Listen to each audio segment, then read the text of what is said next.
LVL Chapter 109 Arc 5 The Level Idiot and the Elf's Home. Suspect, Sakurai Toru. Julia-sama, please refrain from doing something like this again in the future. This was the third day after the Academy Festival was over. Inside a room in a section of the royal castle, a man wearing a silver-rimmed round glasses with a face so thin as if his cheeks were sunken, Benjamin Busby, the Minister of Justice, was complaining while wrinkling his eyebrows. It is because the royal family, the top of the nation, keep the law, that its retainers do so as well. By extension, it is also the reason why the whole nation thinks that the law should be kept.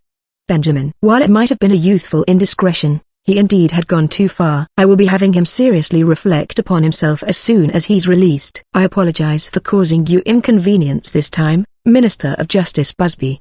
Julia. Julia obediently apologized to him, although she could not bow her head because she was a royalty. Benjamin, looking at her, picked up the documents near his hand while feeling like heaving a sigh, but didn't actually do it. Good grief, it's unheard of for a royalty to defend someone even if the other party is a friend, you know.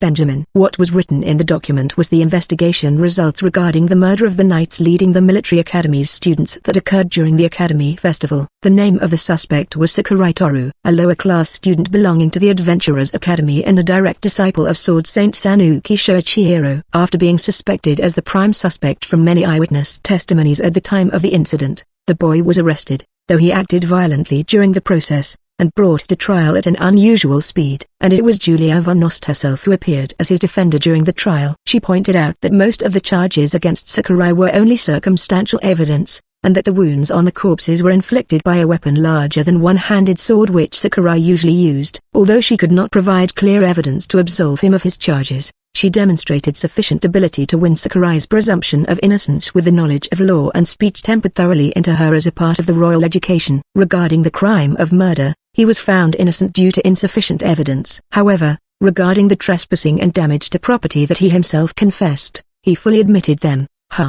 Benjamin. The only charge I couldn't keep silent about was for the crime of murder. I'm sure Sakurai is completely innocent in this regard. But as for the other charges, I didn't see any reasons for me to go out of my way to lie and overturn them. Julia. Well, let's put that matter to rest here. Although the knights who did the investigations might not take it kindly. Benjamin. I admit that I ended it in a little forceful way. However, I didn't expect Sakurai-kun would be brought to the trial the next day after he was taken away as a prime witness, so I hadn't managed to uncover the details. Julia. I ask you for your understanding regarding that matter, so Julia implied. Benjamin closed his eyes to show that he understood, though he didn't say it out loud. Although it was unheard of for the royal family to be a defender, it was also certainly unheard of for a person, who was taken away as a prime witness and was not caught red-handed, to be brought to trial the next day after he was taken away. After all, appropriate documents and procedures were required to hold a trial, and there were necessary preparations such as arranging judges and personnel to assist them. Even a trial for a criminal caught red-handed would usually take several days of preparation to be held. That said, everything about this trial was arranged as though Sakurai was already decided as the culprit from the onset. In fact, Benjamin, who was the Minister of Justice, caught wind of this trial because he received a report that the person in charge of the judges was questioned about the legitimacy of the trial due to how unusually fast it was held, and that Julia herself became a defender in the trial. Julia-sama, do you perhaps suspect that the organization Black Sword was involved in this series of events? Benjamin. It would be unexplainable otherwise, wouldn't it? They seem to have taken root in this nation deeper than we initially thought. Julia. According to that boy Sakurai's testimony, he fought against the executive of the Black Sword who had killed the knights. Do you think that this was their act of retaliation? I get the impression that it is quite sloppy for a secret organization that has taken root inside the nation. Benjamin. They split up into two due to Obsiusco.s incident. Into the traditional Black Sword and the Nanashino faction, the separatists, so to speak. I believe that this trial was the work of the Nanashino faction. Julia. The reason being? Benjamin. Because Sakurai-kun testified that he engaged the leader of the faction, Nanashino Katsumi. Because according to the information I got, there was no reason for the traditional Black Sword to create this trial. These are the most important reasons. Julia. What a headache-inducing problem, isn't it?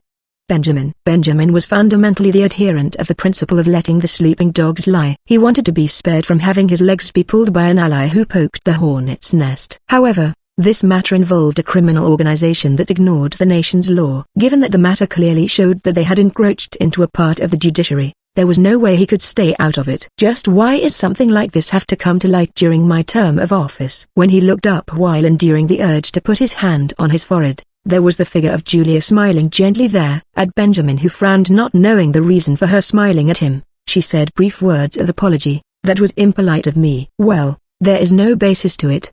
But I'm sure that Minister of Justice Benjamin isn't a collaborator of those lot. That's what I'm happy about. Julia: I'm grateful to be receiving your trust.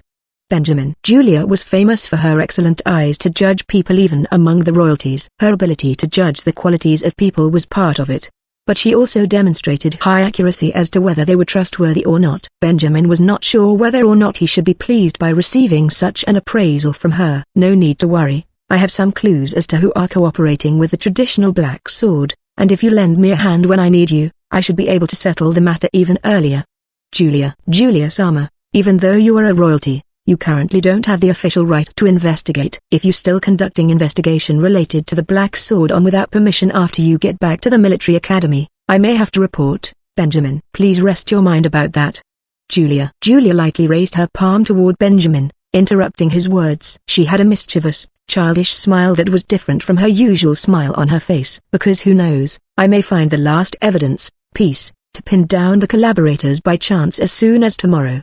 Julia. Looking at Julia proclaiming as such, Benjamin sighed out loud this time. How tilde? Good grief, just from whom did you pick up such a no-good thinking? That manner of doing things may ruin yourself, you know.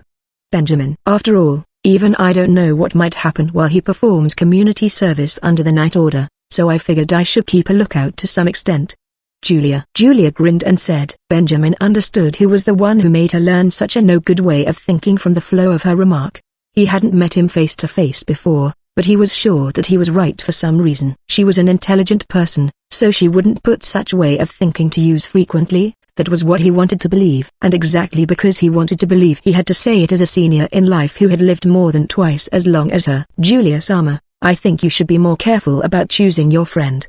Bernard. Why does everyone keep saying the same thing? He's an interesting person, though. Julia. There existed so many people in this world that you shouldn't be making friends with even if you find them interesting. Benjamin ended up wondering for a bit if he should file a complaint to everyone who was in charge of her education for not properly taught her that. LVL Chapter 110. Community Service. Sakurai Dono, lower rank student of Adventurer Academy. Thou are hereby ordered to perform community service for 1 month under the supervision of the 4th Unit of the Night Order. The document that Higaki thrusts before me when I returned to the entrance of the Academy dungeon contains the judgment passed down on me in the last trial. As soon as I received the document, I immediately scrunch it up, throw it away, and turn back on my heel to try to take refuge in the dungeon, but I can't escape from Higaki and Iris next to her and sadly end up getting restrained. Just like that, I get dragged to the outside. Once there, Higaki launches a firework into the sky in a familiar manner. It is a sight that I feel I remember seeing somewhere. A few minutes after the firework exploded with a loud noise, the students of the disciplinary committee suddenly appear out of nowhere, and then I'm carried off by them to the night station, where the people of the 4th Unit of the Night Order who are in charge of the area work at. And the one who comes out to greet me, who is tied up with a rope, with a smile, is a slender but tall, blond man wearing round glasses, Abel Zion-san, the vice captain of the 4th Unit of the Night Order. Hi there, Sakurai-kun. It's been a week since the last time we met, hasn't it? Zion. I respect your mentality for being able to talk to a suspect whom you arrested with a smile. Sakurai. Well, I do feel sorry about that matter. It's true that we thought that you were the first candidate for the suspect, but to think that you would suddenly be brought to trial the next day after we arrested you, it took me by great surprise. Zion. Certainly, there were people expressing their puzzlement at the fact that the trial was held the next day after I was arrested, but that didn't lessen my resentment from being made to go through that experience, so I couldn't help making a sarcastic remark. Now, let me tell you a little bit about the story from the time I was caught at the end of the Academy Festival to the present. After being taken away by the knight in front of me as a suspect, I was put on trial while still being dumbfounded by the event. As those involved were confused at the holding of the trial, which was too early considering it was the day after the arrest, a royalty, Julia von Nost, grandly entered the scene as my defender. In the midst of the unrest in the trial, which was no longer an exaggeration to be called an unprecedented one, Julia, starting my defense, put the various difficulties on the knights who had to prove my crime. and she won my presumption of innocence by questioning the situation where the trial held the day after the suspect was arrested. However, I couldn't get away regarding my confession about trespassing into the military academy students' lodging at the time I was taken away. When the knights brought that up along with my usual behavior, the atmosphere isn't this guy should reflect once spread in the courthouse, and even Julia couldn't overturn it, or rather, because the defender Julia said, he has no need to atone for the crime he didn't do, but regarding the ones he did do, I don't have anything to say about the matter. I was judged innocent about the crime of murder, but charged guilty of trespassing and damage to property. Although I vehemently objected her, isn't authority existing to force the law to yield? My objection was shot down with the theory, authority is given only by keeping the law and obligations, and because I'm a royalty, I must take the initiative in upholding the law. That being said, perhaps should I say as expected of her, she made a point of compromise where my punishment was reduced to 1 month of community service instead of imprisonment by making me provide the information on Nanashino whom I fought at the inn where the military academy students stayed at as an exchange. That was how the unprecedented trial settled about a week ago. The moment I was acquitted of murder and became free, I bought groceries while making a strange voice and went straight down into the academy dungeon, and to vent my anger from when I was being detained by the knights, I ran around the dungeon and killed any monsters I saw on the way, and like that I did leveling up special training camp the inn is in the dungeon's hidden passage and released my stress. Then suddenly I remembered that I hadn't met Higaki and Iris after I had suddenly become free and thought, shouldn't I show my face once? So I returned to the entrance of the academy dungeon, but who would have thought they would be waiting in ambush for me there, and immediately dropped me off in front of the night station. Don't get me wrong. I didn't try to ignore the court's judgment. I had learned in the netherworld that making concessions to society to some extent will be beneficial for my leveling in the long run. That was why, although my motivation was low, I had at least a shred of intention of following the point of compromise that Julia had made. But you know, I couldn't do any leveling during the time I was being detained by the knights because all my weapons were confiscated and detained. And you will know that robbing me of leveling up is no different from stopping me from breathing. That was why, the first thing I did after I was released was to go leveling. It is equivalent to a person desperately taking deep breath for oxygen after not being able to breathe for a long time. It is no exaggeration to say that it is a physiological phenomenon. So, now that I've already get my fill of oxygen, I can finally adjust my breathing. However, just because I have adjusted my breathing and regained my energy, it doesn't mean that I have returned to full health. Therefore, how about we end it with just a greeting today and I'll start to perform the community service tomorrow. No, the day after tomorrow. I mean, if possible, starting in my next life. Seeing how you can still speak impertinently like that, you must still have a lot of energy. Now go, Sakurai. Higaki, please forgive us for the ruckus. Sakurai-san doesn't know when to give up. But if there is no escape, he will be obedient, so please look after him. Iris, don't worry, I've used a people who doesn't know when to give up due to the nature of my job. Well then, I'll explain about the community service activities inside, so please bring him in. Zion, even if you say that, I'd still resist, though. Behold, these squats filled with mine immovable determination. After all, it is far more meaningful for me to do muscle training here than to do community services that I have no interest in. Take a look at the report of acquired experience points at the edge of my field of vision. This is what a true bliss is.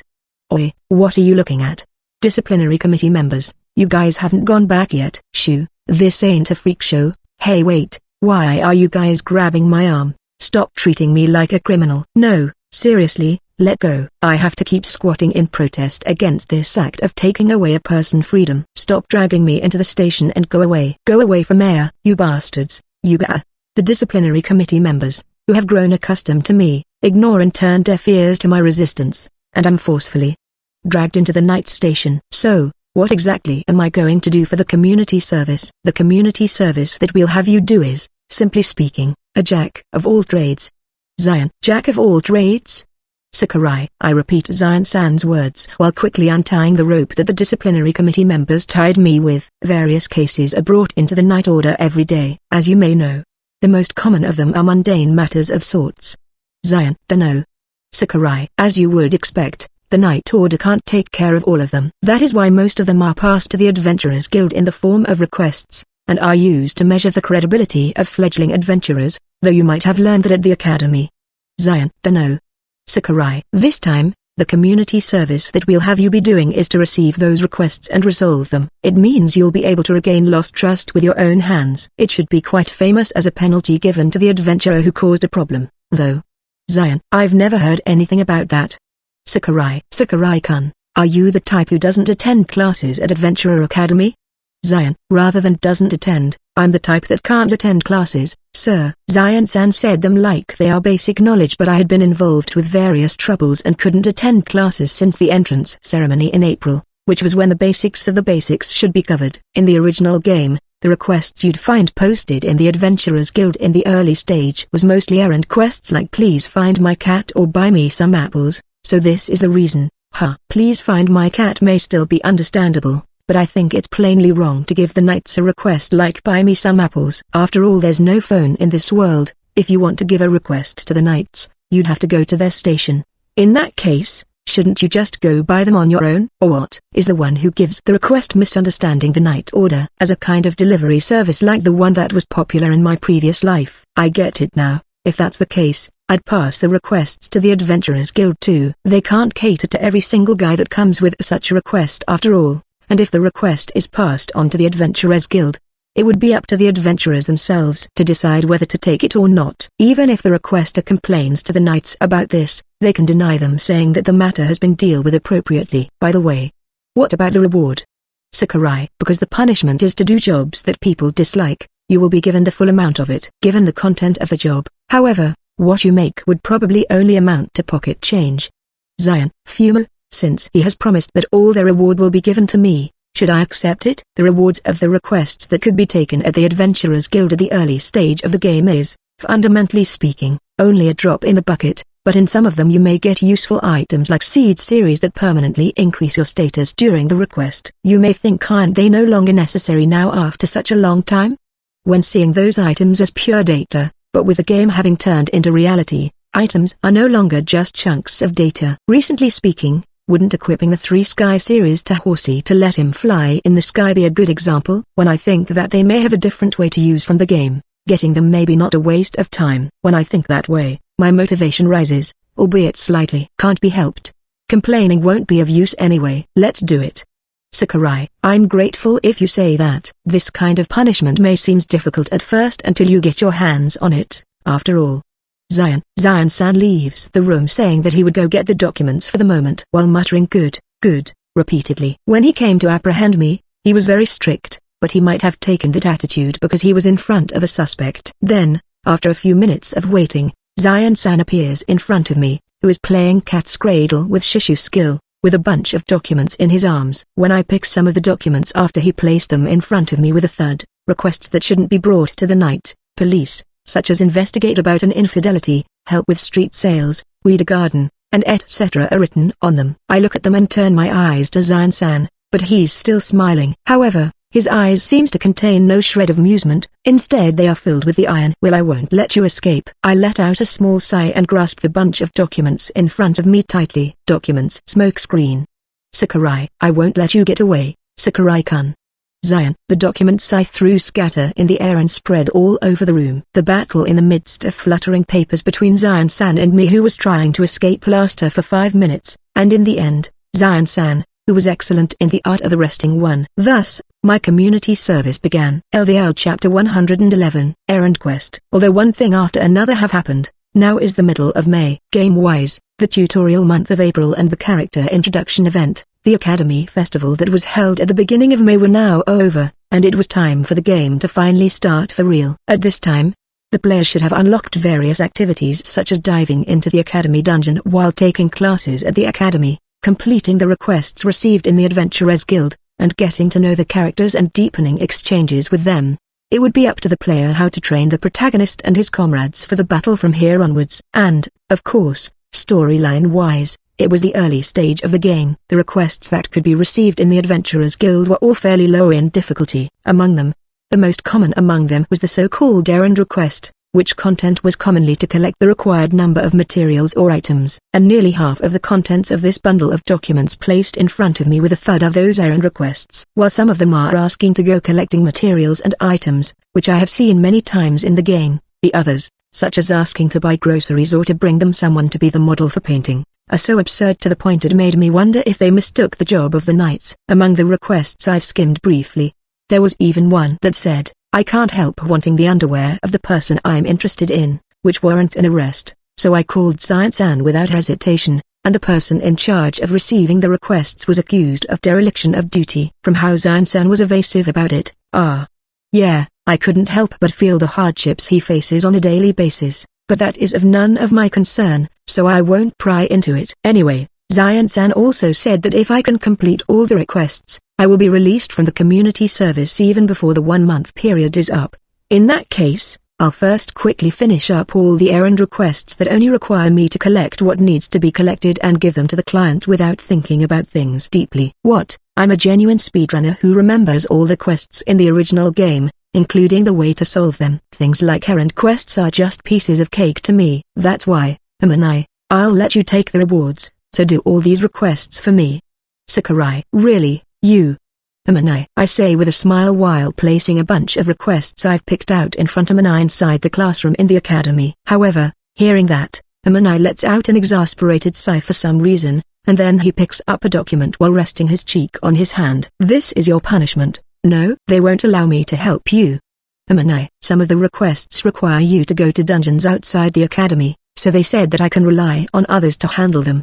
Sakurai. Furthermore, since these requests are treated as having received from the Adventurers Guild, while I have to complete them as a punishment, it seems to those who helps out, it will simply be recorded as their accomplishments. In other words, if he can prove that he can complete these jobs properly, even though they are just small jobs, Amanai will be able to acquire the weapon called Reliability faster than anyone else in regards to adventurer activities in the future. It will surely be a great benefit to Amanai and his party. Moreover, didn't you say that you raid last boss Sans house with Uncle at Julia's request while I was secluding myself alone in the dungeon? Without telling me who did various things for you at the Academy Festival, you went and dealt with, acquired, the last boss. Experience points. I should have the right to say a complaint or two. Don't you think? This is really the case of repaying good with evil, ain't it? Don't you feel guilty or something? I wanted to know. I wanted to know much experience points the last boss gave. It must be lots, ain't it Tilda? It's the last boss after all. Hey, answer me, protagonist Sama who understands humanity, unlike me. Before answering whether you'll help me or not, tell me how much experience points the last boss gave. I got it. I'll help you out, so stop poking me. You're so annoying. Amanai. Last boss's experience points. Sakurai. It's 2000. Satisfied. Amanai. He should have his experience points boosted due to boss correction setting. How could the last boss have inferior experience compared to 4 Minotaurs combined in the Netherworld despite that? Well, considering that Black Sword's plan hadn't yet complete and he hadn't been strengthened, he was just an old man who have lived long, so perhaps it's reasonable to think he wasn't a big deal, I guess. Anyway, even though it took some time, I succeeded in imposing the requests with junk rewards to our Amanai-kun. So let's make our escape before he complains. Hang on a minute, Sakurai. Amanai, Sakurai. Amanai, who has called me to stop, throws me a small sphere-shaped object with a flick. It's heading to my face and I reflexively catch it while turning around in response to his voice. When I open my hands and see what it is, I find the item that I never stop looking for on a daily basis. Isn't this a star seed? Sakurai. It's the one hidden in the protagonist's house. I was planning on using it someday, but I'll give it to you. Amanai. Well, I appreciate it, but why? Sakurai. That's, it's no use to me, so I figured I should just give it to you. Amanai. While what eventually came out of his mouth was rather curt, I can't help but feel like he was trying to say something different at first given his stuttering, but I don't know what they were. But if it's hard for him to say it out loud, it'll be troublesome to try getting him to spit it out, and I'm not interested in what he wanted to say. So I'll just thank him for giving me the star seed. I don't really understand, but I'll accept it with gratitude. And I'll overlook the fact that you hunt the last boss without me. Sakurai. If only you didn't say the latter part. Amanai. My level upper limit has finally reached 100. Hi-hoo. Sakurai. While taking joy in from the fact that my level upper limit has opened up to 100 after swallowing the star seed, I leave the classroom with a joyful voice. In the corner of my head, I thought, shouldn't I just abandon everything and escape to some dungeon? But after thinking about how it would bring negative effect upon my future in case I pick that option despite Julia having assisted me, I decide to honestly work hard in completing the requests. Some of the requests need me to go to dungeons outside the academy anyway. I need to occasionally go to dungeons other than the one in the academy for a change of mood, too, and I can raise my level there as well. I just have to think completing the requests as something I do on the side. For now, why don't I try challenging the Matia Forest Cave? I keep growing non-stop. The June me is different from the April me. Phew, ha ha ha. Sakurai. Together with feeling my growth for being able to make such a human compromise in the opening of my level upper limit, I jump out of the academy window in a good mood. At my landing spot, there is coincidentally a bunch of delinquents surrounding a timid-looking male student seemingly to extort money from him, so I decide to use one of them as a cushion to reduce the impact of my fall. Joe, Saburo, you bastard. I'm the embodiment of community service spirit, though.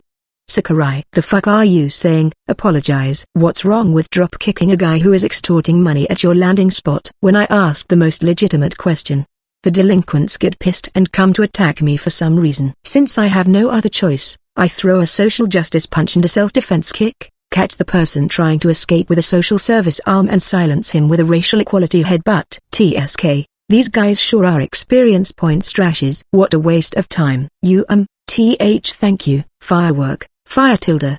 The guys from the disciplinary committee are coming, so I'll leave the rest to you. Sakurai. What do you? Hey, I use the small firework I took out from my chest pocket to call the guys from the disciplinary committee, push the remains of the firework together with the cleanup to Timid-kun who had been extorted, and leave. At that time, my thought has already shifted to the dungeons outside the academy, so I'm unaware that the series of events has been seen by Amanai from the classroom and that he lets out a deep sigh after. How I sure have owed a favor to someone who's so hard to honestly give thanks to. Amanai. LVL Chapter 112. Hi everyone, the latest chapter in Patreon has caught up with the roar, so LVL will be on hiatus until new chapters come out. In the meantime, I'll increase the release rate of my other project to 7ch/week. Thanks for reading. Off-campus dungeons. There are multiple dungeons in the game other than the Academy dungeon, collectively called off-campus dungeons. They were designed to be able to be opened by progressing in the story and completing requests that could be received in the Adventurers Guild.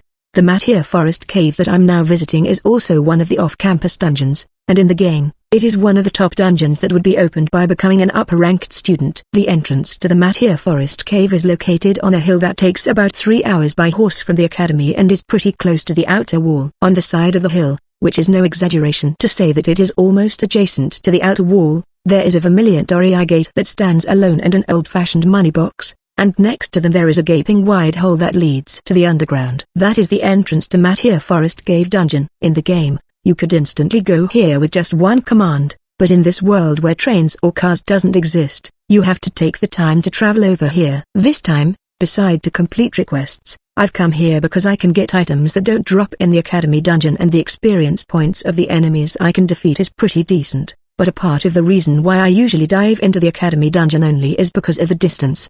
But man, the academy dungeon is the same, but a forest spreading underground like this is truly the characteristic of fantasy, ain't it?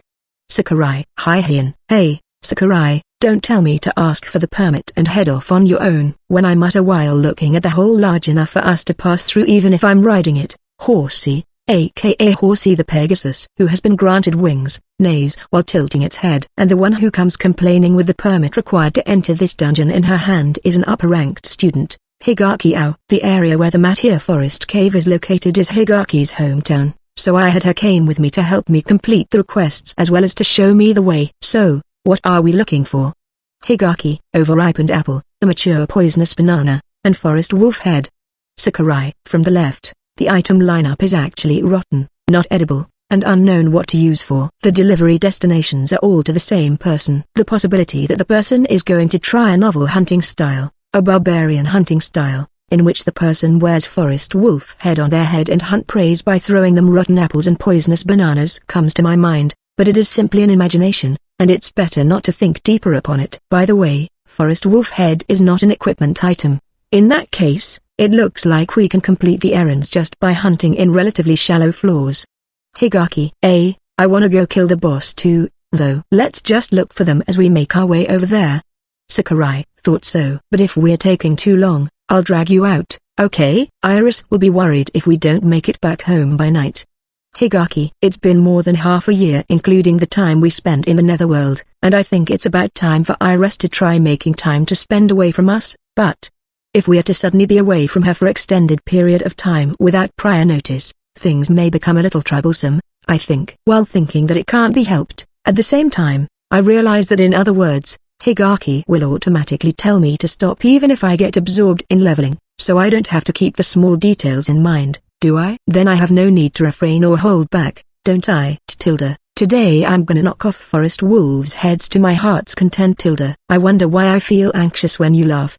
Higaki. I wouldn't know what to answer even if you asked me that. Don't you feel that way daily? Not that I care, though. Anyway, having emptied my mind and became relaxed, I get into Matia Forest Cave while smiling and humming with Higaki and Horsey. A forest spreading underground. It in itself is fantasy-esque. But if you look up in any floors of this dungeon, either the sun or the moon hangs in the ceiling. Of the 6 floors, the odd-numbered ones are divided into daytime and the even-numbered ones are divided into nighttime. Matching that, the monsters that spawn here are divided into diurnal and nocturnal. Also, even among the dungeons that would be opened by becoming an upper-ranked student, this one is considered a treasure trove of animal and plant materials that can be used to craft items, so it is a very useful place depending on your playstyle. Guru Kyan? Yes. Get in line. I'll turn you guys into experience points in order. Sakurai. In the 3rd floor of the underground forest, the one that are attacking me are the representative monsters of this dungeon, forest wolves, which have deep green fur and golden shining eyes. They are monsters that always act in packs of 5 to attack their prey, and I'm cutting them down one after another and leaving them behind. The forest wolves who are heading towards the scene of their friends dying one after another without running away already lost their rationality. After all, the concentrated monster-luring perfume that I poured on myself from the top of my head has already robbed them of their normal judgment. Gore.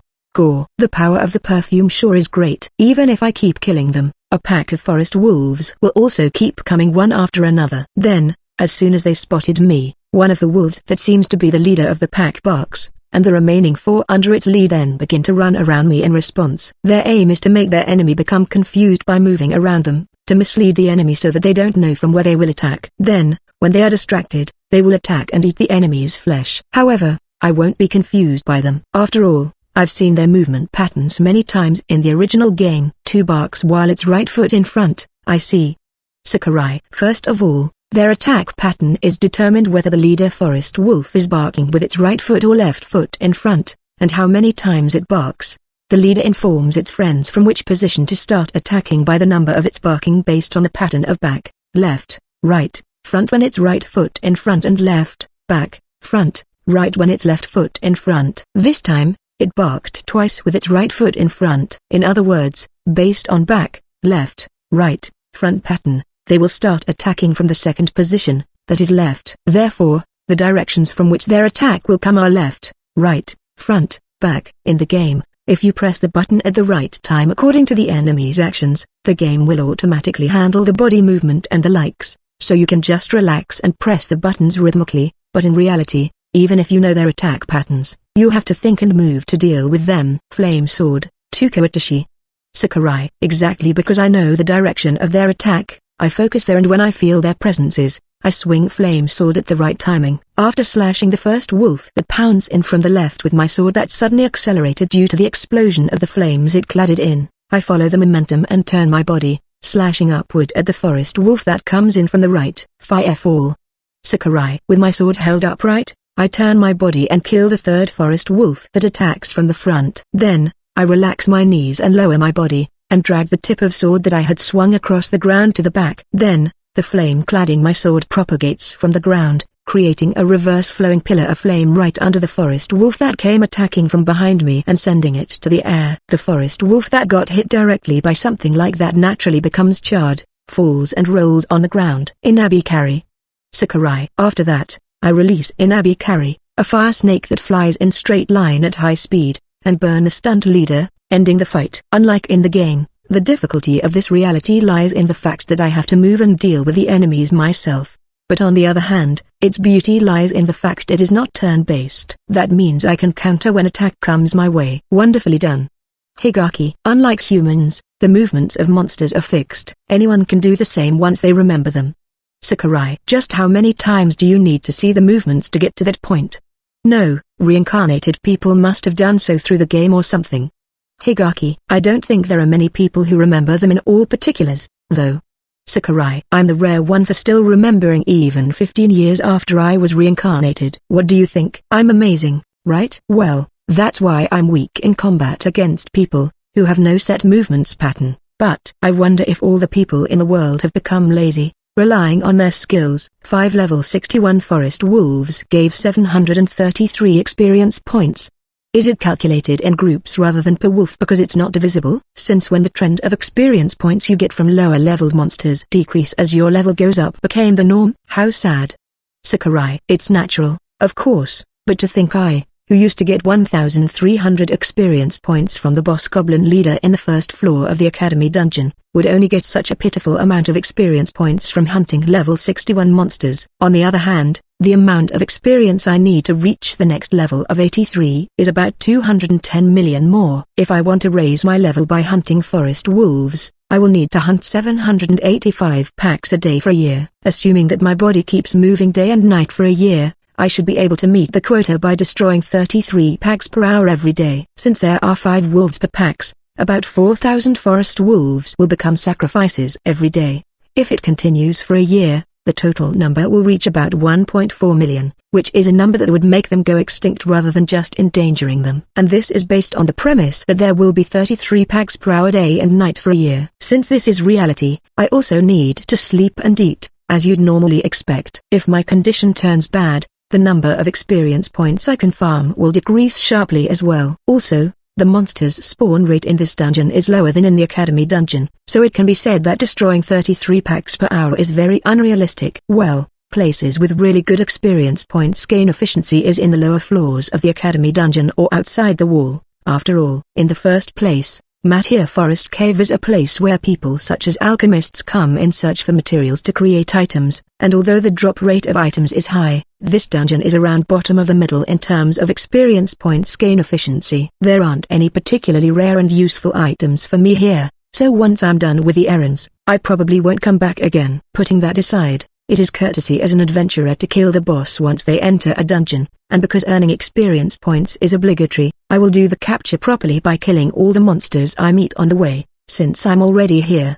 But seriously, it sure has become easier to carry luggage with horse around. Sakurai, it's rare for them to bring them all the way into dungeons, but there are some among adventurers who have horses to accompany them in their travels. But they have to cover the costs of feeding the horses and hiring escorts to protect them, so they need to make a decent amount of money to do so. Higaki, Heian. By the way, the work of taking care of Horsey is split between Higaki and Iris. If you ask me what do I then, what I do is raising my level and selling the materials I brought back to cover the costs of taking care of him. Collection time tilde.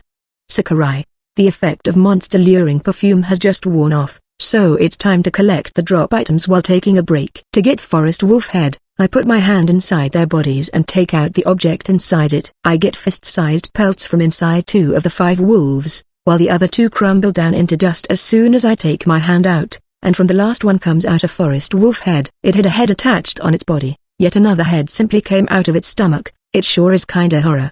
Sakurai, what's wrong, Sakurai? Higaki, nope, nothing.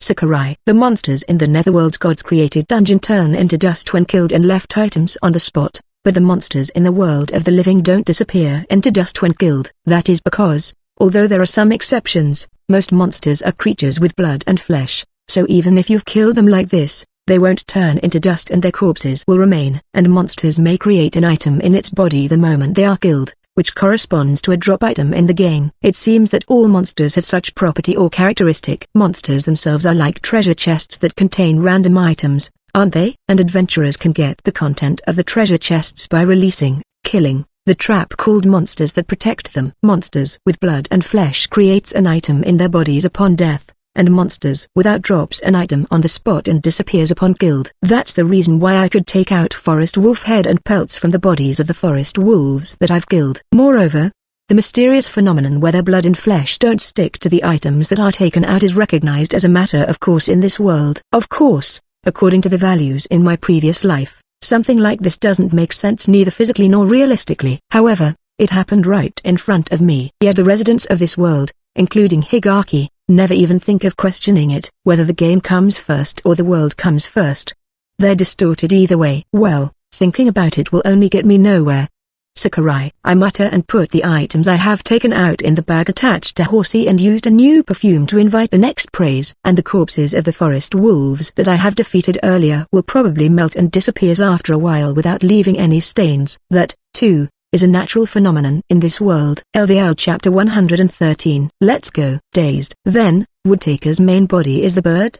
Higaki. Yeah. You might be fooled by the form of that stupidly huge human-faced tree, but its main body is actually the bird in the canopy. That guy has his damn long tail stretched all over inside the tree to manipulate the human-faced tree. So, it's quicker to get rid of the bird in the canopy than to deal with the human-faced tree itself.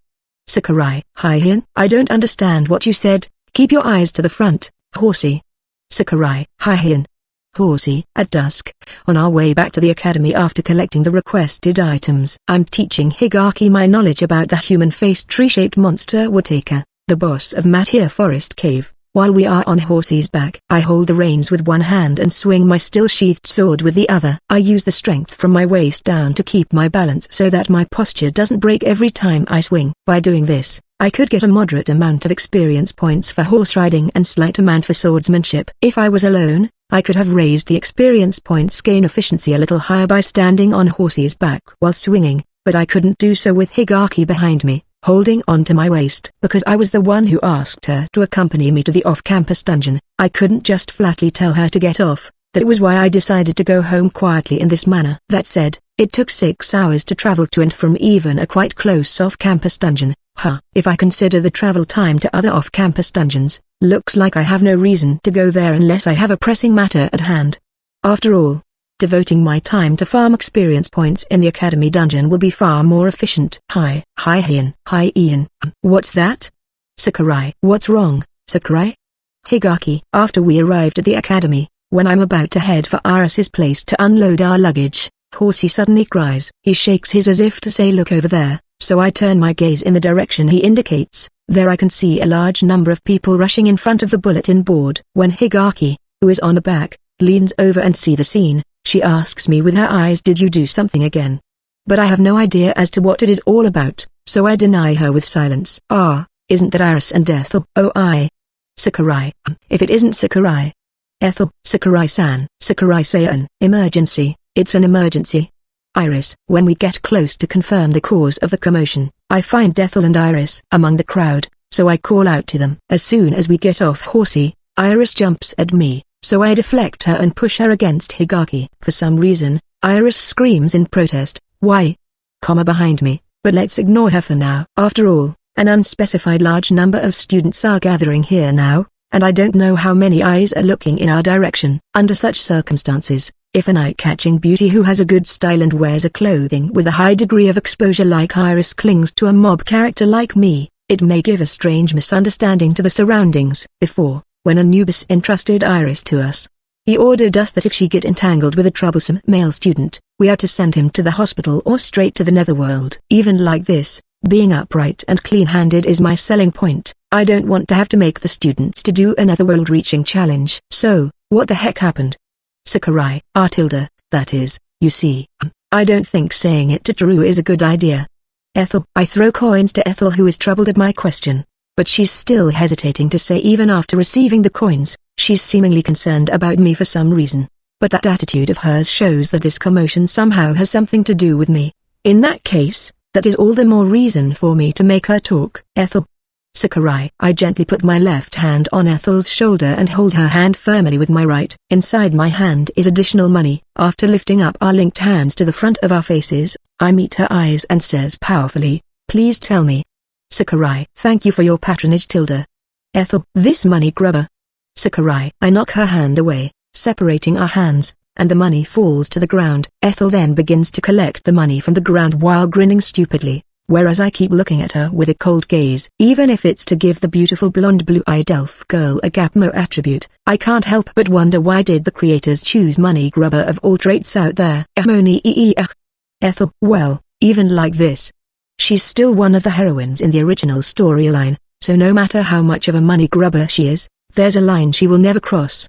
Her true nature is good. That's why She's seemingly concerned about me, too. Must be because she is concerned about me, no doubt. That aside, she's a money grubber, though. But well, conversely, it proves that it is something unimportant enough that I can get her to talk with money. Huh. If that is the case, looks like I don't need to take it too seriously. Iris is still yelling emergency. It's an emergency. But I'm sure she's just over-exaggerating the matter. So, what exactly happened? You. Ethel, what's with that I've done it now face? If you don't open your mouth soon, I'm gonna confiscate the money I gave you, you know, you money-grubbing elf. Alright. Toru, listen calmly, okay? Ethel, just spit it out already. Sakurai, don't get angry, okay? Ethel, if you drag it out one more time, I'll have you give my money back. Sakurai, anything but that. I'll say it, alright. Ethel, who has finally succumbed to my threat, puts the money in her breast pocket as though to calm herself, then she puts hands over it, closes her eyes, and takes a deep breath as though to brace herself. And then, as if she has made her resolve, she opens her eyes, brings her face closer to me, and says, the entrance of the academy dungeon has been completely blocked and no one can go in or out. Ethel. Ain't that an emergency? Sakurai, when humans hear an unacceptable information to them, their thinking ability may become completely paralyzed. On this day, I, who have heard the terrible news, the entrance of the academy dungeon has been completely blocked, am no exception to that example, because my brain can't accept the sudden news. Words that can make others question my sanity spill out of my mouth intermittently. LVL Chapter 114, Talking to a Friend. The next day, I'm in front of the entrance of the academy dungeon. A stone wall that seems to have risen from below, as if to refuse anyone's intrusion, is blocking the entrance. From my palm that is touching the stone wall transmitted the feelings of hard, cold, and rejection. Now that I think about it, it's been 2 years since I first entered inside you. It wasn't long, yet it wasn't short, either. Sakurai, leaning my back against the stone wall, I sit on the spot. What comes to my mind is the spring when I was 13 years old, when I first reached my level upper limit. Having sneaked into the academy dungeon through the secret path, I made an explosive using the materials I stole from the academy and destroyed the ceiling to get a star seed. Even now, I still think that I really did well back then. While feeling satisfaction from singing my own praises, I began talking gently and lovingly to the dungeon. I also think that it was a little bad of me to blow up the ceiling. It was my first time invading a dungeon, so I didn't know the ropes. But thanks to that, I was able to get my hands on a star seed, and established ways to invade you, dungeon. It was only because of those ways that I made the decision to keep coming and going into you. When I thought about how we would have met much later without all that, I unexpectedly feel that it wasn't such a bad thing, like the saying adversity strengthened the foundations. Sakurai, I don't care even if there's no reply. After all, this is just a nostalgic feeling that comes from my recalling the old days. So I don't care even if I don't get a reply. I just wanted to know my feelings out of my egoism. It sure is nostalgic. Every day I worked hard on leveling with monster-luring perfumes I got from the Academy's school store by bartering. It was only because I had felt that the encounter rate was decreasing, unlike in the game, that to improve it, I sneaked into the Academy's alchemy room, read the item crafting recipe and researched the ways to concentrate the perfume. Sakurai, hey, that guy sitting at the entrance to the dungeon, wasn't he there yesterday too?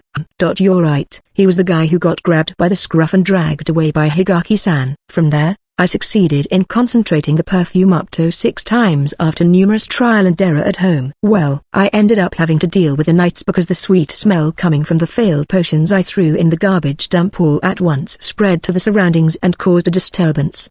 Sakurai, it was fortunate that I came to realize that the failed monster-luring perfumes were still classified as potions, and that even when they hit the ground and the contents spilled, it was still recognized as I having used an item at that time. Thanks to that, I was able to hone my potion arts skill by throwing failed perfumes from the window into the garbage dump. Potion arts was a skill that improved the effect of potion items according to the skill level, but with the game turning into reality, it has transformed into a skill to use potions skillfully. It increases the speed of using potions, allowing you to ingest potions naturally and smoothly in battle. It's now no exaggeration to say that this skill is an unsung hero who has been propping up my way of fighting. Without it, I wouldn't even have been able to have practice crossing swords with Uncle, who was hailed as the Sword Saint. And without that practice, there would be a problem with my growth in anti-personnel combat, and I'm sure I wouldn't have been able to trade blows with Higaki and would have died all by my lonesome. Had I not decided to go to the academy dungeon, I wouldn't have been able to find a way to concentrate the monster-luring perfume,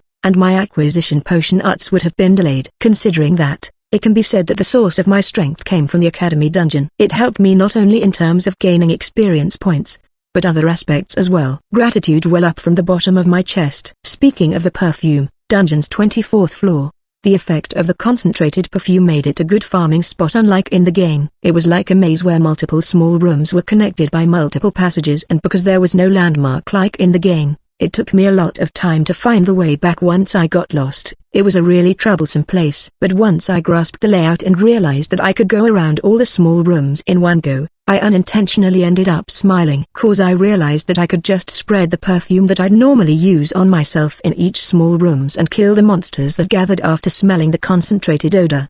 Sakurai, if I remember correctly, didn't he monologue the same thing yesterday? My memory isn't that good, but I'm sure that each and every word he just said are no different from what he had said yesterday. You're also scary for remembering each and every word of his. Thanks to that, I was able to earn lots of experience points and train my alchemy skill. Moreover, many of the materials dropped by the monsters on the 24th floor could be used to make the perfume, so for a while, I continued hunting in the 24th floor like I was possessed. Speaking of which, it seems that it was my hunting in the 24th floor that made Higaki noticed my existence, but, although sometimes I got chased by the members of the disciplinary committee, I don't remember ever leaving anything that Higaki could possibly use to trace back to me. Hey, do you have any idea of it?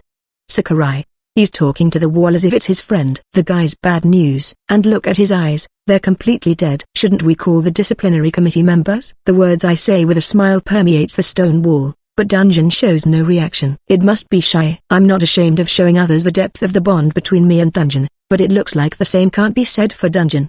In that case, let's eliminate the factors that make Dungeon shy. That should make our communication smooth there. You bastards, this ain't a spectacle. Kayak. Sakurai. He started screaming all of a sudden. He's coming over here. Run, Humphrey, fools. Sakurai. When I swing around my one-handed sword and slide using a movement technique while screaming like a monkey, all the spectators around us scatter and run away. After confirming that no one is around anymore, I stand in front of the stone wall and tap the wall that still refuses me. We sure have gone through a lot, don't we? Although I have a lot of unpleasant memories, like when I was chased around by the disciplinary committee members and like when stepped into a place with a lot of monsters who have little experience points despite being strong. I think I've made memories that are many times more fun. Sakurai. To wake a sleeping child, you have to pat them as you whisper words of affection to them. To me, you are. No, not only me. Everyone in this academy needs you. Hundreds and thousands. No, including those in the future. Millions of people need you. Don't you think that's crazy? Sakurai. I stop my hand and push my forehead against the wall. I feel coldness transmitted from the stone wall. It's kind of comfortable and I end up smiling unconsciously. Right now, many people are running about for you. I honestly don't know what you're thinking about. But, we want to continue to live with you. So, even if it's just for a short while. Just a little short while, can you give us a chance to talk to you? Sakurai. Knock. I hit my forehead. Knock. I hit my forehead. Knock. I hit my forehead. The coldness turns into faint warmness. Right now, I don't have the time to feel the pain that starts to appear on my forehead. You blocked the entrance. The same with the secret path. I can't go inside this way, you know. Just what are you dissatisfied about? Ain't inviting adventurers to fight monsters the reason you dungeons exist? Sakurai. The knocks have changed to thuds before I know it. Something lukewarm drips from my forehead. But I don't care about that. This is the least I need to do to overcome this shit-like wall. Open up, open up. Sakurai. Love turns into hatred. Even though I only want for the best to make use of it, this dungeon ain't answering at all. Open, open, open, open you. Sakurai. I hit the stone wall with my head over and over again. No, not only with my head, but also with my fist and body. I hit the stone wall with my all. My skin gets torn and blood flows out from it, whereas my flesh screams and bones squeaks from the impact. Still, I don't stop my attack. My mental distress from not being able to challenge the dungeon is dozens of times worse than this level of physical pain. Don't get ahead of yourself. A dungeon that can't be challenged have no value. Fuck you, fuck you, fuck you, you piece of shit. Sakurai. There he is. Higaki. Sakurai-san. Please stop doing this. Iris, let go. I'm busy right now. Don't bother me. Sakurai, Higaki and Iris, who have came from somewhere, grab me to stop me, who have turned into something which comes straight out of horror movie of sorts. But I'm busy working to get to the other side of the stone wall right now. Shaking off the two who don't get that, I continued to force the attack on the wall. What the heck are you doing, Sakurai? Amanai, hey, Toru, you're bleeding all over. What are you doing, stupid? Ethel, more importantly, we have to stop Sakurai-kun. Ruka, don't stop my attack, you main cast, main characters, riffraff. I have to go beyond this wall. For my sake, for everyone's sake, I have to solve this problem on behalf of all those who seek dungeons. It is my responsibility as the one who is planning to take personal possession of this dungeon. Don't get in my way. Let go of me. Sakurai, you're gonna die if you keep doing it, you fool. Higaki, Sakurai-san, please calm down. The way you're firing up is not the good kind. Iris, someone bring a potion. If we try to forcefully stop Toru now, his injuries will only get worse. Ethel, I have to get and this act. Sakurai, that's enough. Sakurai, don't be absurd. Amanai, Sakurai-kun, stop it. Ruka, I will get inside this dungeon. So, you shook yourself free, hit your head in a bad way, and came to Netherworld, here, again. What's up, Dr. Thoth? Sakurai, it's good that you luckily got drifted here, but you really have a screw loose in your head, don't you? Want me to open it up and fix it? Thoth, no, I deeply apologize.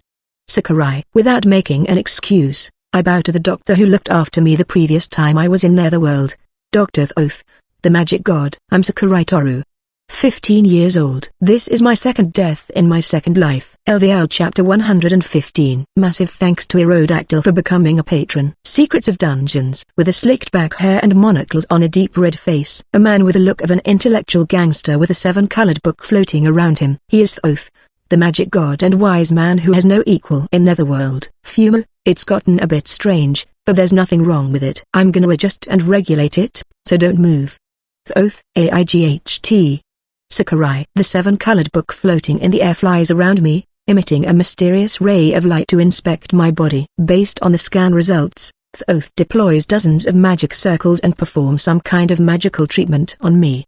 The last time I came to Netherworld, various things happened, and my soul ended up getting partially damaged. In order to supplement and restore it, I took in others' souls, so it seems that he's checking to see whether it leaves any adverse effects and fine-tuning it.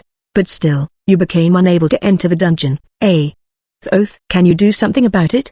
Sakurai, I asked Thoth while relaxing my body as I undergone the treatment. By the way, the reason why I have a certain degree of calmness now is because the moment I woke up in Netherworld, I immediately rushed into the tower and did some leveling there for about an hour.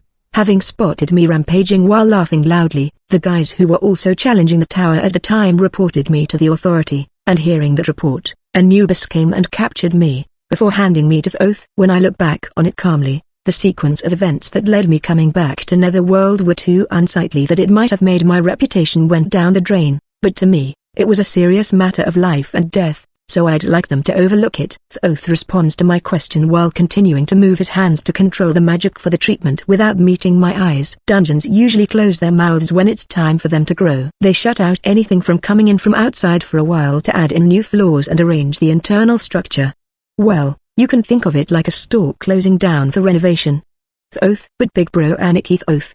According to what I heard, there were still students inside when it suddenly closed. Sakurai, that means it's a different case. Unlike the tower we made, the ones in the world of the living are alive after all. If there were still outsiders inside, it should have waited until they come out or kick them out because they were a hindrance. Thoth, although Thoth describes dungeons as being alive, I'm not surprised at it because, as a matter of course, I knew what kind of existences dungeons were in this world. A dungeon is one of the largest monsters in the world. Speaking of the top of the food chain, it has to be handed over to dragons, but the existences that come after them are dungeons. Monsters have various characteristics depending on the species. For example, dragons have violent type characteristics such as scales that can't be pierced through by a blade, sharp claws and fangs, able to breathe out fire, and roars that can make people collapse in fear. As for dungeons, they have creation type characteristics as they were direct opposite to dragons' violent ones. Although it requires a resource, that is magic power, they create a space like another world inside themselves like Matia Forest Cave. Even the items and the monsters that appear inside the space are things that dungeons create, too. It can be said that, if dragons are existences that destroys everything, then as opposed to them, dungeons are existences that can create anything if they feel like it. They create items and gold and silver treasures to lure people into their bodies,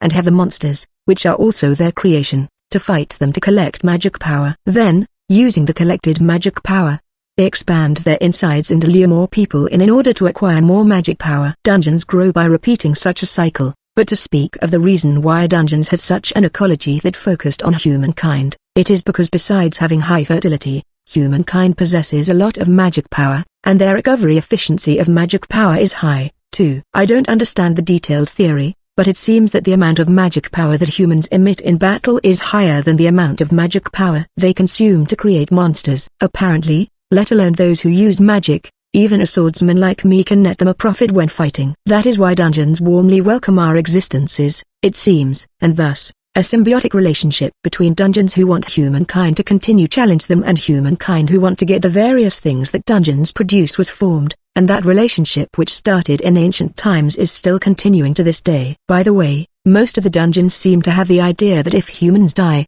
then they die. There are a lot of humans anyways, more will come as time goes, so they're not exactly perfect allies. However, if humans continue to challenge them, then they'll let off humans making some modification inside them without permission. The best example of this is the Academy dungeon that you all know, too. Its existence is used as an educational facility, and on top of that, its 30th floor has been modified to be a non-combat floor without permission, but since it is regularly fed with Academy students, the dungeon doesn't complain, and allows those acts. If you don't really follow what I said, you can think of it like humans are highly nutritious planktons, and dungeons are whales that live by eating us. Like whales, dungeons don't care if we use their wastes for the prosperity of our civilization because in the end, we will become their nutrients. In that sense, they are like a bunch of social insects. Yet, the gods could reproduce them in the form of tower in the netherworld and add some arrangement to it with their power. To be able to do that, the gods sure are amazing beings.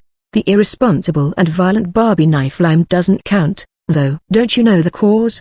Sakurai. It must either had some kind of personal reason or it was being forced to do so. We gods doesn't know anything nor have the intention to know anything about the dungeons in the world of the living since moving to the netherworld. It's not good for both sides if we interfere too much with the world of the living, after all. Oath, big bro. Can't you do something about it? Sakurai. It's one thing if I investigate the dungeon directly, otherwise, even I can't do a thing about it. Alright, if you guys have known the dungeon for a long time, wouldn't there be a history book or something of the sorts about it? Aren't the elves the ones who usually keep that kind of book? Oath. I see. The elves, is it?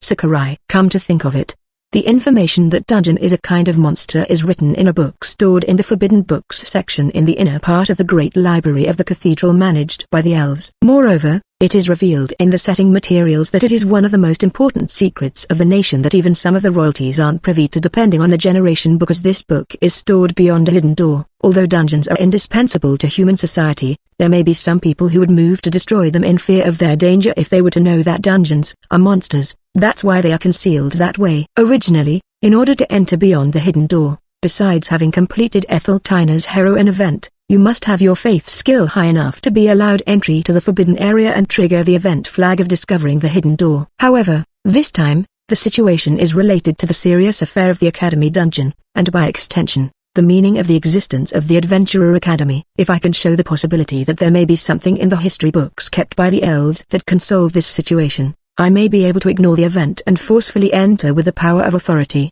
Julia, and influence. Uncle, the dungeon's problem is my problem, a big problem that is directly related to my leveling. Add to that I'm the Academy's student, it is naturally my duty to work to solve the problem. I have not even a fragment of wicked thought such as I may be given the right to use the dungeon freely if I can solve the problem, or rather, I may find a way to form a contract with the dungeon and keep it for myself, or I freaking want a private dungeon. So, I can proudly say that I'm doing this for social justice, and Iris and the others won't complain.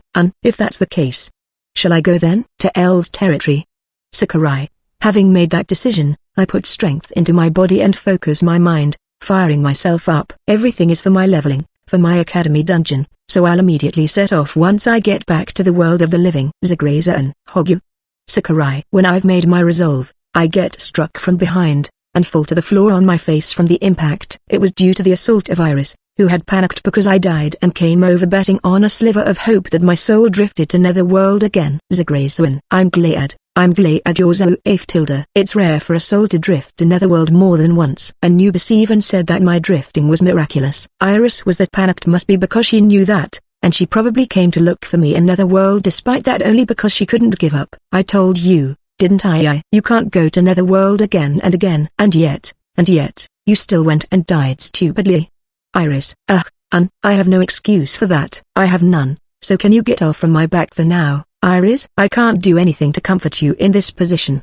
Sakurai. For the time being, I shelve my resolve, because now, in front of Thoth who is giving me a gaze that seems to say deal with it yourself, I have to do everything I can to calm Iris down. LVL Chapter 116. You'll get used to it. After Sakurai dropped dead all of a sudden and Iris went off to pick him up, Etheltina was summoned by the director of the Adventurer Academy to the director's office where he was waiting. Enter. Pardon the intrusio, N. After she knocked and received permission, Ethel entered the room while greeting with a slightly loud voice.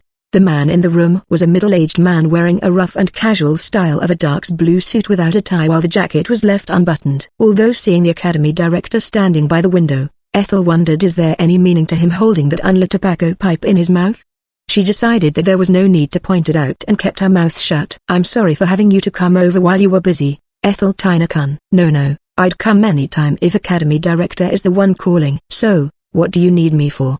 Ethel. While changing her expression to a stern one, Ethel cut straight to the chase. Hearing that, the academy director put the tobacco pipe into his pocket with a bitter smile, straightened his collar and began to talk about his reason for summoning her. You knows that the academy dungeon was blockaded, right? The dungeon blocking itself of its own accord is a problem related to the meaning of the existence of the academy and its survival. So, we sought help from the elves to search for an immediate solution. From them? Ethel had a terribly unpleasant premonition, and at the same time, she realized that it was certainly reasonable for the academy to ask the elves for help, and unconsciously grimaced. Elves were a kind of humankind who had excellent hearing and the same lifespan as humans, but they aged slowly, and because of that, they were better at handing down things from the old age than ordinary humans. After all, their memory and cognitive ability didn't deteriorate as much as ordinary humans as they grew older. They, who could be said to be a part of humankind, were priests and keeper of history in the nation. They knew that gods once resided in this world at one point in the past, therefore, they could accurately convey the teachings of the gods as priests. They could hand down things that had been happening since this nation was born. Therefore, the great library they managed contained all the history of the nation. If the academy wanted to derive a solution to their current problem by studying the records of the past, it could be said that it was a natural course of action for the academy to rely on the elves, and in response, they asked us to send Etheltina back. Send me back? Do they still think I belong to the church? Ethel. Well, it seems they still can't accept that you, a former Saintess candidate, have left. Anyway, their reasoning is that there is a need to open a forbidden book to solve this case. In order to do so, a person with appropriate qualifications is required, it seems. Can't they just have their own people to study it up and tell us what they get? Ethel. The person that met the qualifications is dealing with another, or so I've heard. As for the academy, we don't want this problem to drag on for too long. Upon hearing those words, Ethel slightly lowered her face. It was obvious that trouble would occur if she went to the church as told. She left the church because she was disgusted by them. She didn't want to have any dealings with them anymore. However, it was true that her path as an adventurer would be more stable with the help of the academy. It was Ethel herself who would ultimately suffer if the academy were to become dysfunctional. She knew that, but she was still very reluctant. At Ethel who was groaning Yunanu. The academy director continued his words so as to give her considerations. But at the same time, the Adventurer Academy is focused on student independence. Adventurer is a profession in which one is responsible for their own choices, which is why we give the students freedom of choice in things such as which request to accept. It is against my personal pride that we teachers who teach that to rob the student of their choice. So? Ethel. Gather information regarding the problem of the dungeon in the elves' territory. This is the request from the academy to you, Adventurer Etheltina. I promise I'll prepare anything you want as long as it is directly related to solving this problem and within my limit, which includes all sorts of conveniences in matters regarding the academy. What if I end up finding nothing? Ethel. You'll definitely find something if you do a thorough examination. Also, if you say that you need a cooperator from among the students, I promise that I'll take care of it for you. At least, the more people you have, the more things you can do. Now, what say you? The academy director's gaze seemed to say, making Ethel fell into thought. She was very thankful that the academy emphasized her right as adventurer and gave her considerations. Then, she used the abacus in her mind to calculate the gain and loss, while taking her own feelings into account. Still, the answer she came up with was, it's a chance to pave way for my future, but still, I don't want to. Okay, I'll accept it, but on one condition. Ethel, let's hear it, then. That being said, she was also afraid of refusing straight away given that he had given her so much considerations. Thus, she decided to accept the request on a condition. She hoped that it wouldn't, but if the condition was met, then she'd have no choice but to give up. Sakurai Toru, a low-rank student just like me. My condition is that he is to cooperate with me on this request. Ethel, the reason being, as far as I know, no one knows more about dungeons than he does. Given the nature of the request, I want a cooperator with the appropriate knowledge. Ethel, why don't you pick the teachers? The teachers are too specialized in their own field of teaching. Ethel, for example, the teacher of labyrinth studies had a wealth of knowledge about the types and structures of dungeons, and also about exploring them, but his knowledge about the ecology and behavior of monsters that appear in the dungeons were inferior to those of the teacher of monsterology. They were basically scholars who were hired to work as teachers as a result of pursuing their own fields. They were fundamentally the narrow and deep kind of people. However, the examination she was going to do was sort of like finding any kind of clue from a huge amount of materials. Since she didn't know how wide the range of materials she had to scour through, wouldn't it better to get help from someone whose knowledge was wide, but shallow rather than teachers whose knowledge was narrow, but deep to find the clue? She preferred to have one person who had a lot of knowledge in the big frame of dungeons rather than having many teachers to accompany her. So Ethel told the academy director, I've heard that he's currently in coma, though. That's right. But unless I know what those guys are planning and what is waiting me there, I'm not going to concede on this condition. Ethel, I see, he is a disciple of the Sword Saint and he's someone who has a connection with the royalty. Moreover, the case where Julius Sharma appeared in the defense of his trial is still fresh in everyone's memory.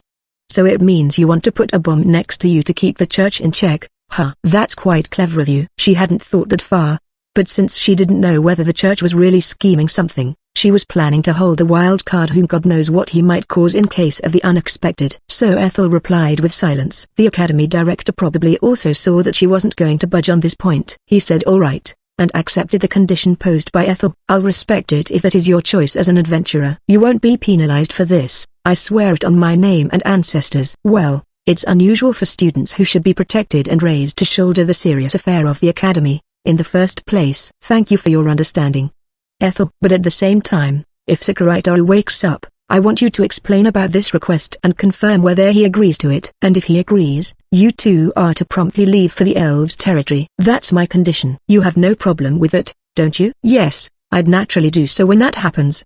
Ethel, a comatose person would not wake up that fast anyway. Although she was using an injured person as an excuse, Sakurai would most likely forgive her, and there was no way Sakurai would agree to help in such a troublesome matter. After all, a dungeon did not exist just in the academy. You could get to the closest off-campus dungeon in just 2-3 hours if you ride a horse, so all he had to do was go there. But if by chance Sakurai were to agree cooperating for some reason, then she'd give up and accept the request. That was how Ethel drew a line that she could be satisfied with and decided to bet the rest on destiny. Her judgment was flawless, but she overlooked some things.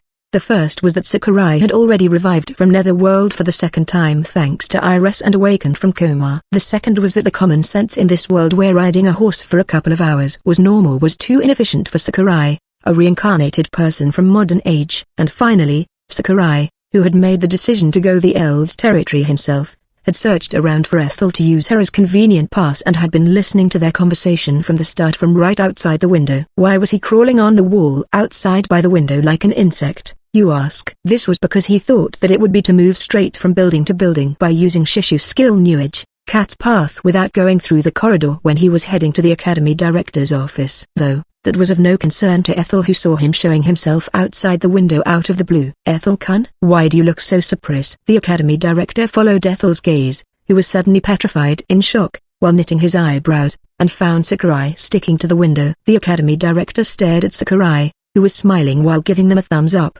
for a while, before silently unlocking the window and opening it widely so as to invite him in. I've heard everything. It is such an honor for me who is nothing but a low-rank student to be counted upon in regard this serious affair of the academy. Oh, this blessing is more than I deserve. Sakurai. As soon as he descended into the room, Sakurai made his way to Ethel's side, making an exaggerated speech as he did, and grabbed her shoulders tightly and pulled her to himself as though so that she couldn't run away. And, ignoring Ethel who had turned stiff and wide-eyed in shock, he declared to the academy director directly in front of him with a fearless smile. This request, to accompany Ethel-san to the territory of the elves. This Sakurai Toru will be happy to accept it. Ah, don't you think this can be counted as part of my community service, academy director? Sakurai. Fumo, I'll take care of it. Thanks a bunch. Sakurai. I should be the one to thank you for your cooperation, Sakurai Toru-kun. Now that the conditions have been met, Ethel-kun, I'm counting on you. Ethel. At the exchanges taking place in front of her, sounds that didn't form proper words leaked out from Ethel's mouth. Is this my punishment for making use of an injured person as an excuse? Still, isn't the meeting out of the punishment too quick? I wish I could have dreamed for a little while longer. I know I thought of him as a wild card whom God knows what he might cause, but I had never thought he'd turn around and bare his fangs toward me this quickly. Those thoughts ran through her mind. Ethel covered her face with her hands, not wanting to face the reality that her own scheme had fell apart in less than a minute. Then, after the academy director and stepped into the corridor where there was no one but themselves, Ethel finally released her hands covering her face and grabbed Sakurai's shoulders from the front. Why, just why doesn't the world go the way I want it to? Ethel.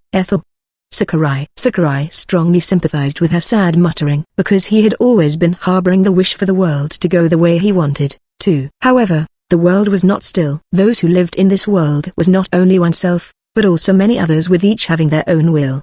They were also feeling, thinking, and moving. Since the world was made up by the will of many people including oneself, it was unavoidable if things did not go as one wished. However, there were times when one still wanted to lament over it, and Sakurai lamented like a loser every time. It was exactly because he understood how much pain Ethel felt and knew that the world was more unrelenting than anyone else that Sakurai had only one thing to say for her. Well, give up. You'll get used to it. Sakurai. What are you laughing at?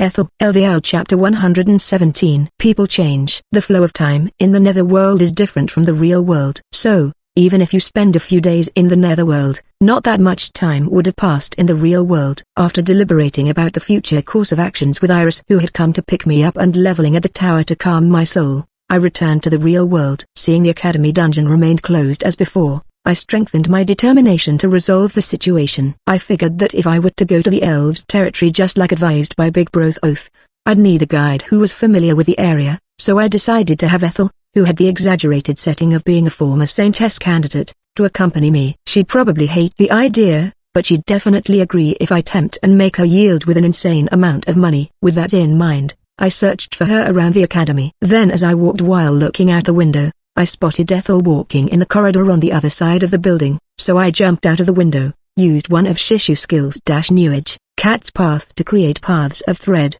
and made use of it to cross the air. I knew from the direction she was walking that Ethel's destination was the academy director's room, so I stepped outside the window, and an interesting conversation reached my ears from inside. What a godsend, now I got a just cause, Banzai! I shouted delightedly inwardly. Then, I showed my presence and...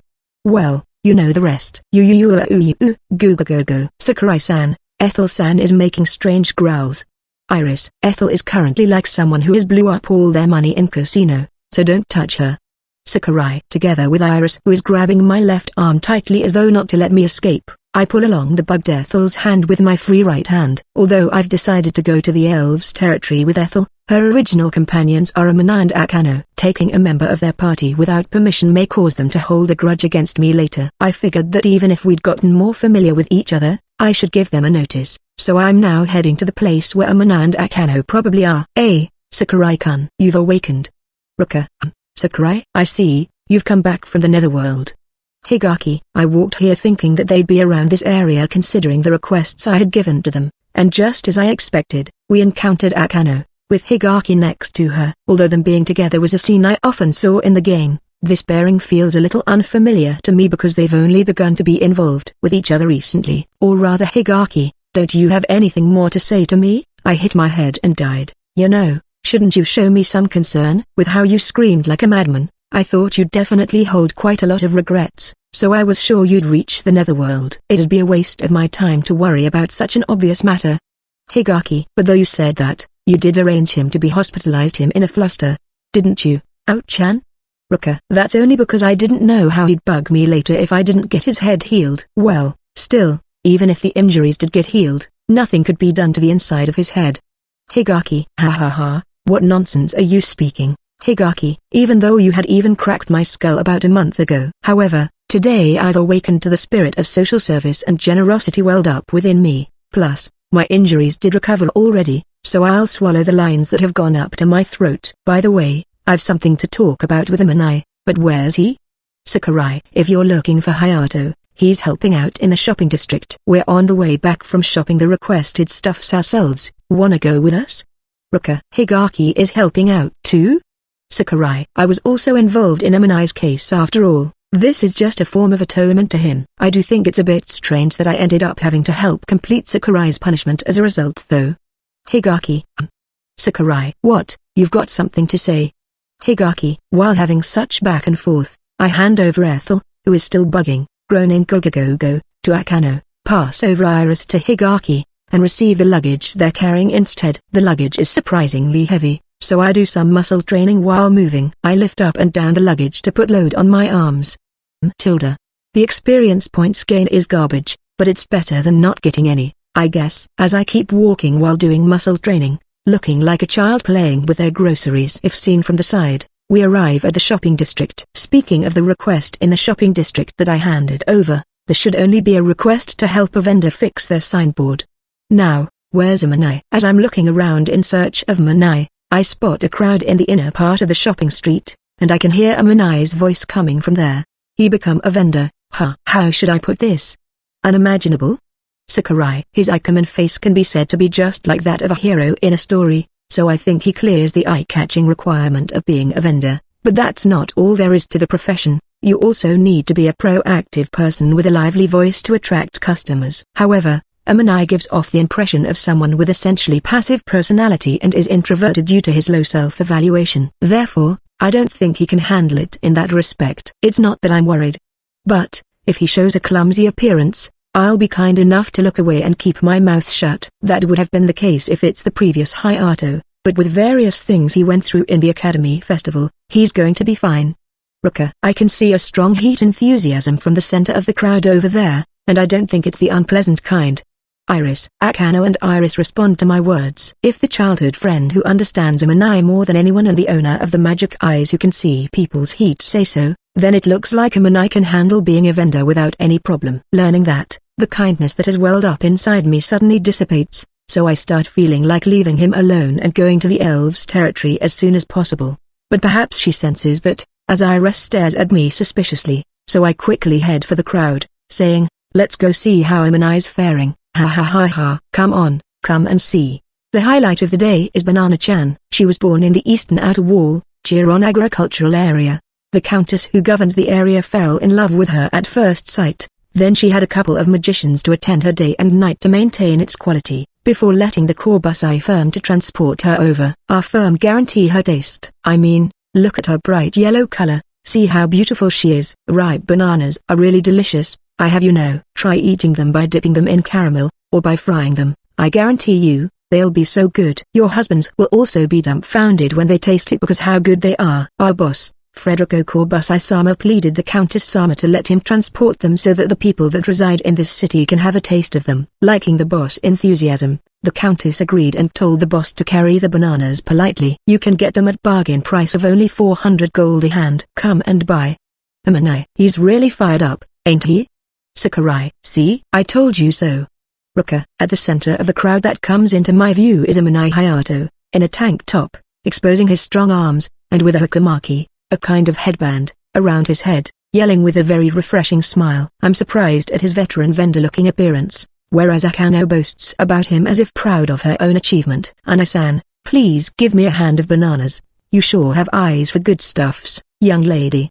Amanai. Oh my. To call me a young lady. I think I'll have another hand. Thank you for your patronage. He even mastered the technique of sucking up to middle-aged ladies. People do change. Huh. I'm surprised. LVL Chapter 118. Some things cannot be bought with money. Not wanting to get in the way of his work, I left a message from Amanai to Akano. Let's meet up later. I have something to talk about, and went to kill time until Amanai is done with the request by preparing for the journey to the elves' territory. Unlike in my previous life, this world regular trains, let alone bullet trains.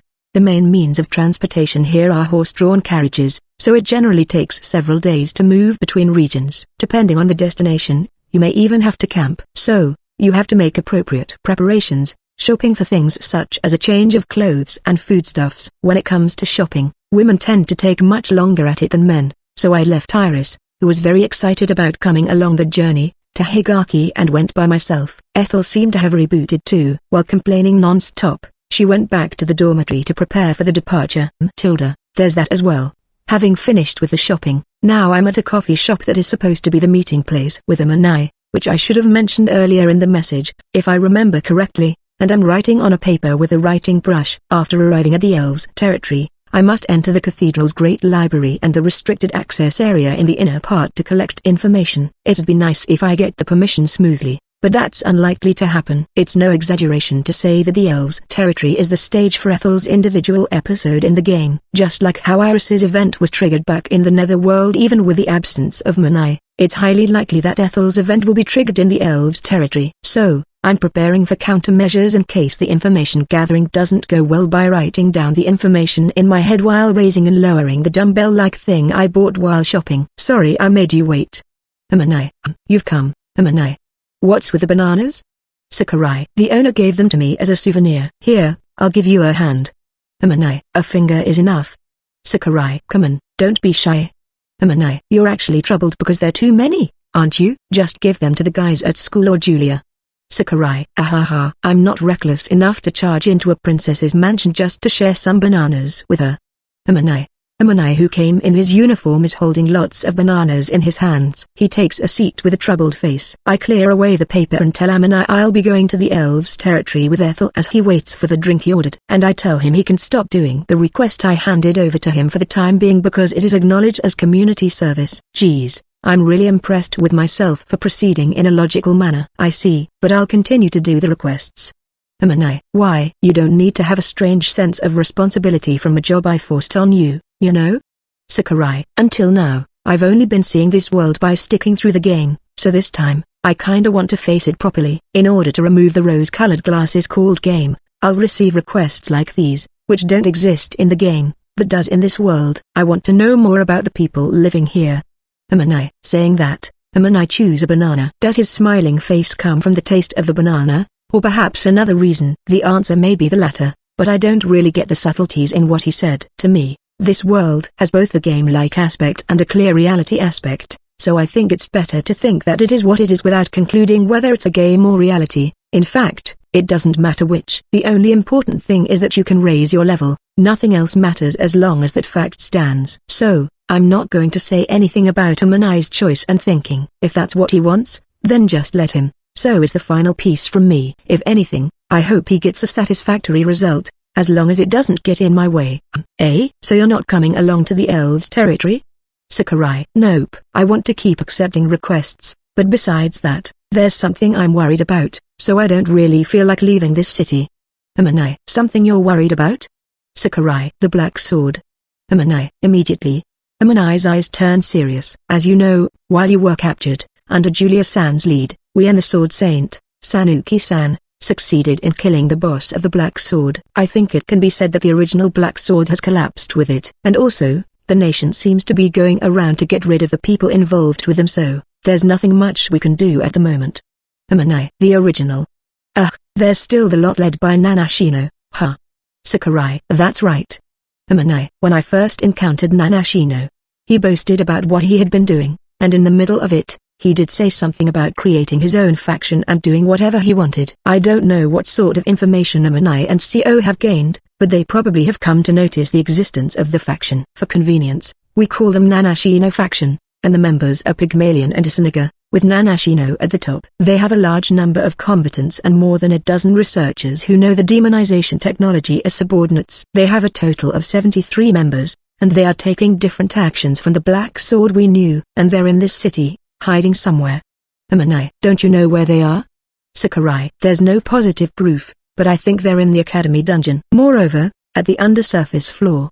Amanai. Undersurface floor. Those words make me recall, come to think of it, there's that. The academy dungeon consists of 50 floors, but there are two types of those floors. the surface and the undersurface. What I usually explore is the part called 50 surface floors, which are floors that anyone can dive in during normal gameplay. Now then, what is the undersurface floor? To put it simply, it is a bonus dungeon that will be opened after the game is cleared. However, the undersurface floor is just the name for the dungeon. It is actually a stage for testing power where you can fight strengthened monsters that represent each floor. Each floor on the undersurface floor is a large open space with the boss of the floor waiting in the center. And by winning the battle that can be initiated by talking to the boss, you'd be able to advance to the next floor. By repeating that process, you progress to the deeper floor. That's how the undersurface floor is designed. But on top of having the restriction where you cannot get out unless you reach a specific floor once you start the challenge, the undersurface floor also has the terrifying characteristic of not yielding experience points. Although the strengthened monsters in the undersurface floors do have the advantage of dropping valuable items, many of the items have some big negative effects.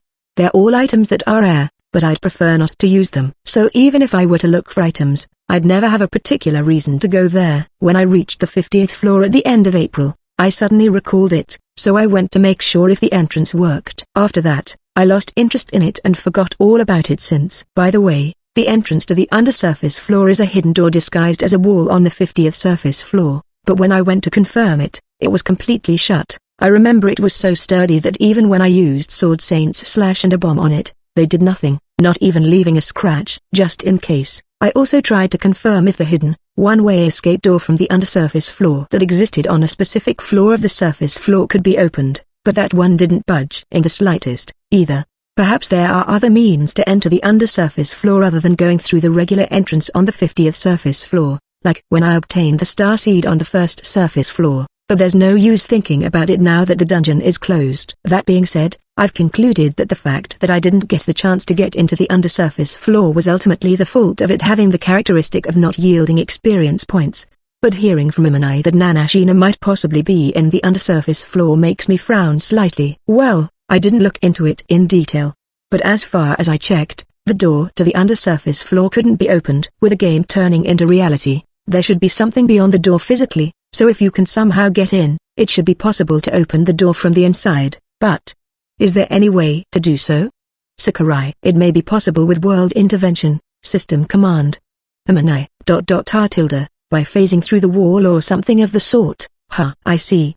Sakurai. World intervention, system command, a skill that Nanashino happily said can only be used by reincarnated people. He said he used it in conjunction with the concept of phenomenon tampering, cheat code, which disrupts the game balance. Although I saw it in practice, he said that turning invincible, boosting up one's speed, warping, and multiplying oneself were few of the applications, so I think he could probably use those foul skills. If that's the case, he could warp inside the wall to get behind the door, then operate the lever inside to open and close the door freely. And if he could really use cheats, I could think of many ways other than warp that would allow him to do the same. So I'm convinced that Imanai's point makes sense. From what I heard from Sanuki-san about his fight with Nanashino at Obsiesco, it seems that the guy could at least permeate into the surroundings, multiply, and warp. So I think it's not impossible for him to get inside the wall and open the door by pulling the lever inside. Imanai. And the fact that he brought the researchers along means that he wants to do something with demonization technology. If that's the case, he'd need a large space for equipment and stuff. Which is why you guessed that they went into hiding in the undersurface floor. Sakurai. If the undersurface floor works the same as it was in the game, the defeated boss won't be revived until re-entry, so I think he can take advantage of that to use the place as a base. Actually, the nation is still combing through the whole city in search of him, so it's just my personal guess at the end of the day, but it'd be easy for him to get into the academy dungeon with the help of Vice Principal Milia Heikler, and if he's wary of me, it wouldn't be strange if he's holing up in there. That's why I suspect that there may be lurking in the undersurface floor. Imanai. If your suspicion is correct, then there's nothing can be done about him, ain't it?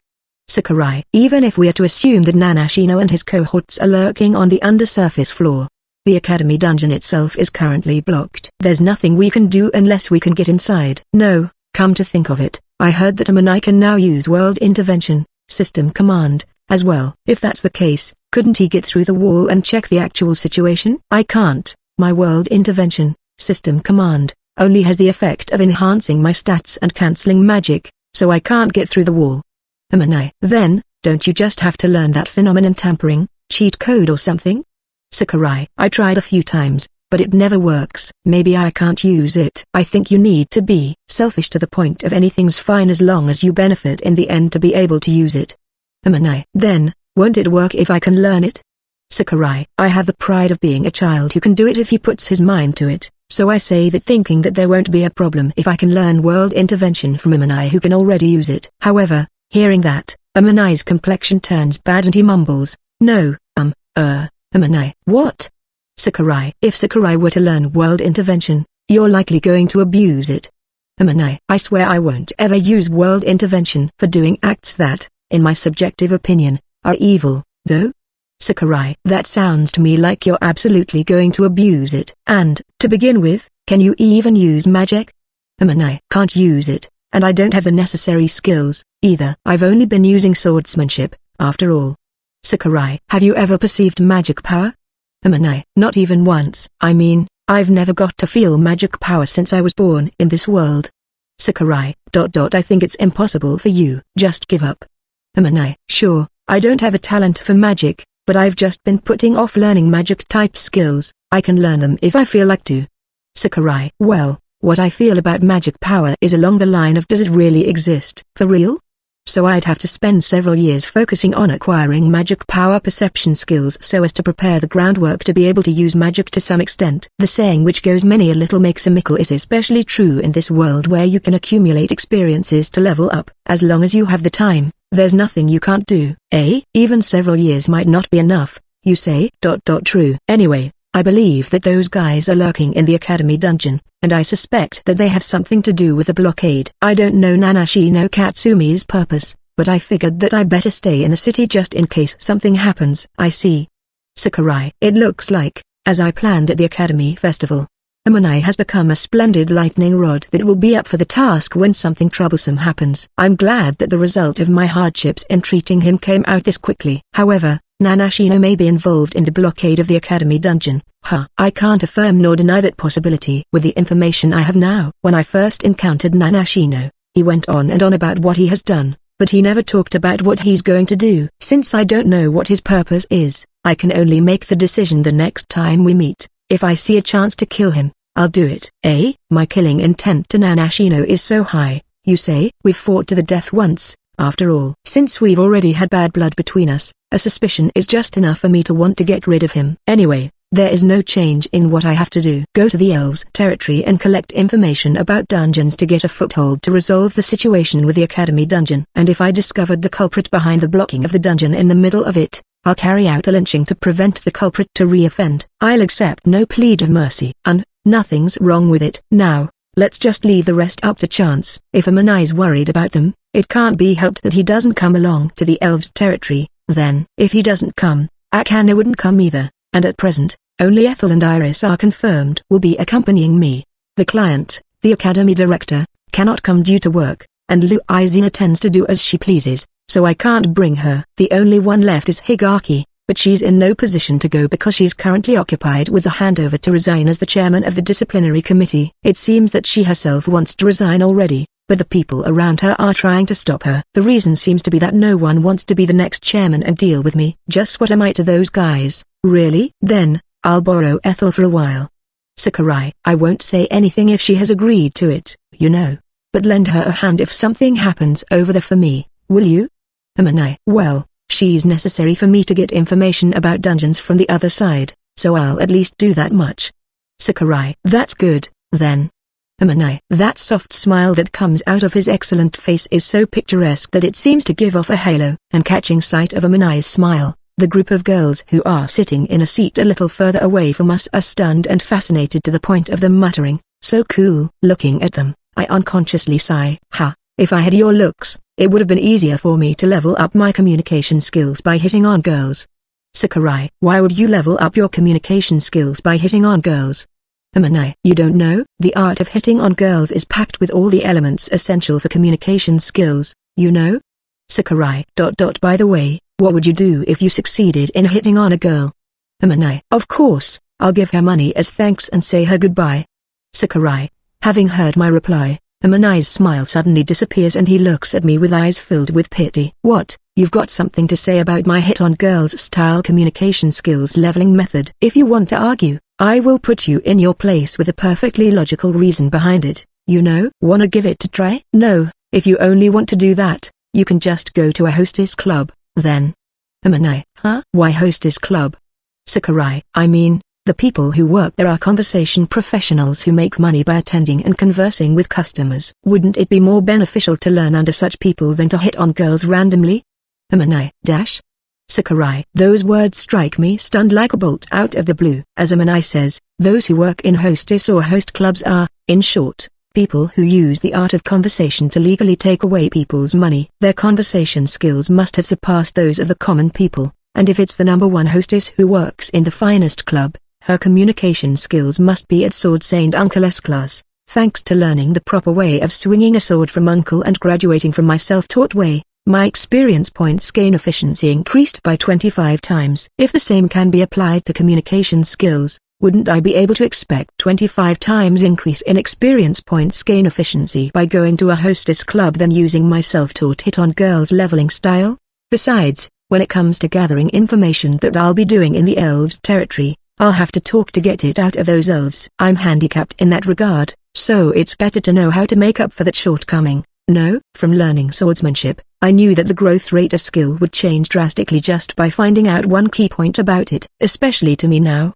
I'm sure that the growth rate of my conversation skills has been raised as my humanity has improved. If that's the case, there is only one thing I should do before Ethel and Iris are ready for the journey. Shall we go then? To the finest hostess club.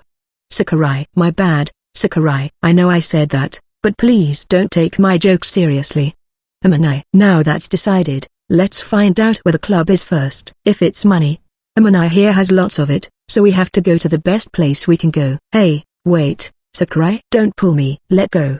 Amanai. I can't go to a hostess club without money, can I? Sakurai. What do you take me for? Your wallet?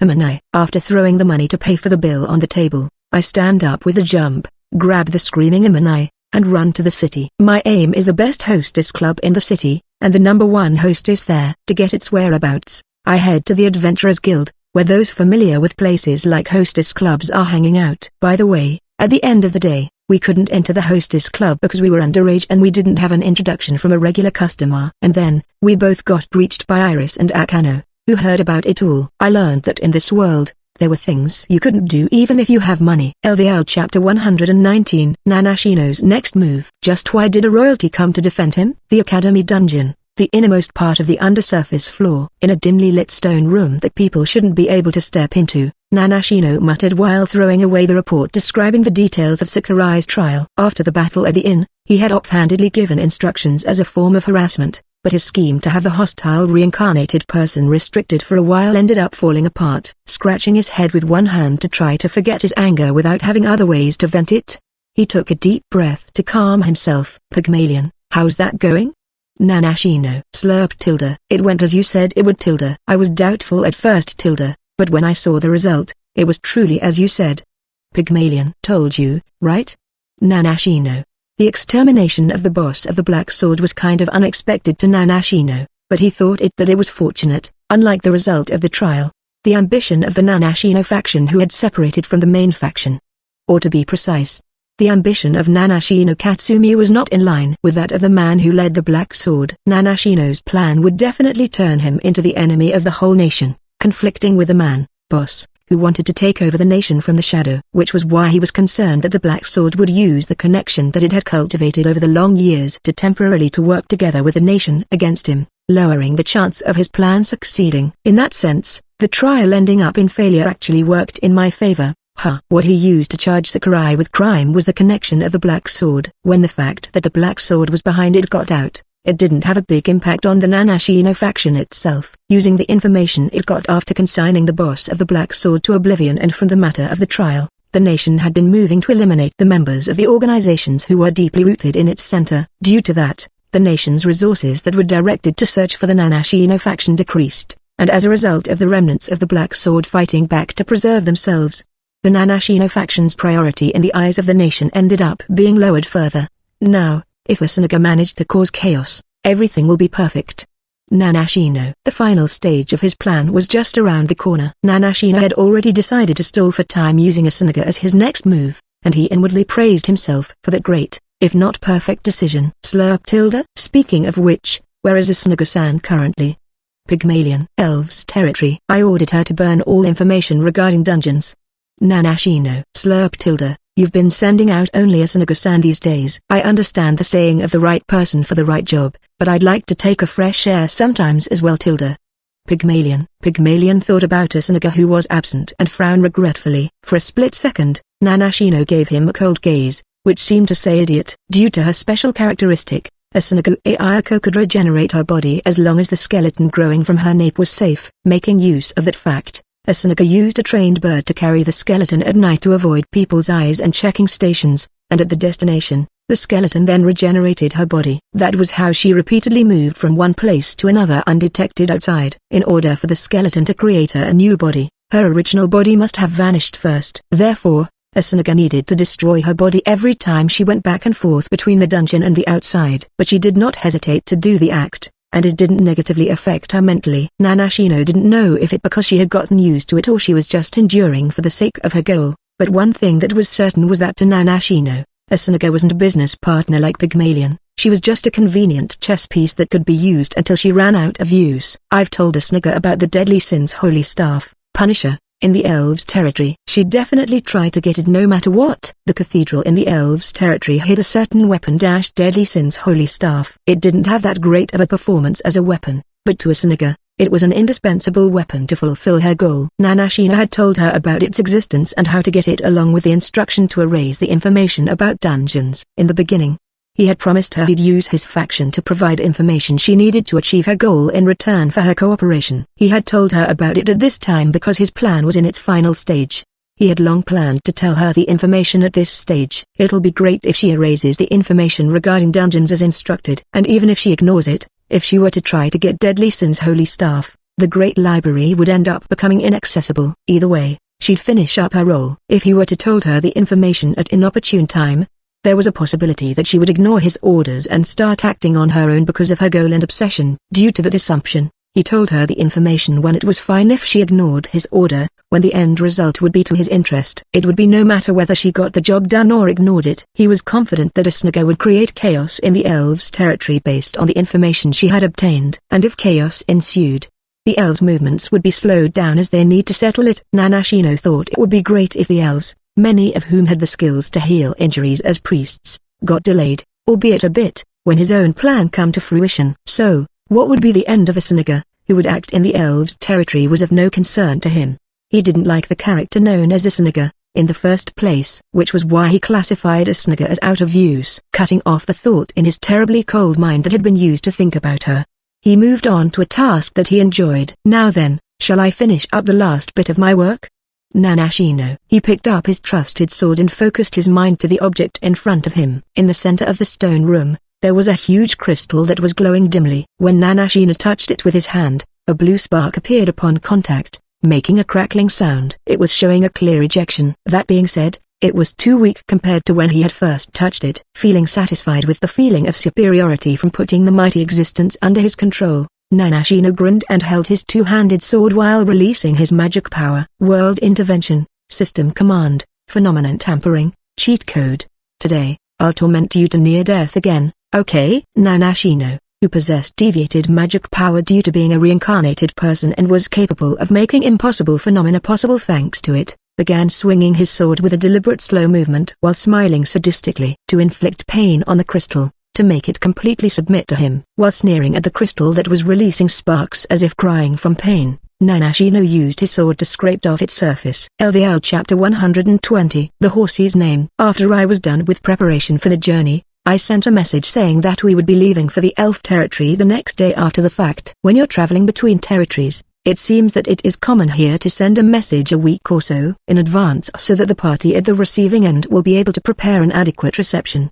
But given the urgency of the matter this time, we left for our destination, Ethel's birthplace, the next day after sending the message. By the way, the official name of the Elf territory is just that, Elf territory. In other territories, the name of the aristocrats who is appointed by the royal family to govern the land fills in the Elf part, but the governor of the elf territory cannot be decided by the royal family due to various circumstances. It is simply named the elf territory because it is home to the majority of elves in the nation. Sigh tilde. Even though I ran away from home, to think I'll return to my parents' place this quickly. Moreover, I'll be taking True back with me. Ethel, it was the condition you stated yourself, ain't it? You reap what you sow. Deal with it. Sakurai, that's indeed the case, but why apostrophe no tilde? Sigh tilde, geez tilde, this is the worst. Toru, be as quiet as possible while we okay? Ethel-san, telling Sakurai-san to be quiet is like telling a fish not to swim. The wise thing to do is to take a step back and put it in an aquarium where it can swim as it likes to some degree. Iris, and how did that work for you and Higaki? Ethel, we've gotten better at catching him. Iris, so it didn't work at all, huh? Ethel, the wheels of the covered wagon make rustling noises as the wagon goes down the road. The cover of the wagon is installed with a high frame and waterproof cloth. Iris and Ethel are in it with the luggage. I, on the other hand, am standing on the coachman's seat where the coachman should be sitting down and holding the rein, working hard on practice swinging to try venting the stress from not being able to kill monsters from on top of the swaying wagon. Snort, snort. The weather is clear, and underneath it, my horsey who is pulling the wagon is snorting in good mood and walking forward energetically.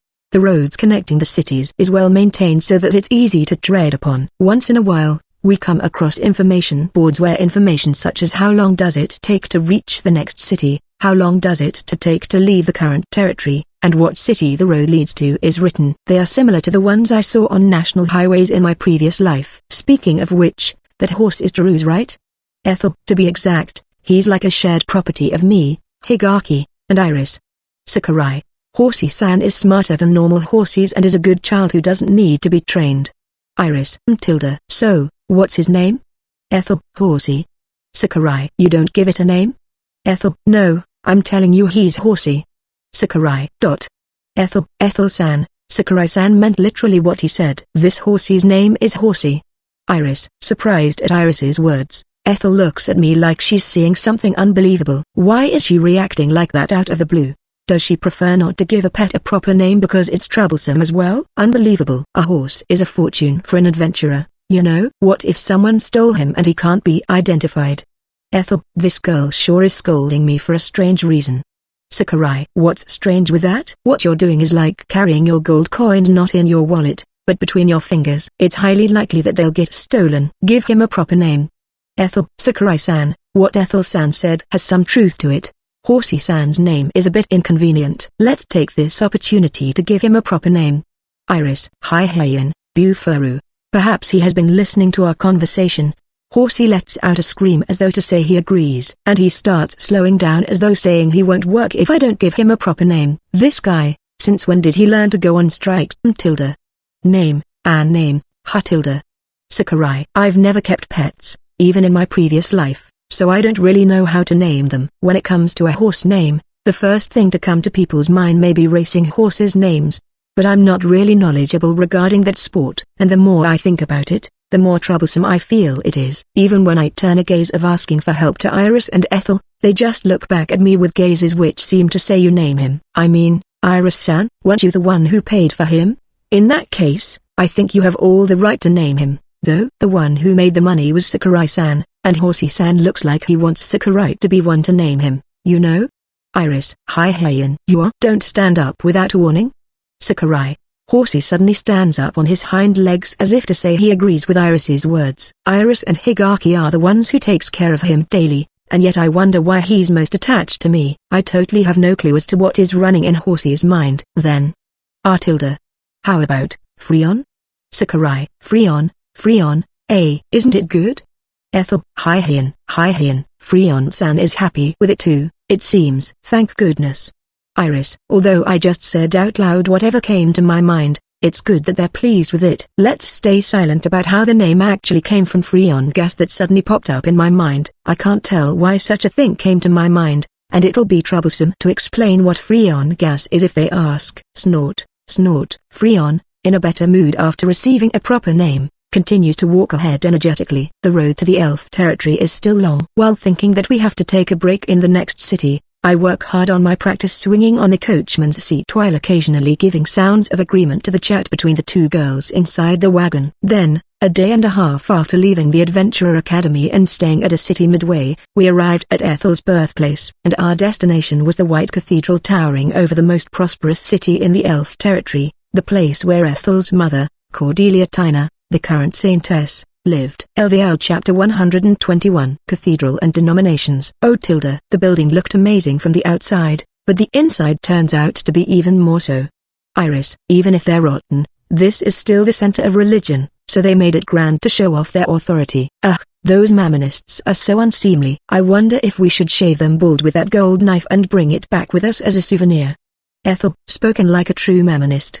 Sakurai. We left Freon at the inn and came to the cathedral. This place was said to be based on a famous cathedral in my previous life. As soon we entered through the entrance, we were immediately greeted with a grand-looking huge nave.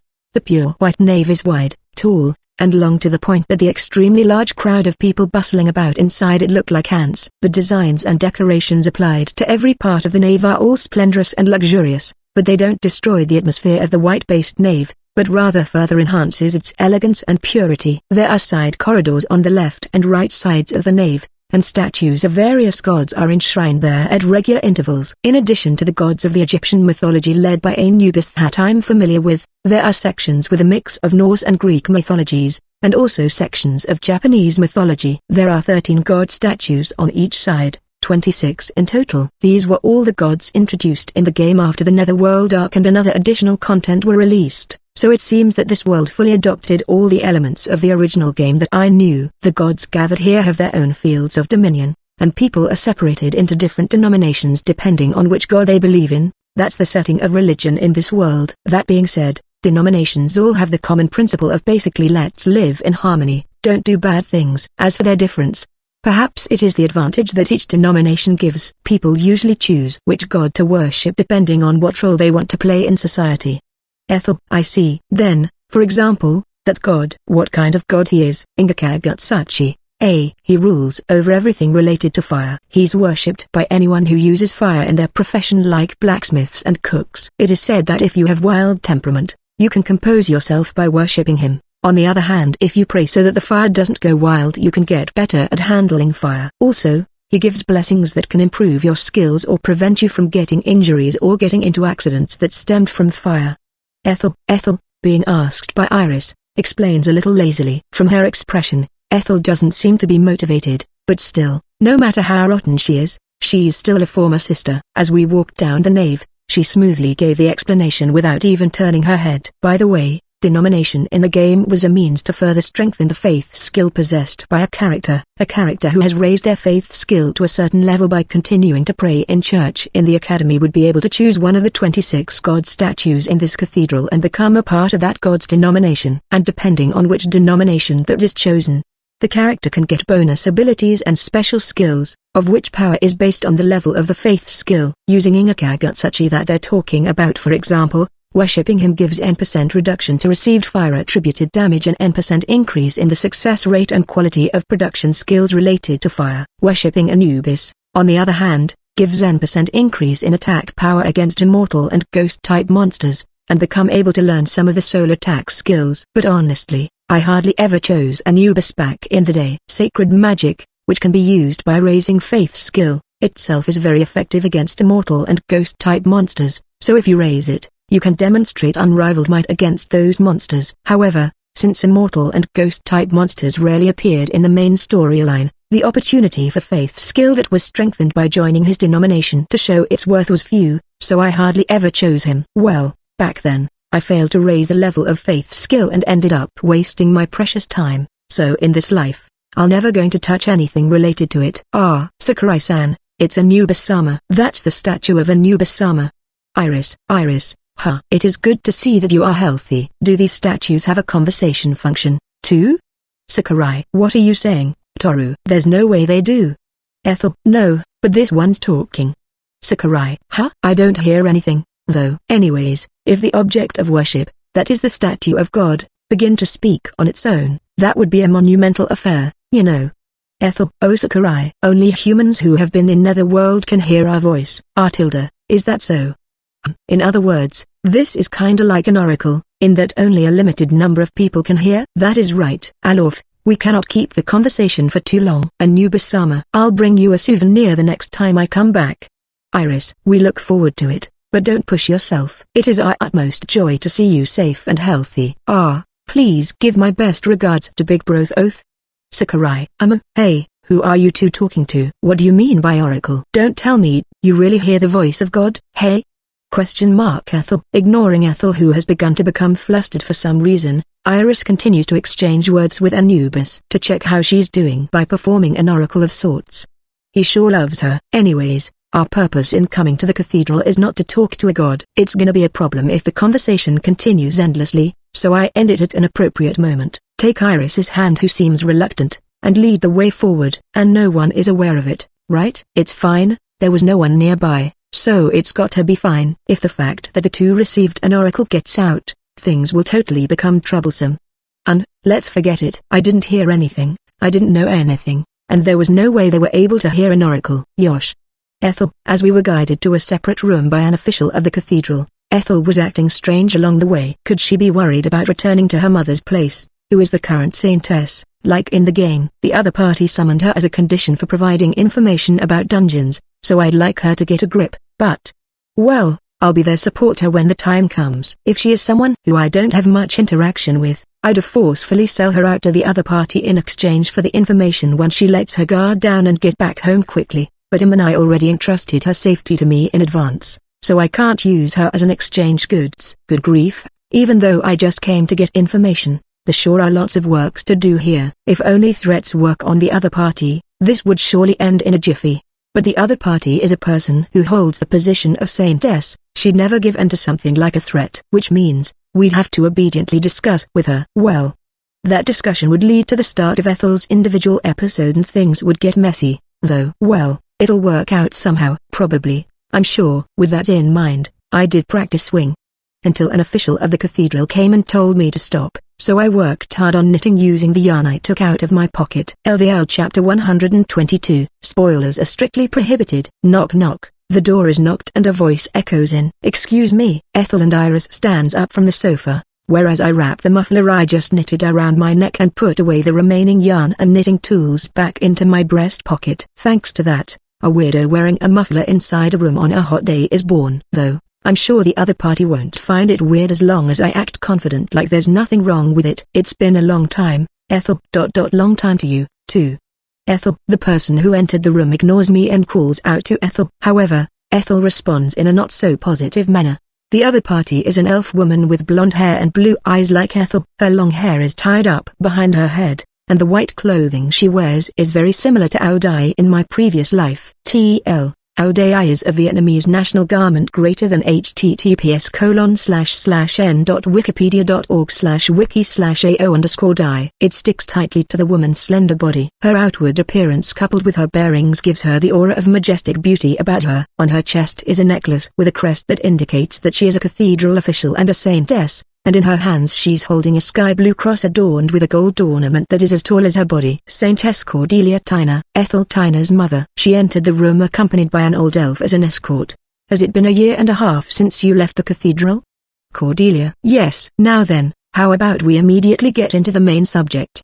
Ethel-sama, what is with that attitude towards your own mother? Regardless of the fact you went to the Adventurers Academy, as someone who has received education as a saintess candidate, you have to keep proper manner at every occasions. The old man next to Cordelia-san gets angry at Ethel's attitude all of a sudden, but Ethel ignores him with a nonchalant face and indicates that she isn't going to reply to a small talk by keeping silent. I agree with her. Although this matter is necessary for my leveling, I want to quickly finish this errand that doesn't give experience points. Besides, I already had a hunch when they specifically asked for Ethel, but now that the one who came to deal with us is her mother, the possibility that Ethel's individual episode would be starting has shot through the roof. Just in case, I've came up with some measures so that we can complete the episode as soon as possible and get back to our main objective in coming here. But if the episode is starting for real now, the former Saintess Cordelia will be asking Ethel Tyner to take on the position of Saintess later. Of course, such a development isn't to my liking. It'll be better if they just honestly show us to the deepest part of the Great Library. If the individual episode doesn't start, the time that the talk would take will surely be shortened, and if the Great Library does have information that will lead to the solution to this problem, I'll be able to return to leveling that much faster. Therefore, I pray so that such a development doesn't start. O gods, Buddhas, experience points, and +1 experience point. Please give this devotee of experience a convenient future. And since I'm praying, please give me experience points for faith skill too, I beg you. Ethel-san, Sakurai-san is starting to glare at the old man. I feel like he's about to reach the limit of his patience. Iris, this guy, there should be a limit to be addicted to training. For now, I'll try to end this talk as quickly as possible like we've planned before. Or rather, I've already told him the talk will probably going to take some time. But looks like he didn't hear it at all. Just how absorbed he was in knitting. Sheesh. For some reason, the girls next to me are conversing secretly. Don't they know how much time will be lost because of their conversation? I'm getting more and more irritated seeing acquired experience points not displayed in my field of vision, so I'd like to firmly protest against delays that keep the talk from going forward. I look at the old man who's probably the oldest one in the room. I keep staring at him to urge him to get the talk proceeding since he's the oldest, but receiving my stare, the old man mumbles like he's a little scared. And seeing it, Cordelia prompted us all to sit down. He reacted slightly different from what I was expecting, but all's good since we'd be proceeding with the talk as a result. I'll quietly sit and wait until the talk's over. After everyone sat down and introduced themselves, Cordelia Tyner's escort starts the talk. By the way, the old elf's name is Terence Kendall. Now then, we've heard the story from the Academy Director. The Academy dungeon has been blockaded all of a sudden, correct? To search a solution for that, you want to use the Cathedral's Great Library, and we've also heard that the royal family has given you permission to enter the deepest part of the Great Library as well. Naturally, we, too, have no objection to cooperating in regard to the abnormal situation faced by the Academy. Terence. Thank, Ethel. But unfortunately, there is one problem. Terence says so before Ethel finished her reply. He has a nasty smile on his face seemingly to mock her, and on the receiving end, Ethel squints her eyes without trying to hide her discomfort. There is a barrier that prevents people from entering the deepest part of the Great Library. It was made so that no one can ever enter without the approval of the Saintess. The situation is, the barrier cannot be released at the moment. Terence. If it's a Saintess you need, you have Mom right here, don't you? Ethel. While it is unfortunate, Cordelia is now just a former Saintess. She is merely filling the position until the next Saintess takes over. She has no authority to allow someone to enter the barrier. Terence. Former Saintess? What does that mean? Ethel. Ethel stands up in surprise. It's probably because she couldn't believe that Cordelia has quitted being a Saintess. On the other hand, I put my hand on my forehead and look up at the ceiling, saying as expected, the individual episode has begun, whereas Iris tilts her head, unable to comprehend the situation. Sakurai-san. What is a Saintess? Iris. I see, Iris never heard of it. Iris brings her mouth close to my ear and asks in whisper. Come to think of it, she's a resident of the netherworld. She's ignorant of systems and positions in the real world. It's a pain to keep listening a talk that you can't make a head or tail of, so I decide to teach her about the Saintess while not disturbing the Ethel and Co.'s conversation, which is actually more close to an argument. Now then, shall I begin with what a Saintess is first? A Saintess is a third-party cathedral official who doesn't belong to any denominations and is responsible for mediating and solving problems that arose between denominations, and thus considered to be the cathedral's de facto leader. In this cathedral where the statues of the gods worshipped by each denomination are gathered, the representatives of the denominations are working every day to finish up the work of their own denomination and to solve the troubles they received from outside. Troubles with believers belonging to other denominations are some of the cases, and a few can even change the influence of the involved denominations significantly. To put it simply, it is the issue of interests of the corrupt priests regarding which denomination earn more operating expenses of the organization. A Saintess is the person who stands and mediates between the denominations in such matters. Sometimes, she even takes the matter into her own hands and solves it herself. Plus, she is the one who takes care of matters related to other organizations such as the Adventurer Academy, and she also has the authority to manage various facilities such as the Great Library. But becoming a Saintess can be said the same as getting the short end of the stick. After all, while the life of a Saintess is covered by the financial resources of the cathedral until she passes away, She is restricted from possessing private property and given no salary with the excuse so that the saintess can keep dedicating herself to the organization with selfless devotion. The fact that the reward is next to nothing compared to the importance of the works she does makes being a saintess the same as being a slave labor. That and the life of wearing old clothes that has changed hands for God knows how many times and continuing to eat only enough food to replenish her nutrition were what led to the formation of Ethel's Mammonist principle. Ethel, the daughter of the former saintess, Cordelia Tyner, had been educated in the hope that she became a saintess, but, having seen the reality of what being a saintess entailed up close, she ran away from the cathedral, thinking, I don't want to work unpaid for those selfish people. To begin with, becoming a saintess is nothing but a pain for someone who doesn't have the spirit of selfless devotion. Ethel's opposition can be said to be a matter of course, especially given her age. Naturally, her surroundings don't understand her escape drama, so many still think that Ethel should be brought back and installed as a saintess, bringing her lots of troubles, of which are the contents of her individual episode. Now, for the current situation. The two in front of us are intending to have Ethel become a saintess by intentionally letting go of the authority to allow people to use the Great Library, that is by having Cordelia Ann stepping down from her position of saintess. They thought that by doing so, Ethel would have no choice but to take on the position of the saintess. That said, the one behind this isn't Cordelia Ann but the guys from traditionalist faction who advocate that the one who takes on the position of saintess should be someone who inherit the blood of the first saintess. Those guys persuaded Cordelia Ann by taking advantage of her wish for Ethel to quit being adventurer out of concern that it being a life-threatening profession. Then, once Ethel concedes and takes on the position of saintess, they plan to hedge her in with rules and whatnot. Seriously, what a conniving bunch. Sakurai-san? Iris. I knew this would happen when Ethel was asked to come, so I thought of selling her out, but Amanai asked me to look after her, so that is a no-go. Which is why from now on, we're going to accomplish the goal of perusing the books in the deepest part of the Great Library under the condition of Ethel isn't handed over to the cathedral. How so troublesome, Tilda? Sakurai. Having explained about position of the saintess and the current situation to Iris, I sigh and get up from the sofa. Originally, Ethel's individual episode went like this. For the protagonist who got injured in the intensifying battle against the Black Sword, Ethel goes to the cathedral to borrow a certain equipment, but to take it out requires the permission of the saintess, and since Cordelia has resigned from the position, the guys of the traditionalist faction demand Ethel to become the saintess. It is very different from the current situation, but it seems that since the conditions of the required thing is in the cathedral, getting it requires the permission of a saintess, and Ethel goes to cathedral are all met. Ethel's individual episode ends up getting started all the same. I experienced the same thing in the Netherworld. Although I hate it, it's not entirely unexpected. That being said, while I figured that I just have to suck it up and deal with it, I feel like my stress is about to reach the limit, so I move behind the sofa where Ethel and Co sit and start practice swinging to relieve my irritation. I mean, I understand that she doesn't want her daughter to continue a profession that poses a risk of death as a mother,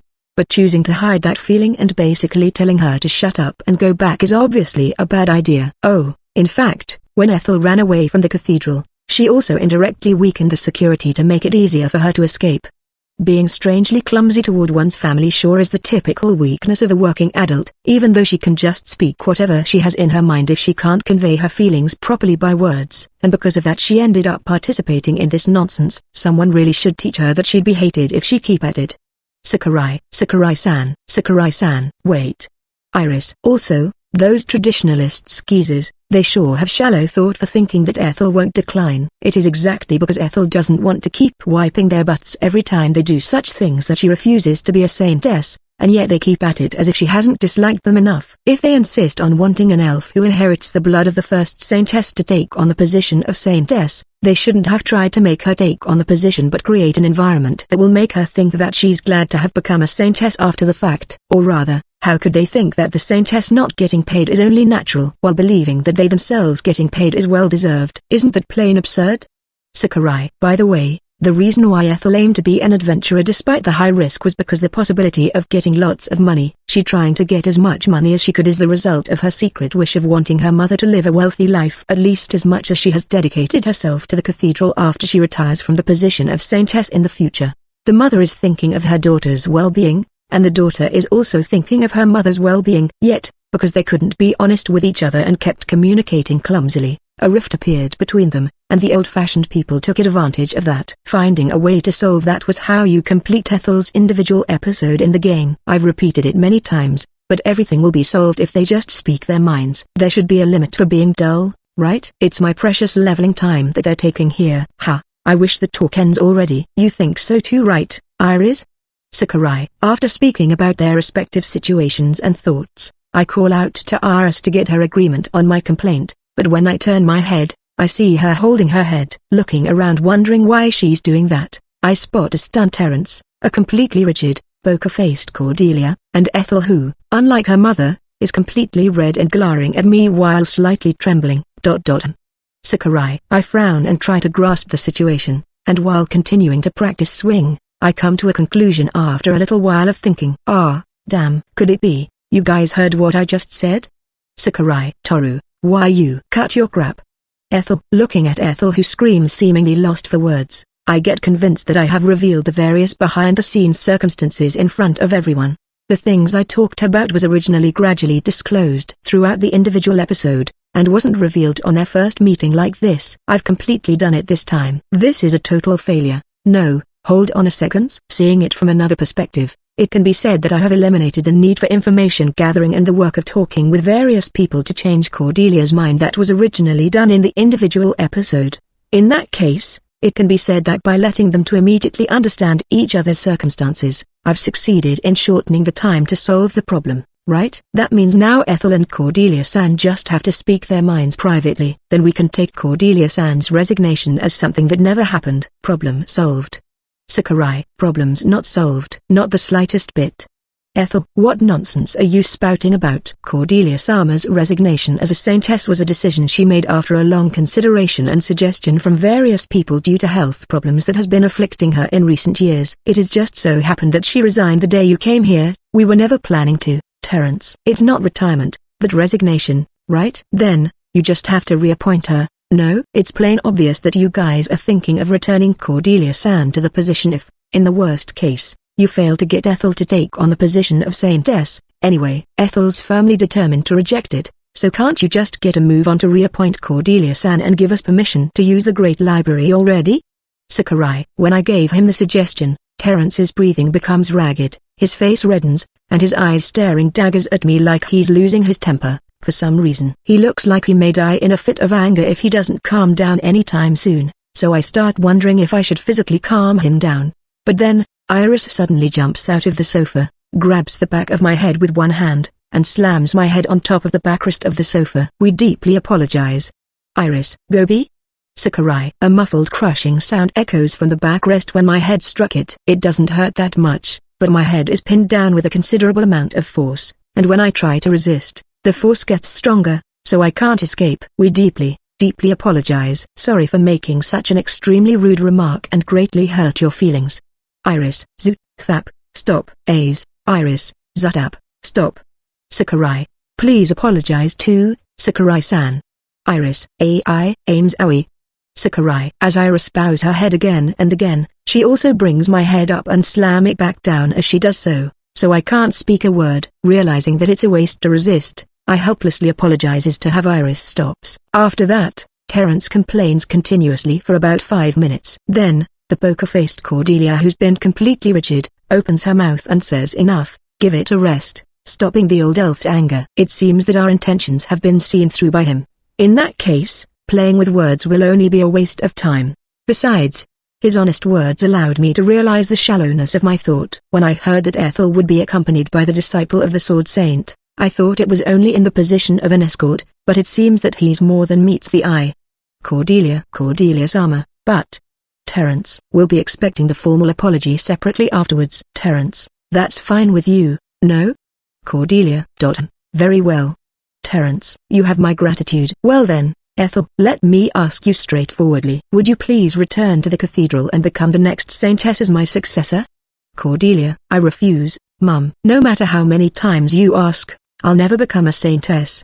Ethel gives a clear refusal to Cordelia's question. Hearing it, Cordelia makes a sad expression for a brief moment, then immediately hides it and mutters, I see, what a pity. Like that, The first discussion ends with them having been able to properly confirm each other's thoughts. Later on, Iris and I apologize to Terence-san for my rudeness, and although he then lets out all the complaints he couldn't say earlier in the room, he accepts the apology. Well, afterwards, Ethel's mother invites us to dinner, but Iris politely declines out of worry of what I may do. As a result, Ethel will finally get to eat together alone with her mother for the first time in a year and a half since she left the cathedral. Which is why I give her a thumbs up and yell to lift the nervous Ethel's spirit. The table's already set, so go and pour out your heart. But she then looks at me with a very cold eyes and hits me on the shoulder, for some reason. What's with that attitude to the benefactor who have given her the chance to reconcile with her mother? What do you make of it, Iris? I think that Sakurai-san was guilty. Iris. As we're seeing off Ethel heading to the cathedral at near dusk, I ask for Iris's opinion. But it looks like Iris can't make sense of my good deed, and she tells me, please look back on your actions today and reflect on them. So, I leave the inn and escape. Then, in search of a place where no one can disturb me, I go to the stable where my beloved horse Freon is staying and lay down next to him. Hi Heian. Your head is still fine, but stop trying to put your body on top of me, it's heavy. You're going to crush me. Sakurai. Putting my back on the hay and putting Freon's head on my belly, I look back on my actions on the day and reflect on them despite feeling a little sleepy. The first thing that comes to my mind is that I started practice swinging during the discussion. While thinking that it was too rude of me and reflecting on it, I think about the second point to reflect. However, as I'm thinking about it, I begin to feel more and more sleepy, and I realize that my thoughts have begun to turn sluggish. There's a saying that goes, it's hard to tell a pause thinker from a sleeping one, but putting it another way, doesn't that mean that taking a rest the same as thinking? Having thought so, I give up on recalling my actions and decide to leave my body to the drawing in drowsiness, and thus, my first day in the elf territory is over. LVL Chapter 123. Parent and Child, and Parent and Child. There was a private room provided for the Saintess in the upper part of the cathedral. Its size was about 12 tatami mats, 36 by 72 feet, but rows of bookshelves lined up by the walls. A clothes dresser that seemed to be also used for office desk was put at the end of the room, and even a simple bed was stuffed at the corner, so in respect to its actual size, there weren't many spaces where one could move around freely inside the room. A single person living here might not find a problem, but it would be a bit cramped for two, and as for three and more people. It needn't to be said, such was the room provided for the Saintess who represented the religious organization. Warm dishes were lined up on the dining table that had just been brought into the private room. However, they were terribly simple for dishes provided for one with the grand title of Saintess. They were about the level of general home-cooked dishes. However, even these were more luxurious than the usual dishes, which was why Ethel couldn't help but make a bitter face to the circumstances surrounding the Saintess. During the meal, both Cordelia and Ethel were silent. For the Saintess, eating was a ritual to give one's gratitude and to assimilate the food into one's body, and she was taught that talking during mealtime was violating the etiquette. Despite having ran away, Ethel was brought up with such a teaching as well, so even though she didn't intend to keep it, she usually spoke less during mealtime. Moreover, since both were waiting the other to strike up a conversation, it could be said that this situation was preordained. Just what should I talk about? Or rather, that Toru, just how did he find out the reason I was making money?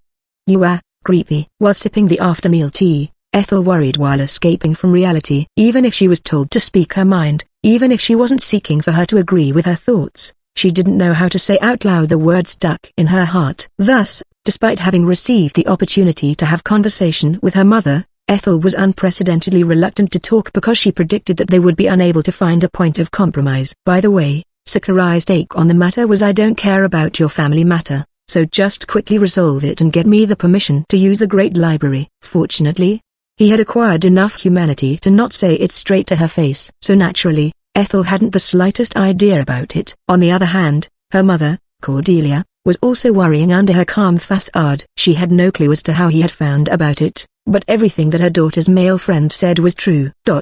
I wonder what I should do now. Cordelia, like Ethel, had been educated to be a saintess since her childhood, and now, she had become a splendid saintess. As a result, she believed that the circumstances surrounding the saintess was natural, and even after realizing that being a saintess was no different from being a labor slave when looked at from outsiders' perspectives, she thought that is exactly why a saintess' words hold much weight. It was a job that no one wanted to do, but it was certainly indispensable, and for one to be willing to take it upon themselves was very noble. And Cordelia felt a strong sense of accomplishment from the fact that conflicts were settled thanks to her working. She was able to have a peace of mind from the fact that her hard work was not in vain. Therefore, she was proud of her position, that was the saintess. And she had wished her daughter to succeed the job. But her daughter had escaped from the cathedral and had become an adventurer. While it was no exaggeration to say that she was a workaholic, Cordelia had believed that her daughter should have freedom in choosing her own path. That was what she'd believed, not as a saintess, but as a mother. Therefore, she'd purposely loosened the security of the cathedral when she'd learned that Ethel was trying to escape, despite finding it regrettable. On the other hand, the reason why she hadn't questioned Ethel even though she'd learned of that fact was solely because she was timid as a mother. And exactly because she didn't ask, she'd become extremely flustered when she'd learned that her daughter was aiming to become an adventurer. Not even in her wildest dreams did she expect that her beloved daughter would someday aim for a profession with high risk to one's life like that. Cordelia had been worried sick about her to this day. As a mother, she disapproved of her becoming an adventurer, but she'd wondered if she even had the right to say it out loud as the one who had sent her off without asking anything about her plan going forward. If, for example, she said it out loud and it turned out that her daughter really wanted to be an adventurer from the bottom of her heart, would then asking her to give up be the best for her? What if her daughter ended up extremely hating her? Still,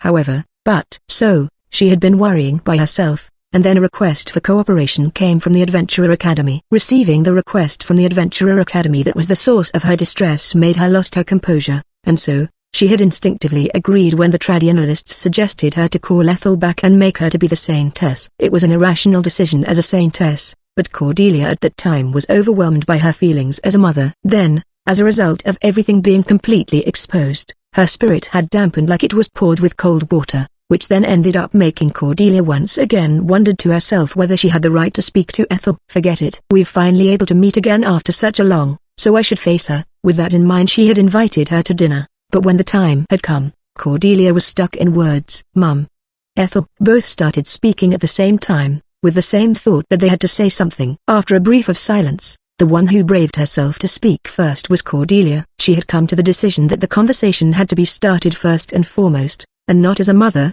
but a saintess. She decided to talk about Ethel's purpose in coming to the cathedral first. Well then, this should be no problem for you to use the great library. Tomorrow morning, we will be holding a brief ceremony for my re-inauguration to the saintess position, and, after which I will be giving you the permission to use it. However, going into the forbidden book section requires the accompaniment of the saintess, that is me. And in addition, some escorts will be following us, so I hope you don't mind. Cordelia, got it. Rather, I'm grateful that there would be more people monitoring so that the idiot on our side doesn't do anything strange. Ethel, the library will be available to use from the afternoon, so you are free to do anything in the meanwhile. You will be required to do entry procedures, so please wait at the reception desk of the library when the time comes. Cordelia, got it. Ethel, Also, you are probably not familiar with the Great Library. Therefore, I will be helping you gathering information regarding this case. Cordelia, don't you have other works to do? Ethel, no need to worry. Please think of it as my apology for involving you in a silly plot. Cordelia, I see. Thanks, Mum. Ethel, Mum. Being called that gave Cordelia a little bit of courage. For her, who as a mother, was stuck in words, that little bit of courage was essential. It pushed the words in her chest out little by little. Still, Cordelia unknowingly dropped her gaze to the center of the table and lowered her face like a child afraid of being scolded. However, even though she was intimidated to face her daughter, she was able to spit out the feelings that were continuously swirling in her heart. Ethel, I don't want you to continue being an adventurer. Cordelia, why? Ethel, because it's a life-threatening profession. Adventurers don't know when and where they will die, and sometimes, even their bodies may not be recoverable. Cordelia, like Dad? Ethel, yes. Cordelia, Dad, to that word, Cordelia replied with affirmation as if she was squeezing it out. Saint Raymond Tyner, Ethel's father and Cordelia's husband, and also once the top of the knights who guarded the cathedral. In this nation, there was a saying that went, if the sword saint is the halberd of the nation, then the shield of the nation is the saint, a testament of his strength. He was capable to protect a whole army with his high-level sacred magic and barrier arts, and combined with the faith shield to protect himself. People even described him as an impregnable man-fortress. He had participated in the Dragon Raid 3 years ago, and had become one of the many who was unable to return. I understand that the event 3 years ago was a special case, but at that time, Of the 740 subjugation force members who were made up of especially selected adventurers and knights from within the nation, only 60 returned. Most of them were people who provided support from the back line, and from the front line, there was no one but the half-dead sword Saint Sama who had managed to return. Cordelia, and those who played the role of stopping the attack directed at the rear guard, including Raymond Tyner, had turned into lumps of meat in the battle. The only things lying under his grave in the public cemetery were the medal given to him as one of those killed in action as a burial accessory and the remains of the armor that was bequeathed to him by the nation that Cordelia secretly put in as an offering. Hearing the news that my only remaining family members has died, I don't want you to be in a profession that makes me imagine such future. So, I would like you to return to the cathedral.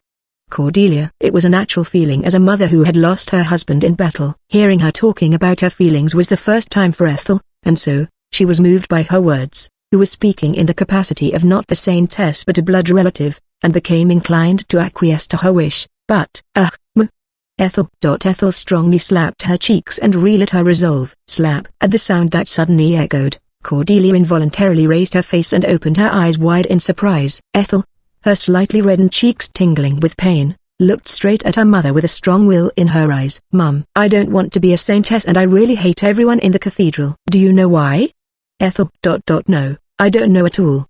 Cordelia. Then, let me tell you. You'd always been helping the people in the cathedral, yet when you needed help, no one, not a single one of them, helped you, even though you were the saintess. They'd always had their mess cleaned up by you. Yet they didn't even try to help. That's why I hate them. That's why I don't want to be a saintess.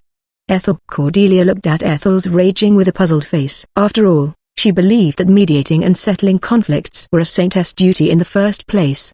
Wasn't being given a guarantee in terms of food, clothing and shelter for it already plenty enough as a reward? Ethel knew well that her mother would think so. After all, she used to be indoctrinated that way as well. The only reason why she had managed to free herself from it was because the strong influence of her father. Dad always said, I want to make your mom happy as an ordinary woman.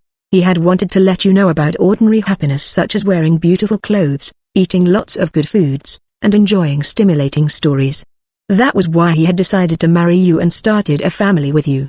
Ethel, having seen Cordelia in her youth and learned about her circumstances, her father was strongly opposed to the system despite being the saintess' husband. He believed that the role and responsibility of a saintess should be borne by an organized group rather than an individual, and the brainwashing education that produced a sacrifice, that was a saintess, that had been carried out since the candidate's childhood should be abolished. That was why, after their marriage, he kept working very hard every day in order to give Cordelia a family, private time, and he continued to try to make her understand how crooked the saintess system was. Therefore, he made a lot of enemies along the way, but thankfully, he made quite a few friends as well. And using the time he managed to make thanks to their assistance, he taught her a lot about the outside world, which he couldn't see from the standpoint of the saintess. At times, he brought her foods, of which she was forbidden from eating with the reason of them not being suitable for a saintess, and treated her to his hand-cooked meals. And at other times, he gave her brand new clothes as presents while taking into account Cordelia's sensibilities as a saintess,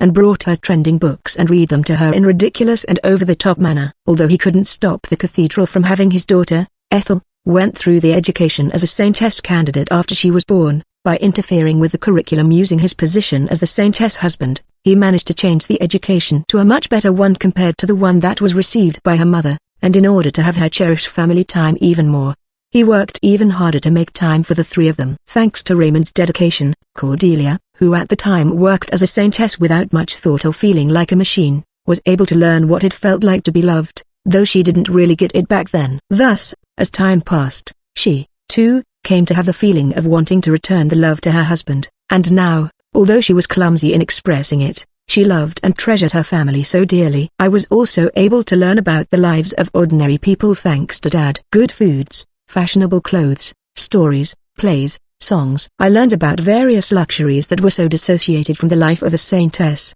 realized the fact that they were just normal things, that they were neither luxurious or anything, and began to feel that a saintess who wasn't allowed to have or do such normal things was strange. To Ethel, having a father who affirmed her doubts and was willing to answer them happily was a fortunate thing. She spent more time with her father than her mother, who kept being chased by works, and therefore was more influenced by him. As a result, despite having continued to receive education to be a saintess, Ethel succeeded in establishing a non-saintess ego and way of thinking. Before she ran away from the cathedral, She also wondered if she could change the Saintess system like her father. So, at first, I thought maybe I could do something about the system, maybe I could change it once I become a Saintess.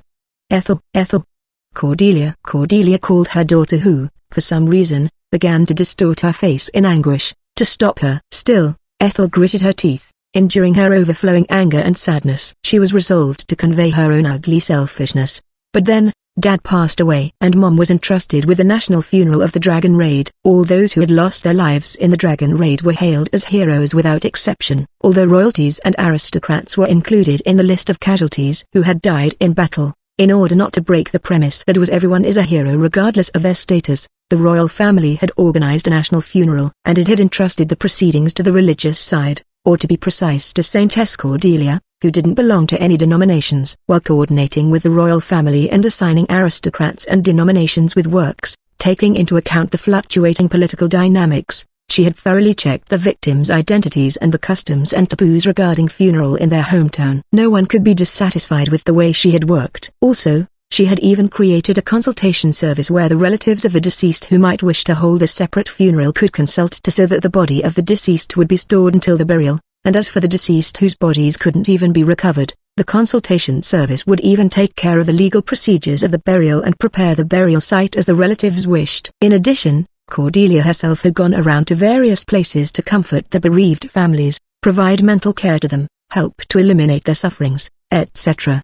And thus, she was left with less than 1 hour of rest a day. Yet, Cordelia had managed to accomplish the severe work, which was no exaggeration to say to be murderous, splendidly. Many people had leaked words of admiration for her superhuman accomplishments and felt gratitude toward her, which in turn strengthened the authority of the Saintess and also the presence of the religion in the nation. I became really infuriated by those guys around Mum. Ethel. Increased authority, strengthened presence. Those who gathered around the Saintess began to make use of her authority to increase their own authority and their family's prosperity. Some had taken advantage of their position as the Saintess servant to seek preferential treatment from their surroundings and acted domineering. Some held fundraisers in the name of the Saintess, renovating their church and mansion to be more luxurious. And the particularly common were those who had passed the work assigned to them to the Saintess using various excuses and acted as if they were the ones who completed it. In their reports, they had exaggerated the problems and works they needed to solve and made excuses that they couldn't solve them with the discretion given to them, and as a result of them being unable to meet the deadline, the Saintess had to take care of the problems and works herself. Thus, procrastination had begun to spread, and the cause of it was Saintess Cordelia's superhuman working ability. Ultimately, due to the fact that she was able to complete series of tasks that started with the national funeral without showing any fatigue, the thought even if we cut corners, it won't be a problem with the Saintess around was born in the minds of those in the cathedral, resulting in the habit of procrastinating spreading in their midst like a virus. It's fine as long as the Saintess is around, they said. We just need to leave it to the Saintess, they said. Every single one of them spouted out bullshit and began to procrastinate. Nobody even tried to help Mom even though you had been helping them all the times. Even though Mom lost Dad, too. Even your time to mourn had been robbed by them. Ethel. Cordelia. They even had the gall to tell me to become as good as Mum. Had they lost their mind? Ethel. I knew that there were such people, but not every person in the cathedral were like them. They've been punished appropriately, so it is no longer the case. Cordelia. Still. Ethel. As if pushed by the anger welling up in her chest, Ethel stood up and slammed her hands on the table. The chair she had been sitting on rolled on the floor with a loud rattling sound. When the sound reached her ears, Ethel came to herself and realized that she was about to vent her anger on her innocent mother. She was ashamed of it, but she couldn't help but utter with a sour face like she had just consumed a bitter bug. Still. I can't be a Saintess anymore. I don't want to. I can't work for that kind of guys. I can't persist in being a Saintess like Mum. Ethel. Anger towards the ugly behavior of her surroundings, disappointment like sadness at the circumstances of the Saintess, and above all, her awe and complex for her mother who fulfilled her role without even a change in her expression despite those circumstances. All of them came from her own selfish feelings. Because Ethel was aware of that, she strongly refused to be a Saintess. So, I became an adventurer. I wanted to fulfill at least a part of Dad's wish. Ethel. Grasping tightly the cross that was the only memento of her father to gain courage, Ethel raised her face and said, so, Raymond's wish? Claudia. I want to make your mom happy as an ordinary woman, although it is impossible now. When Mom retires from being a Saintess, I want to pull Mom's hand and teach you about various luxuries. For that, I need lots of money. That was why I decided to become an adventurer. Ethel, since she had thrown away the position of saintess on her own accord, she no longer had the right to meddle in anything regarding it. That was why she at least wanted her to spend a luxury lifestyle when she really retired from being a saintess, to counterbalance the hardships she had so far. Delicious and extravagant foods, gorgeous and beautiful clothes, a play that touched one's heart, a leisure trip where one could enjoy themselves without worrying about work or anything. Everything she wanted her mother to enjoy, and she would also be next to her mother. She wanted to inner part of what her father's wish for her mother. So, she had to make money. Moreover, the amount of money wasn't something that could be raised by being in a normal profession. Adventurer was the most suitable profession to fulfill her goal. She had aimed to become an adventurer knowing fully well that it posed life-threatening risks. I have not the slightest intention of dying. Whether it's from dungeon or outside the wall, I'll definitely come back alive and make lots of money. That's what I've decided, so I'm not going to stop being an adventurer. Ethel, the daughter, looked straight at her mother and spoke of her reasons and determination, and the mother accepted all of the daughters. Cordelia closed her eyes for a few seconds before letting out a sigh, convinced that there was nothing she could do to persuade her otherwise. So, you've made your resolve, Ethel? Cordelia: Yes, Mum. Ethel, if you want to inherit your father's will, I won't say anything against it as your mother, but I still strongly wish that my daughter not to face danger. Cordelia: I understand Mom's feelings. And you? It's a bit embarrassing to say this myself, but now I've known that you love me more than I imagined, I think. Ethel: It's only natural that I love you. Cordelia: Stop it, it's embarrassing. Anyways, I understand Mom's feelings, so I'll avoid danger as much as possible. But I'm not going to stop being an adventurer. Ethel: I understand. However, if anything happens, please rely on me right away. While I won't have you become a saintess, if you ever get seriously injured to the point that you're close to death, I'll take you back with me, even by force. Also, send me a message about your condition once in a while. And, Cordelia. Wait, stop. Don't restrict your daughter too much just because she is trying to be independent from you, Mum. Ethel, All right, let's settle with that for the time being. Cordelia. Seeing Cordelia making a really reluctant face, Ethel smiled a little, never expecting her mother to make such an expression. And inwardly she decided, let's keep the fact that I almost lost one of my hands in the Opera House incident a secret. We've been engrossed in conversation before anyone noticed, it seems. I will clean up, so you should go back to the inn. It's dangerous to walk alone, so I will send someone to escort. Cordelia. Mum. If you don't mind. Ethel. What's wrong, Ethel? Cordelia. Can I stay the night? Ethel. At the question Adele said shyly, Cordelia was slightly surprised, and soon after, she smiled softly and replied in a gentle voice, anytime. Thus, the discord between the two was finally resolved even without the help of a certain blabbermouthed idiot. As if to make up for the lost time, the two talked a lot, made compromises, confirmed their feelings for each other. And then, they fell asleep next to each other on a single bed while holding hands. At midnight, a mansion located slightly away from the cathedral, which was owned by an old elf named Terence Kendall. The old elf, who led the so-called traditionalist faction who respected the lineage of the first saintess, fell on his knees on the floor in a dim bedroom illuminated by several candles. His body was restrained by chains ejected from a magic circle, and a silver trident was deeply pierced in his back. What flowed out from the mouth he tried to open to scream for help wasn't a voice, but blood that had raised up to his throat due to his lungs having been pierced. The prongs of the trident on Terence's back had pierced his heart and both lungs accurately, reaping his life. The chains that bound his body melted away, and the trident deeply piercing him was forcibly pulled out, causing the old elf's corpse to roll on the floor while making some noises. However, no one could hear the reverberating noises anymore. After all, every single person in the mansion had turned into silent corpses earlier than Terence. The one who was grasping the pulled-out trident was a girl with a skin so pale that it showed no sign of vitality. She was a Sunago Ayako, someone who had separated from the Black Sword and now belonged to the Nanashino faction. She lightly combed her slightly messed bob-cut black hair with her fingers. When her characteristic large, round, upturned eyes, and her hair which was fading and turning white the closer it got to the tip combined with the atmosphere of the dimly lit room, everything became looking creepy. Now then, this will make it the last one, won't it? What appeared from the other side of the open door was a person dressed in a blue robe holding a lit candlestick in one hand. Their voice clearly indicated that they were a man, but the face under the hood that should be illuminated by the candlelight was covered by pitch-black darkness to the point that even the contours of their face couldn't be made out. Only the turbid pair of eyes that could be slightly made out from the darkness indicated that the face was that of a man. Why was his face like that? Or could he perhaps be using some means to conceal it? Asunaga wasn't interested in such questions at all. Rather, she was disgusted by the man's joyful tone of voice to the point that she couldn't keep her indifferent face. She even wished to take as much distance from him as she could, if at all possible. However, that wish would never come true. After all, the man was insanely obsessed with Asunaga Ayako's body, and she would only end up being captured by the demon he possessed. Sorry I was late, Ayako. I tried to process the subordinates as fast as I possibly could, but it's been a very long time since I was last in a fleshy body,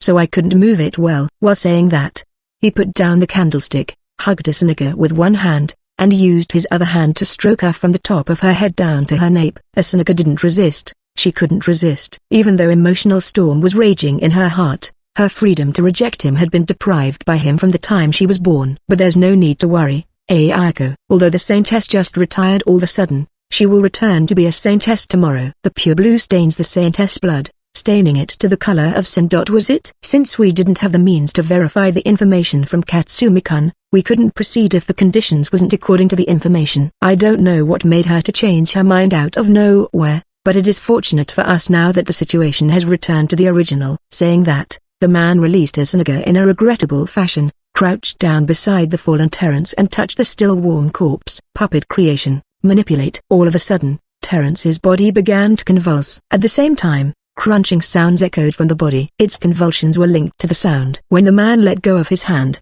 Terence, who was supposed to be dead, used his hand to prop up his body and slowly stood up. The wounds that came from the trident and the blood he had vomited had disappeared. And while he appeared to be in an orderly manner, his expression was so dull that he didn't seem to be alive. However, that was only for a few seconds. Terence, doll, who was created from his own corpse by the command of the man, regained his facial expression, and after several vocal exercises to check his condition, he slipped into the bed in the room. The man had used the same magical technique to make all the victims in the mansion into dolls. To process the subordinates, held such meaning. The man wasn't bothered in the slightest about blaspheming the dead, neither was Asunaga, who had finished them with her own hand.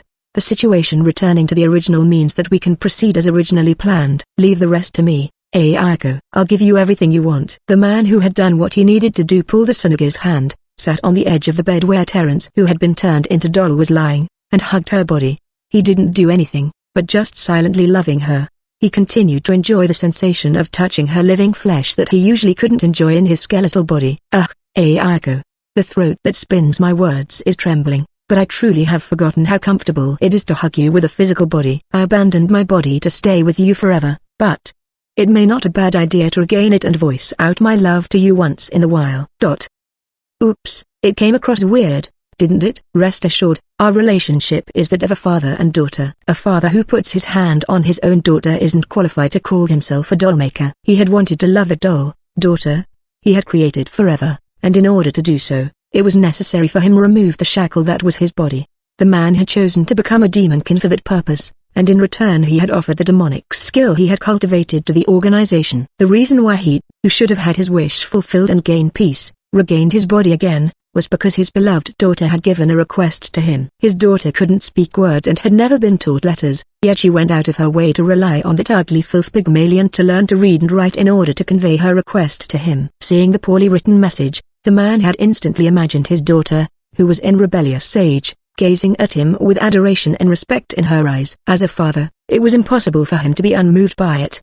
The man was delighted with his daughter's growth and promised his cooperation. I will definitely get the Deadly Sins Holy Staff, Punisher, and present it to you. I promise, Ayako. What was it? What was it used for, and why did she want it? Throwing all those doubts into the wind, the man had vowed to do his best. And when his daughter made a little smile after he made his vow, he had felt his love for her deepened. How big of a smile his daughter would make if he gave her what she wanted tomorrow. While using 30% of his brain capacity to give instructions to those who he had turned into dolls, he fully used the rest to fill his mind with imaginations. The man who had regained a physical body but still didn't need sleep or food decided to spend his time by doting on Ayako until the planned time arrived. He didn't realize that the girl who he called his beloved daughter in his embrace was aiming for his life. He had robbed her of the freedom of speaking because he wanted her to be his ideal, fetish, quiet daughter, after all.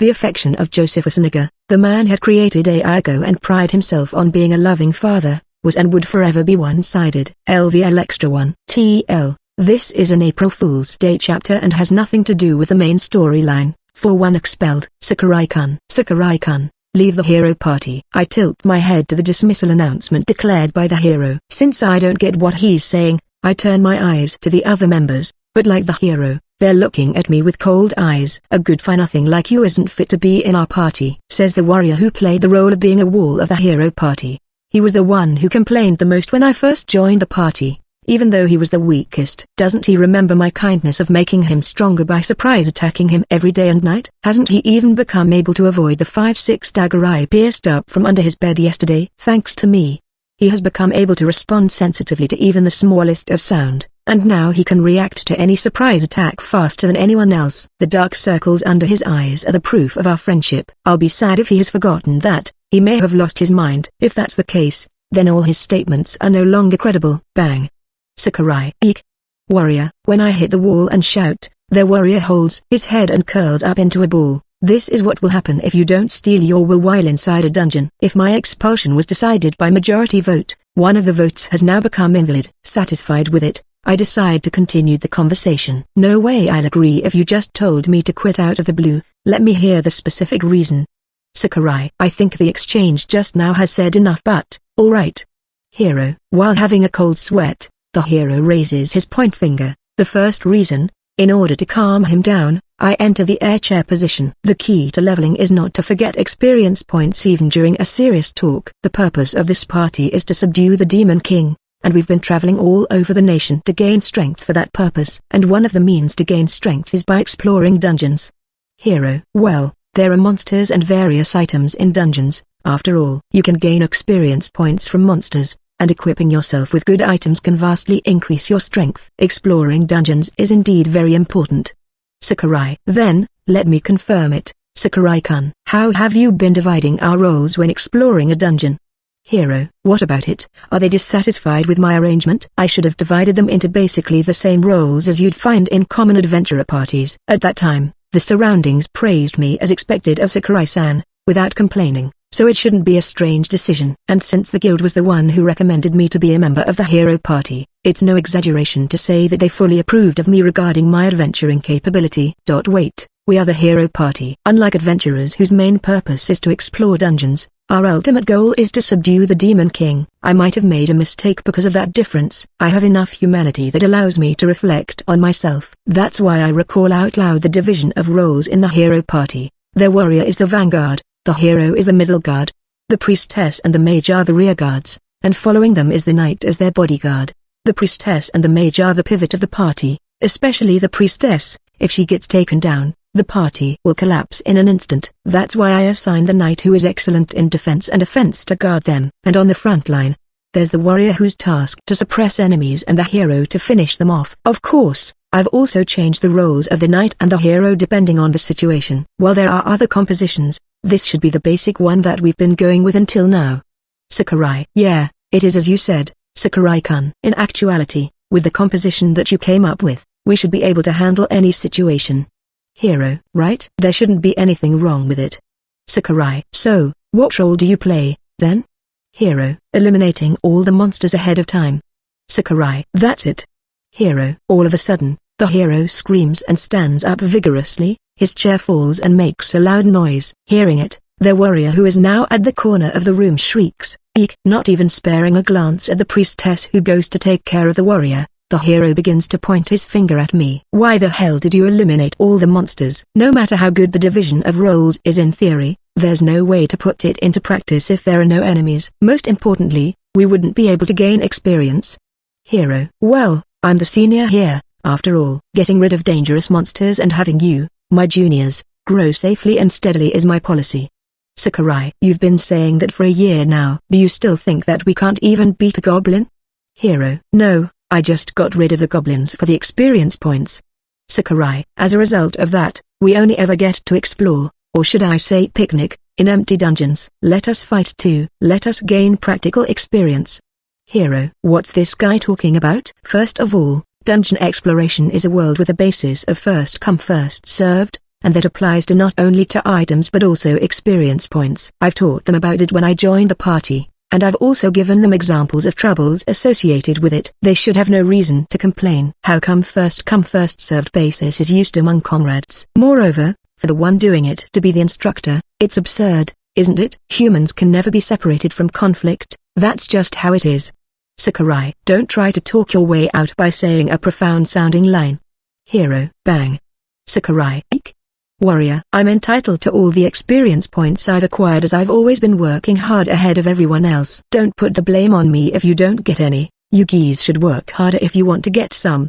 The pies, that are the monsters, are limited. If you want experience points, you guys can just dive into a dungeon when I'm sleeping. However, I've shortened my sleep time to the limit with the power of items, so I can get 6 hours worth of sleep in 5 minutes. I'll pray so that you guys can finish up one battle in that time. Enough of this. Next is about how Sakurai-kun expelled the knight from the party. Hero, huh? Sakurai, if I remember correctly, I expelled the knight from the party because I discovered that he and the higher-ups of the church backing him had changed side to the Demon King's army. I don't get why the necessary measures I took to protect the hero party, and the humankind by extension, led to my expulsion. I can understand up to the point you expelled the knight, and exposed and denounced the church for having changed side to the Demon King's army. I agree that it was the correct course of actions. Hero, right? Sakurai, by the way, who did you join hands with to denounce the church again? Hero, the Demon King's army. Why, you ask?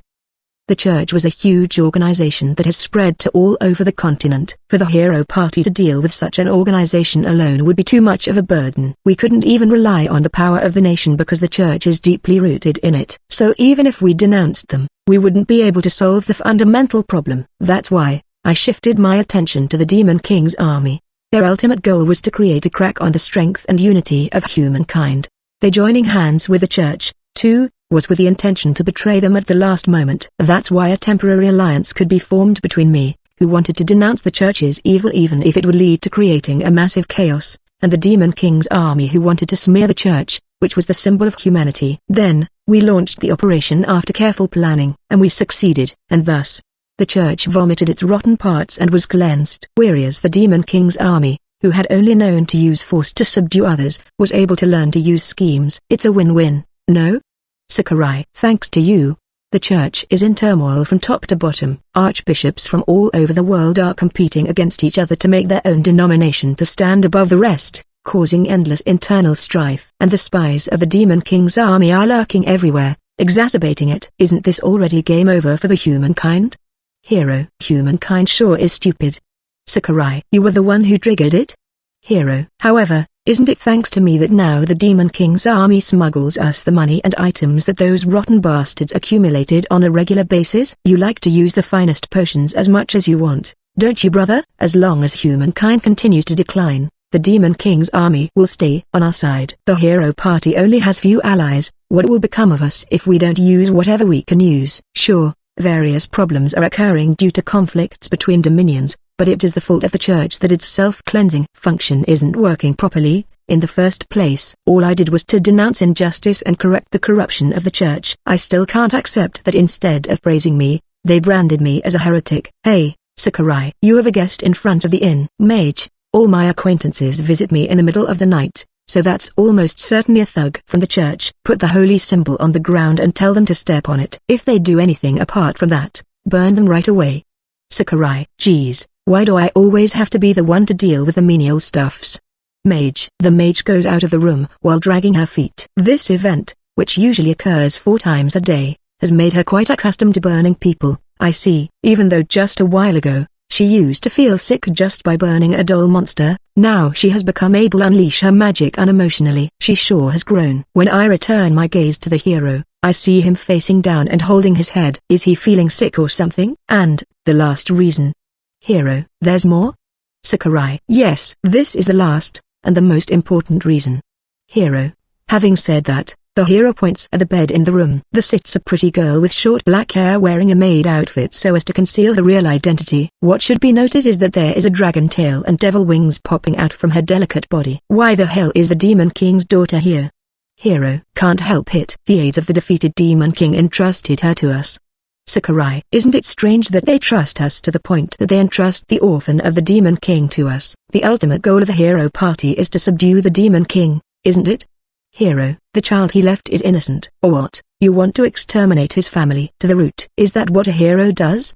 Sakurai. That's not the case, but still. Try to understand my feelings as a hero who has dedicated his life to subdue the Demon King, only for the Demon King to end being killed while he was incognito somewhere, will you?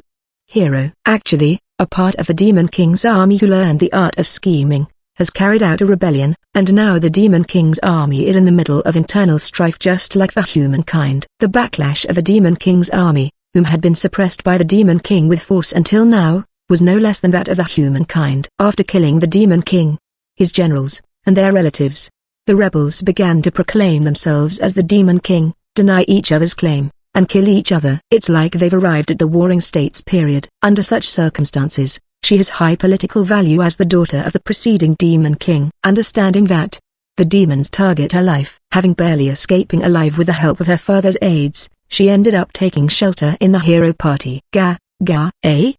You're hungry? Wait a bit, okay, I'll get something for you. Hero. The girl, who is sucking her finger, approaches the hero and cries, flapping her mouth like a chick. Even though she looks like a 16-year-old girl, she is still less than half a year old. The hero also knew that, which was why he couldn't come on strong. He takes out a bone with meat still attached on it out of his luggage and lets the Demon King's daughter bites it. The Demon King's daughter, who has jagged teeth like a shark, happily gnaws the meat on the bone. After she was finished eating, she rubs her head against the hero's chest as if to fawn on him. Ain't you two looking good together? Sakurai. Shut up. Hero. I unintentionally laugh at the sight of the warrior whose breathing became ragged at the scream, whereas the priestess who is looking after him glares at me. I ignore her glare and go standing by the window. What I can see from there is a beautiful cityscape, adorned with a scene of people fighting angrily in front of the royal castle. It appears to be a fight of humanity and justice between an army of civilians whose boiling anger finally erupts and the foolish aristocrats who has been living lavishly and enriching themselves by levying heavy tax under the name of war expenditure and using financial institutions to give them loans with sky-high interest, squeezing the civilians dry. I'd say, this is a fitting end for the fools who did such an idiotic thing such as stripping the hero party. Especially me, of the dungeon exploration permission and asking me to hand over the items I have obtained so far unconditionally. Hey, hero. Due to various reasons, there are currently countless civil wars breaking out in both the humans and the demons side. Sakurai. Isn't the majority of the various reasons because of you? Hero. That's not important. What's important is what we the hero party should do in this chaotic era. Sakurai. To begin with, those in authority who sparked the series of strife are responsible for it. They're just reaping what they sow. I commanded the spies of the Demon King's army to expose them so that even the common folks could learn the truth. By the way, I had the spies who thought about unnecessary things turned into my experience points, so there's no need to worry about the future. Good job, me. Listen well, hero. The humans are just and the demons are evil. Such two-dimensional value no longer has any meaning. After all, among humans, there are those who are incorrigibly evil, and among demons, there are those who are innocently good. You know it better than anyone else. Sakurai. You're right. The incorrigible Sakurai-kun. I think the same thing seeing the innocent daughter of the Demon King. Hero. Now, all the intelligent beings on the continent are facing unprecedented chaos. If left unchecked, the number of victims will exceed 10,000. Sakurai. So, I turn to the hero who is holding the Demon King's daughter on his lap. We will become the light that points to a path where both humans and demons can walk together. Those who pioneer that path can be said to be a hero in the truest sense. Don't you think? Sakurai. I clench my fist and ask the hero. He takes a look at the Demon King's daughter on his lap. Not understanding the meaning of his gaze, the girl just smiles at the hero. That smile of hers is what a true hero should protect. You're right. It's as you said, Sakurai-kun. I also think that I should work towards true peace that transcends the boundaries between humans and demons in order to become a true hero. Hero. So, you understand, hero? Sakurai. Yeah, that's why. Saying that, the hero takes a deep breath to relax himself, turns his eyes that are filled with a strong determination towards me, and continues his words. I can't keep a troublemaker like you around. Please leave the hero party, Sakurai-kun. Hero. Are you sure? If you release me into the wild, I'll have more freedom, you know. Sakurai. Fuck. Hero. Fuck. Oi. Hero, don't teach strange words to the kid. Sakurai, it's your fault. That is a bad word, so don't say it, okay? I leave the room to join the civilian army of this nation so as not to disturb the sweet interaction between the hero and the daughter of a demon king. I don't care if they're humans or demons. All of the hostile troops are my experience points. Hi ha ha ha ha. LVL Chapter 124. Unknown History. Hi Hian. Shut up. The next day, as I'm sleeping soundly in the stable, Freon's loud neigh rings in my ear, startling me awake. It's 5 a.m. sharp, exactly the time for the sun to come out. It's a healthy time to wake up, and I manage to not waste my time by oversleeping, which I usually do, so as a thanks I brush Freon's body before we leave the stable together. Well, when you get up early, the first thing you gotta do is of course leveling. I mean, I've got so many skills to train in, from the ones I usually use such as swordsmanship, flame sword, and shishu, to light muscle training, disguise, knitting and etc. I would never have enough time to train. Needless to say, I've thought up a way to train in the mall in one session to get maximum efficiency. Hence, the sight of a man with a number of costumes held under his armpits repeatedly swinging a sword around while smoke coming off his feet, squatting while rotating and putting on and removing his clothes, and applying and cleaning makeup using some threads on horseback was born. But fortunately people quickly got used to it and no one came to bother me as long as I didn't injure anyone. You are? What's with that guy? Eek, a suspicious person. What's wrong with you? Don't come this way. Come to think of it, this is the elf territory, not the academy. Later that morning, I receive a rather long sermon from Iris and Ethel, who found out I had been taken in by the local law enforcement. Ethel told me, we've been given the permission to peruse the Great Library in the afternoon, so can you please stay quiet until then? Don't mess around. You hear? Hence, I decide to head for the Great Library with Iris by riding Freon because I'm bored to death. Will we be allowed to go in? Ethel-san said that we can peruse the Great Library only in the afternoon. That's for the sections that requires the permission of a saintess. We're not forbidden from perusing the sections that's open to the public. Oh, I see. Cue you in. And so, we arrived at the Great Library. It is technically located immediately adjacent to the cathedral, but the cathedral's yard is so big it'll take more than a couple of minutes walking from there to here. You can describe the appearance of the Great Library as grey rectangle. The building, which looks like a quadrangle formed by extracting 2/3 from the width and depth of the cathedral, has a plain design without any decorations, seemingly so as to function as a place for storing and managing lots of books, and nothing else. Hence, why I said it can only be described as grey rectangle. However, the building is flawless and grand in size, causing it to give off a different kind of majesty from the cathedral. Alright, we're gonna go inside now, so wait here, Freon. Here's some water and food for you if you get thirsty or hungry. Also, if you bite and pull this device, the knot will come loose and you will be free. If, by any chance, you hear me calling for you, take off the rope and come get me. Here, try it. Who? Hi Hian. You did it. You're so smart, ain't ya? Snort. No, you have to tie it properly, Sakurai-san.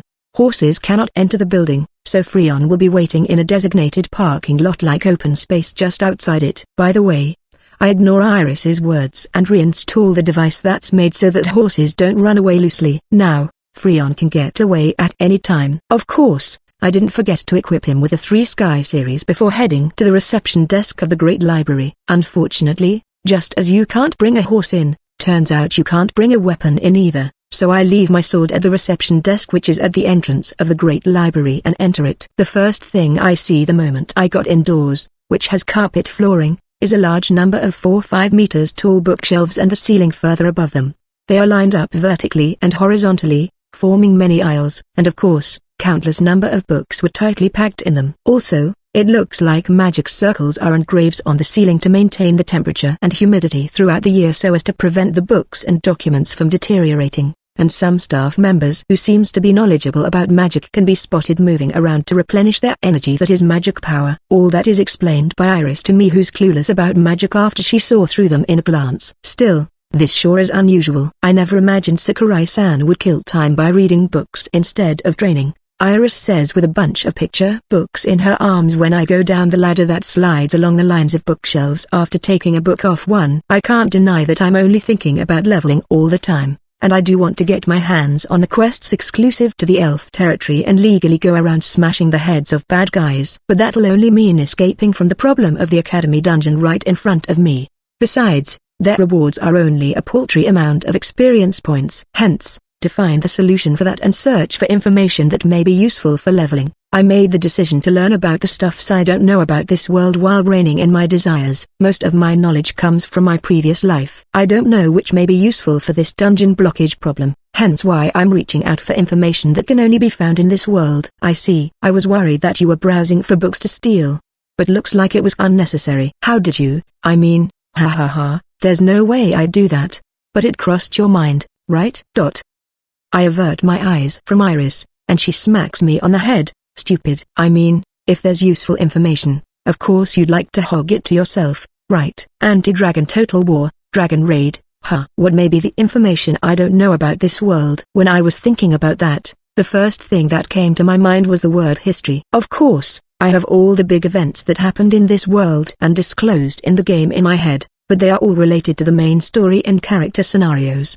These events may actually have occurred in this world, but they are just a piece of history left in this great library.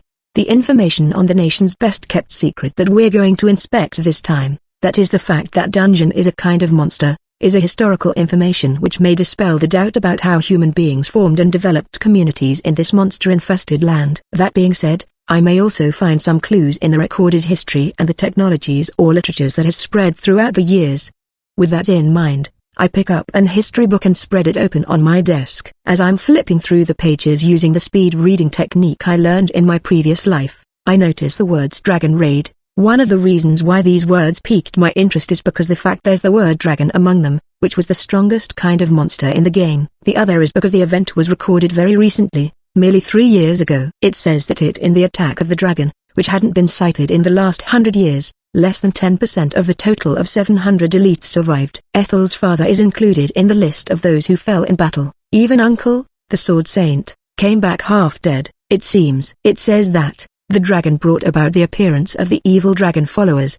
They performed terrorist acts and fought against the nation's knights. They appeared all over the nation at the same time. Many civilians were killed and security deteriorated. It says that animals and tamed monsters panicked and went berserk sensing the approach of the dragon, resulting in a series of accidents and many injuries. I had no idea. I can only remember I was practice swinging during that time. From what I've read, it caused a big uproar, but I only remember Uncle giving me a sword and I went like, I got a good sword, woohoo. Before joyfully practice swinging on the riverbed like usual back then. I even remember the amount of experience points I gained on each day, so there should be no problem with my memory. So it's either there was nothing happening around me, or I didn't pay any attention to the uproar that occurred around me. It's most likely the latter. Still, for Uncle to be left in a half-dead state, it must have been a really dangerous. Considering the timing, it might have been the battle in which he lost his life in the game. Then the words that Uncle said when he handed me the sword, "It seems there's nothing I can teach you anymore," meant just how strong the dragons in this world are for Uncle who are the Sword Saint to be prepared to die fighting one of them. They must yield tons of experience points. Putting that aside, this means Higaki robbed me of Uncle's keepsake, that's why Uncle was so harsh to her. Although she just reaped what she had sowed, I can't help but feel sympathy for her. As such, I decide to point out this fact to Higaki to soothe myself when I return to the academy in case I don't manage to get any clue here as I turn the pages of the book. LVL Chapter 125. Late. Sorry Tilda, have you been waiting for long? Yeah, for 3 fucking hours. It's already past 4 p.m. Where the hell have you been? Sakurai-san. I understand your feelings, but let's calm down for now, okay? I snap at Ethel who came way past our appointed time at the entrance of the Great Library. Behind her, Cordelia, coming over with her escorts, also looks sorry for being so late. You had made an appointment with someone, yet you left them waiting for 3 hours. Couldn't you at least notify them? I deeply apologize, Sakurai-sama. I had more matters to attend to than I had initially expected. You don't have to apologize, Mum. To begin with, why would the Saintess have to resolve some pointless arguments, make a ruling on an affair that was caused by a priest belonging to the Zeus denomination, and take care of all those other trivial stuffs? Hearing the situation, I completely agree with the maddened Ethel, and I make up my mind to get rid of those who increased Cordelia's work on our way back later. I have no clue of the cathedral's circumstances. I'm merely an adventurer who makes a living by killing monsters and raising my level, but I'm rather sensitive with my interests and promises, and if someone's petty schemes were to harm them, I'd definitely bring down the hammer of judgment on them. Because of them, for the past 3 hours, I read so much that I got tired of it and ended up doing push-ups with Iris reading picture books on my back. I can practically remember every single line because she read them out loud. Damn it. The one with the title Mr. Titan and I was pretty interesting, though. I'll make the priest or whoever caused the problem suffer as much as the fatigue accumulated in my arms. I swear it. Let's set that aside for now. In order to achieve my original purpose, I enter the Great Library again with Cordelia-san at the lead. Unlike me who has to leave my weapons, the two elves escorting Cordelia-san are exempt from the regulations of the Great Library. They're allowed to enter fully armed. Iris, come here for a second. What's wrong? That's kinda unfair to me, so I call Iris over and fiddle with her silver hair that stretches down her back. As I tie her hair into a big braid, I wrap the elastic long rod which she always carries on her waist in the middle, nicely concealing it. I managed to do it by applying knitting skill, causing me to realize once again how great of a decision I had made to raise its level. Okay, it's done. Wow. Incidentally, I've had special threads to use with Shishu skill sewn in my school uniform in case of emergency, so I'm not completely unarmed. Well, it's not I'm suspicious that there may be an attack, I just hate that the escort elves get exempt from disarming just because they have special identities. If they find out about it, we can insist that it's just a hair accessory that can be used as a weapon. Well done, me. Thank you much, Sakurai-san. This is so cute. Huh? No probs. What are you guys doing over there? We're going in. I changed Iris's hairstyle without permission, yet somehow she seems to like it and is in a good mood. I don't really get why. But well, it's better than if she complained. As they say, let sleeping dogs lie. So when Ethel called, I immediately go over to her side and walk to the inside of the Great Library. And Freon, looking at us from a distance, neighs loudly as if to see us off. The Forbidden Book section is located in the innermost part of the underground archive underneath the Great Library where important documents are stored. The size of the underground archive is about half of the above-ground Great Library, so the Forbidden Book section should be located near the center of the building. The only way to get there is to go down the stairway, which is always guarded by multiple elves. At the end of the for-staff-only passage some walks away from the reception desk at the entrance. As per the regulation, the staff in this level all must leave before the Saintess enters the Forbidden Books section. Please wait here for a moment. Saying that, the escort knight enters the underground archive, pick up the bell hung on the wall to his right, and rock it lightly. The sound of the bell is not loud, yet it mysteriously echoes throughout the underground archive. Staff members, having heard the sound, appear from behind the bookshelves lined up like a maze one after another. After giving about to Cordelia-san, they go up the stairs and leave. Then, as the knights goes in to check if all the staff are already gone, I notice Iris having a suspicious look on her face. What's wrong? Saintess Sama is a great person, isn't she? Setting aside the twistedness of the position, she is respected by everyone, and it is an honor to work under her, right? Iris replies to my question in whisper so that Ethel and Cordelia can't hear. In response, I also lower my voice and answer, well, most people take it that way, I guess. That's precisely why I don't get it. She begins to frown. The escorts are giving off cold feelings. Cold feelings? Iris points at her own eyes and says, I can't see their heat for work. I'm not sure how to put it. It's like, they're apathetic to it. She has magic eyes which can perceive the degree of heat emitted by the heart like a thermography. The stronger the heat, the redder and hotter it is. And she said that any beings, as long as they have emotion, should have heat, more or less. Yet she can hardly feel any from the escort knights. You may come upon such a person once in a while, but two at the same time? Curious, indeed. Though honestly, I can't share the discomfort Iris feels since I can't perceive the heat like she does. There's also the possibility that they look like that in her eyes as a result of strict training to keep one's calm at all times.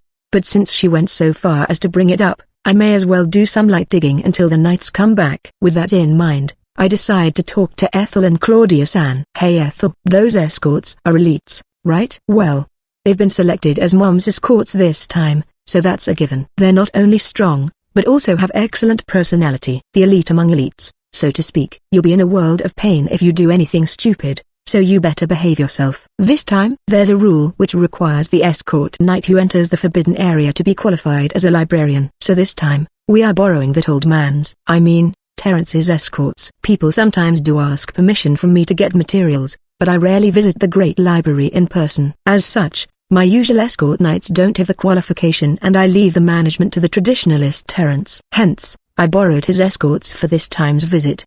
Cordelia, listening to the conversation between me and Ethel, added, oh, I see. The reason why he was present at yesterday's meeting was because he was the acting manager of the Great Library. Huh. Now that I've listened to all that, I begin to feel uneasy, too. If they really are the escorts of a VIP of the Traditionalist, they should have a similar mindset as them. In which case, they should feel honored of being the escort of Cordelia-san who inherit the blood of the first saintess. Yet, they're feeling so cold that it surprises Iris. I can think up as many reasonings behind that as I want, but my intuition is whispering to me that something fishy is going on here. Let's take some precaution just to be on the safe side. I put my hand behind my back, drag out the special thread to use shishu with which is sewn on the back of my school uniform, and wrap it around my left hand in a way that's difficult to notice. Then, I hook the end of the thread by the ground step of the entrance stairway to complete my preparation. Given the situation, this is the most I can do as precaution. We apologize to have kept you waiting. There is no one but us left in the underground archive. Just to be sure, we will shut the entrance stairway. After bringing over a staff member who was late to leave and confirming him having gone up the stairs, the knights use fire door-like doors which are integrated with the walls on the sides of the stairway to block the way in. They say that it's all preventive measure in case a trouble occurs in the forbidden book section and the magic books or something of the sorts get leaks out. Now we will hand you these Nexus crystal balls. Each person must always carry one of them on their person. The crystal balls come in a set of 2, and they are connected to each other at all time. If you crush them, the pair which is above ground will be destroyed in unison. The crystal balls above ground are monitored by other knights, and if one of them is broken, they will deem that an abnormal situation has occurred and storm in here. We will collect them back when you are done perusing the forbidden section. Hence, please handle them with care so as not to damage them by mistake. With that said, the knights hand over a marble-sized crystal ball to each of us. I can make out a small magic circle inside it, which may be the mechanism that allow them to work in pair. Both Ethel and Cordelia follow their words without saying anything. Well, this rule itself isn't that strange, I guess. Though I still have some misgivings, I stow the crystal ball so that it won't break. Then with the order of Ethel, Cordelia-san, Iris and I, while the knights sandwiching us in between, we start moving to the forbidden book section. I deliberately swing my left arm and pretend to be walking sloppily so that the thread connected to the entrance stairway doesn't touch the knight behind me, although it's just a precaution. It would be troublesome to explain if he discovers it. Sheesh. Please just let me do my job honestly. Recalling everything that has happened since I came to the elf territory, I let out a light sigh. LVL Chapter 126. Cornered Rat. If you can look down on the underground archive from bird's eye view, the shape will look like the kanji for brow. The protruding part of the brow is where the forbidden book section located. I walk through the maze formed by the rows of bookshelves while sensing the thread extending from the entrance. Looks like it's arranged this way to impede anyone trying to sneak into the forbidden book section. But I'd been here numerous times in the game, so I completely remember the layout, hence it doesn't mean anything to me. I'm sure I can escape with eyes closed. That said, there's no reason for me to go ahead on my own, so I follow the group obediently, walking left and right through the maze. Perhaps so that Iris and I don't remember the way, the knight at the lead guide us through the same places repeatedly. Only until 10 minutes of walking past do we finally arrive at the destination. At first glance, the door to the forbidden book section just like your regular iron door, but a closer look indicates it reflecting too much light for iron. It's more like a polished silver door. As such, I try to throw the quill I stole from the guy who had come out last to test the door out. Strangely, the quill gets repelled right in front of the door as if it hits something invisible and falls to the floor. Seeing that, I nod my head, convinced that a barrier is casted on the door. But then Ethel suddenly approaches me with a menacing look on her face. Toru, I told you not to do anything funny. You've got me wrong. I was just making sure if the barrier was working normally for everyone's sake. Huh? I'm sorry. H here. Please look the other way this one time, alright? You think I'll be moved by mere 10 gold coins? The next time you do something like this again, I'll beat you black and blue. Hog you. Clasping the bribe I gave, Ethel throws a punch into my belly.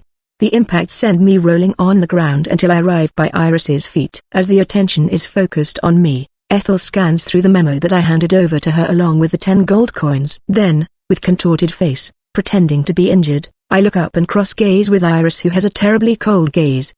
Sakurai-san, please give it a rest. Okay? Yes ma'am. While taking Iris's hand and getting up, I whisper in her ear.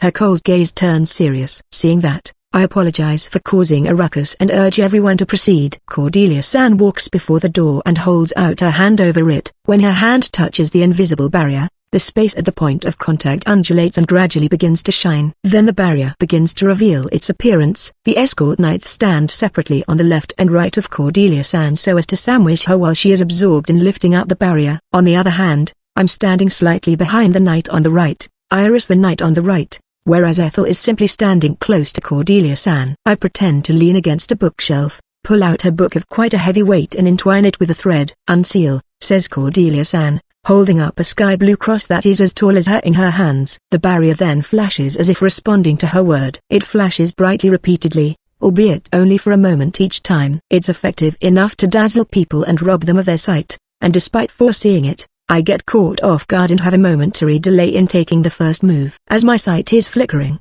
the knights draw out their swords. Iris pulls out the long rod entwined in her hair and break into a run. Following that, I haul out the book I fastened with thread, whereas Ethel starts running to protect her mother. Now we are able to. By the time Cordelia-san notices the abnormality, the knights already have their swords raised overhead. Just before they swing down, Iris slips in front of the knight on the left. "What do you think you're doing?" The long rod swung at the same time as those words spoken deflects the overhead slash from the knight on the left sideways, and then the long rod moves in skillful trajectory, creating a compact circle and striking the knight in the head. It strike true, but Iris follows it up by sticking her rod to the ground and using it as a support. She launches her body forward to release a dropkick on the knight, causing him to roll backwards and creating a distance between them. However, he's not the only knight here. The remaining knight on the right is already upon Cordelia-san. Physics book attack. But the thick book I throw prevents him. The thrown mass flies quickly through the air and hits the knight's hands, and the impact causes his sword thrown out of his hands. When I pull the thread in my hand, the thrown book stops in the air for a brief moment, and then on the next, it hits the knight in the head, throwing him off the ground. I already started running the moment I threw the book. When I get in close to the knight, I set the book which has returned to my hand right under his chin. Then I immediately rotate my hips and thrust the book upwards, giving the knight an uppercut with the book. That feels strange. I get weird feedback when I send the knight flying, but I have no time to think deeply about it. From behind, the reinforcements of the knights, 6 of them, has appeared. In their hands are not swords, but bows. Shit, we're screwed. I already knew that enemy reinforcement was coming through the thread I had attached to the entrance of the underground archive. I warned Ethel and Iris because through the vibration from the thread, I had sensed the doors were opened and some people were coming in. However, the vibration only gave me a rough idea of the number of people, and I didn't imagine they would bring long-range weapons. Iris, govern me. Understood. The escort knights haven't been completely subdued yet. Hence, I let Iris blocks the reinforcements' attacks before running to get the knight's sword lying on the floor. Shishu, Newage, Spiderwind. Midway, I see the knight who rolled on the ground after being counterattacked by Iris regaining his posture. Thus I decide to use the derivative move of Newage, Spiderweb, one of the moves of Shishu, and works to obstruct opponents' movement by entangling their feet. Newage, Spiderwind. A ball of threads forms in my palm, which then I throw it at the knight who has just regained his posture. The moment it touches him, the ball of threads unravels and restrains him. However, I'm well aware that it won't hold him for long. Spiderwind is a move that immediately works upon use. It instantly creates a trap in your hand, which then you can directly throw at a target. The downside, however, is that it has weaker binding force than that of Spiderweb. To put it in game terms, Spiderwind consumes less resource but is also less effective, whereas Spiderweb consumes more resource but is also more effective. Iris swings around her long rod to deflect the arrows shot in our direction one after another, and I pick up the sword lying on the floor. The sword's name is Knight's Steel Sword, and it is better than common swords I usually use. The knight who has been restrained by Spiderwind breaks free with his own strength and begins to dash straight towards Cordelia-san and Ethel who is covering her. I interpose between them and slash at the knight. The knight silently swings his sword, clashing with mine once, then twice. I figure out the source of the strange feeling I felt earlier. The knight's swordsmanship is too sloppy for someone called an elite. The third clash, before it happens, I dodge to the side and cut off both of the knight's wrists as he's swinging down his sword. But without showing any fear or pain, the knight continues to attack me by swinging out his fistless arm. Due to that, I catch sight of the flat, cross-section of his cut wrist. This is, no way. So that guy's the culprit? I dodge the fistless punch, go around to his back, stab him through the waist, and sew him to a nearby bookshelf as is. Leaving the knight struggling to escape, I pick up the sword which still has his cut hands gripping it and run toward the knight I knocked down earlier. The knight is already back on his feet and attacking Cordelia-san with a dagger. "Mum, watch out." Ethel pushes her mother out of the way and turns the rosary hanging on her wrist into a one-handed axe-sized shield. However, Ethel with her petite frame can't stop the blow of the knight who has trained physique, and she gets pushed down to the ground due to the momentum of the attack. HNGGGGG. Ethel is struggling to hold the rosary between her and the knight, blocking the dagger. "Ethel." I rush towards her and kick the knight in the flank with all my might. Although I'm just a mob character, I succeed in kicking the knight away from the top of Ethel thanks to my strength stat, which comes from the stark difference in our levels. As a follow-up, I cut off his head with a diagonal upward slash. "Ethel, are you okay?" Cordelia-san runs up to Ethel. "Gosh, just what's happening?" Ethel complains. "Who knows, but one thing for sure is that there's a traitor among the church's ranks." "Is there an escape route here?" I ask. "There is no way to get out other than through the way we came." Ethel's answer doesn't surprise me. I mean, there was no other route back in the game, either. That leaves us no choice but to break through the enemy line. It may be possible if there's only me and Iris, but with additional task of protecting Ethel and Cordelia-san, a non-combatant, that will be a tall order. "Sakurai-san." Above. When I look up in response to the voice of Iris blocking the arrows from behind us, I notice arrows shot from the back of the bookshelves further behind the reinforcement, drawing a curve. No, curve may be a wrong way to describe it, as the arrows actually ricochet off the ceiling and draw an angle, deviating from the laws of physics. It should be due to the use of archery, high-angle fire. Over 10 arrows shot from a position where it should be impossible to directly see us are incoming, following an accurate trajectory to take Cordelia-san's life. TSK. I run in front of Cordelia-san and activate one of the moves of Shishu skill, Newage, Shield Cap. In the game, it was a skill to form circular-shaped barriers of thread and slightly increased the defense power of all allies, but here in reality, it only forms barriers without buffing allies. The barriers unfolding in the air above Cordelia-san repels the incoming arrows. However, its lack of sturdiness seems to be the same as it was back in the game. Each barrier can only hold out against one arrow. The thread barriers unravel and lose their function at the same time as they repel the arrows. And the high-angle fire shot from over the bookshelves does fawn stop. The second and third volley come immediately after. There's no way I can block everything just by relying on the skill. I have to deflect the arrows that has slipped through with the sword. I can use Shishu skill with my free hand, so I continue to recast the barrier while swinging my sword. However, unless the attack stops, both Iris and I would end up being nailed here. If Ethel and Cordelia-san can handle the arrows on their own, we might be able to force our way through somehow, but at this rate, it'll be game over for us. Sheesh, both enemies and allies are pulling our legs here. Sakurai-san. In this rate, I know if I could abandon them, I would have done so, but that is out of question, so I need to think of a way to break this deadlock. Iris may also be aware of the gravity of the situation as impatience is visible on her face. We're betrayed and attacked by our ally. This is the worst situation. I'd like to have time to calm down and think of a way to break this deadlock, even if it means we'd be in disadvantageous position down the line. If we can't move forward, we may move back and temporarily cease the battle. Thinking so, I asked Cordelia-san behind me while deflecting arrows. Cordelia-san, can you reactivate the barrier from inside the forbidden book section? I can, but there is no escape route there, Cordelia-san says. How durable is it? Very, a good place to take refuge, I'd say. It's so durable that the knights can't leave even a scratch on it. As long as they don't bring your master, that is. What's the plan? Ethel screams. Reactivate the barrier. We need to retreat and calmly think of. Chill. I feel cold all of a sudden. My intuition signals a danger, but the source comes rushing faster than I can respond. And it appears not from the front or above, but the side.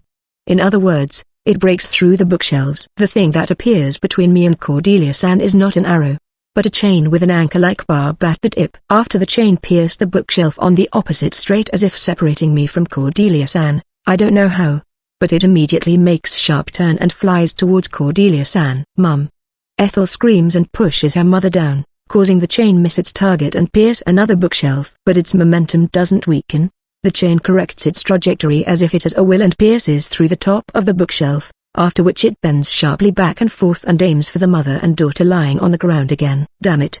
Resolving to get myself hit by the falling arrows, I turn around and slash at the chain separating me from the two. However, The plunging chain doesn't change trajectory, though I already expected that. The mother shields her daughter from the approaching chain this time. That's all the resistance that the two lying on the floor can muster. Thankfully I'm not that far from the two. While interposing myself between them and the tip of the chain, I reflexively release a thrust, trying to deviate the chain by placing the blade of my sword on its trajectory line. Immediately after that, my body heels over. An arrow has passed through the Shishu barriers and shot through my pivot leg as I'm thrusting my sword forward. My posture collapse, and the thrusted sword heads in the wrong direction. At the rate things are going, the chain will impale both Ethel and Cordelia-san. Now that it has come to this, I've got no other choice. I grind my teeth and clad my sword in flame. Flame sword. We are in underground and flammable old books are all over the place. Furthermore, we are surrounded by enemies and can't find an escape route. In such a place, it's obvious what will happen if I swing flames around, so I've been refraining from using flame sword. But if I don't save Cordelia-san now, I won't even be able to take refuge in the Forbidden Books section. I didn't want to start a fire near the entrance to the Forbidden Books section because I had no idea if its barrier would block carbon dioxide or the sorts, but now I don't have leeway to mind about trivial matters. The flame cladding my sword bursts, creating propulsion and correcting the trajectory of the thrust. The blade touches the tip of the chain as if sliding, causing sparks to scatter, high-pitched collision sound to ring, and the chain to be deflected. GH? But due to its momentum, the tail of the chain gets twisted and whips Cordelia-san's back. Mum. The chain cuts not only the clothes but also the meat underneath, and Ethel screams as the pieces of the meat scatter to the surroundings. Mum. Hang in there. Mum. Ethel. Get in the Forbidden Books section. Ethel. Quick. Iris. Fall back. Yes. I immediately sew the deflected chain to a bookshelf using Shishu skill, restraining it. Still, the chain is shaking powerfully, and I decide that I need to buy everyone time to retreat. While telling them to withdraw, I cut the arrow stuck in my leg to make it easier to move. Since the barrier that protects the Forbidden Books section has already been undone, only the iron door can block the attack of the enemy. Throwing my sword near the door, I control threads with both hands and increase the number of shield cap to protect everyone from the incoming arrows, albeit only for a short while. In the meantime, Iris kicks the door leading into the Forbidden Books section open. She then carries the injured Cordelia-san with Ethel and escapes into the Forbidden Books section. The arrows that slipped past the barriers of Shishu graze their limbs, but fortunately it's nothing serious. I'm reactivating the barrier. Please get inside. Cordelia-san screams weakly. Sakurai-san. Iris calls out to me. Do it, Iris.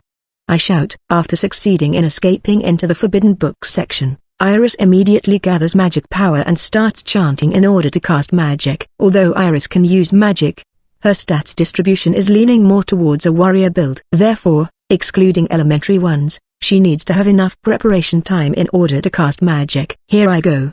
Once her chant finished, the magic power she's been gathering is released and the magic is activated. A large ice wall that reaches the ceiling appears between me and the knights who are shooting arrows, dividing us. It completely blocks the way to above ground, and I can see the ice wall shaking and gradually beginning to crack due to the arrows striking it in rapid succession.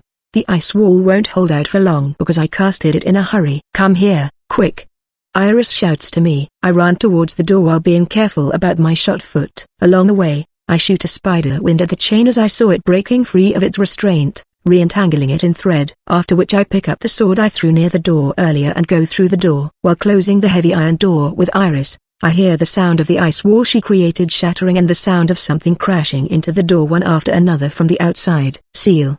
The moment the door closed, Cordelia-san, who is gasping, raises the staff in her hand. Just like how a safe can be locked much easier than when unlocked, the barrier protecting the Forbidden Books section immediately reactivates at the same time as the Saintess raised her staff. The sound of arrows crushing into the door from the outside disappears, and when I open the door a bit and peer through it, I can see that the invisible barrier is blocking not only the arrows but also the flying chain that was aiming for Cordelia-san. Also, one of the bookshelves have caught fire due to the flame sword. The fire is burning fiercely and spreading while raising black smoke. But the smoke is also blocked by the barrier, and the knights begins to put out the fire after concluding that their attack doesn't work. We can take a breather for now at least. I sigh while closing the door shut. Iris and Ethel have begun to treat Cordelia-san, whose back is gouged out, and I sit down with my back to the door, pull out the arrow stuck in my leg, and use cheap potion that I hid in my pocket for first aid. I already gave the highly effective ones to Ethel and the others. Now, I wonder what we should do. Rats in a bag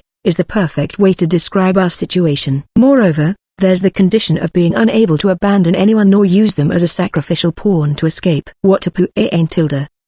I ignore Ethel and the other's desperate look and raise a voice full of complaint. We were supposed to simply do some research in the library, yet why the hell we were met with this kind of situation? As anger seething within me, I look around to see if I can find something to get us out of this situation. LVL Chapter 127. Backstory. There aren't that many books designated as forbidden books. As a result, this room made to store them isn't that big, either. That said, it is still a separate section inside of the great library, and the bookshelves lining the walls were packed with books. There isn't a single window here because it's underground, and the only source of light is a tool that lights up when you insert magic power into it. There's a reading table in the center of the room, but it's currently used as an improvised bed for the unconscious Cordelia-san to lie down. U.Gh, Mum. You're going to be okay, I'm here with you. Ethel gently calls out to her mother who growled in pain while lying face down and holds her hand over the wound on her back. After which, particles of light pour down from the palm of her hand into the wound. It's the elementary healing skill called Sacred Magic Recovery. Coupled with the potions I've handed over, that level of injury should heal without a problem. Or so I thought. But reality turns out different from what I imagined. Come to think of it, potions become less effective on you as you get older. It was a kind of meaningless backstory back in the game, but looks like it's a real pain in the neck for the people living in this world. I mean, that backstory not only concerning potion but also healing by means of magic. To me, cheap potions are enough for first aid treatment. On the other hand, expensive potions used on Cordelia-san, who looks like in her 30s but is actually 70. Weren't even close enough to close the wound and only managed to stop the bleeding. In the wound caused by the chain ripping off her flesh, her spine can be faintly seen. Even an amateur in medical care like me knows what kind of result damage to the spine can cause. Even if we do manage to escape, I'm not sure if she can go about her life as usual anymore. All I can do is to bet on the efforts of Ethel and Cordelia-san. For the time being, I put the knight's steel sword in Cordelia-san's hand. It's because this weapon has a trait called Small Regeneration, of which effect is recovering 1% of one's maximum HP at the beginning of each turn. Theoretically, one turn is equal to 10 seconds, so she's supposed to recover completely in about 15 minutes. But I think the healing effect may be greatly diminished on her as it is also categorized as magic. To be honest, I gave it to her just to ease my mind, but it's better than nothing. Thanks, Toru. I'm going to look around, so call me if Cordelia-san wakes up. Iris, I'll leave the two to you. Yes, I've got it. After asking Iris to look after Ethel, I go away from them. Cordelia-san's condition has no need to be mentioned, but Ethel has also gone pale before the fact that her mother got attacked and injured. I asked Iris not to look after Cordelia-san but to act as a stopper for Ethel because she's been using healing skills non-stop. If her magic power runs out and she still tries to use a healing skill, there's a risk she may fall into a vicious cycle of she getting more and more impatient because the skill doesn't activate. If Iris is next to her at such time, she will be able to gently persuade her to rest. I can't possibly play that role because I probably just give up or immediately rob her of her consciousness. Oh, yeah, the Nexus crystal ball. We may be able to use it to call for help. Well, it'd be no use, I bet. Why would it? I hear Ethel's voice as I'm trying to pull out a book from the bookshelf in front of me. She seems to find hope remembering the existence of the crystal ball in her pocket, but I shoot it down without hesitation. Well, if you calmly think about it, it's highly likely the knights guarding above ground at the time of the attack were those guys' allies. Besides, whop, I take out the crystal ball I've received and smash it on the ground. After I did, Ethel seems to sense something. She then puts her shivering hand in her own pocket and takes out something from inside. Those jerks. I see, so that's the case. That's the case, indeed. What Ethel threw on the floor in a fit of anger was the shattered Nexus crystal ball, its remains. Seeing it, Iris lets out a voice of understanding. Judging from the timing when Ethel's crystal ball broke, her Nexus crystal ball was likely linked with mine, and I'm sure that Iris's is linked with Cordelia-san's crystal ball. Simply put, our means to notify an abnormality happening to those above ground itself was sealed from the very start. We can't even call for help. Then what should we do? Seriously, what's the deal with those jerks? Ethel, just focus on healing your mother for now. I've ran out of potions, so the only one that can heal her wound is you.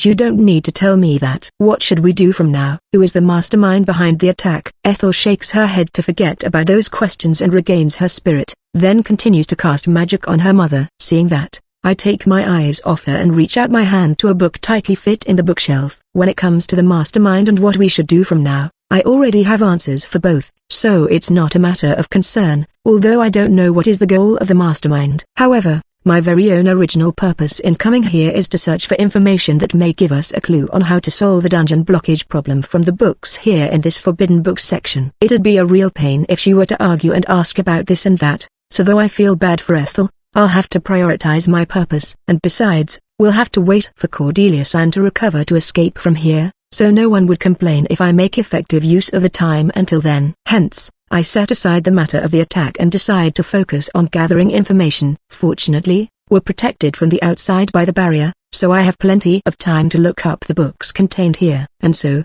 I begin to work on the puzzle of changing the order of books so as to reveal the hidden door that exists here in this forbidden books section. LVL Chapter 128. Thank you for the experience points. If you make a mistake in the order of this replacement puzzle, the monsters sealed in the forbidden books will be released, but come on, we're talking about me, a reincarnated person, here. After unhesitantly replacing the books in the correct order and making the hidden door reveal itself, I take out the book stored beyond it. The old book doesn't have a title, and it's actually more like a booklet with multiple parchments bound than a real book, indicating how old the book is. But thankfully and strangely, the letters used in this book, which may have been made hundreds of years ago, are no different from the ones used in this era, so I'm able to read it without a problem. Just that, the content is not much different from what I saw in the game. The point is, the dungeon is actually a monster. The only difference this book is from the one in the game is that it describes in more detail the history which led the human beings who were protected by the gods came to coexist with dungeons and the path that they had taken to start drawing history with their own power. By the way, it says that the reason why the gods left this world and mankind be forced to narrow their living sphere and unite into one nation was because the evil king of the night sky,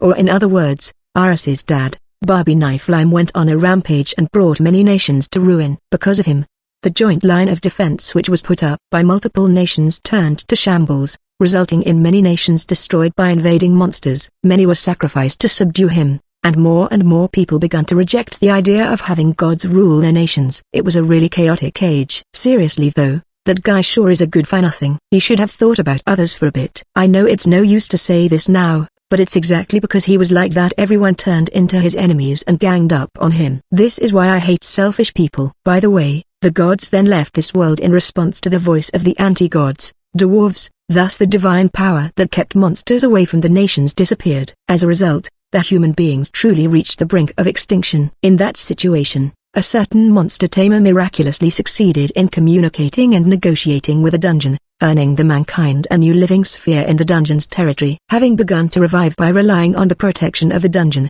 the mankind then purged the anti-gods, dwarves, who had drove them to the brink of extinction till none of their members left alive. On top of that, the mankind tried to seek forgiveness from the gods who had already left the world by once again worshipping them. This is the beginning of the religion, and it was the first saintess, Ethel's ancestor, who founded the organization that sought out the teaching of the gods in a scripture, solving various problems that took root in the community and building a foundation that continues to the present day. Though as time went by, there gradually began to appear people who took advantage of the saintess' modest lifestyle to their own benefit, causing the saintess become a twisted position as it is now. Tut tut, this is why people who reach high position but neglect self-discipline, leveling, are no good. Still, a monster tamer succeeded in negotiating with the dungeon. A monster tamer refers to a character who have the monster tame skill, and as the name suggests, it allows you to tame monsters.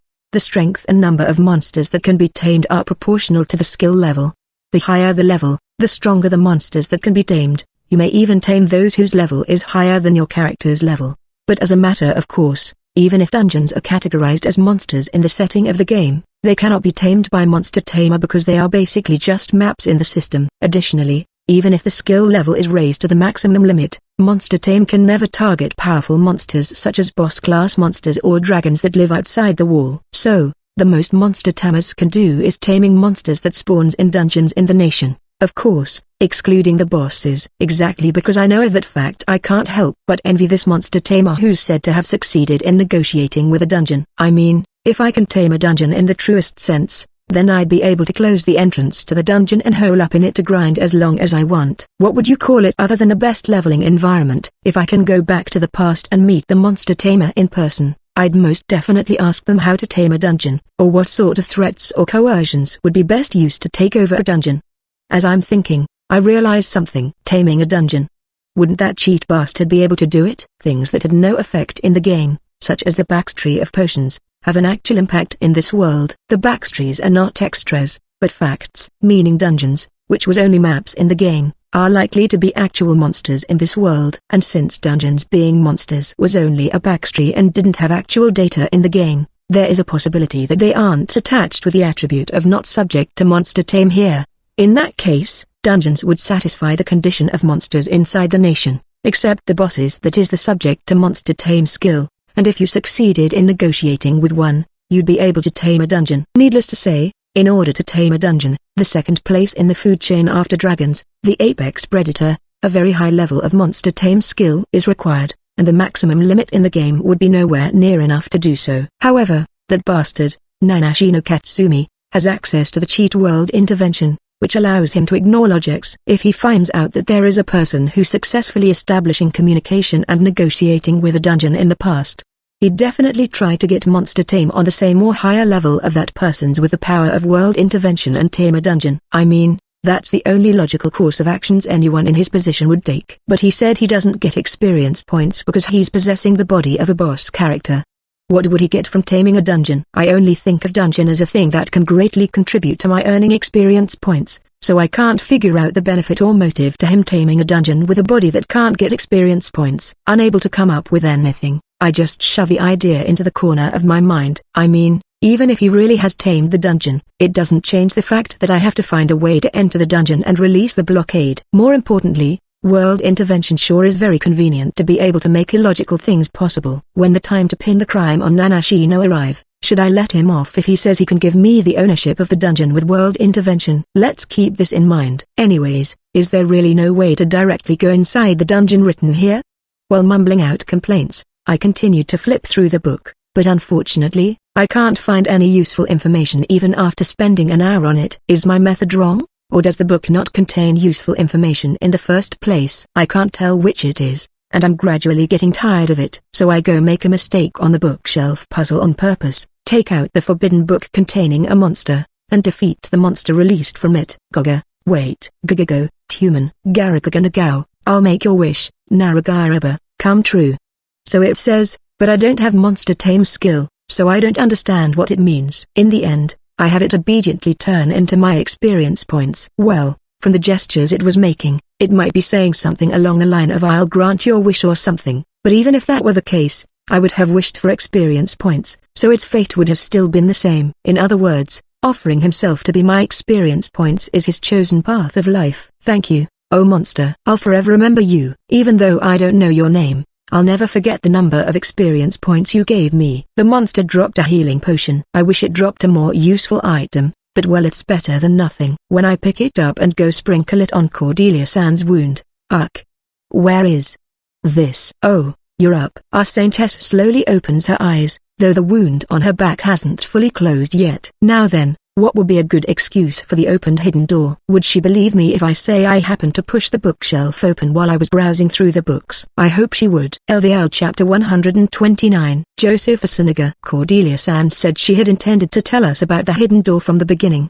so I was let off only with a little scolding. This leniency and kindness may be what makes a saintess a saintess. I once again made up my mind to teach a lesson to the priests who forced her to solve their trivial problems. I'll forever be on the side of those who are kind to me without expecting anything in return. About the Academy dungeon, yes, there should be some records about the remodeling work inside the dungeon here in this forbidden books section. In order to remodel some floors into artificial safe zones, many numbers of people had to come in and go out. So I think that they may have made some kind of passages, so as to be able to directly get to the remodeling location without the need to do regular exploration from outside. So there are paths leading straight inside. When I consulted with the now woken up Saintess Cordelia-san, she told me that the materials I was looking for were stored here somewhere. Now that I think about it, diving all the way from the entrance, first floor, to the 30th floor to remodel it should take a lot of time. To say nothing of repeatedly making a round trip from the entrance to the lowest floor. That's simply troublesome. Hence, it wouldn't be strange if they had created passages to be used as shortcuts,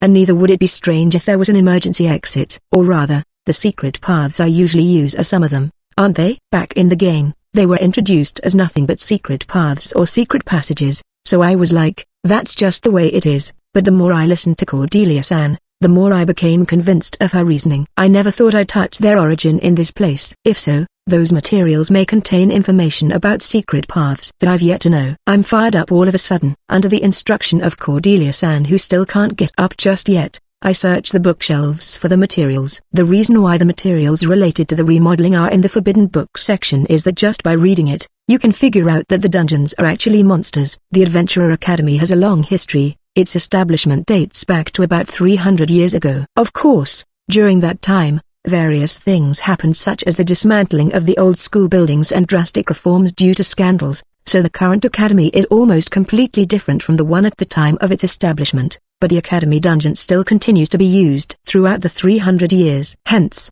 the materials which contain information about the remodeling done in the academy dungeon, which is way before the Adventurer Academy was established, are also fairly old. No way. Among the materials I found, there's a drawing showing the entire structure of the academy dungeon, and in it, there are passages that match the secret paths I usually use. I thought I'd find what I was looking for, but sadly, that expectation gets shattered by a large stain of black paint that covers over a part of the drawing. The drawn secret paths are numbered, and in a document attached to it, there's a list of people who used them and which floor they were working on. Some of the numbers written in the drawing aren't visible, seemingly having been erased, and the passages to which those numbers are assigned are covered over by black paint. I didn't know the location of those passages, which leads me to think that they may be passages that didn't exist back in the game. All the passages I already knew got blocked, so there's a possibility that the same happened to these unknown passages, but I can't help but hope. What if they don't? The specific location of the dungeon's core part, which also exists in the Netherworld Tower, in the undersurface floor, and the route leading to it is still clear on the drawing, so it seems that the blackened parts aren't important parts of the dungeon. I have no idea why they're blackened, but I discover an unpleasant name among the people who used the passages. Passage 8, Joseph Asinaga and Work Puppets.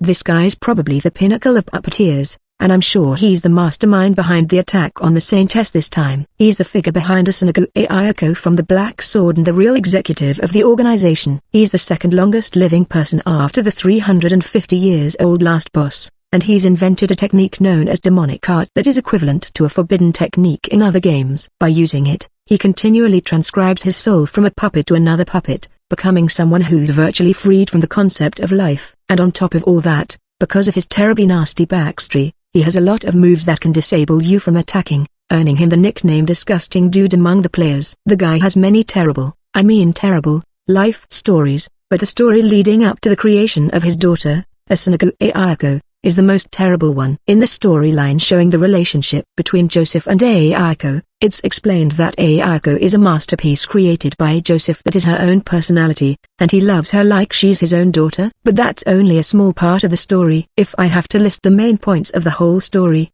Joseph created Ayako based on the delusion that if he married his first love and had a child with her, how would that child turn out? That first love of his was born and raised in the village as him, and the only time they ever spoke to each other was when she praised the puppet show he performed as a kid. Joseph merely continued to watch her from afar thereafter. As soon as his first love got married and moved to the royal capital, Joseph also headed to the royal capital and began to live in a place where he could always see his first love's house.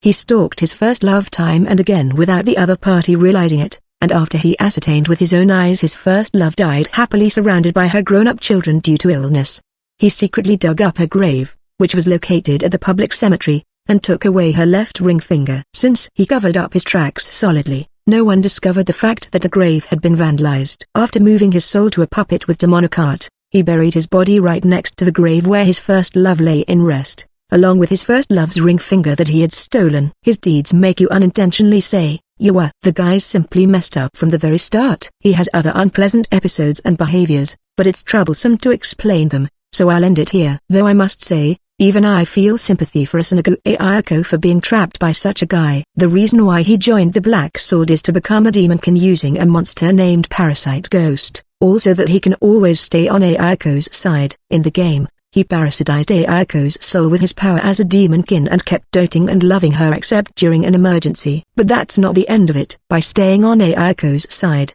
he was actually making a backup of her memory and personality so that in case something went wrong, he could just abandon her and make a new Asinaga Ayako. Well, he would never throw Ayako away as long as he wasn't absolutely driven to a corner, but conversely, he would unhesitantly take the option of cutting her off if the need arose. That's why the players called him and Barbie the worst for the pair, the violent Barbie and the unscrupulous Joseph, though he is deemed as the lesser evil because Aiko's not connected by blood with him. In any case, it doesn't matter to me why this guy was involved in the remodeling project of the Academy dungeon. It's just another piece of this world's history. But the problem is whether he has information about these black paint-covered parts and whether I can get it from him. Considering that he's the mastermind behind the attack, we have problems such as can we even come into contact with Joseph, who is a puppet here? And if we can we have a conversation and exchange with him? Well, simply thinking about won't solve anything. Let's escape first. Escape? You have a plan, Toru? As I'm thinking of procrastinating and shelving the problems to the back of my mind, as I usually do when I encounter a difficult problem, Ethel asks me.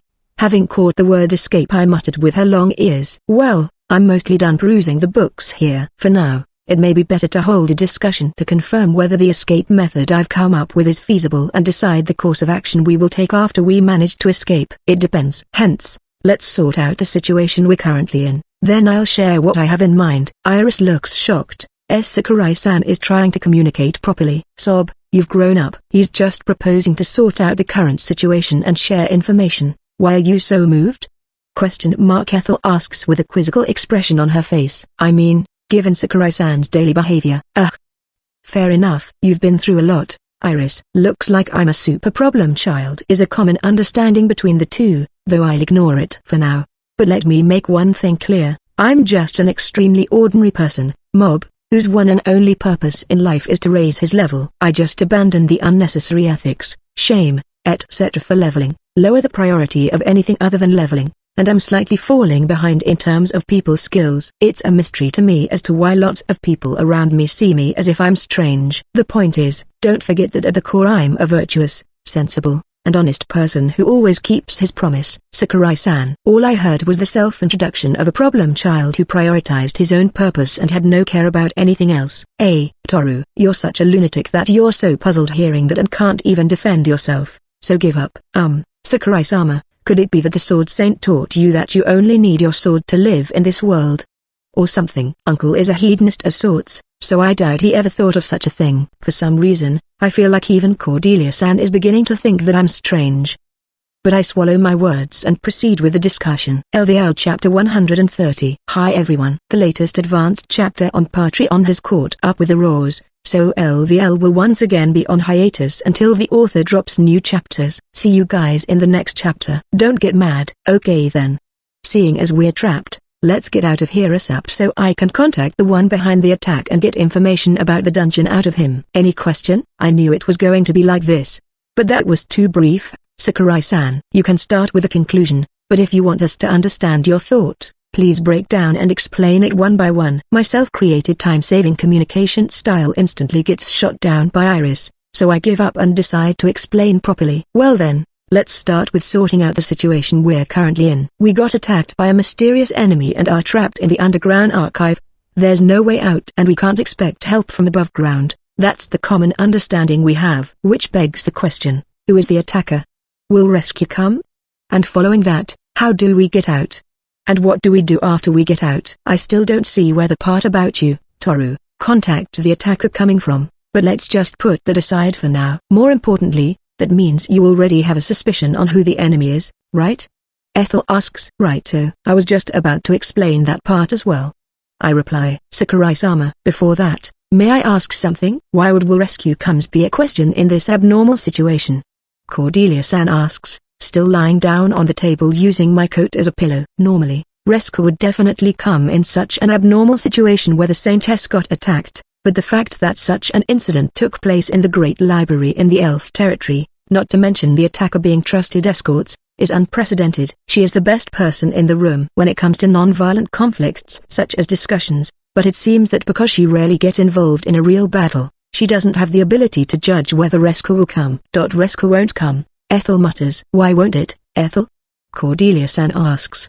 The Nexus crystal balls given to us are linked to each other, so those above ground wouldn't even know that we're in an emergency. And given the scale of the attack, the attackers must have collaborators in the above ground section of the Great Library. I'm not sure how many are involved in this attack, but rescue will certainly not come, Ethel says. Well, they'll notice the absence of the Saintess before long, but it's not going to be today, nor tomorrow." While supplementing Ethel's explanation, I add that I also see little possibility of rescue. Doing research in the Great Library, not to mention, in the Forbidden Books section, can take a whole day, and the enemy is in control of Terence from the traditionalist faction that venerates the first Saintess's bloodline. A traditionalist will never do anything that may bring harm to Cordelia-san or Ethel. It's easy to see that such a preconceived notion will delay the discovery of the situation, and even if the church notices something's wrong, considering that the Great Library is practically Terence's territory, it'll have to make some preparations to break us out. Once the church notices we haven't come back from the Great Library and cast suspicion on Terence and his lot, it has to make necessary preparations such as gathering troops for breaking us out and also capturing them. That's not something that can be done in 1 or 2 days, don't you agree?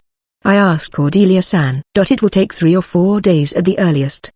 Being uninjured, things are better for us, but to wait for days for rescue that may or may not come without anything to eat or drink would be a bit difficult. In case we're finally cornered and forced to act, it'll be a problem if we don't have the stamina, Iris says. My mum's injury may get worse if we stay holding up in here to begin with, so I think we'd best assume that Rescue wouldn't come and try to escape by ourselves, Ethel remarks. So in conclusion, rescue may come in the long run, but for now we better proceed with the assumption that rescue won't come. I say. The 3 of us may be not full-fledged adventurers, but being students of the Adventurer Academy, we put ourselves on the battlefield on a daily basis. At our words, Cordelia-san gets convinced, saying I see, and nods. Now that's settled, this time Ethel questions me in a furious tone. The topic is, of course, about the attacker who has hurt her mother. Seeing that the escorts prepared by that old geezer Terence attacked us, it's safe to assume that he's the mastermind.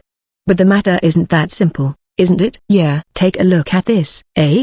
What I've thrown to Ethel is the hand of the knight I cut off during the attack. I'd been keeping it because I thought it had come in handy for explaining the real identity of the enemy I had in mind. That said, anyone would be surprised if a hand was suddenly thrown over to them, and the moment Ethel received it, she screamed and almost dropped it. However, when she takes a closer look at the hand with an expression that looks like she has bitten a bitter worm, that expression turns into a suspicious one. Her eyes are directed at the flat, hammer-like cross-section created when the hand was cut off. What's the deal with this hand? It has no bones or blood vessels, Ethel mutters. I got unnatural feedback when I had struck with my rod. Was this the cause? Sakurai-san, can you elaborate?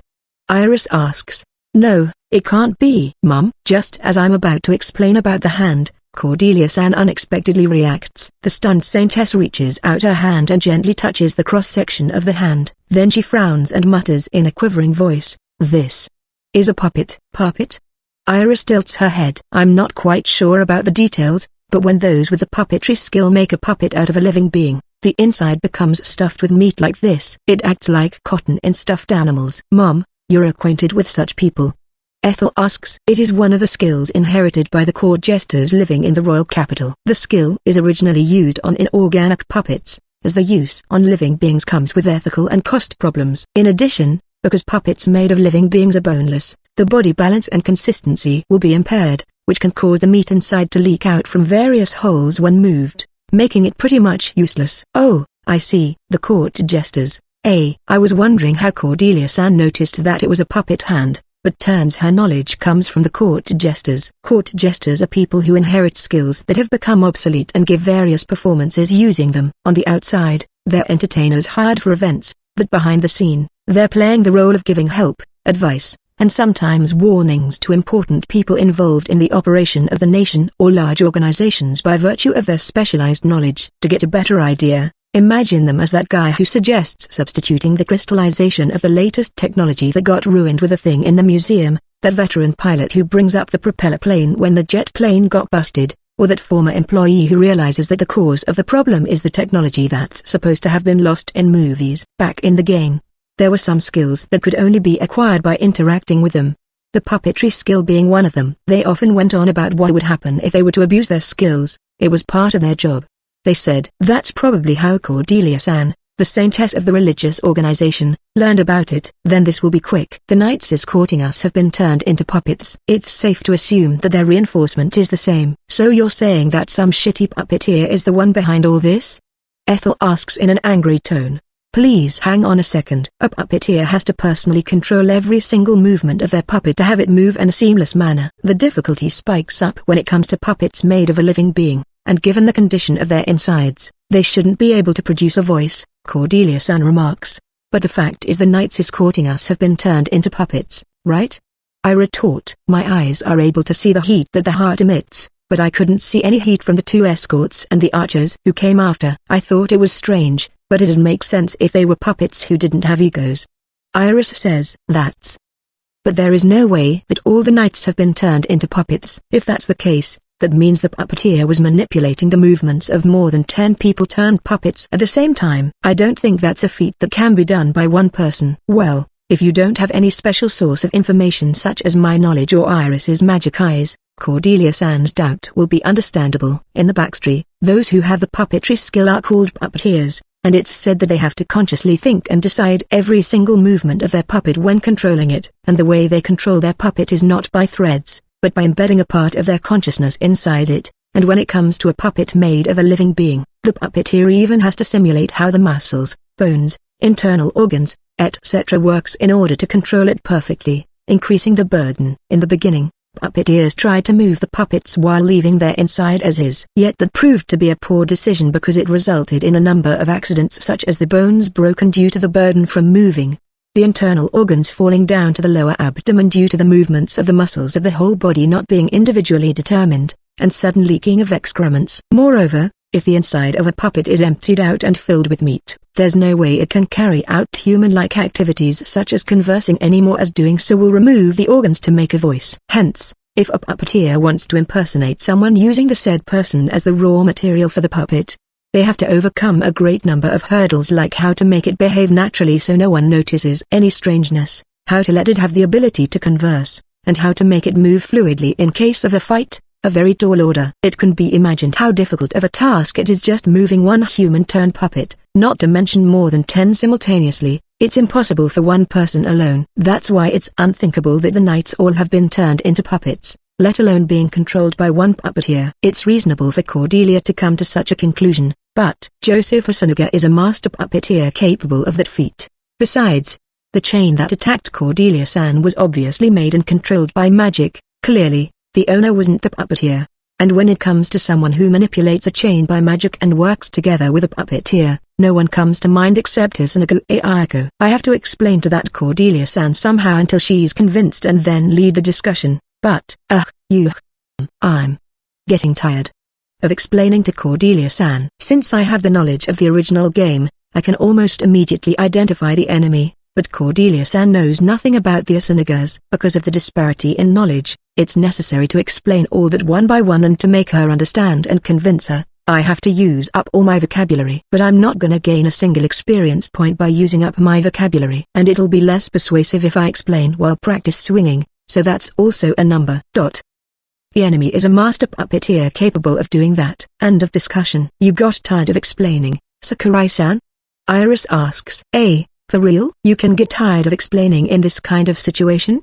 Ethel wears a disbelieving expression. My motivation's gotten squeezed dry and there's not even a drop left, so it can't be helped. To begin with, if humans were to be equipped with the ability to transmit their knowledge and thought processes to one another, we wouldn't have needed to share information by using PDFs or the like, and having arguments to the point that you run out of words wouldn't earn you experience points, either. In short, it's the world's fault. Give us an organ that can allow us to transmit radio waves at the frequency of 5 GHz band, will you? Our enemy is an extremely amazing puppeteer and a mage who manipulates a chain. Terence and his subordinates may have been turned into puppets. What we've got to do now is do our best to escape from this place, then we go take shelter in the place of someone whom we can trust. Simple, right? Toru, what are you going on about all of a sudden? You look like a madman. Sakurai-sama, I apologize if I've said something that offended you. You don't have anything to apologize for, Cordelia-san. Sakurai-san has just reached his limit. Don't mind him. Currently, we better not expect help, hence the action we should take is to escape from here. The attacker is, without a sliver of doubt, Joseph the puppeteer, and it'd be better to assume that Terence and his subordinates have died and been turned into puppets or betrayed us, thus making them our enemies. I already have the way to escape all figured out, and once we've escaped, I'll get Cordelia-san and the others to the place of someone we can trust. Then I'll go make sure what Joseph's aiming for and use that to negotiate and pull out information out from him. Knowing Joseph, he must be doing this at Ayako's request, all without knowing that it's part of her preparation to get rid of him. That's for sure. If I can find out the reason why he's targeting Cordelia-san, I may be able to make a deal with Joseph and at the same time form up an alliance with Ayako. Then I'll get rid of Joseph by betraying him at the last moment with Ayako's cooperation. If possible, I'd like to use Cordelia-san as a negotiation card. What did you say? If all goes well, the threat to Cordelia-san's life can be eliminated, which is most definitely what Ethel wants as well. This incident will be resolved, and most important of all, I may get a clue to solve the dungeon blockage. It'll be a happy ending for everyone except Joseph, of course, so there's no need to hesitate. I promise I'll give it my all for everyone's sake. So everyone, shut up and let me use you. The cry of my soul that had been suppressed for a while now echoed in the forbidden books section. Iris sighs in a disappointed manner. Ethel has a vein popped up on her forehead, and Cordelia-san wears a troubled expression on her face as if she's seeing a rare animal and not knowing how to treat it. After getting those words out of my chest and regaining composure, I look at everyone's reactions, especially Ethel, who seems to have been getting closer to me after I said I'd like to use her mother, and make a little smile with a few. I can only think of one way to get out of here, and even if we get out, we won't be able to resolve this matter unless we find out the reason behind the attack, so please hear me out for now. I'll hear you out after I give you a slap. Okay, then come at M. Boo. I don't think hitting someone with the heel of your palm counts as a slap. HMPH. I won't let you off this lightly next time, so you better choose your words carefully, Toru. Actually, it didn't hurt that much, but because I overplayed it by rolling on the floor a little exaggeratedly, Ethel thought she had used more strength than she had intended and dropped the matter. Iris is aware of it,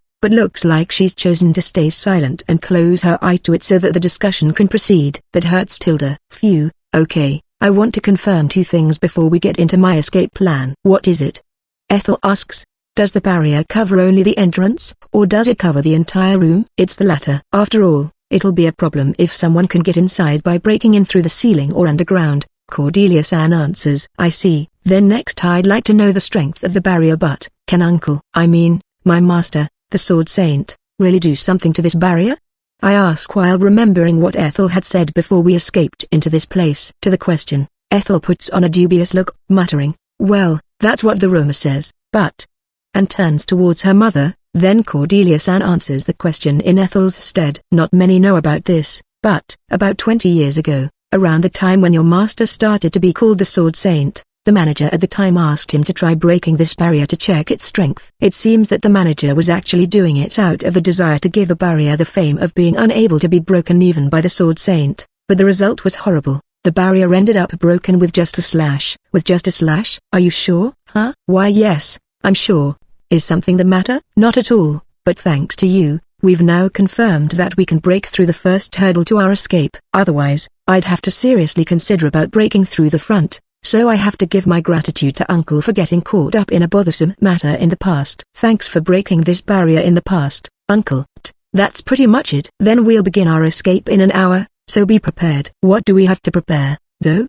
Iris tilts her head. Well, to be honest, I'll be the one to prepare everything and open up the escape route, and all Iris and Ethel will have to do is help Cordelia-san to move, so they actually have nothing to prepare. That said, there's one thing that they have to mentally prepare themselves for. Please prepare yourselves to bottle in your anger until this is all over. I smile and say. Iris then releases a big sigh as if she's given up. LVL Chapter 131. True Monster Tamer. About 4 hours had passed since Joseph Asunaga launched an attack on the Saintess with his daughter. The sun had already set, and along with it, gone the figures of the pedestrian, save for the local law enforcers. Some law enforcers would occasionally pass by the Great Library and catch the sight of the knights blocking the entrance, before leaving with a bow. None of them was able to tell that the elite knights had been turned into Joseph's puppets. Joseph and Ayako were currently standing right on the middle of the rooftop of the Great Library. The location was completely invisible from the ground due to the shape of the building. The only room in the cathedral overlooking its location was the office of Terence, the manager of this Great Library. But he, along with his men, had been taken control of by Joseph. Under this situation, it was unlikely anyone would notice the abnormality happening in the Great Library in a short time. I took them too lightly. No, I had become conceited, that, I have to admit. In the first place, Who would have thought they'd be strong enough as to survive the cooperation between me and my dear Ayako. Please don't blame me, Ayako. You couldn't finish off the Saintess, either. Now, let's forgive each other's failure, okay? Ayako wasn't able to speak to begin with. But even if she was, she wouldn't be able to refute Joseph's words, either, because Ayako's magically created chain was the real trump card in the assassination of the Saintess, and Joseph's job was just to create a diversion. Well, that being said, we've still got some time left. It'd probably take 2 days for the church to notice something wrong. They have nowhere else to escape, so let's strike when they come out. In response to the nonchalant Joseph, Ayako clenched her teeth and wore an impatient look on her face. Sure, as Joseph said, it'd take some time until the abnormality got detected. But in the time Joseph had been spending to dote on Ayako, she'd accumulated experience as a fighter, as a warrior, and from that experience of hers, she believed that giving the enemy 2 days' worth of free rein was the same as giving them a chance to turn the tables. Although they had no escape, they were locking themselves in a barrier, and she had no way to touch them. The whole situation was seen as nothing but a big blunder. Ayako. She had chosen to perform the assassination in the Great Library because if the assassination succeeded, it'd take some time before someone noticed it. To begin with, she assassinated, got the item she wanted, and made her escape. By the time the church noticed something wrong, she'd be long gone. That was the ideal situation she had in mind, and for that, having time to spare was a must. Because she'd be killing Joseph, no, getting herself free from the hands of the devil, in the process. The key to free herself was right in front of her eyes, yet she couldn't get it yet. Faced with that fact, Ayako recalled the information she had heard from Nanashi no Katsumi to comfort herself. Alright, let me tell you before that lunatic Joseph comes back. The saints in the elf territory owns a blue staff. If you smear it with her blood, it'll turn into Deadly Sin's holy staff, Punisher. There's a legend passed down about this weapon which says stain the pure blue with the blood of the saintess, and the color at sin it shall be dyed. Only then, shall it possess to give the salvation of death to the sinful souls who are wandering about in this world. The wandering sinful souls here refer to ghost-type monsters, which means it'll work wonders on Joseph, considering that he turned into a demon using a parasite ghost. The legend Nanashino was talking about was the abridged version of the item description of the Deadly Sin's holy staff, Punisher, in the game. He'd realized even earlier than Sakurai that the game's extra backstories created to make the game worlds richer was actually having a real effect in this world. Hence why he'd concluded that the Deadly Sin's holy staff, Punisher, which had the effect of amplifying damage against ghost-type monsters in the game, had the power to kill Joseph and used it as a bargain chip to draw Ayako to his side. How accurate is that information? Ayako obviously had that doubt, but being parasitized by Joseph, she had no way to get past his surveillance and confirm the accuracy of the information. That was why for Ayako, who had spent her entire life without ever finding any clue to eliminate Joseph, the information provided by Nanashino could be said to be the only hope. She had no choice but to cling to it. Is there a way? A way to break this deadlock? That thought had been repeating itself over and over again in Ayako's mind since the Saintess locked herself in the Forbidden Books section. She knew it wouldn't do her any good, hence she began to reconsider her plan. But at that time, what? A monster? Where did it come from? Joseph, standing next to her, suddenly exclaimed in confusion in response to what he was seeing through the meat puppets. Knights, he controlled. A three-headed goose-like monster had appeared from the inside of the Great Library, and it released a strange voice before attacking the knights who were gathered in the lobby on the first floor. Jockey. Immediately after the monster's steel helmets covered 3 heads took a big swing, their necks stretched out, the heads slung out vigorously due to the centrifugal force. The moment the heads landed, they blew up, scattering the fragments of their helmets to the surroundings like a shotgun shot. As the blown-up heads returned with the stretched necks, the steel helmets regenerated. Then the monster began to swing its heads again for the next attack. The knights fired off arrows to intercept it, but they were all deflected by the swung steel helmets-covered heads. And even if they got past the heads, they'd be blocked by the wings that protect the monster's body.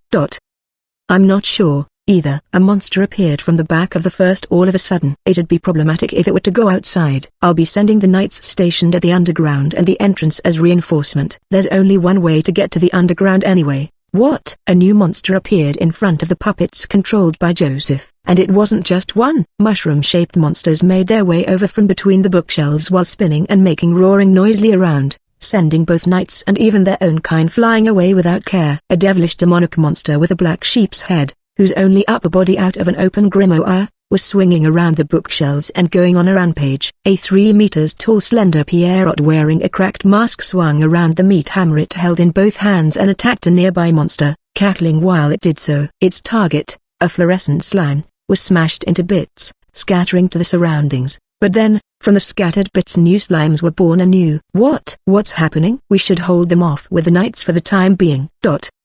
Huh? Oh, okay. Wait a second. Ayako asked Joseph to share the view of the puppets with her to see the situation inside. Since she was also a puppet created by Joseph, he could share the view of the knights with her.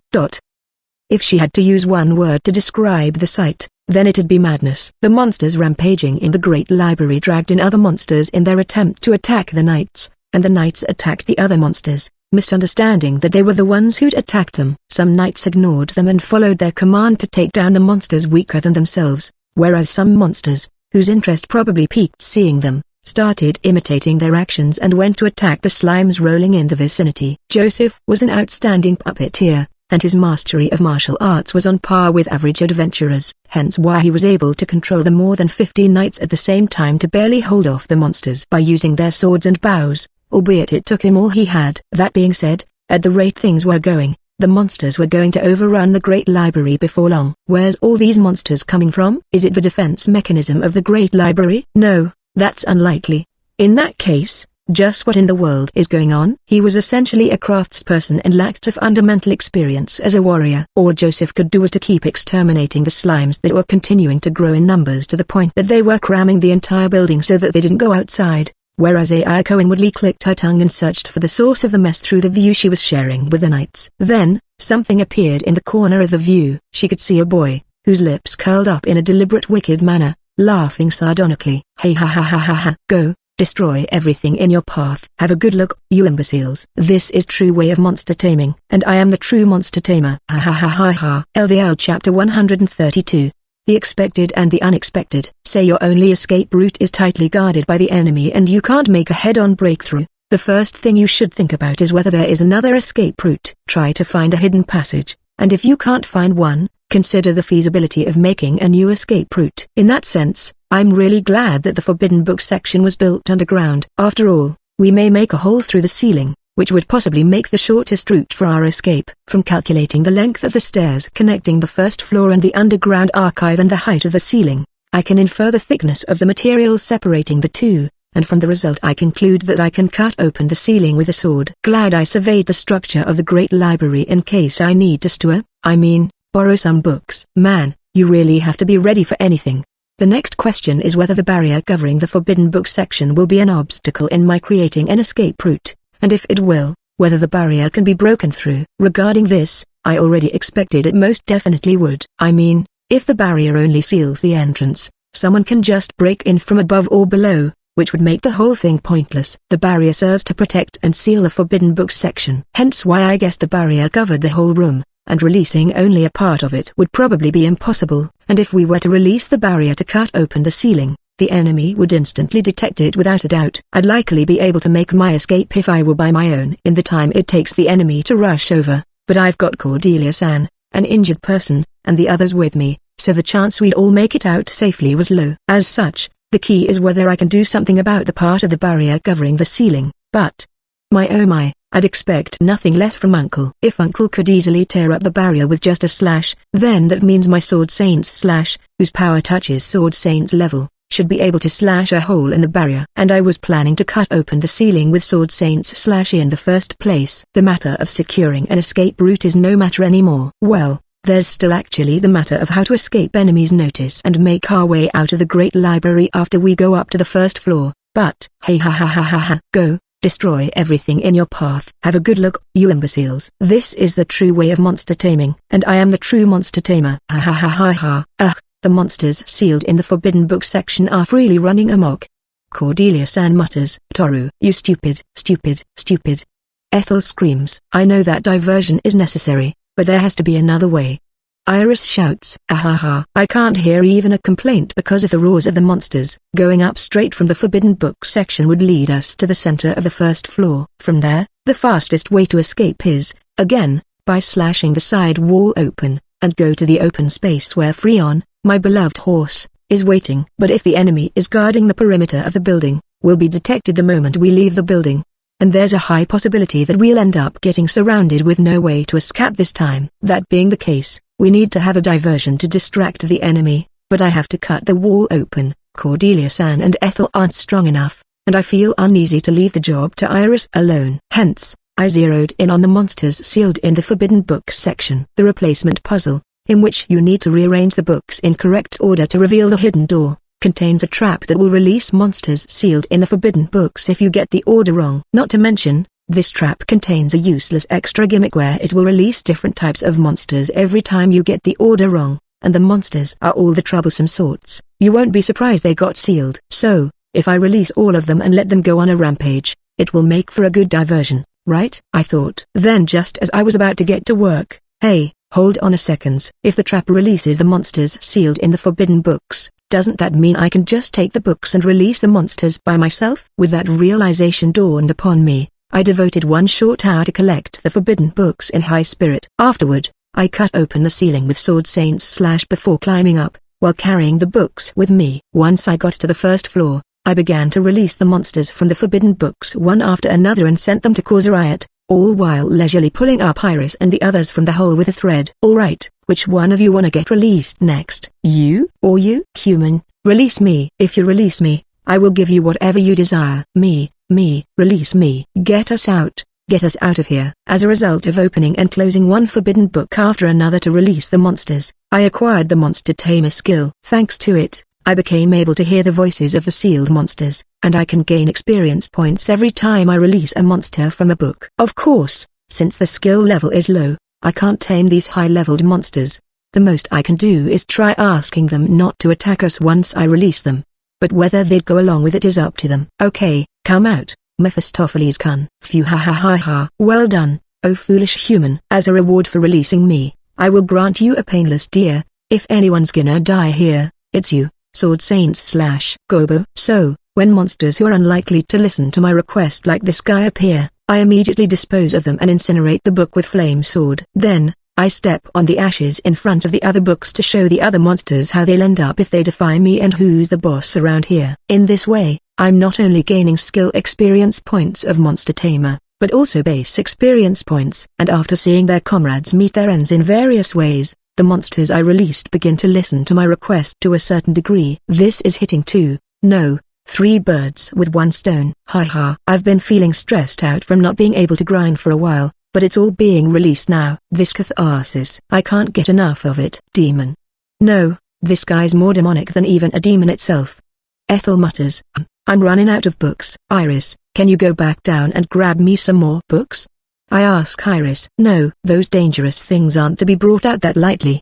Iris shouts, refusing. Looks like I have to give up on getting more supplies of monsters, unfortunately. Well, with Planarian slime continues to multiply because of T's clown attack and has almost overflow the Great Library, it's about time we make our escape. I'm done repairing the hole in the barrier that Sakurai-sama opened. Let us go, says Cordelia-san. Okay, I'll take the lead, so follow me. While pretending to leave the remaining forbidden books on the ground, I hide one on my back. Then, with a fake, serious look on my face, I start leading the way while avoiding the sight of the puppet knights who are making vain efforts to stop the monsters. The injured Cordelia-san moves while being supported by Iris and Ethel. Her big staff would simply be a hindrance, so after a little thought, she left it in the forbidden books section. Alright, inhale.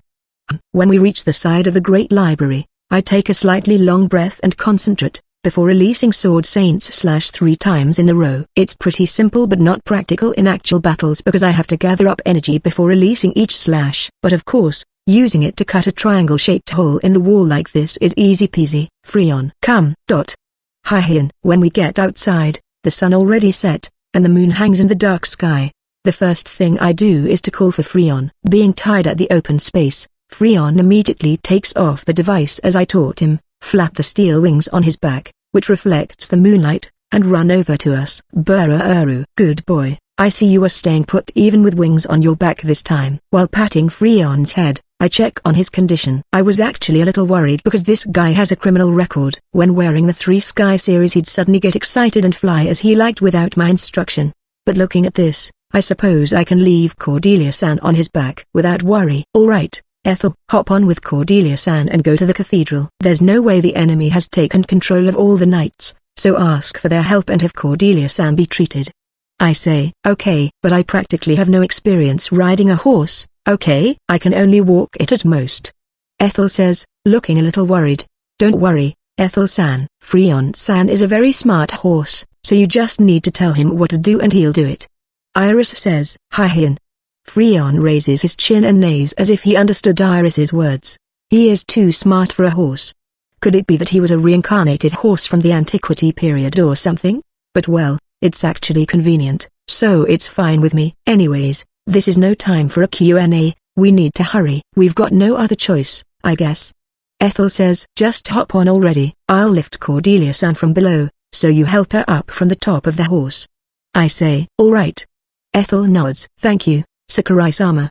Cordelia-san bows her head, leaving Iris to keep watch on the surroundings. I help Ethel get on Freon's back first. Then, as I'm putting my arm around Cordelia-san's waist, about to help her get on Freon's back, a faint sound of wind whistling reaches my ears. Oh no you don't. Kaya. I pull and hug Cordelia-san to protect her, before turning around and swinging my sword with my other free hand. Although it's a reflex action, the knight's steel sword, which leaves behind a silvery light in its trajectory, manages to deflect the chain that came flying from the sky, scattering sparks at the point of impact. And almost at the same time, a thud echo from behind us. When I turn around, I see Iris with her long rod seemingly has just been swung, and a blue-robed man rolling on the ground.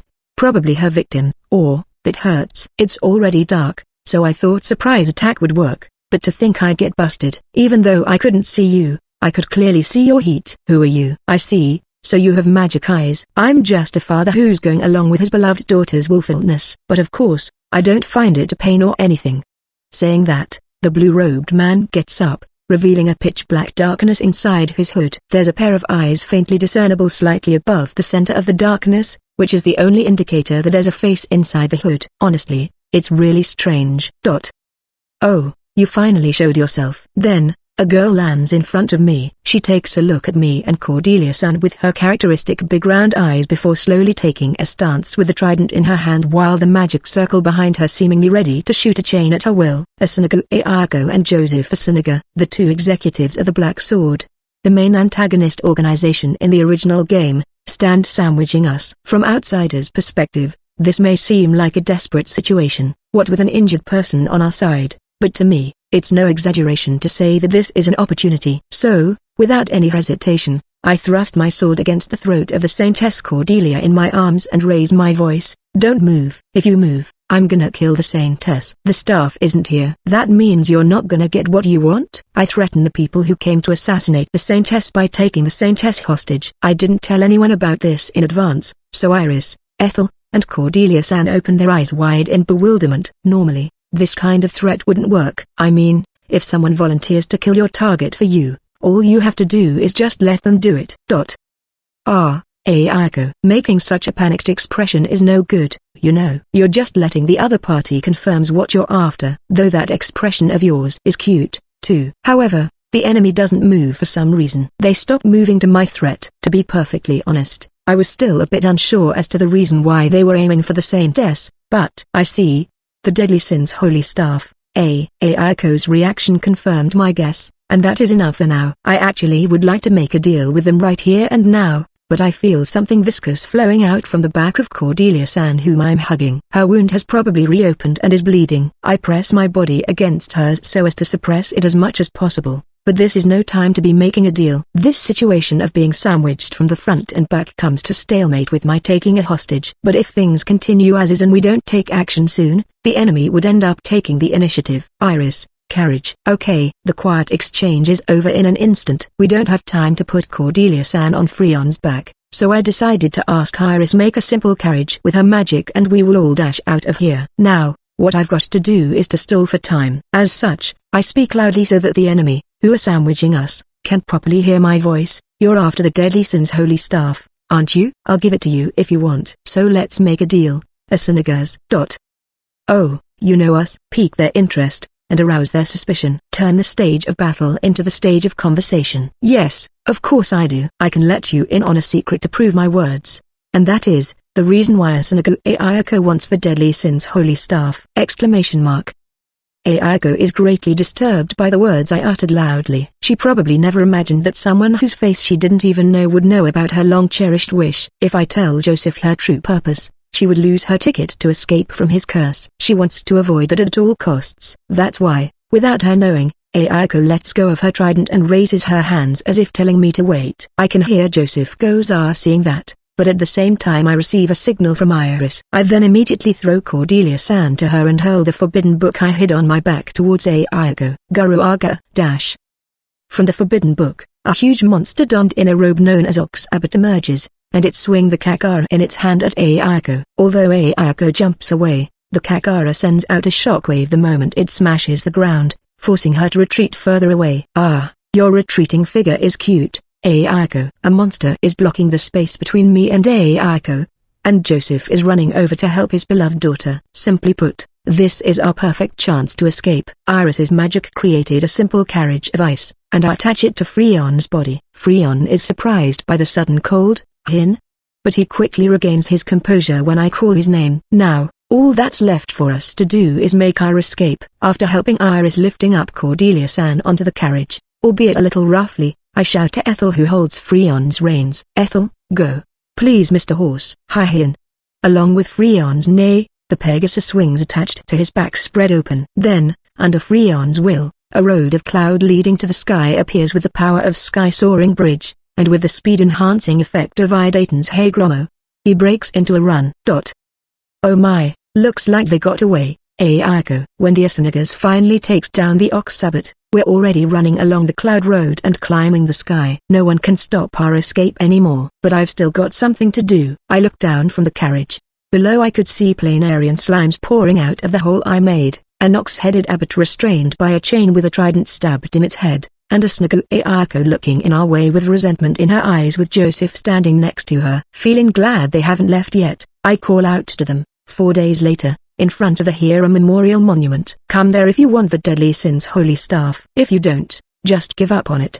After saying that, I sit back down in the carriage. As we run through the moonlit night, roars of monsters accompany us. Perhaps because of Joseph's retreat, there's no one to restrain the monsters anymore, and they have come out of the Great Library. Just in case, I only released monsters who don't use fire-type attacks, so a fire won't start. Still, I feel a little bit guilty causing damage to the Great Library, which is a vault of knowledge. But the Saintess's life was in danger, so there was no other way.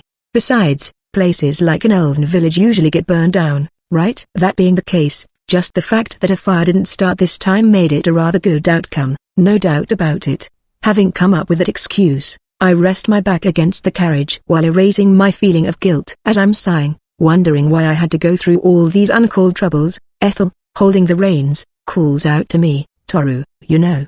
Thanks for saving me and my mum. Ah, you owe me one, okay? Honestly, if Amanai hadn't asked me to look out for you, I would have ditched you at first sign of danger. Amanai asked you to look out for me? Yeah, he said, lend her a hand if something happens, or something along that line. When I tell her that, Ethel says, I see, and faces back to the front. Well, the fact she doesn't argue means she accepts this as a debt, so that's good. Now, I'll just have to make use of that debt and have her work towards bettering my future. Iris, check on Cordelia-san's condition. Ethel, bring us to a doctor or something. You're familiar with the elf territory, right? I understand, Sakurai-san. Iris nods. Okay, Ethel replies. Hearing their response, I relax and look up at the sky. Under the dimly shining moon, roars of monsters and tolls of alarm bells probably ringed by those who have noticed the situation echoes in the elf territory. How tilde? All those experience points would go to waste. Tired, I lay down while regretting that I don't get to kill the rampaging monsters. In the original game, the sealed monsters were more of a troublesome type rather than a strong type. Once you understand their weakness, you can make short work of them. But will the knights in this world be able to take care of them? The elf territory has their own knight order. They may not be able to retake the Great Library, but they should be strong enough to prevent the monsters from spreading all over the place. I wonder how well they'll perform. With that in mind, I pray that things go as I expected. At this time, I should have noticed. The anti-dragon total war that occurred 3 years ago killed many strong men of the nation. The elite forces of the elf territory are naturally included among the victims. And the hole left behind by the lost elite forces couldn't have been refilled in just a short span of 3 years. Okay, let me start with the conclusion of this matter. The cathedral ended up getting occupied by the monsters.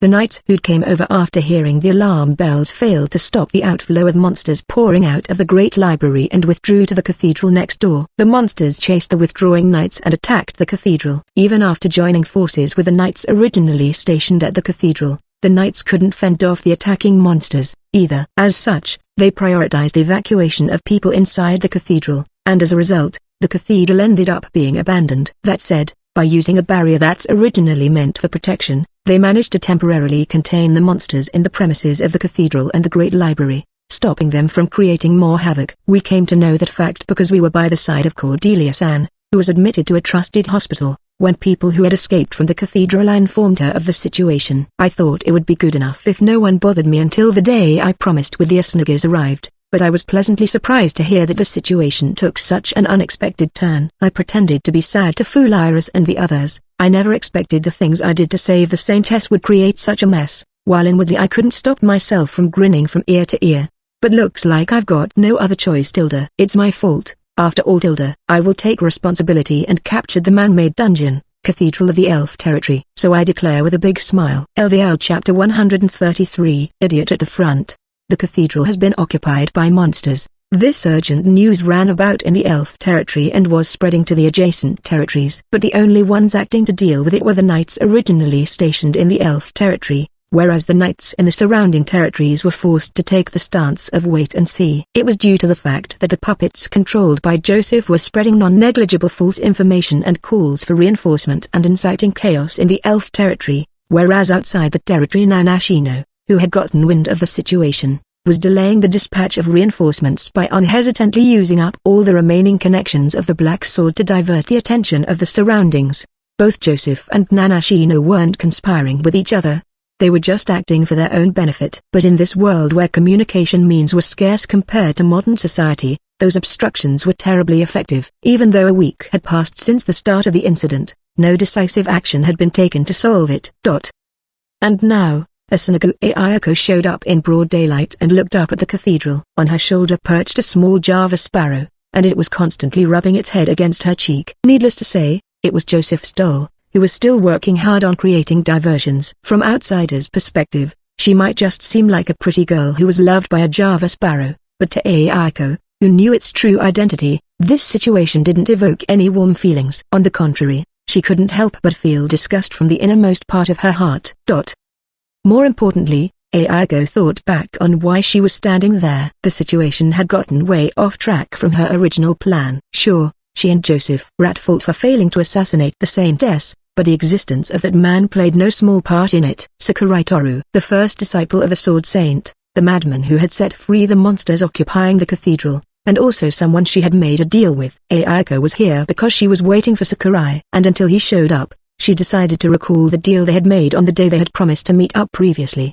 4 days after the attack at the Great Library, Ayako, who had been deliberating anxiously and finally came to the decision not to give up on the deadly Sin's holy staff, Punisher followed Sakurai's words and went to the Hero Memorial Monument, which was erected to comfort the victims of the anti-dragon total war, Dragon Raid. Ayako and Joseph, the culprit who had attacked the Saintess, were able to head to the plaza where the memorial monument was without trouble. It was because the designated time was midnight, and in the face of the huge incident, the occupation of the cathedral by monsters, the knights were all focused on evacuating the civilians and coming up with countermeasures. Then at the promised time, 2 a.m., what was waiting for them in front of the memorial monument was Sakurai Toru, doing practice swings accompanied by a bonfire as a light source. 9756, 9757, 9758, 9759. Even though he was sweating buckets, partly probably because of the bonfire heat, he continued to swing his sword while muttering some unknown numbers. The serious look on his face was like that of a hard-working boy you could find everywhere,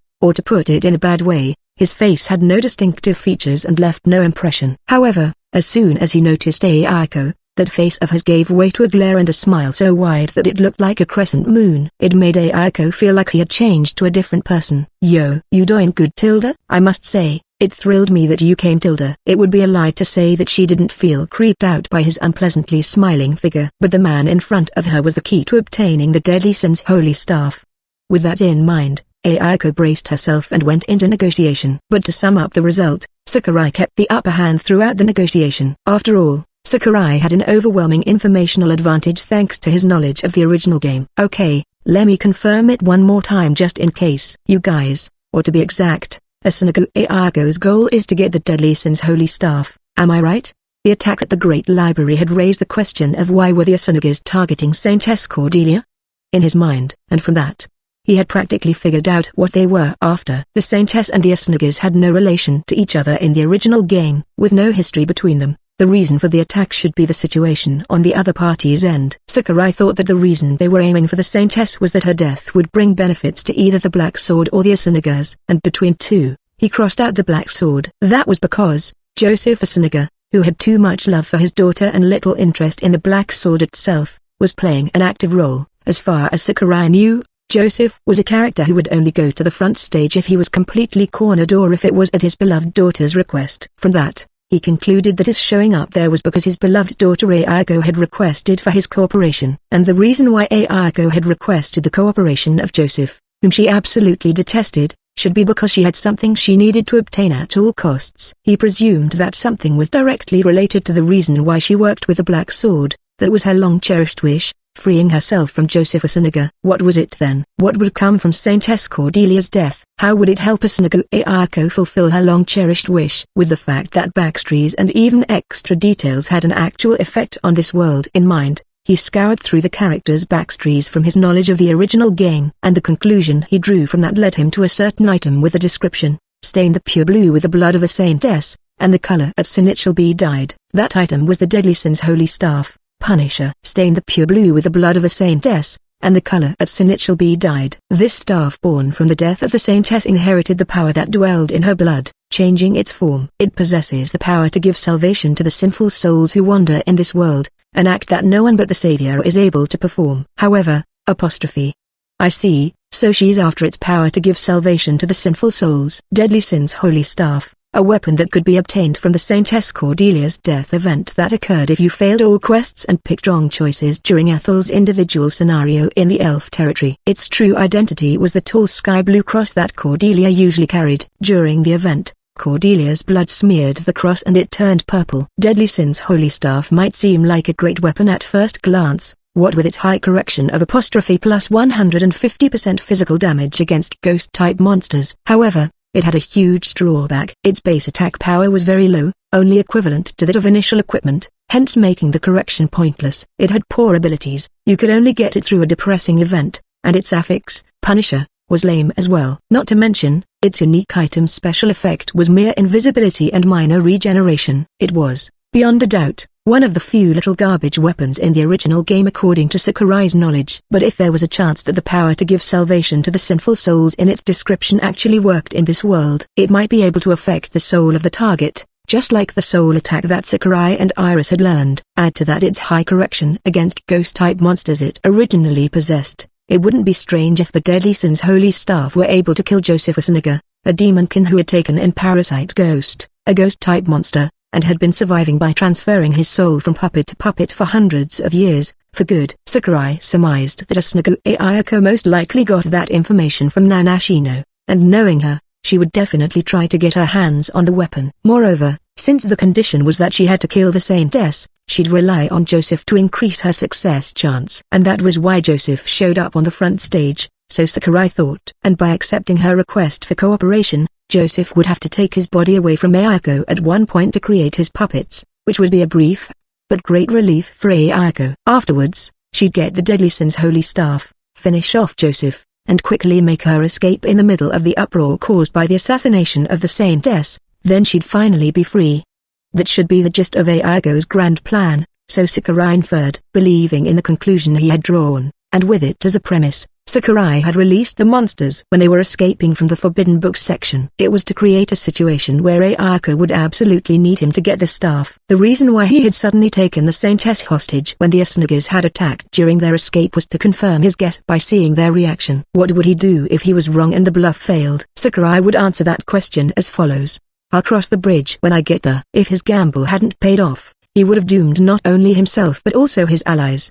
He was indeed a troublemaker who exceeded everyone's expectations, both in a good and bad sense. There'd be no guy more troublesome than him to turn into an enemy. Ayako was very unlucky to have encountered him at her most crucial time. Anyway, with her aim discovered, including the fact that she wanted to hide it from Joseph, she was at the other party's mercy. While Sakurai also needed something from her side, that was information on the hidden passage in the academy dungeon that Joseph used to use in the past. She couldn't possibly be aware of that, hence the discussion proceeded mostly according to Sakurai's wishes.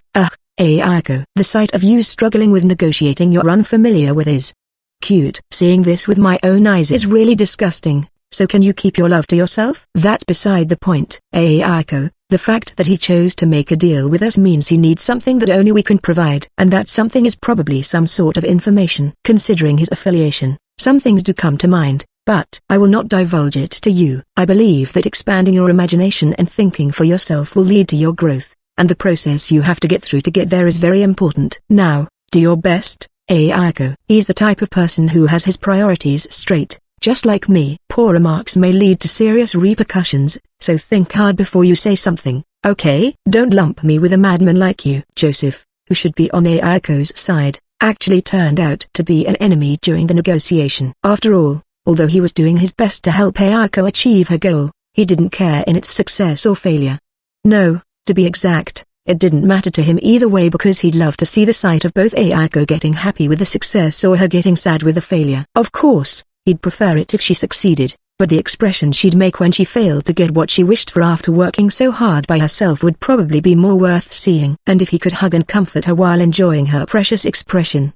Imagining that made Joseph couldn't be on Ayako's side. Leveling idiot at the front, and self-proclaimed further behind. As if being sandwiched between the two wasn't enough, Ayako could only talk through Joseph because she couldn't speak. To rub salt into the wound, she was very lacking in terms of information. There was no way she could have decent negotiation. LVL Chapter 134 Toxic Parent Behind. Contrary to the depression had by Ayako, the negotiation itself proceeded smoothly. Part of it was because both Sakurai and Joseph, who actually did the talking, wasn't the kind of people who enjoyed war of words, and the other was because neither of them was interested in the value of their own negotiation cards. Sakurai had a hold on the Saintess and her staff's location, while Joseph on the information of the hidden passage in the academy dungeon.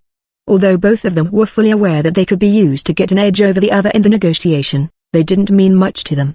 They went about the negotiation with a very egoist mindset, like there'd be no harm to me even if I tell the other party about it, and even if we can't reach a deal, I'll just come up with another way. As a result, they agreed on having an equivalent exchange of information based on quantity instead of quality. Beside handing over the Saintess, I can offer you my cooperation to retrieve the staff from the monster-infested man-made dungeon. Not to mention, I haven't reported to the Night Order that you were behind the attack on the Saintess. That's a total of 3. Well, that's a lot. I'm supposing that one of the things you want is the knowledge I have. Fine by me. From the demonic arts of soul transfer to all sorts of information about Ayako, pick whatever you want. None of them would trouble me, anyway. Then, give me the details of the work passage you used to use when you were participating in the remodeling work of the Academy dungeon long ago. About the 8th passage. I knew you'd ask that, considering that you're a student of the Academy and your purpose for coming here. But of course, I don't mind it. Okay. 2 more, then. Ayako, this is a tough opponent we're facing. I think we've run out of negotiation cards. You must think carefully about what may pique his interest, and if it's something I have, don't hesitate to bring it up. Seeing you suffering from this hardship is truly a sight for sore eyes. Ayako. No matter how valuable the information was, it'd only count as one negotiation card. Both parties brought out cards to exchange with each other, and if the number of cards one brought out exceeded that of the other party, one might make a request to compensate for the difference. Ayako had a bout of dizziness at the overwhelmingly low-dimensional negotiation done by these socially inept people. If what the other party after was something she herself could provide, Ayako would be able to interject. But what he was after was Joseph's knowledge, and Joseph readily agreed to it. drastically reducing her say in the negotiation. Still, she somehow managed to get the negotiation back on track. Then, having made the decision that she had to bring up conditions that were in her favor, she began communicating with writing utensils she had taken from a nearby house as a form of opposition.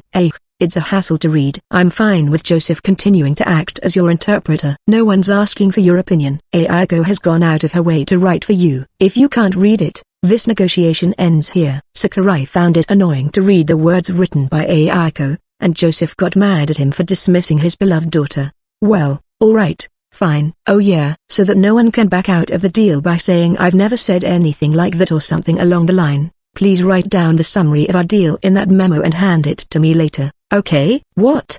The memo written by my beloved Aiko is a work of arts that belongs only to me. It cannot be passed on to others. Again, that's creepy. Chill out, dude. Sakurai tried to get the memo written by Aiko as proof of the successful deal, and Joseph complicated the situation. Then, just write another memo with the same contents, and each of us can have one copy. Even if the contents are the same, the writing wouldn't be perfectly the same, which means they'd have a difference in charm. With no other choice, Aiko wrote another memo with the exact same content and gave one to each of them. Though, it brought an incomprehensible reaction from Joseph. See, each of the letters has their own different charm. Aiko now became more assured that she couldn't count her self-proclaimed father as her ally, and she directed a look of scorn towards Sakurai, who had a vividly put-off look on his face. Anyways, here were the deals made between both parties in this negotiation. First, to cooperate with each other to get to the Forbidden Books section of the Great Library to retrieve the staff. The way to the Great Library would be swarming with monsters. To safely reach the destination,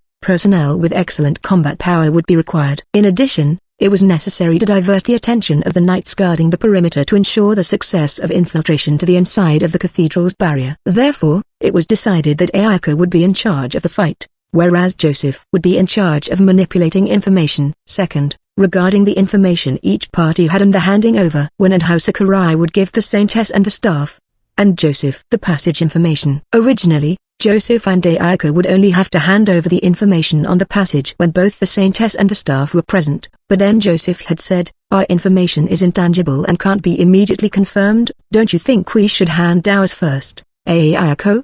Forcing Aiko to receive overwhelmingly disadvantageous conditions, the result of which, it was decided that the passage information would be handed over when they recovered the staff in the Forbidden Books section, and the Saintess would be handed over after Aiko returned safely to Joseph's side. And finally, regarding monitoring the Saintess, they agreed on allowing Joseph to monitor the Saintess by placing his puppet near her in order to prevent her from escaping during the dungeon capture. Sakurai had no intention of moving the injured Cordelia from the hospital in the first place, so he readily accepted it. But of course, there was no reason for him to accept it unconditionally, and Sakurai made Joseph agree to let his side put an escort by the Saintess's side. This was to prevent the situation in which the Saintess was kidnapped while they were capturing the dungeon, and Sakurai decided to have Iris to do the job, because with her magic eyes Iris could tell from among those who got close to the Saintess which was the puppet, and so, concluded the negotiation between the two parties. Needless to say, the conditions were overwhelmingly advantageous to Sakurai's side,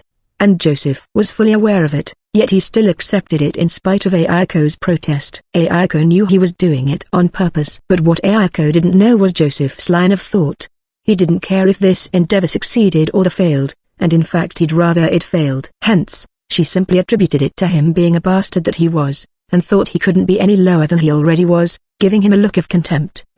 Foo-foo. Good, you'd never give me this look unless we're in this kind of situation. Honestly, you're so cute and adorable. The man, on the other hand, simply received the gaze of his beloved daughter with a smile of enjoyment. In his mind, Aiko's contempt and anger-filled gaze only made her look like a child going through her rebellious phase, and he took it as a sign of Aiko's growth, bringing him joy.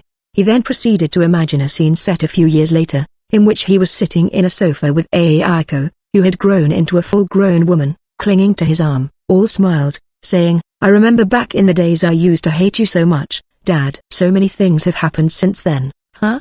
Causing his lips curled up into a smile and his heart filled with warmth. In contrast to Barbie Knife Lime, who got a nickname of the Violent due to his egoistical and violent personality, Joseph Asunaga got called the Unscrupulous from his defensive ability to twist the emotions Aiko directed at him in a way convenient to him. Faced with these two, who probably should be called the two biggest garbage in the world, the players of the original game couldn't help but think, Do the developers have a grudge against fathers or something?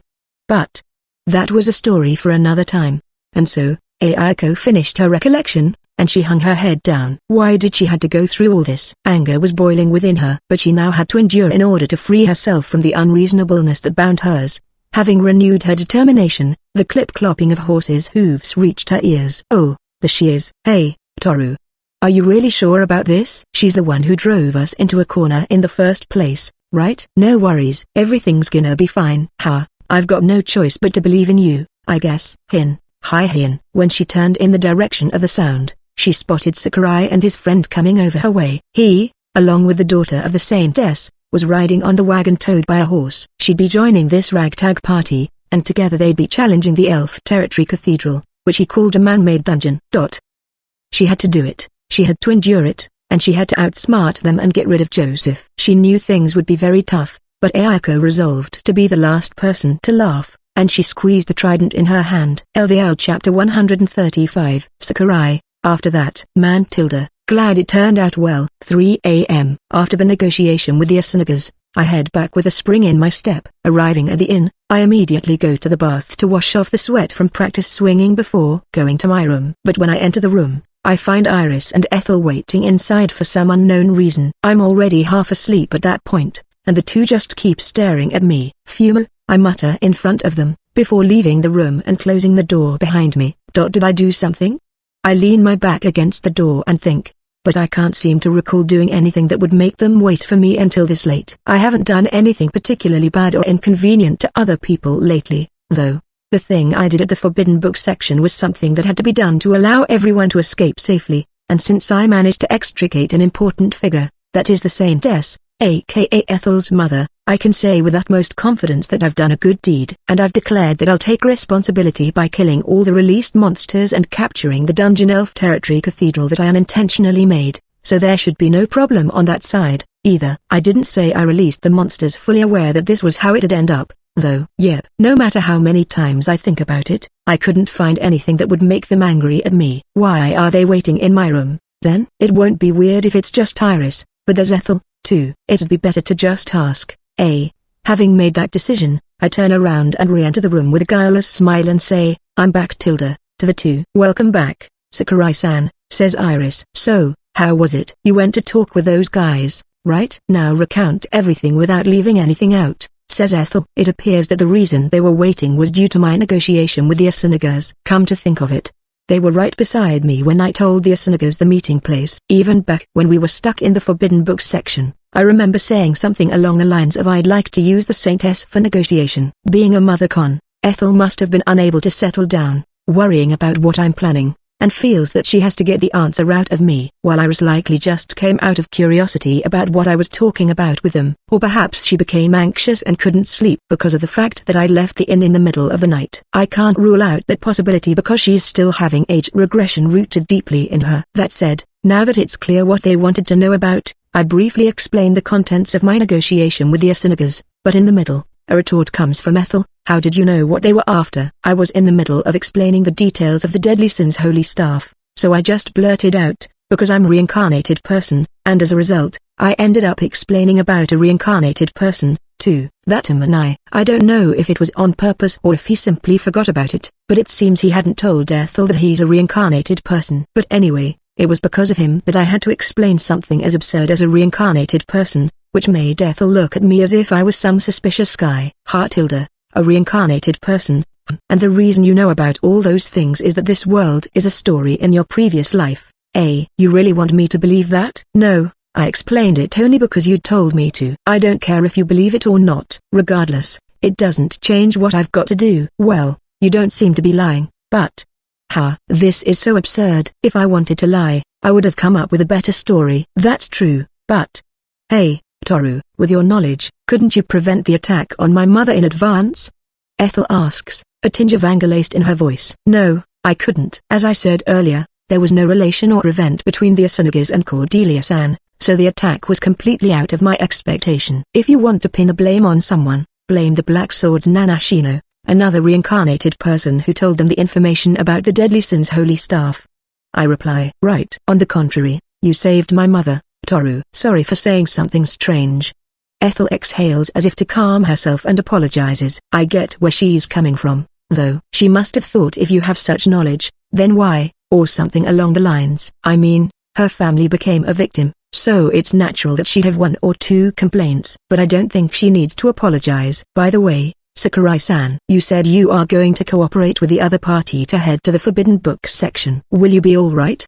Asks Iris. Well, that's why I divide their force by having one of them make a diversion by manipulating information or whatnot. Oh, and don't worry, I can easily cut open the barrier surrounding the cathedral and the Great Library. I've tried it. So, breaking in wouldn't be a problem. That's not what I'm asking about, and although this is the first time I'm hearing something Sword Saint's disciple-like from Sakurai-san, why does the usage have to be for illegal activity? But that's just the usual with Sakurai-san, I guess. The important thing is, what are you planning, Sakurai-san? Could it be that you're seriously thinking of handing over Cordelia-san to the other party? Huh? I'm not, though.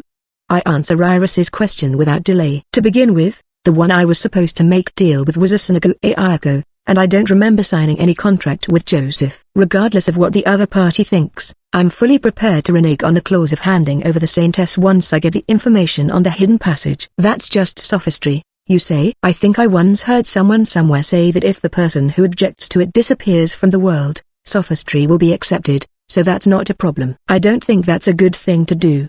Iris mutters. Then will you be fine with handing over Cordelia-san? Even if you tell me to get her back afterward, I'm gonna decline, you know? Once I get the information, I'll be rushing back to the academy as fast as I can. Well, I'm not gonna complain as long as it doesn't involve with giving my mother to them. But wouldn't it be a hassle if they retaliated after you'd broken your promise? Asks Ethel. Before we start talking about retaliation, I'll be getting rid of the danger factors anyway, so there's not gonna be a future problem. No worries, I say without hesitation, and both Iris and Ethel shake their heads, looking as if they're dealing with a hopeless person. Geez, it's a plan I came up with everyone's happiness in mind, yet look at their reactions. In the first place, Joseph and Ayako are, in fact, in a hostile relationship. Ayako's end goal is to get rid of Joseph, so once that's done, there's no reason for her to retaliate against us. I've thought up a plan to get rid of him, though it's still rough around the edges. But it'll work just fine as long as I can persuade Ayako with it. It's no exaggeration to say that this is why I added the condition to separate Joseph and Ayako during the negotiation. By the way, I haven't thought about how I should go about persuading her, and to be frank, I'm planning to just play it by the ear. Well, this method somehow worked when I was explaining my escape plan in the Forbidden Books section, so I'm sure it'll work this time as well. But if I give this kind of thing straight, chances are I'm gonna get a retort again, so this time I'll puff out my chest and have a fearless smile as I do. Showing confidence is the key to deceiving people, that's what Grandma said. I'm not really sure about this, but since you insist, I'll trust you on this one. Just make sure everything works out, alright? Ethel says. I can understand Ethel-san's worries. After all, Sakurai-san is making that face he usually makes when he doesn't really have a solid plan. Iris looks at me suspiciously. I'm gonna do everything I can to make this plan a success. And in case it flops, welp, we'll cross the bridge when we get there. That's not very reassuring, but I've gotten used to Sakurai-san's antics. In any case, I'll be escorting Cordelia-san. Yes, it's already very late, so let's discuss the details at a later date and call it a day, says Iris. I second that. I'm so sleepy already. Ethel agrees with a yawn. Well, no wonder. It's almost 4 a.m. Heck, it'll be sunrise in another hour. The dungeon capture is scheduled for a few days later, so let's take a nice sound sleep and start preparing from tomorrow. Okay. The meeting's over. You're all dismissed. Why is Iris not leaving? Iris, you still have something to say? Yes. Nothing, really. Then, why don't you go back to your room? I don't want to. I'm going to sleep here. Is she too sleepy to move? It's so rare of her to be willful like this, but maybe she's just that sleepy. Can't help it, I guess. I'll be sleeping in her room. Why are you tightly grabbing my arm, Iris-san? Iris? Sakurai-san. I have to escort Cordelia-san tomorrow, right? Because I can detect it if there's a puppet among those who approach Cordelia-san with the power of my magic eyes. Because I can distinguish which one is sent by the other party to monitor her, and as a preparation in case an unexpected situation occurs. Am I right? Well, that's right. There's a possibility that the other party will make a move while we are capturing the dungeon. At that time I'd like you to cooperate with the elves to repel him or protect Cordelia-san. In other words, during that time, Sakurai-san and I will be separated from each other, right? Sakurai-san, you will be leaving me alone again, right? So, until then, can I at least stay with you at bedtime? Iris, I hope I get it wrong, but are you saying you want us to sleep together? Please sleep with me. I'm somehow getting anxious, and it's making me feel cold. Leave me alone while we're on a trip at least, will you? I'm getting anxious because we're on a trip. It's cold. Perhaps her anxiety has reached the limit, as Iris tries to pull my arm to drag me to bed while saying, "It's cold, it's cold." I don't hate the idea of sleeping together with her, per se, but in this state, she'd sleep like a log because of the sense of security she got from being able to sleep with someone else. The problem is, she'd tightly hug the person and not let go until she woke up, which is usually at noon. That being the case, the one she hugs has no other choice but to wait until she wakes up, leading to a decrease in their daily activity time. That's what makes me averse to it, and when this happens, I always force Higaki to sleep with her, but the sacrifice is absent this time. Which means, I've got no choice but to step up and do the Joe. No, wait, I do have a perfect sacrifice candidate, Ethel, right here, don't I? I didn't know you guys are in that kind of relationship. Then, I'll be taking my leave, and have fun. Ethel, wait. I'll pay you. Please sleep with Iris in my stead. What are you trying to make me do? I grab Ethel's arm as she's trying to make her escape and pull her back. Ethel resists in a panic, but in addition to the force of my pulling her arm, Iris is also pulling me. In other words, Ethel is facing the strength of two people. As such, despite trying to leave the room, Ethel ends up being dragged back inside. Hey, are you kidding me? No matter how much I like money, I won't ever do something such as sell my body. Or rather, she's a woman, isn't she? As long as she falls asleep, that doesn't matter. So, please sleep with her in my stead, or else, I'll end up not being able to move for a while. You won't be able to move? She's the demanding. No, I mean, I'm straight. I can't sleep with someone of the same sex. Higaki is straight too, but she still sleeps with Iris, so that's not a problem. Higaki-san sleeps with Iris-san? Then let's all sleep together, Tilda. With the bed being this big, I'm sure it can fit all of us, Tilda. Okay, let's go with that. Iris will be in the middle while Ethel and I sandwich her. Why did you agree right away? No, I don't want to experience my first time in this way. Do it for money. Just think about the money. Let's sleep already, Tilda. No, Tilda. In the end, it took me a while to realize that Ethel had a totally wrong idea, and by the time I corrected her misunderstanding and finished explaining my relationship with Iris, the morning sun was shining through the window, and Iris was sleeping soundly in bed before we knew it. Manya. Looking at her sleeping figure, Ethel and I, exhausted from the useless battle, see ourselves out of the room, and go to the room that's originally reserved for Iris and her. Bed at last. Good night. You too. We tightly lock the door so Iris can't rush inside in case she wakes up later, and crawl into the beds that are placed side by side. LVL Chapter 136. Breaking into the cathedral. After spending a few days to make preparations, the appointed day for capturing the Elf Territory Cathedral eventually arrives. Ethel and I first send Iris to Cordelia-san's room, before heading to the meet-up place where we will be picking up Ayako. The things we've prepared for the capture are placed on the wagon drawn by my trusty horse, Freon. His hooves make crisp clip-clopping sounds as he walks down the road. Whether I look to the right or to the left, not even a single pedestrian can be seen. The usually lively main street is completely deserted save for some food stalls that have been abandoned by their owners. The citizens have already evacuated to the suburbs under the order of the knights, while the knights themselves are staying in the city to secure perimeter of the cathedral. As a result, most parts of the city have become empty shells. Which is why I hold great admiration for the landlady who still runs the inn where we are staying in spite of the bleak situation. For the sake of people who are still staying in the city,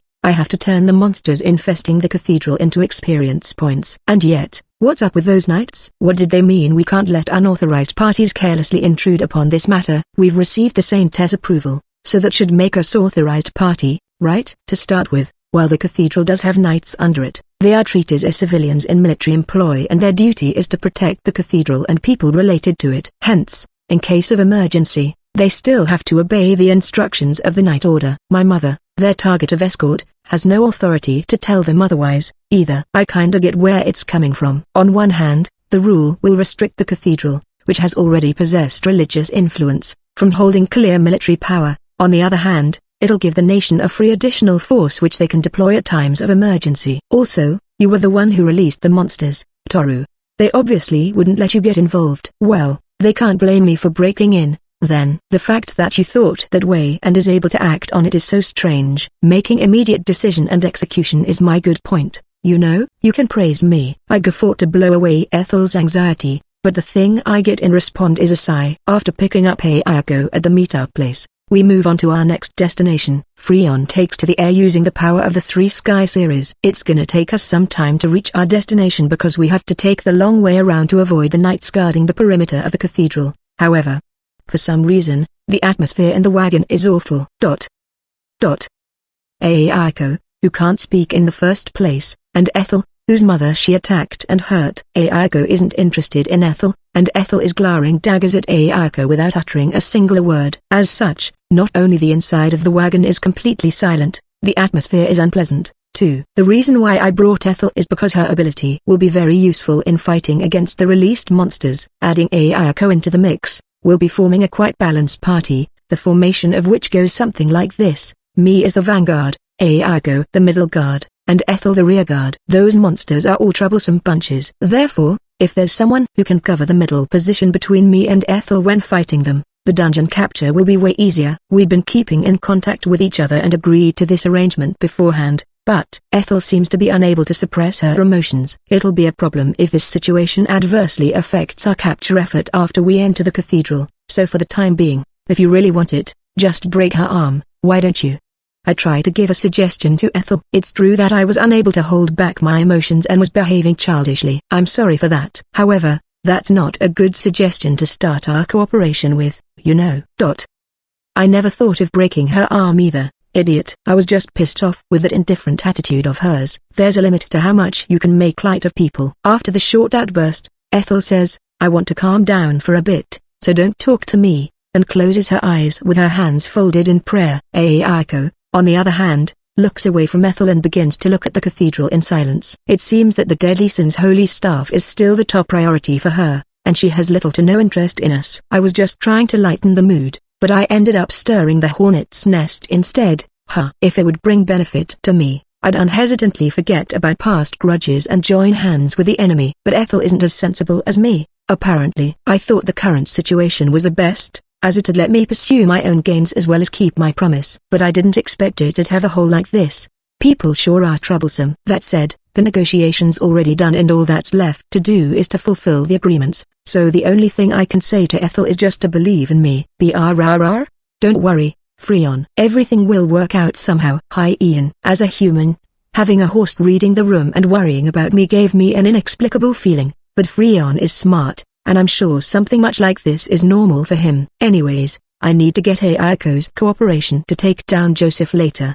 But how can I talk with her without being known by Joseph? Joseph can't catch on Ayako's betrayal. That condition is a must. Which is why the little bird perching on her shoulder is a complete obstacle. First, I need to get rid of it somehow. Joseph should still be able to confirm Ayako's safety even if I eliminate the bird with a surprise attack. Considering his personality, he most likely won't suspect her. But if I do it before we get the staff, he definitely won't give me the information. The information will be handed over after the staff is successfully retrieved. That's what we've agreed upon during the negotiation. After we get the staff, Joseph is supposed to give me the information, but in all likelihood, he'd do so through the little bird on Ayako's shoulder. It is as an insurance so that I'll fulfill our agreement. Hence, I can't get rid of it at the moment.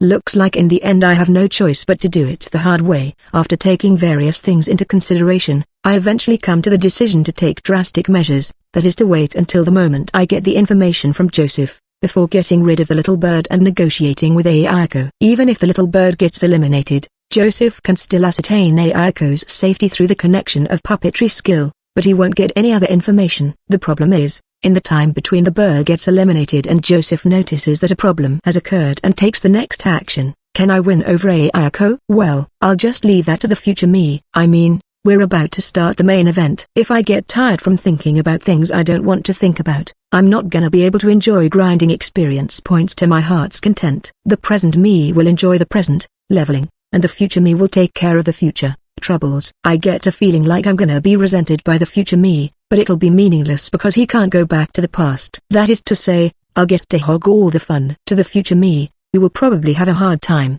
If you want to resent someone, please resent the fact that time only flows one way. Incidentally, Although Joseph can share the perception of the puppets he created, he dares not do it with Ayako as he's afraid of getting hated by her. Which is why, I'm sure even if I get rid of the small bird, Joseph will only pick up info about Ayako's safety, and the content of my negotiation with her won't leak. How did I know that? From the game, of course. In the game, after Ayako got killed by the protagonist, Joseph flew into a rage, wanting to avenge her. However, he only got to know the identity of her killer from Ayako herself after he rebuilt her. He is a father, and his daughter, Ayako, is her own person. What she sees and hears is hers and hers alone, and he's not going to invade her privacy. That's Joseph's principle. That's apparently why Joseph didn't salvage information from Ayako's backup in spite of what had happened to her. Geez, what a splendid mindset. As long as you close your eyes to the fact that Ayako herself is a product of his fantasy, a child he had with his first love,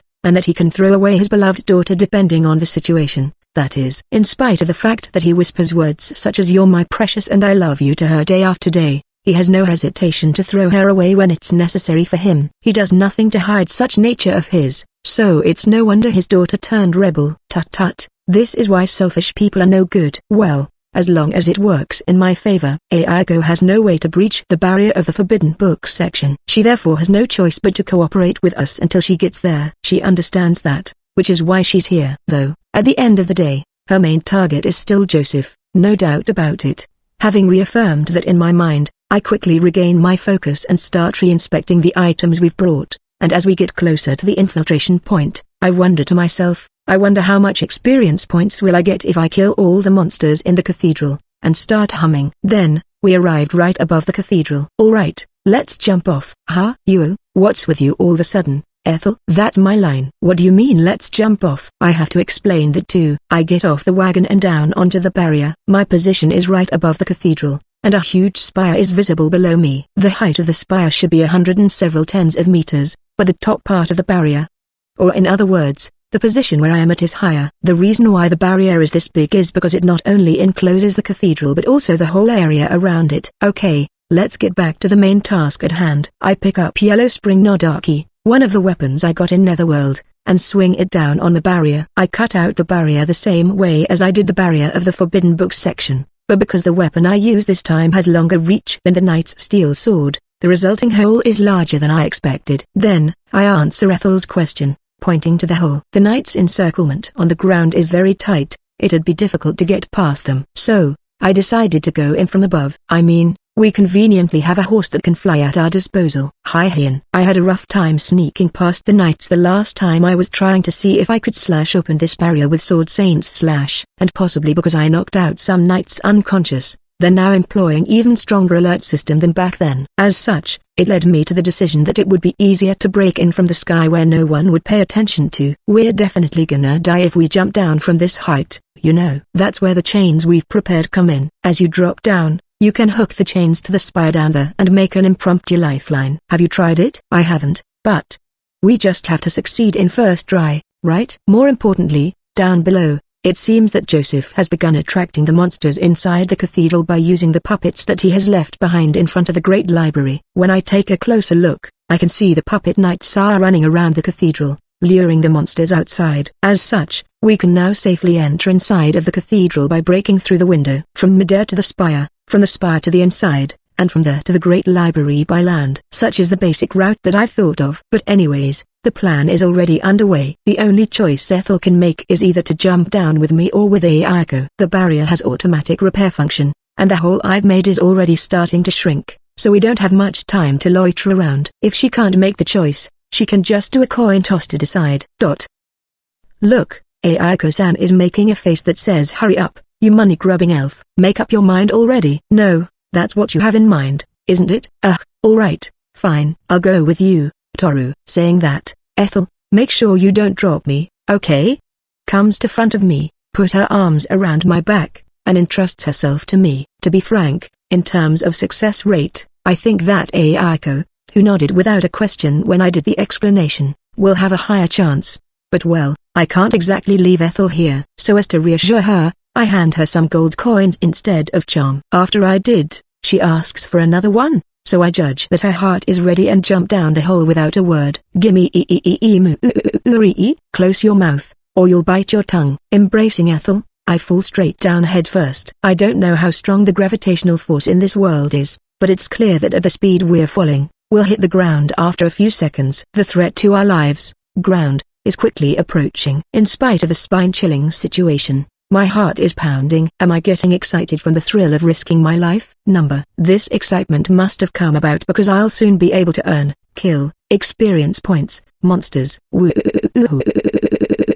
I swing my arm while screaming in joy. The flung thread flies in the air and hooks itself to the top of the spire. Tug, our bodies are pulled, and we begin to swing like a pendulum. But, wow, this is fun as foo, exclamation mark. I made a mistake in my calculation. I slammed against the wall right next to the window I was planning to break into and dropped Ethel. LVL Chapter 137. Worst compatibility. Around the time when Sakurai was trying to grab the dropped Ethel, in a room in a hospital a short distance away from the cathedral, there was Cordelia who still required further medical treatment, her escort Iris, and a female elf knight dressed in light equipment. Oh, it looks like they've managed to get in. That's a relief. I'd be hard-pressed if I had to buy more time because the puppets I used for diversion all had been taken down by the monsters. The female knight was, in truth, Joseph's puppet. Up until yesterday, she was a person who was overflowing with a genuine sense of duty, but now she had become his new victim for monitoring the Saintess. This female knight wasn't the only victim. The 2 knights guarding in front of the room and 4 hospital nurses had also been turned into puppets by Joseph. Sakurai probably wouldn't even be bothered about such a thing, but Iris was silently boiling with anger. Iris had chatted with the female knight many times before she turned into a puppet during the period in which Cordelia was hospitalized, and from her warm heat, she knew that the knight held the utmost respect for the Saintess and was faithful to her duties. But the life of the female knight had been robbed by Joseph, and the heat that was supposed to be still radiating out from her body was now gone. All that was left was a puppet that was made from her body. It'd perhaps be harder for Iris not to get mad at Joseph. Unforgivable. This man. She squeezed the long rod in her hand tightly, exactly because she'd witnessed both the before and after the female knight was turned into a puppet, plus the information she'd learned during the attack. She came to understand how evil the man was. If possible, she wanted to beat him up right this instant. But the calm part of Iris reminded her that the thing in front of her was merely a puppet of his, and beating it would mean nothing whatsoever. Plus, there were Sakurai's words. That was the only reason why she was able to rein in her anger, which might burst at any moment. Joseph will be the only one to die in the end, a win-win situation for everyone. So, until then, please protect Cordelia-san. Regardless of his humanity, Sakurai always strove to keep his promise. Furthermore, he had the wit to devise strategies, putting aside their problematic nature, and the strength to act on them to make that possible. And this time, his mind seemed to be working several times faster than usual to Iris. It must be due to the fact that he couldn't get any training, leveling, done, which was what he usually spent most of his brain power into. As a result, he had the leeway of thinking about something else. Iris didn't know just how far Sakurai was planning ahead. However, his heat told Iris that he would push through any obstacles that got in his way. As such, Iris decided to put her faith in Sakurai, in his heat, because she had also been saved by his heat before. What are people's lives to you? She had decided. She was determined. Still, she couldn't hold herself from asking. The female knight, Joseph's puppet, responded, people's lives? Are you asking what do I make of the lives of other people? Is there any other way to interpret it? Well, I've been asked the same question on many occasions by people who saw my puppet art since a long time ago. In response, I always say, I consider the lives of other people to be valuable and precious. Huh? Joseph gave an unbelievable reply to Iris's question, seemingly not feeling even a shred of guilt. To boot, taking people's lives, turning them into puppets, and manipulating them to do his bidding. Deeds that could be said to sully life itself, he did without even batting an eyelid. Naturally, his answer agitated Iris. In response, Joseph heaved a sigh. Everyone always gets surprised like this every time I give this answer. Then, the far from normal guy continued, even though it's a perfectly normal answer, and shook his head. Various diverse races live in this world, everyone has their own interests and ideas, and each one of them lives their own different life. Crystallizations of growth and accumulation which differs from mine. That is other people. I'll never say such a thing as those crystallizations are worthless or useless. Then, why do you take people's lives in such a calm manner? Because it's necessary. Nothing more, nothing less. You, adventurers, kill monsters because it's necessary. Too. Same difference. You may choose another way of living that doesn't necessitate you to do such an act, but as an adventurer you have to do so because it's necessary. See my point? As long something is necessary, you don't feel guilty about it, right? The monsters killed by adventurers also had life, and by killing them adventurers obtained materials that they could make use of to grow. As such, monsters were also valuable and precious. Adventurers killed and made use of them because they recognized their value. In other words, making use of something that had value for personal reasons was a very normal thing to do, so Joseph concluded. However, if you were to say that the lives of humans and monsters had a different value, I'd have no choice but to end this conversation, because to me, they are both equally valuable. At the end of the day, it's merely the matter of difference in the sense of value. I thought that if it was Sakurai-kun's girlfriend, she'd understand that, but it appears that is not the case. Why are you bringing up Sakurai-san? Why? Because he's the same kind of person as me. For his goal, he would do things that most would see as unorthodox without hesitation. Why would he, you ask? Because he has the same sense of value as me. He has something which of utmost priority to him. In his eyes, everything else is of low value, and he sees them as nothing but expendables which can be utilized when it's necessary. He's not like that. How so, if I may ask? Iris vehemently denied Joseph's words. There was a conviction in her eyes, which slightly piqued Joseph's interest, and he asked her to explain her reason. Iris knew that Sakurai was a leveling supremacist, and as Joseph had said, he had little interest in things other than leveling, his topmost priority, and he valued them rather low. He'd use everything for his goal, and he'd burst into laughter like a freak when things went well. Doing things without considering other people's opinions was a daily occurrence to him, and the number of troubles he had caused to his surroundings with his reckless acts was uncountable. In some ways, he was indeed the same as Joseph. Still, Iris vehemently denied Joseph's words. Unlike you, Sakurai-san always listens to what people say no matter how many times he gets scolded. He makes many mistakes, but if you tell him, he'll understand it's wrong. Every time Sakurai caused trouble, every time he ran wild, Iris always scolded him. She didn't know how he felt about it. He might be remorseful or very annoyed. Still, Sakurai had begun to be more considerate of others than before. The fact that he had kept his promise and got everyone out of the predicament without leaving anyone behind when they were attacked in the Great Library was a proof of that. The boy named Sakurai Toru was learning and growing little by little. That was why Iris declared that he was different from Joseph. You said you've been asked the same question many times over thus far.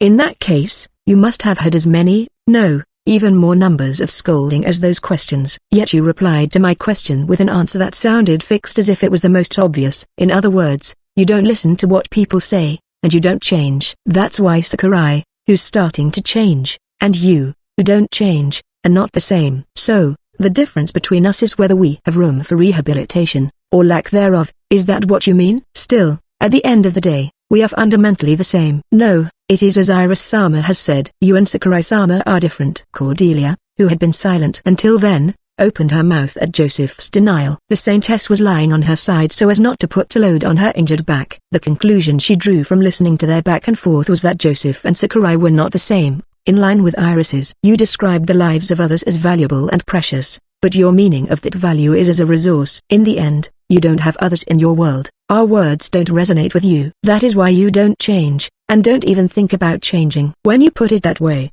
I reply that it is indeed so. On the other hand, Sakurai-sama see others for what they truly are, not as resources. Hence why he is able to listen to Iris-sama's words, learn from them, and grow. You, who live in your own closed world, and Sakurai-sama, who is starting to expand his world, even if you are fundamentally similar, by no means you are the same. I see. If the person hailed as the Saintess says so, it's likely the case from an outsider's perspective. Well, no matter. Oops. It seems that they encountered a monster that wasn't pulled away by the diversion. Please pardon me, but I have to put an end to our conversation here. I must watch over my daughter's brave figure. Convinced but disinclined to continue the conversation, Joseph transferred most of his consciousness to the little bird puppet which stayed on Aiko's shoulders. The speed of this change of stance was proof that none of the words of Cordelia and Iris resonated with Joseph, and showed that Sakurai and Joseph were indeed similar but ultimately different. Fufu, the cold attitude and look on her face as she's helping the Saintess daughter, and her dedication to her role of keeping vigilance of the surroundings.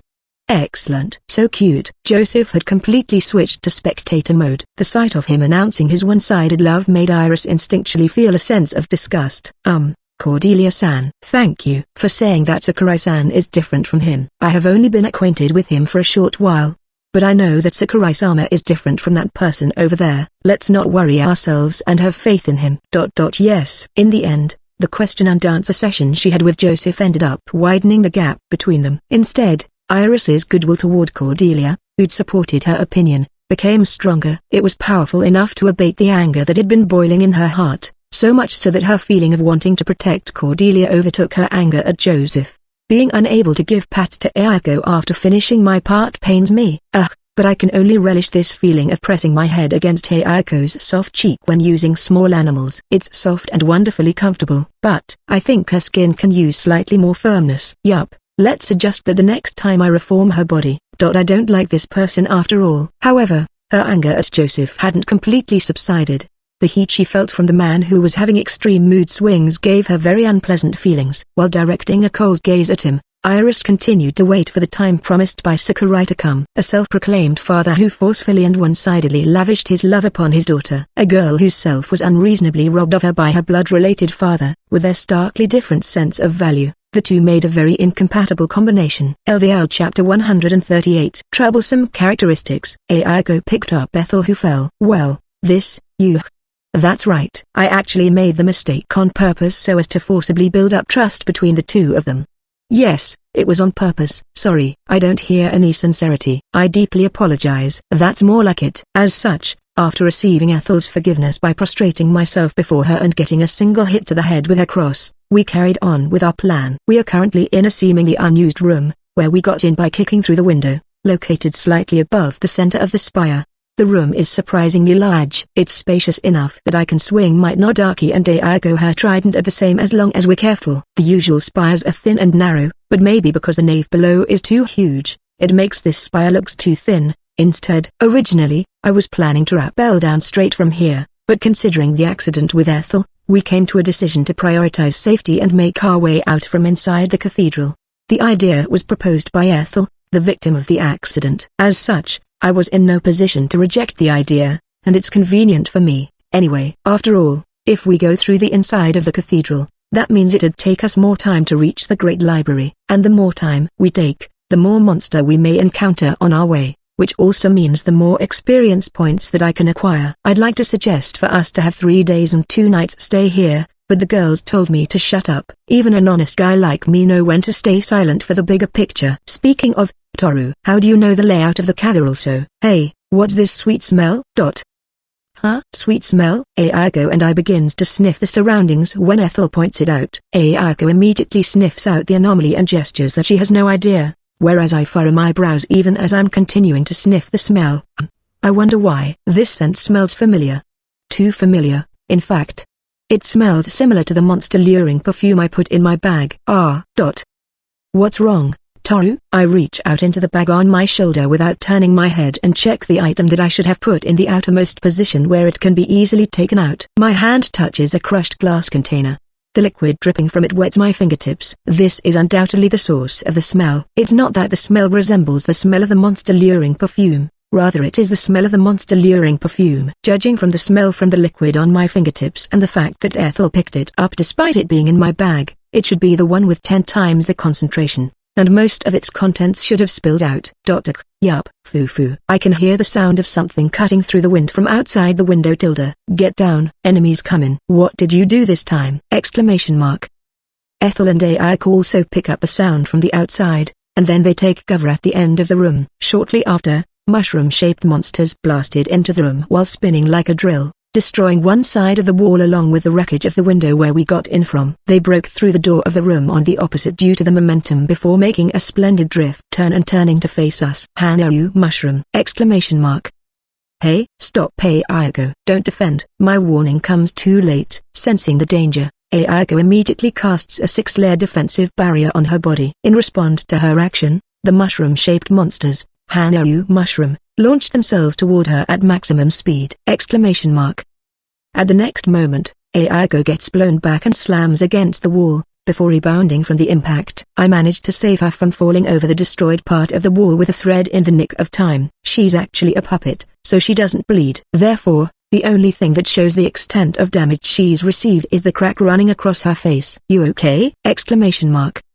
I know, shocking. Huh? Aiko's eyes are widened in shock. Well, it's not strange considering that the monsters not only broke through her barrier, but also sent her flying. After sending her flying, the Hanyu mushrooms fly out of the spire due to the momentum, make a drift turn mid-air, and aim in our direction. No way. How could mushrooms have such a high attack power? They didn't use their own attack power. The monsters sealed in the Forbidden Book section mostly have troublesome characteristics, gimmicks. The characteristics of Hanaru mushrooms are absolute initiative and adding 3 times the value of target's defense point to their own attack point, which are quite troublesome. In-game, there's a system named guard with which you can reduce the amount of damage you receive by pressing a button at the right timing during the opponent's attack motion. The numerical value that comes from the combination of this damage reduction, the character's defense power, and its multiplier is known as defense point. The result of the subtraction of this defense point from attack point, which is the numerical value obtained by adding up the opponent's attack power, multiplier, and all sorts of random numbers, is the final damage received by your character. But the Hanaru mushrooms has the characteristic of adding 3 times the value of attack target's defense point to their attack point. Which means, the higher your defense point, the higher the damage you'll receive from Hanaru mushrooms. And they have the characteristic of absolute initiative on top of it. Players who aren't aware of their characteristics and guard against their attacks will mostly suffer bitter fights. They use defense buffs, which gives the opposite effect of increasing the damage they receive. Recover, use more defense buffs, receive increasingly more damage, recover, so on so forth, ending up with a vicious cycle. Why don't you just kill them with a large attack before you get killed, you ask? It is possible, but these guys have stupidly high evasion, so it's highly dependent on luck. Most players using that method lose because they run out of resources before their attack lands. It's not a very effective method. Besides, as long as you know their characteristics, there's an easy way to defeat them, which is what I'll be using this time. Toru, they're coming. Let's get out of here. No worries, I've got this. Just look after my clothes for a bit, will ya, huh? You. As Ethel and Aiko are focused on the Hanaru mushrooms who seems going to attack again, I move in front of them. Buck naked. Giving a backward glance at the two who are looking in shock at me, I read the trajectory of the Hanaru mushrooms, lower my hips, and open my arms wide, taking sumo wrestler stance. Come at me. As if to answer my taunt, the Hanaru mushrooms spin like a drill and speed through the air, crashing into me. Are they moist? Perhaps. Their bodies feel kinda slimy. Even as the thought crossed my mind, I continue to receive their attacks silently. Bakabit-chagu-chagu-chabi-chabi-chabicha. Terrible and unpleasant noises ring out in the room. When the momentary storm-like cacophony stops, all that remains is battered Hanaru mushrooms rolling all over the ground and the naked me standing in their middle. Hey, what's going on? While Hanaru mushrooms adds 3 times the defense point of the attack target to their attack point, that characteristic of theirs will be invalidated if their attack target has no armor on and is not guarding. If they do attack in that kind of situation, Hanaru mushrooms will receive a huge backlash, and they will drop dead then and there. Hanaru mushrooms are a kind of monsters that take advantage of reducing damage battle system and turn it into a blade that stabs the player. But putting it in the other way around, they are monsters that you can easily defeat in an instant as long as you have no defense. Further, their self-destruct nature makes them a perfect opponent for quick and easy experience points. I'd be happy to have them swarm me even as I was sleeping naked every night. Most unfortunate however, only a few numbers of them were sealed in the Forbidden Book, so I could only shelve that idea. Incidentally, in the original game you can get the Forbidden Book that sealed the Hanaru mushrooms when you defeat them for the first time, in which contained hints on how to defeat them. Okay, we're done here. Let's get a move on. With all the noises the Hanaru mushrooms made, the other monsters should be making their way over here. Alright. Hey, can you, maybe, share the weaknesses or ways to defeat other monsters too? Don't be absurd. The more monsters you defeat, the less experience points I'm gonna get. I never promised anything about giving away the know-hows to defeat monsters, and I ain't planning to do so in the future, either. Yep, that's just the kind of guy you are. I was an idiot for asking. The sweet scent peculiar to the monster-attracting perfume floating in the room has become so faint that it's almost unnoticeable thanks to the Hanaru mushrooms breaking the wall at the window side. Also, the Hanaru mushrooms seem to have left quite a big impression on Ethel as she looks as if she has forgotten about the smell. That being the case, I should divert her attention with another task so that she completely forgets about it. With that in mind, I decide to urge the party to leave while putting my clothes back on. Sheesh, I really should thank the Hanaru mushrooms. Looks like no one would think the perfume was the cause even if other monsters come our way thanks to their rampage. Don't worry, Ayako-san. I just spilled some water, so please don't poke my bag. It's nothing for you to be concerned yourself with. I'm telling you it's fine. Don't touch it.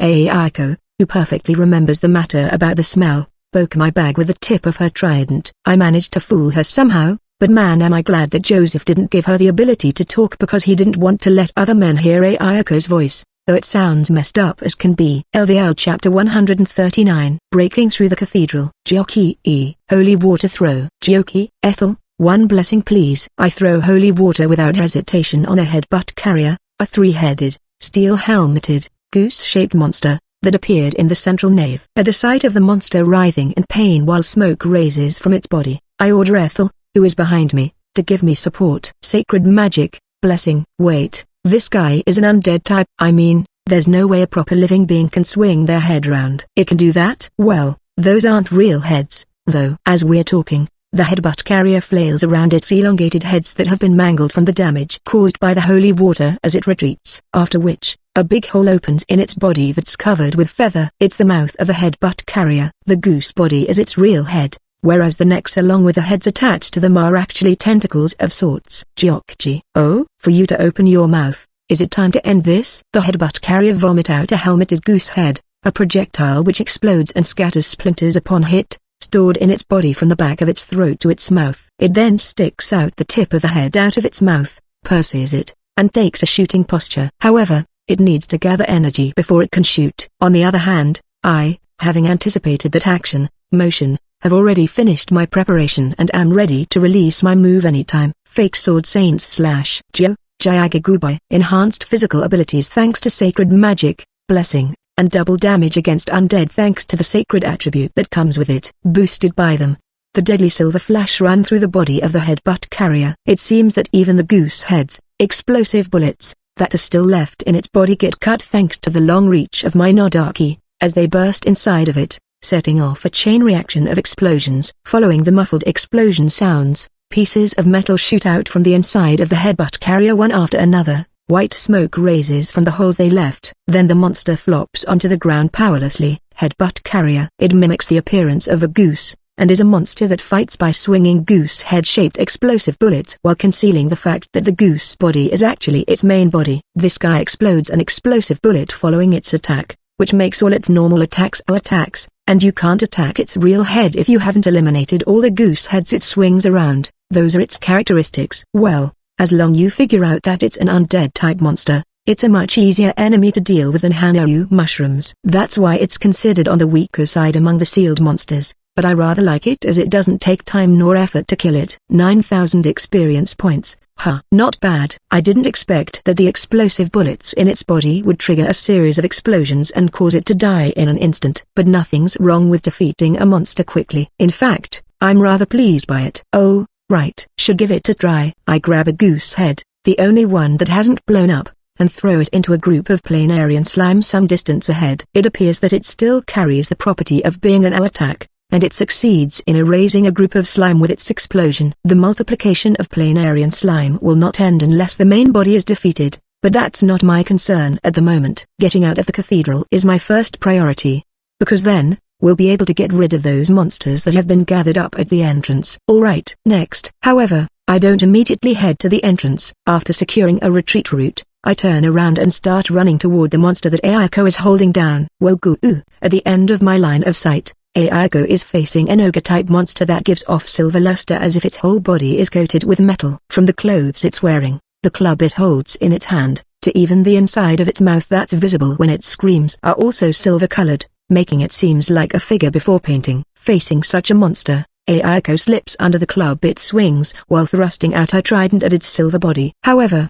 the attack scatters circular sparks upon a hit and gets bounced back. Still, she doesn't retreat and continues her vain offensive. The exchange of offense and defense repeats for another 3 times until I finally arrive. Ayako frowns like she can't understand why her attack gets repelled every time. I told her the characteristics of the monster when I was asking her to hold it down, but seeing the situation, she seemed unable to deal any meaningful damage to it, which is kinda expected. Sorry for the wait, I'll take over from here! I swap places with Ayako as soon as I arrive, and this time I swing down my Nodaki right in front of the monster. All you need to do to defeat this monster is your number of hits. I send out a barrage of violent slashes without regard for the power behind it nor a proper form, aiming to dish out as many blows as I can. Sparks scatters every time my slash hit the monster, but I don't pay it any mind, which makes the monster focuses its attention to me. Wogu, you're as troublesome as before, huh? Downward swing,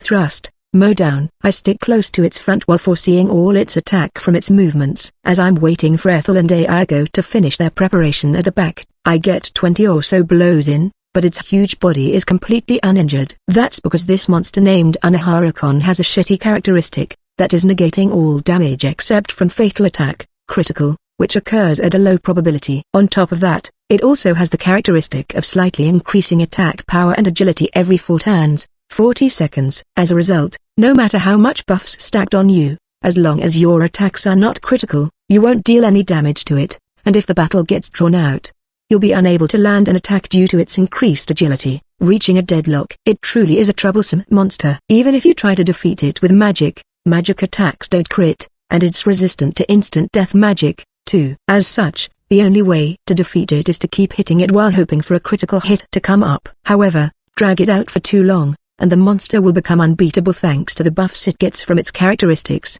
Truly a monster worthy of being sealed in the Forbidden Books section. The only silver lining is that the developers made the decision not to put it out as a common enemy. I must say, the guy who came up with the design of Anaharakon should never be involved in the creation of enemies again. Toru, we ready? Righto tilde. Following the shout, I jump away from the spot. At the same time, I throw Shishu skill Spiderwind and stop the Anaharakon's movement for a moment. In my place, the 6 chains released by Ayako attack it. The magical chains enhanced by Ethel's sacred magic, grace twine themselves around the Anaharakon. Wogo, Kuua, hands, feet, body, and head. The chains restrain the Anaharakon. In addition, I release Shishu skill Spiderweb on it, further strengthening the binding force.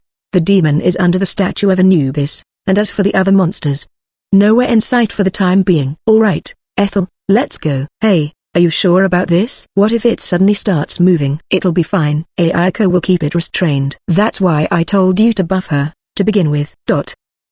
Look, she gives the thumbs up, too. I'm telling you, it'll be fine. If it starts moving, you've gotta help me first, okay? Sacred magic, miracle. While receiving Ethel's buff that increase my critical rate, I stand in front of the Anaharakon, who has stopped moving. Together with her, Anaharakon negate all damage except for fatal attacks, critical. And even with the buff from the sacred magic, crits won't occur that easily. Then what are you supposed to do? The answer is obvious, you just have to keep hitting until a crit comes out. Jeez, gimme a break. Think of it as a good opportunity to one-sidedly beat a not resisting opponent. It's the best violent experience, Ethel. I'm not interested in this kind of experience. I use all of my limbs, whereas Ethel keeps on hitting with the cross in her hands. While praying for a crit to come up, I relentlessly attack the monster at its vital points, mainly its solar plexus, crotch, and well, crotch. Goa, Goji. Several crits occur as the number of attacks rises, perhaps because the place it being hit at, Anaharakon begins to tear up. Well, this guy gave me a lot of trouble when I was playing through the original game,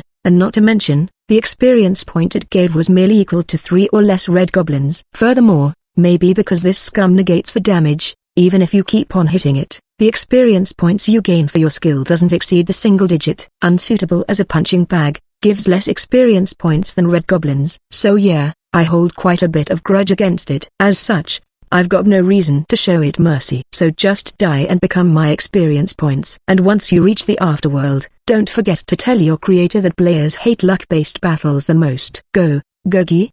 You seem to have hated it a lot, don't you? Compared to the amount of time it takes to defeat it, the amount of experience points it gives is so little. So I'd like it if you cut me some slack. This is the only way for me to get a little motivated fighting against it. After about 20 minutes of continuous beating, I finally succeeded in taking down the Anaharakon with my limbs bruised here and there, and I'm gasping for breaths alongside Ethel.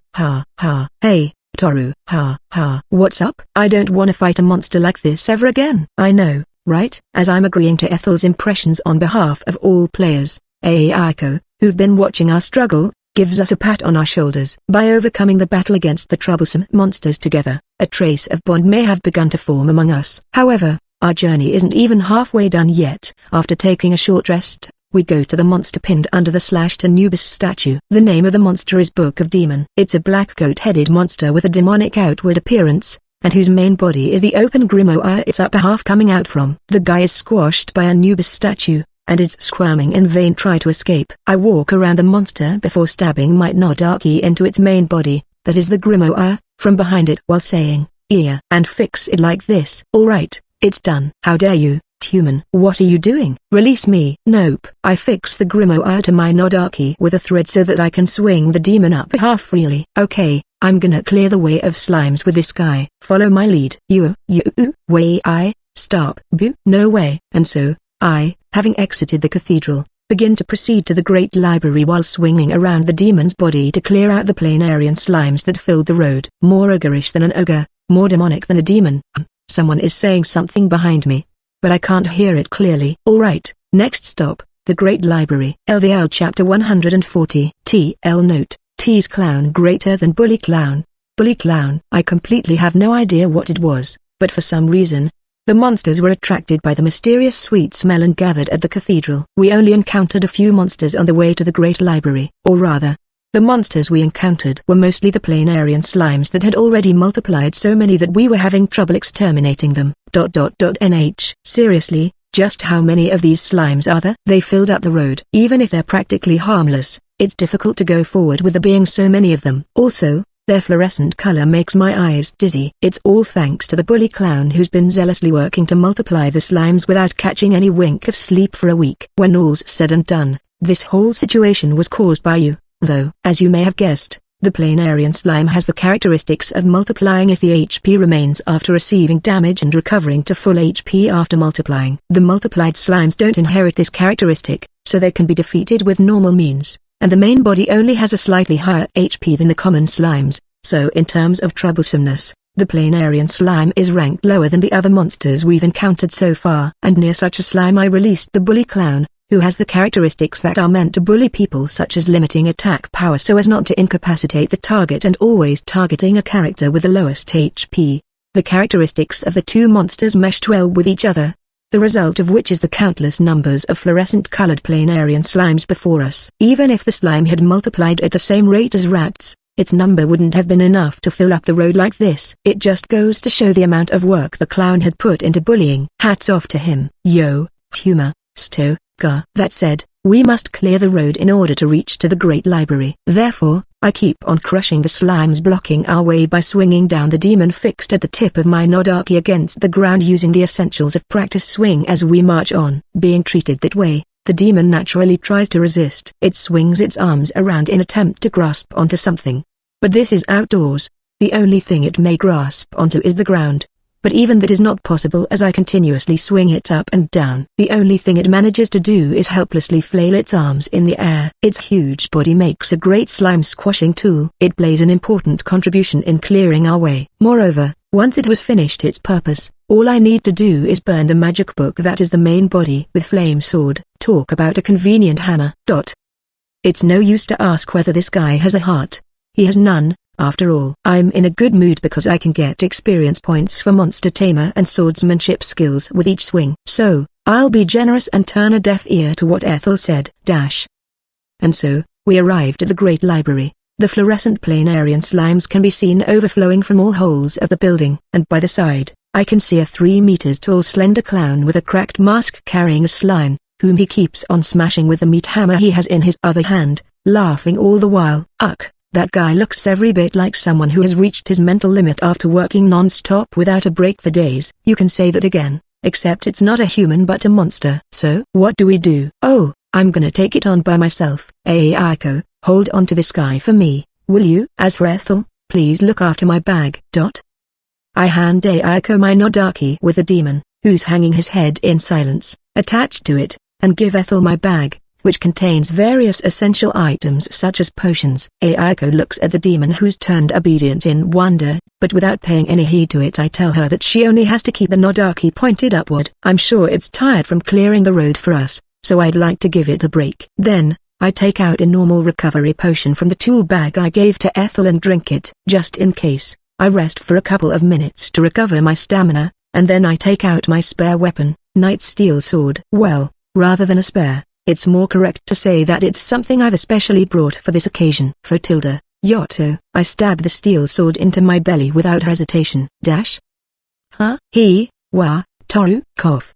That hurts. Don't that hurts me. While spitting out blood, I push the sword deeper in and let it penetrate through my back while avoiding my spine. It feels hot rather than painful, as if the inside of my body is being directly burned with flames. Then, I twist the handle to enlarge the wound. I can clearly feel it as my blood flows out of my body and the heat slips away from me. However, the threat of death is nothing compared to the suffering of not being able to raise my level. As such, there's no way I can't endure it. Clenching my teeth, I start walking forward while ignoring the panicked Ethel and Ayako. The clown who's been hitting the slime noticed me. My being stuck with a sword in my stomach must have attracted his characteristic of always targeting the character with the lowest HP. After the clown throws the slime in its arm away, it starts cackling and runs up to me before it swings down the meat hammer in its hand on the top of my head and J-Ha hurriedly starts casting healing magic on me. Huh, what? Why? Does that monster heal Toru? As Ethel's question echoes behind me, I tackle down the clown and get on top of it in a mounting position.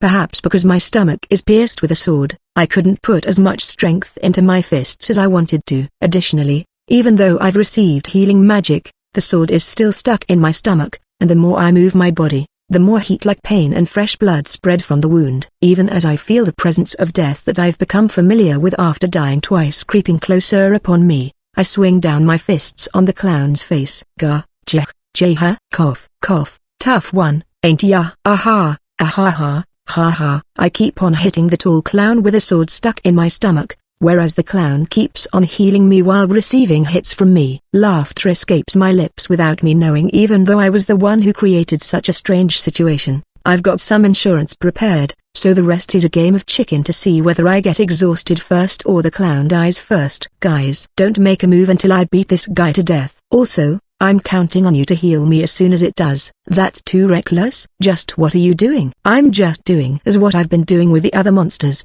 exploiting their characteristics. As the name suggests, the bully clown is a monster whose sole purpose is to bully its opponent. Therefore, its characteristics are meant to fulfill that very purpose. Limiting attack power so as not to incapacitate the target and always targeting the character with the lowest HP. In addition to these two, it has another characteristic, that is healing the target when they're about to get incapacitated. Beating up the target who's weaker than itself to the point of near death, healing them when they're about to die, then beating them again. These are the behavioral patterns of the monster called the bully clown. Plus, this clown goes insane when gets attacked by someone other than its target. It will launch a fierce counterattack against the disturber, only this counterattack packs considerable power because it doesn't limit its attack power in this situation. If not careful, even a vanguard may get incapacitated in one blow. If you continue attacking despite that, when its HP reduces to a certain point, it will use the bullying purpose healing magic on itself, so without a great difference in power, you'll end up on the losing end if you use the brute force tactic against it. This is how it usually goes in the game. The bully clown targets the rearguard who supports the whole party in the first move, counterattacks when it receives an attack from other party members, incapacitating them one after another, and when that's done, it'll resume bullying its target. Talk about a nasty hobby. In our case, the bully clown target would, without a doubt, be Ethel. And if Ayako or I attack while it's bullying Ethel, it will send us to our deaths with its counterattacks. Then the only person left would be Ethel, whom it would continue bullying.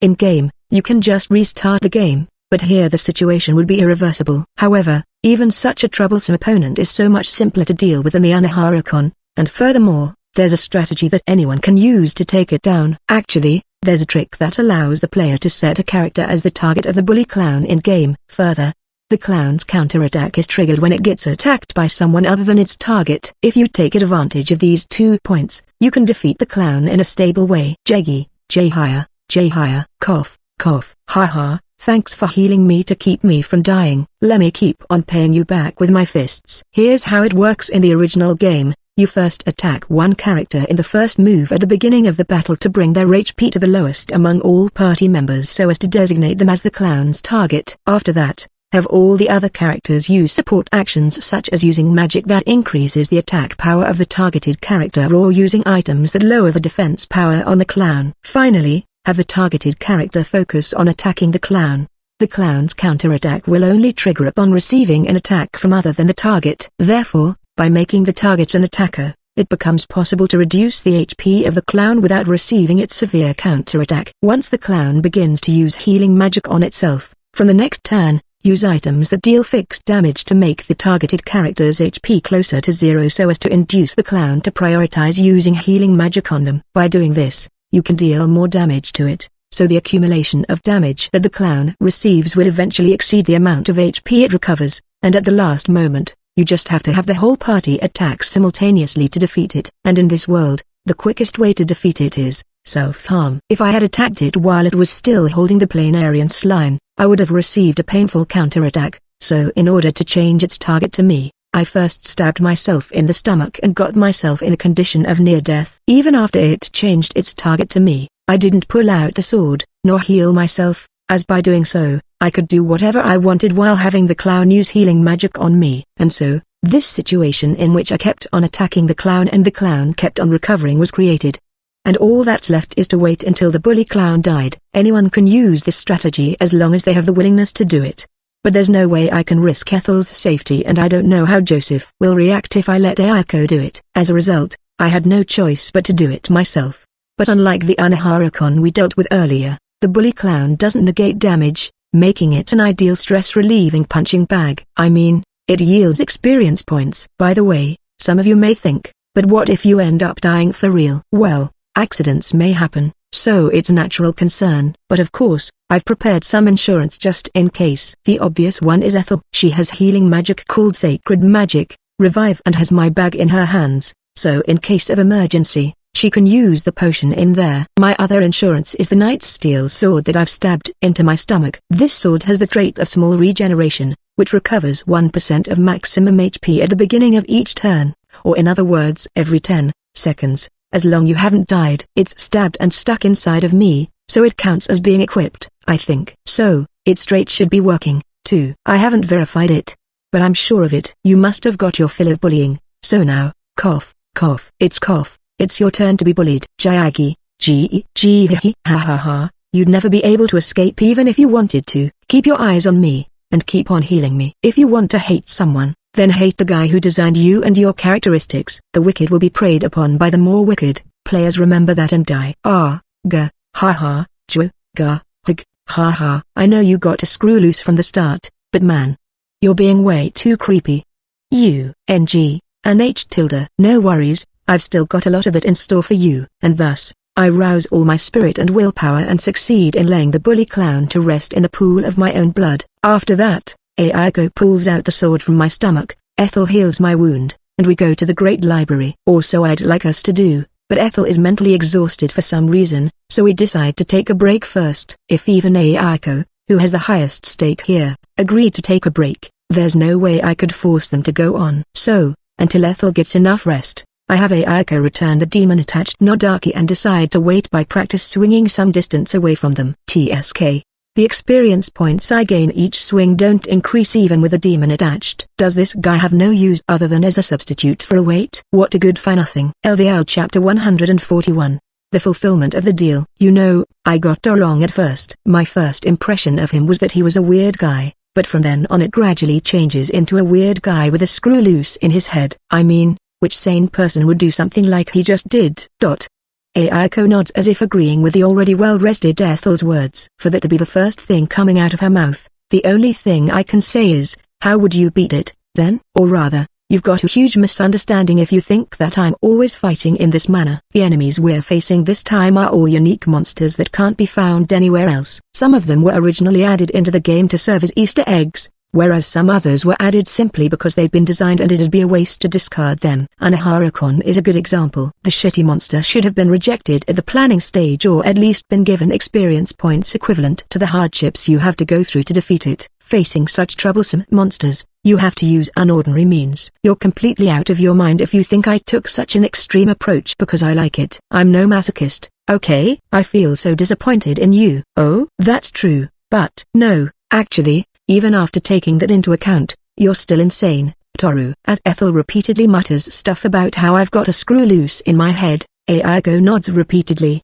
agreeing with her. Unable to accept what they are saying, I say to Ayako, not as much as your father, causing her to stiffen, Ethel to shut her mouth, and the bird perching atop Ayako's head, in other words, Joseph, to spread out his wings and fall on his back, twitching, For some reason, I snort and turn back to the great library. Now what to do? Seeing the slimes overflowing the building, I begin to wonder how to get in. The multiplication source, the Planarian slime's main body, has already been secured. When I talked with it by using the monster tamer skill, it said that the split bodies didn't really matter to it as it ate the monster bait in Ethel's arms by dissolving it. And when I interviewed the split bodies overflowing the great library, they answered, inside, full, jam-packed. Awful.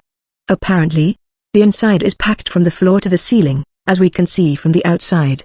I thought if I tame the Planarian slime with monster tamer skill, I'd be able to command it to tell its split bodies to get out, but looks like that's impossible. After all, they're apparently so packed that they've got no room to move. Even if they're told to get out, they won't be able to. In addition, since I just recently acquired the monster tamer skill, its level is still pathetically low, so the chances I can tame the Planarian slime main body is low. Even the split bodies give me a subtle reaction, indicating it'd be difficult to tame them, in which case, we're left with no choice but to get rid of the slimes one by one. I'm willing to do it, but it'd take too much time, and their disappearance would likely alert the knights who are guarding the perimeter and prompt them to get in to check in on the situation. If that happens, I, a trespasser, would have to change my opponent from the slimes to the knights. Even I know it'd be better to avoid such a situation. If so, should I use no attack to take them all out in one go? But the owner of the O attack is not here. The only technique that can kill as many enemies as possible at once currently available is my flame sword,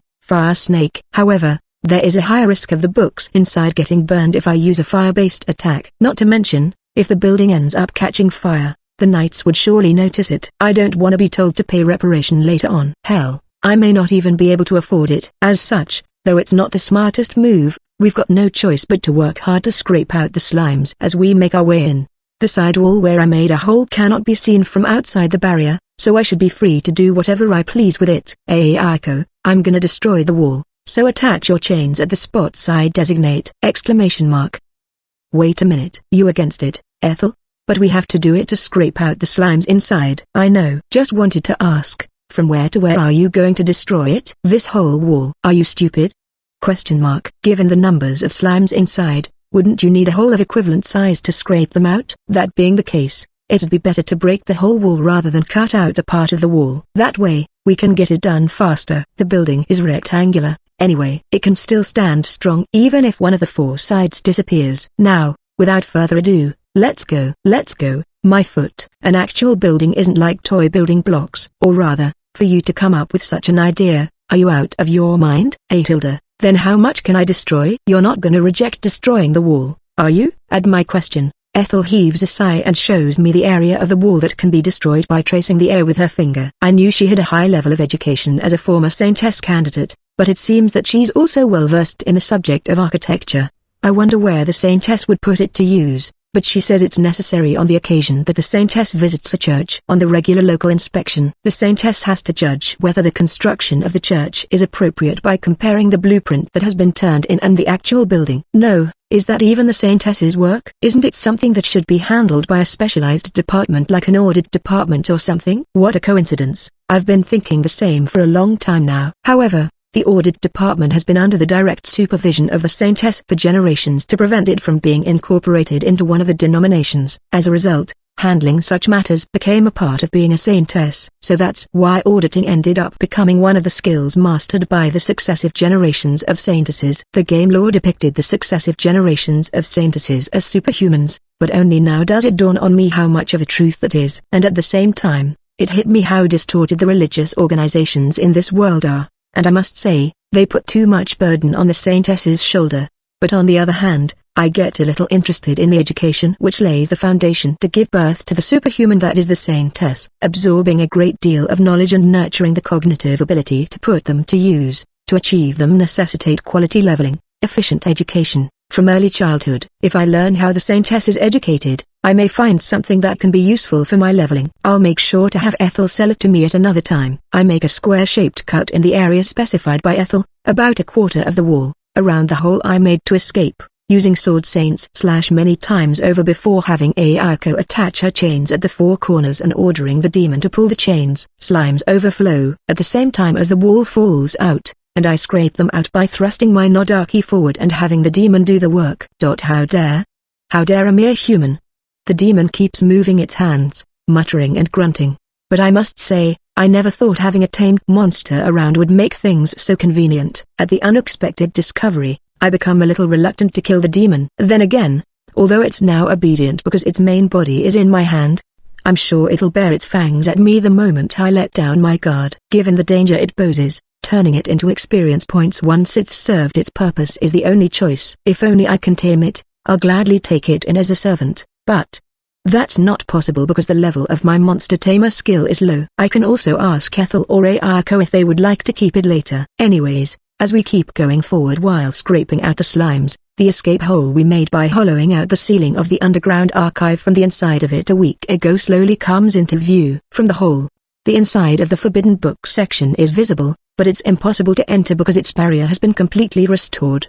But I was able to tear the barrier when I was making the hole, so it wouldn't pose much of an obstacle to me. Then regarding the demon, Ethel and Ayako say they don't need it, so I, being a fair and benevolent employer, decide to give it two choices as a reward for all the work it has done. Would you like to obediently return to your book and be stored in the forbidden book section or be burned to cinders? After spending a couple of minutes weighing between the two choices, the demon eventually chooses to get back into the book and be stored, so I tear through the barrier before going ahead and entering the forbidden book section. According to Ethel, the bookshelves in the forbidden book section have the power of sealing. I shelve it back as promised. I'm a little reluctant to part with the experience points, but, well, a promise is a promise. All's clear, come in, you two tilde. Here we go. Ayako and Ethel jump down from the hole in the ceiling. Ayako may be fine, but I can't say the same about Ethel, so I catch her. Huh. I never asked you to catch me. So what? Toru. You are considerate in weird places. Ha. Never mind. Thanks. Ayako prods me with her trident as Ethel and I are having that exchange. Judging from her blood-curdling expression, could it be she wanted me to hurry up and give her the staff? It's a natural demand given that is the reason why we're here in the first place! Okay, I've got it, the staff, right? Gimme a second. Don't worry. He just hid it under the piles of books over there in the corner. It won't take long. We're gonna take a break here, so please fix the barrier, Ethel. Well, we'll have to cut it open again later, but if slimes fall down while we're resting, I will start leveling, training. I've got. Come again? I mean, if slimes automatically fall from above you, wouldn't the normal thing to do be to wait for them below while practice swinging? I didn't say anything strange, but Ethel has a question mark above her head. I decide to tell her to forget about it and repair the barrier, before pushing my way through the piles of books in the corner of the room and retrieving the staff underneath them. The tip of the tall blue staff is tinted purple. It must have touched Cordelia Sand's blood at some point. When this discoloration spread to the whole staff, the Deadly Sin's holy staff will be completed. Ayako will definitely believe this is the real deal if she sees this discoloration. A fortunate coincidence, I'd say. Of course, as Amanai asked me to look after Ethel, I have no intention let it be completed. Because if something happens to Cordelia San, Ethel will be negatively affected by it. But I have to keep my end of the deal with Ayako to get information regarding the hidden passage in the dungeon. So for the time being, I'll let her keep the staff until I get the information from Joseph. Here, this is the Deadly Sin's holy staff. Ayako grabs the staff presented in front of her and observes it from top to bottom, and when she notices the discoloration at the tip, she softly touches it with her fingertips as if she's handling a priceless treasure. Then she remains silent for a while. Is she being deeply moved, or is she burning the desire for revenge in her heart? Either way, she will eventually bare her fangs at Joseph. It's a foregone conclusion, and that's what I'll be taking advantage of. But first things first, I've gotta have Ayako's side to uphold the end of their deal. Now it's your turn. Give me the information on the dungeon passage. Ayako, looking up at my words, nods and pokes the little bird hanging over her head. Then the little bird, or to be exact, Joseph on the other side, reacts. Getting up, the little bird opens its little beak. Morphing. The little bird starts changing shape while making crunching sounds. The process is grotesque to watch, to say the least. In the end, a human mouth takes shape. Okay, it seems to be working fine. The now wingless little bird has a human mouth from its chest to its back, looking creepy as hell.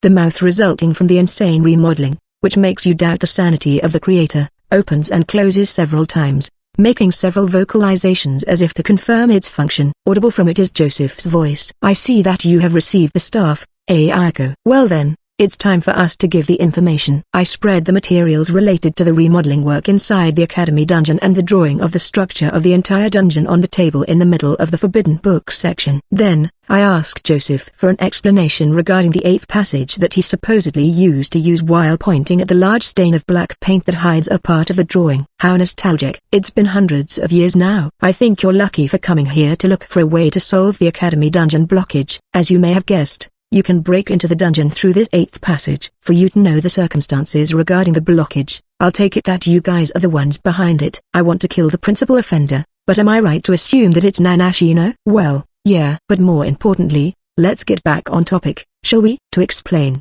It'll be easier to understand if the black-stained part is transcribed. Aiko, dear, would you please lend me a hand? Somehow, the subordinate testified against his own leader. Considering Joseph's slip of tongue caused the identity of the last boss to be revealed even in-game, the guy seems to not have any sense of loyalty to the Black Sword to which he belongs. Well, thanks to it, the name Nanashino has now officially entered the list of people I'm gonna beat when I get home. I turn my attention back to Joseph and Aiko. Aiko draws on a blank sheet of paper. Probably Joseph is sharing information and giving instructions to her through their connection. It's not as elaborate as the drawing I brought out, but it clearly depicts the information of the passage hidden under the black stain. The details and the strength of the strokes are well balanced. You did well, Aiko. Now, let me explain. At the time, the 8th passage was used as a transportation route to the raw material storage area, and it was positioned to connect to the space between the 47th and 48th surface floor. Oh, before I continue, you do know that the Academy dungeon has 50 surface floors and 50 undersurface floors, don't you? I know. So, how do I get into this passage? Also, is it even still accessible? I don't care about the details of the 8th passage. What's important to me is whether it can be used to get inside the dungeon. In response to my question, Joseph affirms, it sure is, and continues, the raw material storage area was the first remodeling work inside a dungeon that humans have ever done. Think of it as if a small box is embedded into a human body. No matter how hard the dungeon tries to, it won't be able to block it. Still, that means people may block it from the inside, right? Of course, it's possible. If they know it exists, that is. Looks like this guy is the type who won't voluntarily say something when no one asks. I stand to gain from it, so I don't care. But it gives me a reminder to never get into the same organization as a troublesome guy like him. As expected of the executive who contributed to the destruction of the Black Sword in-game, he sure is not your average Joe. If you have this guy on your side, your days will definitely be full of thrills. The entrance to the 8th passage has been filled up, but the passage itself most likely still exists. Digging it up may prove slightly difficult, but, positionally, it should extend straight from under the Academy's equipment changing room toward the dungeon. Equipment changing room. Oh, it's that 2 stories building that looks like a club room building a slight distance away from the dungeon. It's built for students who are going to challenge the dungeon to change their school uniform into full body armor or put on protectors over their uniform. In-game, you can quickly change your equipment on the menu screen, and here I always wear my uniform as my standard combat outfit, so I've never been there. Which means it wouldn't pose any inconvenience to me even if it's gone. Further, we're in an emergency, so destroying 1 or 2 buildings should be allowed. Should I burn it down, or should I have someone blow it up? I need to consider it after we get back. I'll just keep in mind that the best method is the one that leaves as few rubbles as possible because that way, it'll be easier to dig it up. After that, I also ask about the approximate location of the passage just in case, and thus end the first stage of our deal. According to the deal, after Aiko has safely returned, I should hand over Cordelia-san to the other party, then the deal is completed. But here I'm gonna choose the eliminate the disgusting remodeled little bird and persuade Aiko to team up to kill Joseph Root. That is all. Now, I recommend you withdraw as soon as possible. If you have further questions, it'd be better to just ask me in person than through this puppet. Plus, I can't endure being away from Aiko for much longer. No, a stab would be more suitable to get rid of the bird. Then, I'll explain the disadvantages of the Deadly Sin's holy staff to Aiko and urge her to team up. Then, I'll send a signal to Iris and I take advantage of Joseph's lapse of attention to casually adjust my posture in preparation to get rid of the little bird that is Joseph's eyes and ears. Then I quietly put my hand on my sword, when, thud. Before the suddenly collapsed Aiko and little bird, I leak out a stupid voice. LVL Chapter 142 Puppeteer Joseph. An angry shout echoed in St. S. Cordelia's hospital room. What's going on? It came from a female knight in light equipment, a victim of Joseph that had been turned into a puppet. Iris and Cordelia directed him a look of puzzlement upon hearing his outburst, but the confused Joseph paid them no heed, his mind racing. His connections with Ayako, who had gone to the cathedral, and the little bird that acted as his intermediary had broken all of a sudden, and he had no idea as to what the cause. My connections with Ayako and the intermediary are cut off at exactly the same time. Even if that boy Sakurai suddenly attacks, can he break the connections at exactly the same timing? Besides, if there's any sign of an attack, Ayako should be able to respond to it. Does that boy capable of an attack that can't be dealt with by Ayako, who can even respond to the attack of the Sword Saint? No, that's unlikely. Chances were some kind of trouble that no one had expected occurred. However, he didn't have enough information to identify the trouble. Even if he thought it over and over again, he wouldn't reach the answer as long as that hole wasn't filled. Sadness arose. As a father who dearly loved his daughter, and as a puppeteer who created the puppet named Ayako, he believed that he had the responsibility to keep watch over Ayako. Therefore, although he didn't share her five senses and gave her a certain amount of free will and the right to act, Joseph kept the puppeteer magical connection with Ayako. The connection, derived from the puppetry skill, was proof that Ayako was under his control as one of his creations. At the same time, it also acted as a bond, a parent-child bond that he believed could never be broken. Yet now that bond broke, Joseph loved Ayako with every fiber of his being. With his most fundamental connection with her broken, he felt an irrepressible sense of loss. Cuckoo, phew ha ha ha. So, Joseph laughed. The loss of a snuggle Ayako indicated her imperfections, and that there was room for her to grow and improve. Ayako, whom he believed to have reached perfection, still had more potential to be unearthed. That fact strongly stimulated Joseph as a puppeteer. Father, excuse me, are you listening? Huh? My apologies. It appears that a problem occurred and I lost contact with them. I'm going to head over there to investigate. I'll be leaving this puppet, so do let me know if something happens. If the need arises, it'll respond. Wait. Joseph swiftly said his piece, and his consciousness receded from the puppet. He could still hear Iris's voice calling out to him, but now it sounded as if there was a wall separating them. Now back to his main body, which was hidden in another location. He lowered the resources devoted to monitoring Cordelia to the minimum, and then he moved his consciousness to the puppets that he had planted among the knights who were surrounding the cathedral from outside the barrier for information manipulation. The knights were holding a meeting again today. At the regular meeting where all sorts of reports and countermeasures were discussed, Joseph had slipped in two high-ranking puppets, whom he usually used to manipulate the meeting and wasted precious time. But this time he was going to use them for a different purpose. Next, regarding the condition of the soldiers, it appears that they have started to lose tension, likely because they have been on the watch for the past week. However, a certain amount of tension is necessary to, pardon me, but there has been a change in the situation. Now please die. Jeremy, what are you doing? The knight pulled out his sword upon seeing the puppet named Jeremy stab the reporter out of the blue, but then another knight who had been standing next to him slashed him from behind, ending his life. Then by Joseph's power, the knight was revived as a new puppet under his control. Geez, how long do we have to keep a watch? I'm getting sick of. I was getting to the good part. Good sir, please die for me. Yo, Kevin. If you're free, wanna have a drink? That looks fancy. Just where did you grab it from, you thieving bastard? What? You don't want it? Oh, don't say that. Let's see, we can't have a drink without some side dishes, so please die. Gay? Dad, Anthony. You okay? What the hell is going on here, Dad? Everything was fine until just a while ago, but then people suddenly started killing each other. Go, Ayako is the only one who can call me father. Also, I don't want any ruckus for the time being, so let me make you quiet, alright? Out of nowhere, the knights were attacked by those who had until just a while ago been their colleagues, friends, or families. Then, those that died in the attack stood back up again and began to hunt for another target. The violence that occurred amid the knights was similar to a scene from a B-rated zombie movie.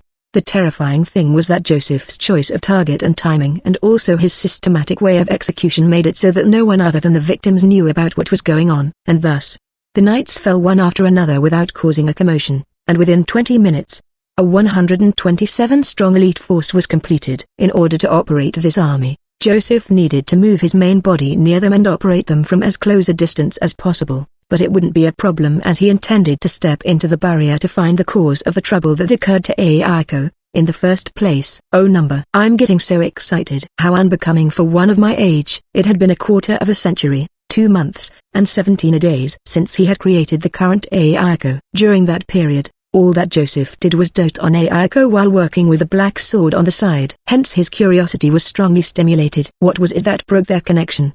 And how would it be of use to create a new Aiko? Those thoughts excited him. Filled with overflowing enthusiasm, Joseph and the puppets, knights, under his control pushed through the opposition of the surroundings and forced their way into the barrier as one unit and stepped into the barrier. Incidentally, those who were in charge of the operation of the barrier had been among the first people he turned into puppets. With them under his command, it wasn't difficult for Joseph to crack the security system of the barrier and make a hole in the barrier for his army to pass through. Using them, he released a part of the barrier surrounding the cathedral and restored it after they were in. In the process, he made modifications to the barrier so that it couldn't be easily released by the knights barred outside.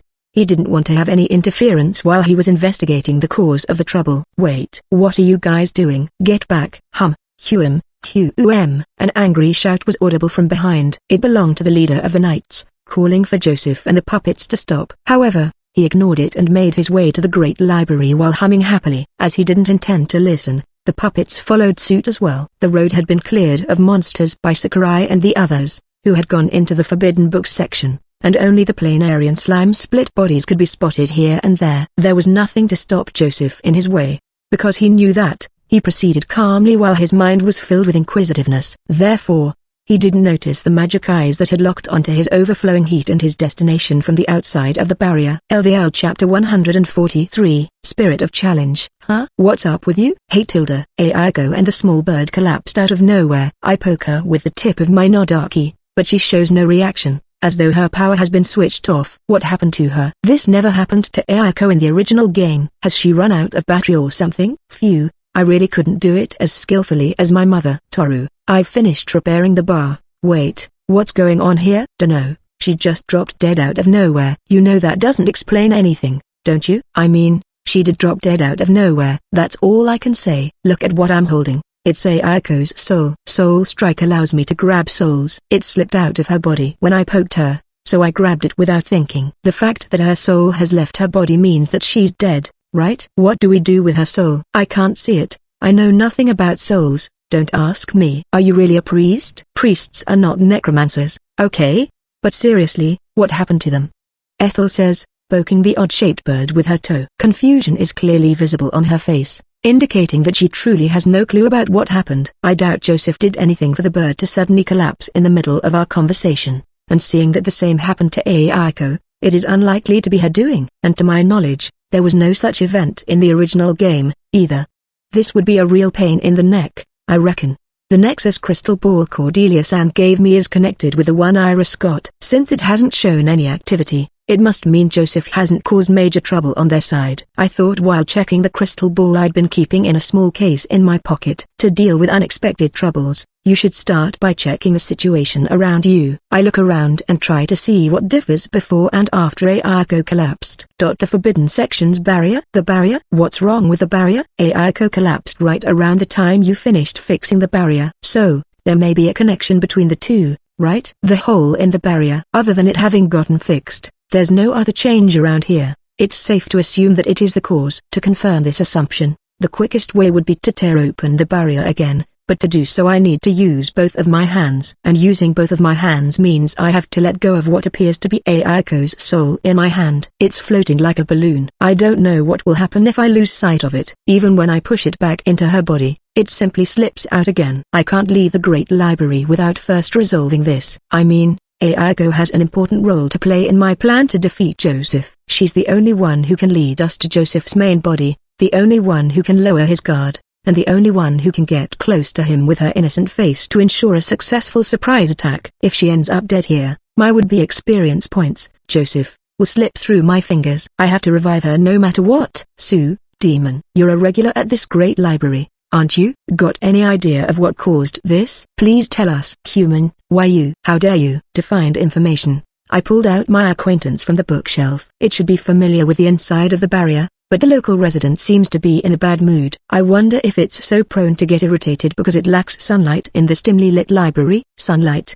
In other words, I just need to give it light, right? I've got just the thing. Here, flame sword. How is it? Isn't it brighter now? It'll probably give you some warmth, but so does sunlight, so you don't need to worry about it and just enjoy it. On one condition. What is it? From now on, you are not to get involved with me ever again. If you accept, I will grant you my wisdom this once. Book of Demon is a grimoire that contains myriad wisdom, and the demon is the creation of the information itself for self-protection. The demon kills people to protect the information, and by doing so he may gain information stored in their heads which he then will write in the grimoire. Thus, the more humans it kills, the more wisdom will be stored in the grimoire. At least that's how the setting goes. So, it's no exaggeration to say that it is a database of sorts. Seeing the demon's reaction, it seems that it has an idea about the situation. If I don't want to kill it to obtain that wisdom, I can only accept its condition. By the way, did I ever do something to make him hate me that much? It's the one who attacked me first,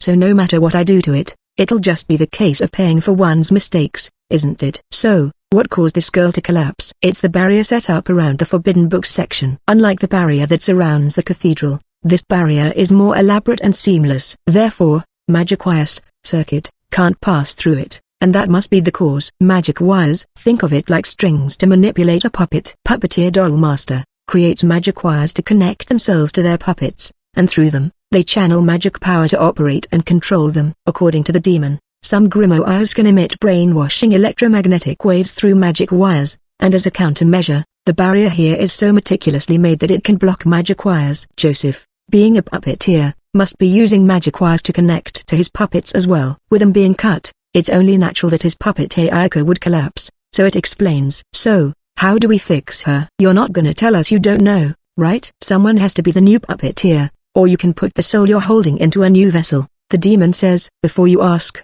I'm not into babysitting, okay? Ethel states, not that there's enough time for us to raise our level of puppetry to be high enough to do so. Anyway, I mean, yeah, if there's time, I'll do it. I mean, I want to do it. I mean, please let me do it. Besides, if we left her like this, Joseph would disappear without a trace, leaving us a hidden danger to worry about in the future. That's what my gut telling me. Therefore, the best course of action we should take right now is to revive Ayako ASAP. Convince her to cooperate with us, and then go beat Joseph. But in that case, finding her a new vessel is the only option we have, huh? By happenstance or fate, that puppet girl surprisingly has a soul. We can simply create her a magical power-powered vessel that she can move with her will. And since her puppet body is still intact, we can just make use of it as the base of the vessel, the demon explains. For real? What are you waiting for then? Get to work. Chop chop, I urge with a clap of my hands. Hey, Toru, is it okay to give it free rein? Wouldn't it be dangerous if it were to set something up? Ethel asks. I'll just burn this whole place when that time comes, I say nonchalantly. At least pretend to hesitate a little, will you?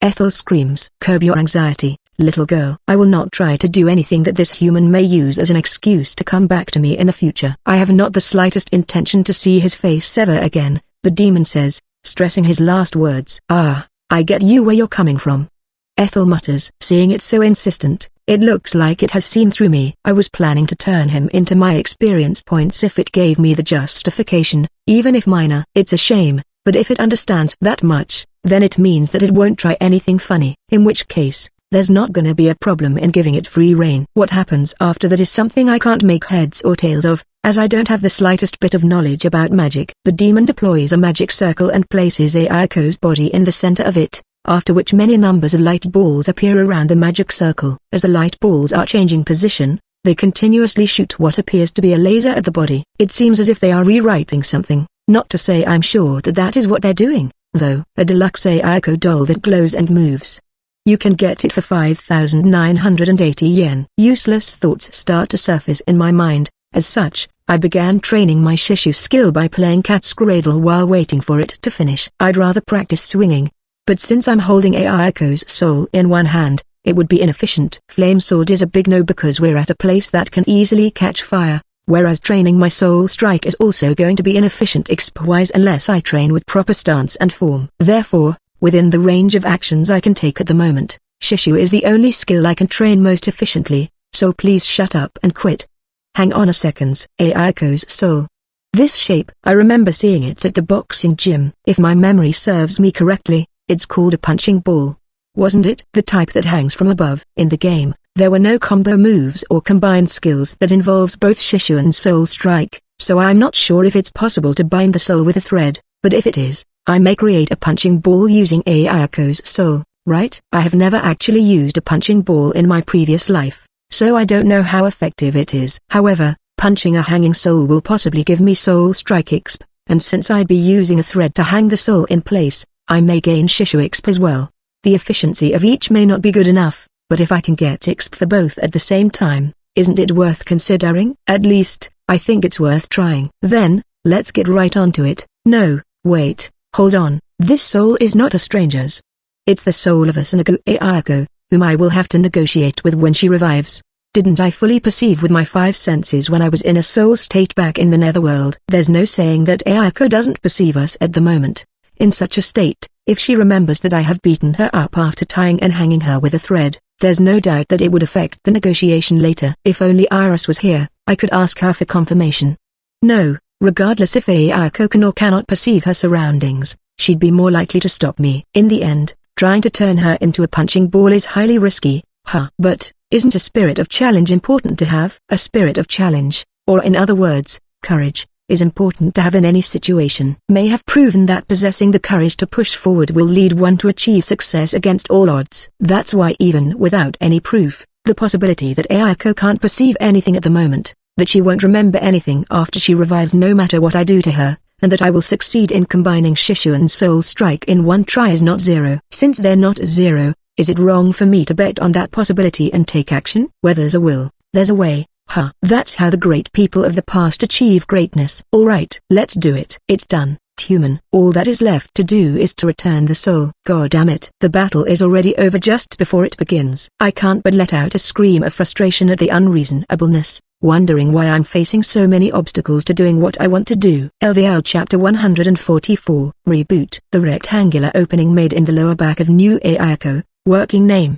Placed in it is a single page ripped from the grimoire that is the demon's main body. A dizzying number of magic circles and characters are written on the page in a circle, the center of which I am trying to squeeze Ayako's soul into. As I am hard at work, Ethel, having plenty of free time, is talking with the demon about puppetry skill. So, those who practice puppetry control their puppets by sending their commands and the magical power, that is the fuel, so to speak, into the puppets through magic wires. A part of their consciousness they have planted in the puppets then translates the commands into actions for the puppets, acting kind of like a substitute for the brain. Did I get that right? Ethel asks. You may put it that way. Additionally, the thing called consciousness itself is closely related to one's own soul. Hence the act of splitting one's consciousness is equivalent to splitting one's soul. It is no exaggeration to say that puppeteers split their souls to plant in their puppets. The demon explains. Splitting the soul. So, in a state where their consciousness, or should I say, soul, split, puppeteers still have to channel their magical power into their puppets while at the same time specifying their each and every move, and that Joseph Guy controls not only one but dozens of puppets. What a monster! Not to mention, he controls them not just for simple chores, but for combat. The speed of his thought transmission must be out of the norm. I suppose that's what happens when a talented person puts in the effort to polish up their craft to the point of madness. Calling him a demon is only fitting.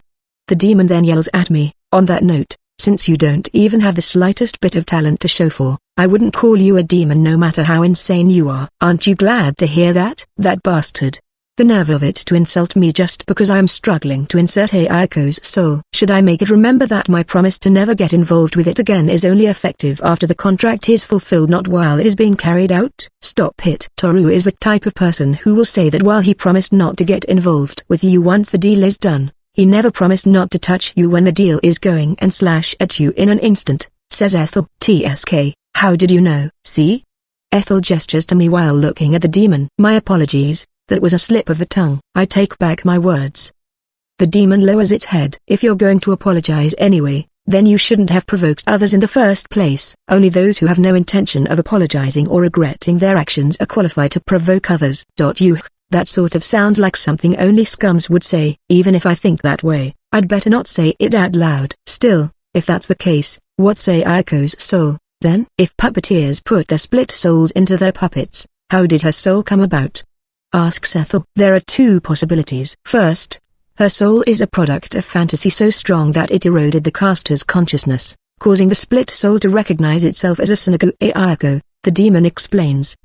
Ethel cringes. Second, the caster planted a pure split soul whose consciousness has been wiped away, or a blank split soul, if you will, and has been raising her to be as she is now from the ground up, but cleansing a split soul is a feat achievable by no one but the gods. Hence I believe the possibility is low. Isn't that far more disgusting than the first possibility? It implies that Joseph has practically raised a puppet to be the imaginary daughter he has in his mind, but seeing Ayako's hostility toward him, we can't rule out the possibility. Additionally, it's clearly stated in the original game that Ayako is Joseph's masterpiece that possesses its own personality. So, as far as the possibilities are concerned, the latter is actually more likely. Instead, considering that Joseph himself has a backup of her memories and personality in the existence of this soul, it's clear that Ayako is not merely a product of Joseph's fantasies.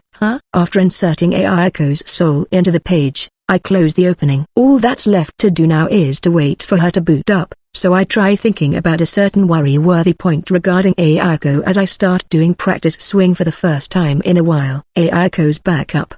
That reminds me. There was no mention of where and how it was saved in the original game. When Joseph creates a puppet, he plants his soul in it to act as its brain. Unless Joseph has a way to create souls, I'm certain that Ayako's soul is originally his blank split soul. Suppose that Ayako was born from Joseph's split soul by coincidence several hundred years ago. It means that's just how long Ayako's current personality and hostile thoughts have been nurtured. Until she came to be the current Ayako, her body must have been broken and rebuilt over and over again. And each time, Joseph would always revive Ayako's memories and personality from the backup. In the original game, Joseph could even revive Ayako even though her body was completely destroyed with the backup he had. But it didn't appear to have been stored in any medium. As long as I'm alive, I can revive Ayako from the backup. If he was telling the truth, could the backup be stored in Joseph himself? In his mind or soul, perhaps? But if that's the case, it means he's saving a completely different person in his mind. Is it even possible to do that?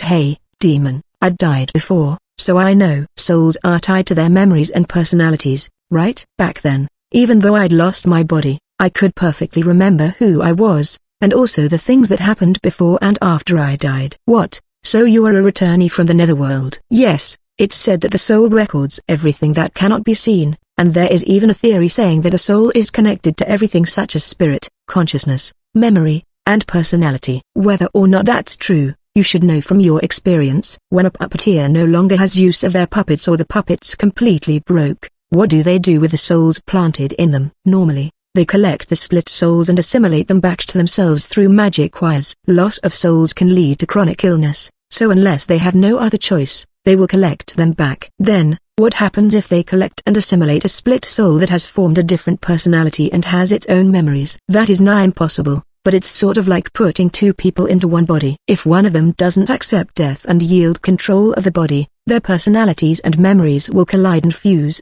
which later will likely cause the surviving soul to collapse as a result. Whether they will end up becoming a muddle-headed madman or cripple, that's up to fate. If, by chance, the puppeteer can keep control of their mind, is it possible for them to preserve the other's memories intact? The demon folds its arms at my question and falls silent. To fulfill the deal, the demon dutifully perused his vast knowledge, and after considering for a while, it is theoretically possible, it replies, if the puppeteer purposefully creates a space within their soul to store the alternate personality and the soul which holds its memories without them getting in contact with his own. But it must be nearly impossible, I imagine. To use an analogy, it's like keeping a cat and dog in your stomach. No. Considering that they are originally the same soul, it will be more accurate to say that it's like a woman reinserting her baby into her womb and keeping it alive there. Moreover, if they want to peruse the alternate personality's memory, they will have to maintain the holes and paths that let it in and out. It is possible, but doing so will cause them to fall to their doom in the not-too-distant future. After saying that, the demon adds, if something of the sort ever happens to you, just keep the alternate personality implanted in your puppet. That way you can also access the information it has obtained through magic wires anytime. That way is much less troublesome. However, I knew for a fact that Joseph doesn't fuse Ayako's memory and personality with his, and that he's preserving her memory and personality as a backup. As such, it is highly likely that Joseph has overcome the problems and the adverse effects that the stupid demon mentioned and achieved the impossible. Still, that Joseph, he's seriously taken in the individual named Asanago Ayako into himself and preserving her perfectly without being adversely affected himself. Does this mean that when he resurrects Ayako, he put the backup into a split soul and plants it into a new puppet? Then after Ayako has been resurrected, he will create another copy of his daughter in his soul and go on with life as though nothing happened. He's really one insane guy. How scary. I knew it. I'm dozens of times better as a human being compared to him. At the end of the day, this is just speculation on my part. Since the demon said it is almost impossible, you can just dismiss it as an amateur's rambling. But this speculation suggests that even if Ayako that is here is freed from Joseph's curse, the Ayako inside Joseph will still be bound to him. In other words, the suffering of a Snugu Ayako will never end as long as Joseph is alive. Such a cruel thing may or may not be true. I expect no less of one of the executives of the main antagonist organization in the original game. The more I think about it, the more frightening and disgusting I find him to be. You awake?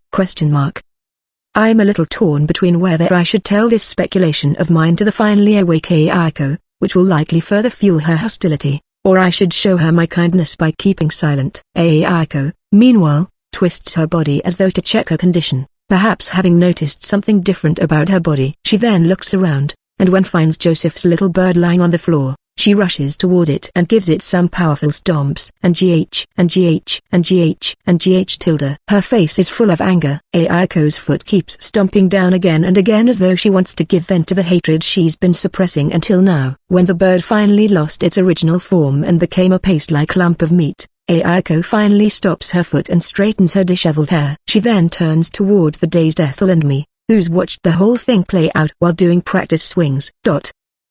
She bows her head as if she's deeply, and I mean deeply grateful to us. Seeing that, I signal Ethel to keep silent with my eyes and then speak to Ayako. I know you're not exactly in a good mood, but I'm afraid I have some bad news for you. Would you hear me out for a second? To make doubly sure that she will join our side, I better worsen her relationship with her father. And to that end, I'll explain to her my speculation as if they are facts and increase her hostility towards Joseph. When I put kindness plus compassion on one side of the balance in my mind and practical benefits on the other, the result, the balance leans toward the latter. As such, I triumphantly begin to speak to persuade Ayako. LVL Chapter 145, The Idiot's Field of Expertise. I explain to Ayako what happened after she collapsed, and then ask her how she feels about her body as it has been modified by the demon. The changes that have been made to her body are out of my field of expertise, so I leave the explanation to the demon. The main points of his explanation are, she is now free from Joseph, her body is powered by magical power which is automatically absorbed from the air, and lastly she can't fight for long as it consumes a lot of magical power. Also, the demon has also added some security measures to prevent Joseph from retaking control of her. Her magical power is currently full. So on and so forth. It said it wouldn't do a sloppy job, but I'm honestly kind of surprised as I didn't think it would be so meticulous. Impressive. This is far beyond what I expected, I remark. It is simply to make sure you don't come back and bother me again, that's all. The demon says, did I ever do something that would make you hate me that much? You did, and you know that, Ethel retorts. In any case, once the explanation is over, Ayako bows deeply again as a way to thank us for freeing her. Ayako can't speak nor shed tears. However, the way her body trembles ever so slightly as she bows well conveys her feelings. As such, I decide to ask her to help us in subjugating Joseph. Well, now you're free and all, but if you feel indebted to us and want to repay us, you can do so by cooperating with us to do a little something. We want to kill Joseph. Cooperate with us! At those words, Ayako is first startled, then she directs a serious look at me. The longer you bottle up your anger, the greater it will be when it erupts. My proposal will allow her to repay us and take her revenge on Joseph at the same time. It is unlikely she will refuse. Also, by making her cooperate not out of her own initiative but out of gratitude, I may make her promise to not get in my way of taking my experience points, or in other words, finishing off Joseph. In a sense, this is the most important part of my original plan. Alright, here I go. I'll show you the negotiating skills that I have used to contend with that great genius Joseph Asaniga. Despite the twists and turns, I have plenty of cards to play, so I'm sure she will agree in the end. Filled with such conviction, I begin to explain to her my plan to kill Joseph. When she woke up, Ayako had been swallowed by a whirlpool of intense emotions that had suddenly welled up within her. It included the joy of being released from Joseph's curse, the anger that she no longer had to bottle up, the gratitude to Sakurai and the rest, and the doubt about why they helped her. That was exactly why, when she was told that they wanted to kill Joseph, she was able to instantly calm the whirlpool. She focused all her emotions on one objective, kill Joseph. I had been planning to free you since our negotiation. Why? Because I wanted to pin the blame of everything, from the attack on the Saintess to the monster outbreak, on Joseph. Sakurai began to talk about the scenario he had come up with to settle the situation down. Sakurai wanted the information regarding the dungeon, and Ayako wanted the staff to free herself from Joseph. Once they got what they wanted, there would be no reason for them to fight each other, but the church must capture and punish the culprit who attacked the Saintess and turned the members of the church into puppets to do so. If the church wasn't given enough reason to compromise,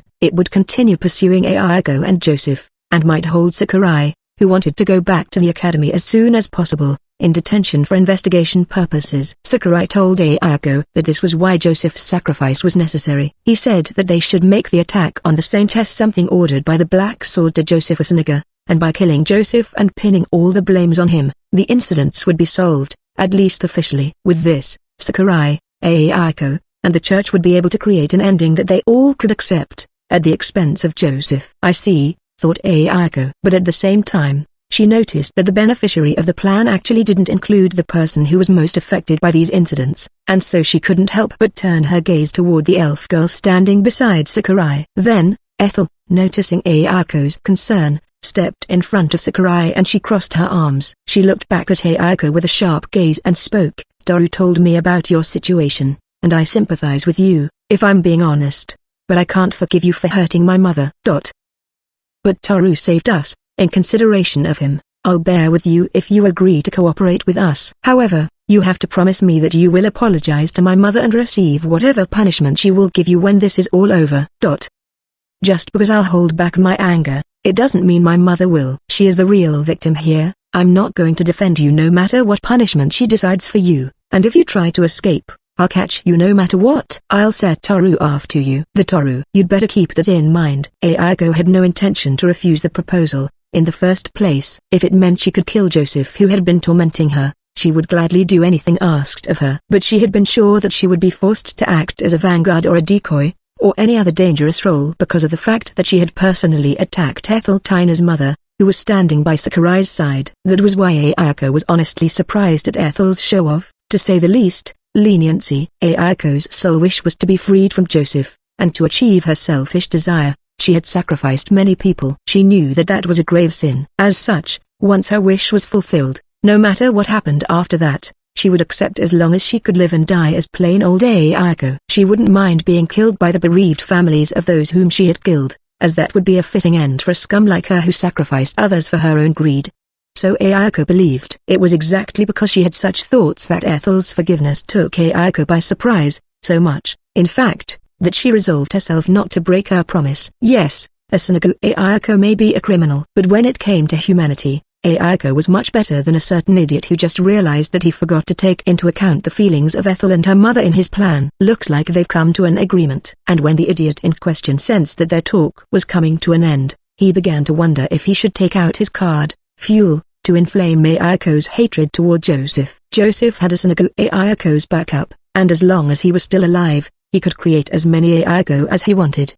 That information was the card Sakurai had up his sleeve in case Ayako refused to join them to kill Joseph and tried to run away in pursuit of freedom. Even if Ayako were to run away, Joseph would just create a new Ayako and do evil deeds with her, the blame of which may be pinned on her. By revealing his card and explaining that, Sakurai was hoping that he could inflame Ayako's already strong hatred toward Joseph and make her realize the practical demerit of Joseph's being alive for her. As long as he's still alive, you'll never be truly free from his curse. By steering the story in that direction, he'd most certainly get our cooperation. At least that was what Sakurai had been planning. But before he could take out this card of his, she already seemed to lean toward agreeing. As a result, Sakurai was at a loss as to what to do with it.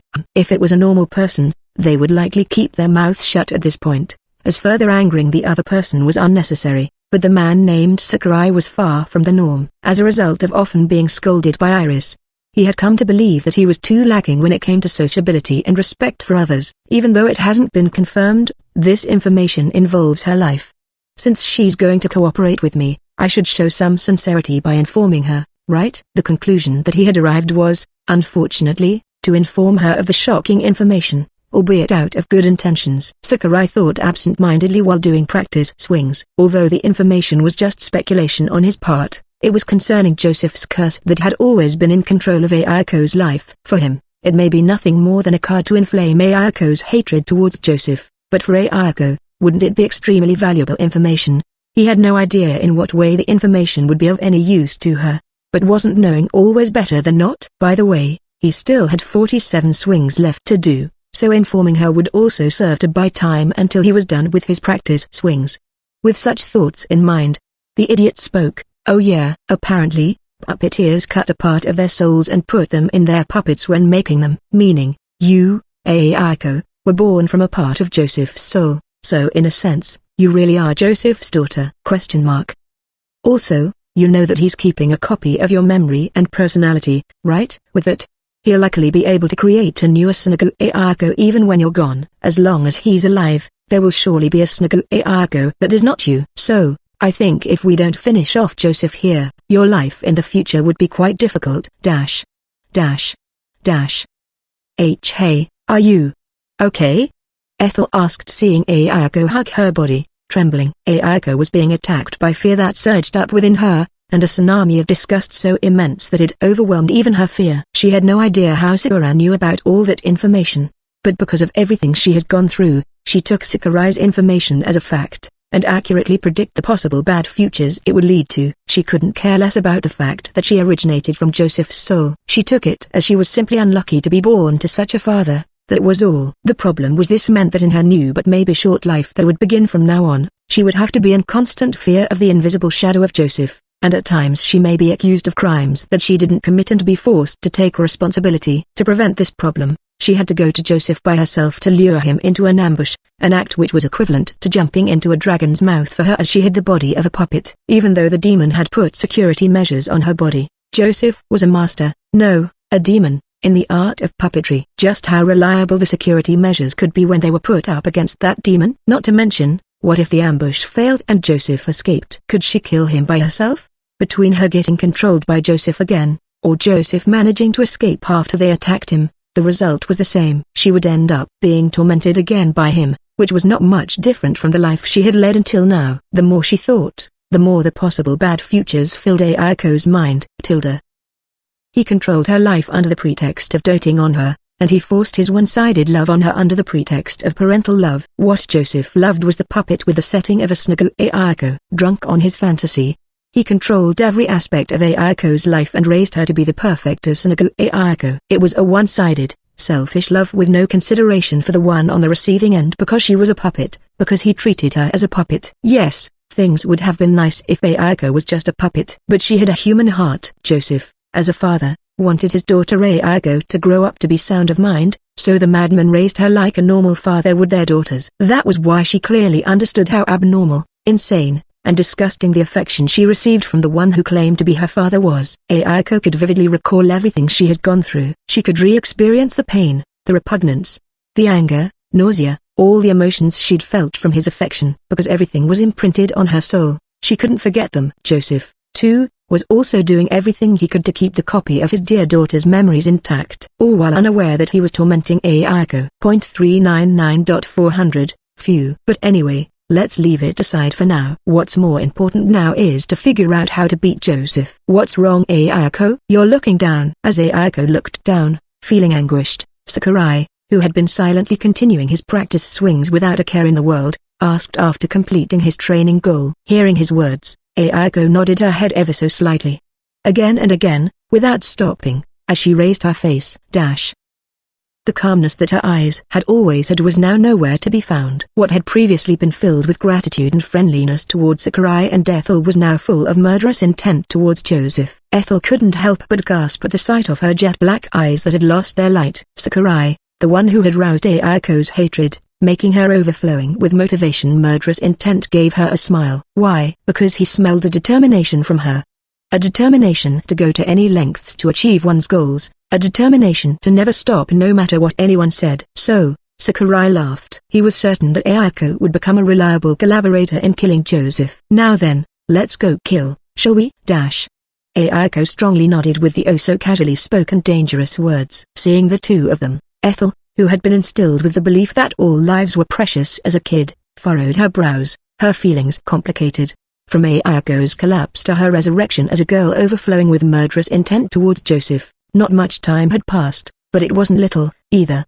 Having set out the moment Ayako collapsed, Joseph, in the meantime, had gathered a huge force and invaded the barrier. As a matter of course, Sakurai and the rest had no way of knowing that. The basic plan Sakurai had in mind was for Ayako to find Joseph's real body, lure him out, and then gang up on him. He had never even considered the possibility that Joseph would be leading his forces into the barrier. Joseph, too, had something that he had never considered. The only information he had about the monsters from the Forbidden Books section was what he had confirmed through the 5 senses of the small bird. Sakurai had withheld information about the monsters because he had wanted to hog all the experience points for himself. This led Joseph to be unaware of the Book of Demons' vast amount of knowledge and skills in magic. As such, Joseph, who had a strong sense of pride in his puppetry skill, could have never imagined that there would be someone who could tinker with Ayako's body, even if their connection had been cut off. Therefore, the fact that the demon had freed Ayako from his bind, and worse that Sakurai's casual words had caused her to fall into darkness, turning her into a girl who was overflowing with the intent to kill her own father, was completely outside of his expectation. Oh, huh? Joseph wouldn't come here, anyway. Ayako wouldn't go anywhere, anyway. As a result of acting under the assumption that their target wouldn't move, Sakurai and Joseph had an unexpected encounter right outside the Great Library. A moment of stunned silence. Joseph turned his gaze to Ayako, who, for some reason, was naturally moving. Just a glance was enough for him to know that she had escaped his grasp. However, the one who actually took the initiative was Sakurai. Sakurai was good at making split-second decisions. The moment Joseph's expression warped in rage seeing Ayako, he immediately derived the best course of action from speedy thinking that could be mistaken for spinal cord reflexes, and succeeded in taking action faster than anyone else. Ayako. Without even trying to convey his intent, Sakurai pounced on Ayako standing next to him. Then he wrapped his hands around her waist, pulled her into a tight embrace, and put his lips on top of hers. Huh? The time he required to execute those actions was less than 0.5 seconds. As everyone else was stunned, he indulged himself in the confused Ayako's lips for more than 10 seconds, no less, as though he wanted to show off. After releasing his lips as if he ran out of breath, Sakurai, hugging the still stunned Ayako, looked at Joseph and in a mocking tone, said, "I'm taking her." It was too proud of a declaration coming from a guy who had just stolen a maiden's kiss, even if she was a puppet. "What do you think you have done to my Ayako, you scumbag?" Even Joseph became enraged and threw his reason to the wind. Provoked to prevent escape. For Sakurai, who had an outstanding ability to infuriate others, inciting Joseph's wrath was easier than taking candy from a baby. LVL Chapter 146. The Puppet Master and the Level Idiot. Oh, huh? After wrapping up the Let's Kill Joseph strategy meeting, we headed out fully motivated to carry out the plan only to meet with the target himself immediately after leaving the Great Library. This situation is completely out of my expectation. What's this guy doing here? Are those knights under his control? There are more than 50 of them. The crystal ball is still intact, which means Iris is safe. Joseph was nearby during the attack on the Saintess, meaning that he must come close when controlling puppets exceeding a certain number to perform combat actions. The guy in the middle who let out a voice of surprise at the same time as me should be Joseph himself. He's looking at Ayako, and he seems to be mad. Looks like we can no longer use Ayako to ambush him. He may escape. That won't do. That would be the worst case scenario. I have to kill him here. How? For now, I must prevent him from escaping no matter what. How do I prevent him from escaping? I can't physically restrain him, wipe off the thought of escaping from his mind, then. Okay, let's infuriate him. And the best way to do so is by aiming for his dear daughter. After drawing conclusions at a frightening speed, even if I do say so myself, I steal Ayako's kiss in order to infuriate Joseph, and then to add salt to the wound, I declare that I'm taking her while sneering at him. As expected, there's no way Joseph can keep his cool. Within moments he becomes enraged and begins to scream at me.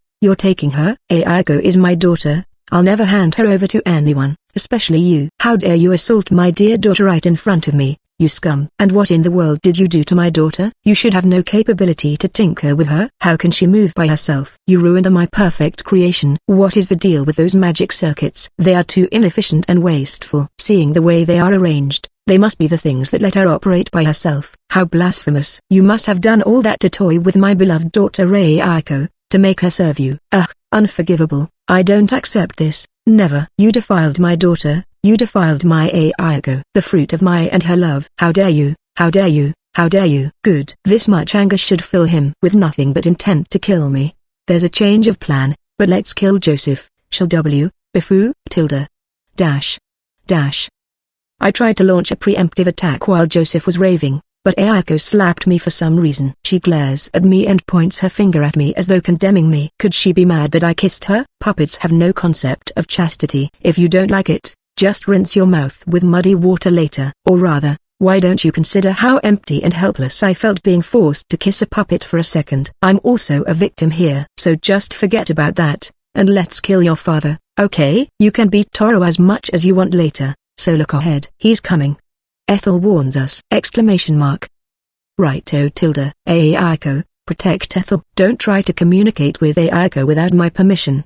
Along with a shout, the puppet knights under Joseph's control begin to move. Almost at the same time, Ethel buffs me and Ayako with sacred magic, blessing, her forte. It boosts physical abilities and bestows holy element which greatly increases damage dealt to undead and ghosts, but against the puppets, welp, it's better than nothing. That scum, Sakurai, kill him. At first glance, there are more than 50 knights rushing our way. Considering that there may be more behind them that I can't see, there's probably about 100 of them.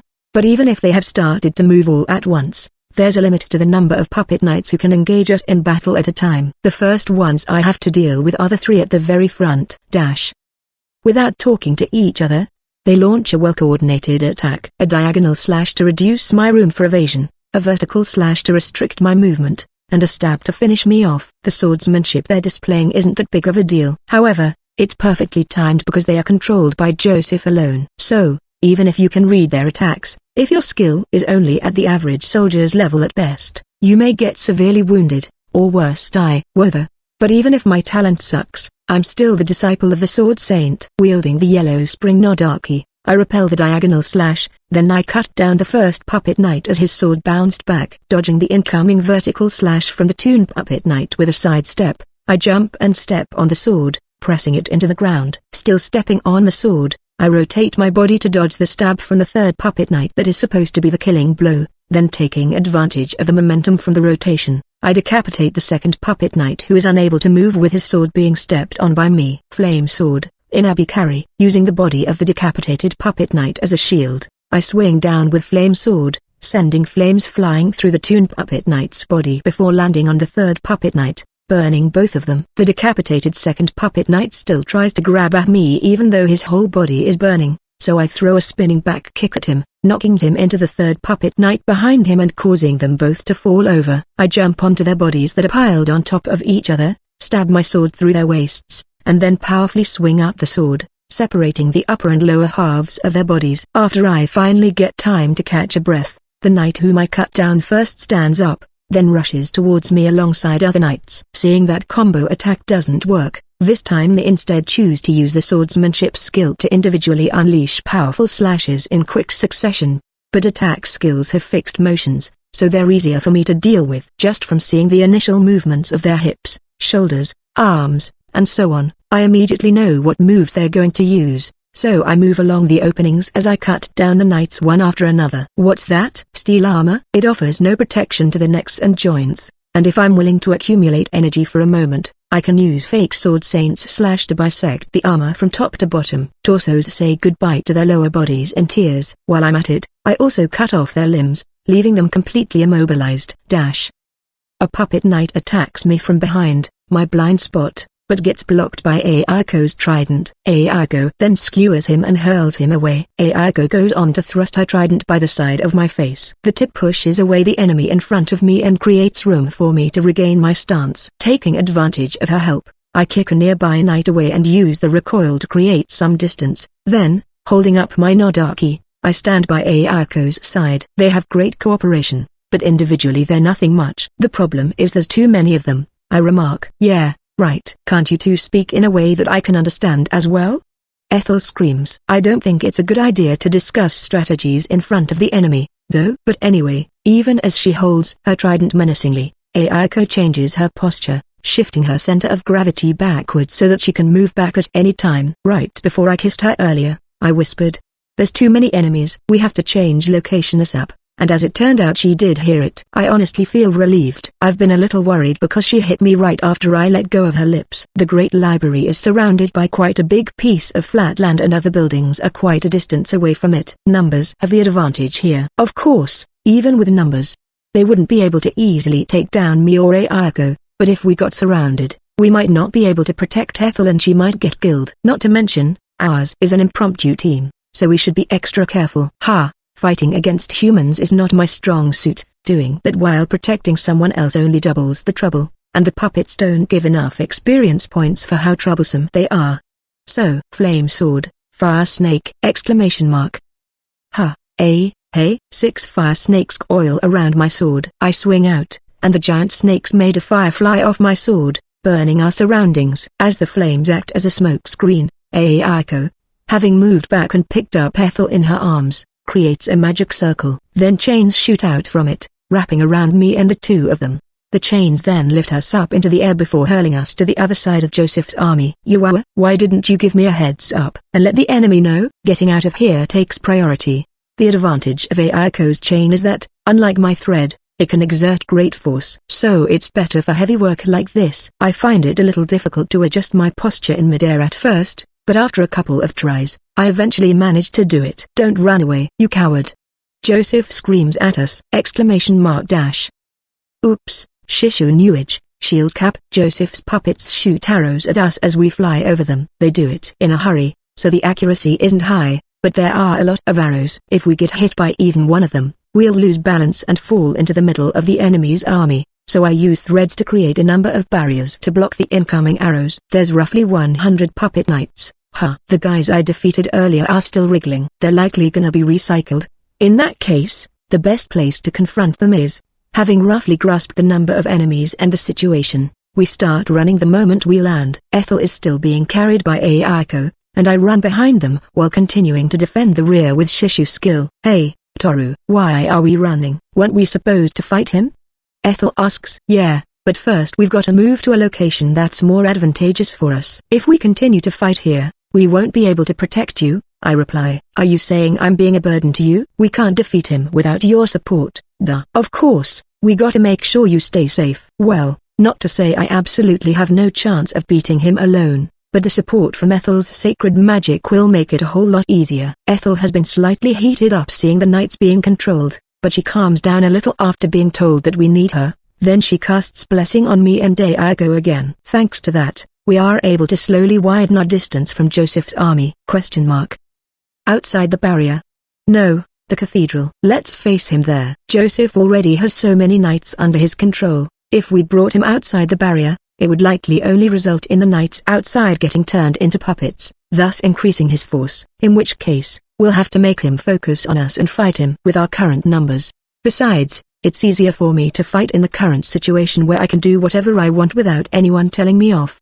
Having made that decision, I tell Ayako to head to the cathedral while taking out a small case from my pocket and crushing the Nexus crystal ball inside. If Iris breaks her crystal ball, it means that there's trouble on her side. And if I break mine, it means that she can proceed as she sees fit. That's the signals we've agreed upon. That said, since she probably wouldn't have the means to enter the barrier, Iris would surely prioritize crushing the puppets around Cordelia-san to ensure her safety. All I have left to do is to figure out how to convert Joseph and his puppets into experience points. The situation has gone way off the plan, so I have to improvise with our current fighting force, skills, and knowledge of the original game. If Joseph escapes, he'll most likely gonna be a huge pain in the ass and be getting in my way every chance he gets, so I must deal with him here and now. To that end, I start formulating a new plan with the cards I have up my sleeve. Though, thinking of the upcoming life and death battle, an unscrupulous smile spread across my face. It's been so long since I last had a boss fight,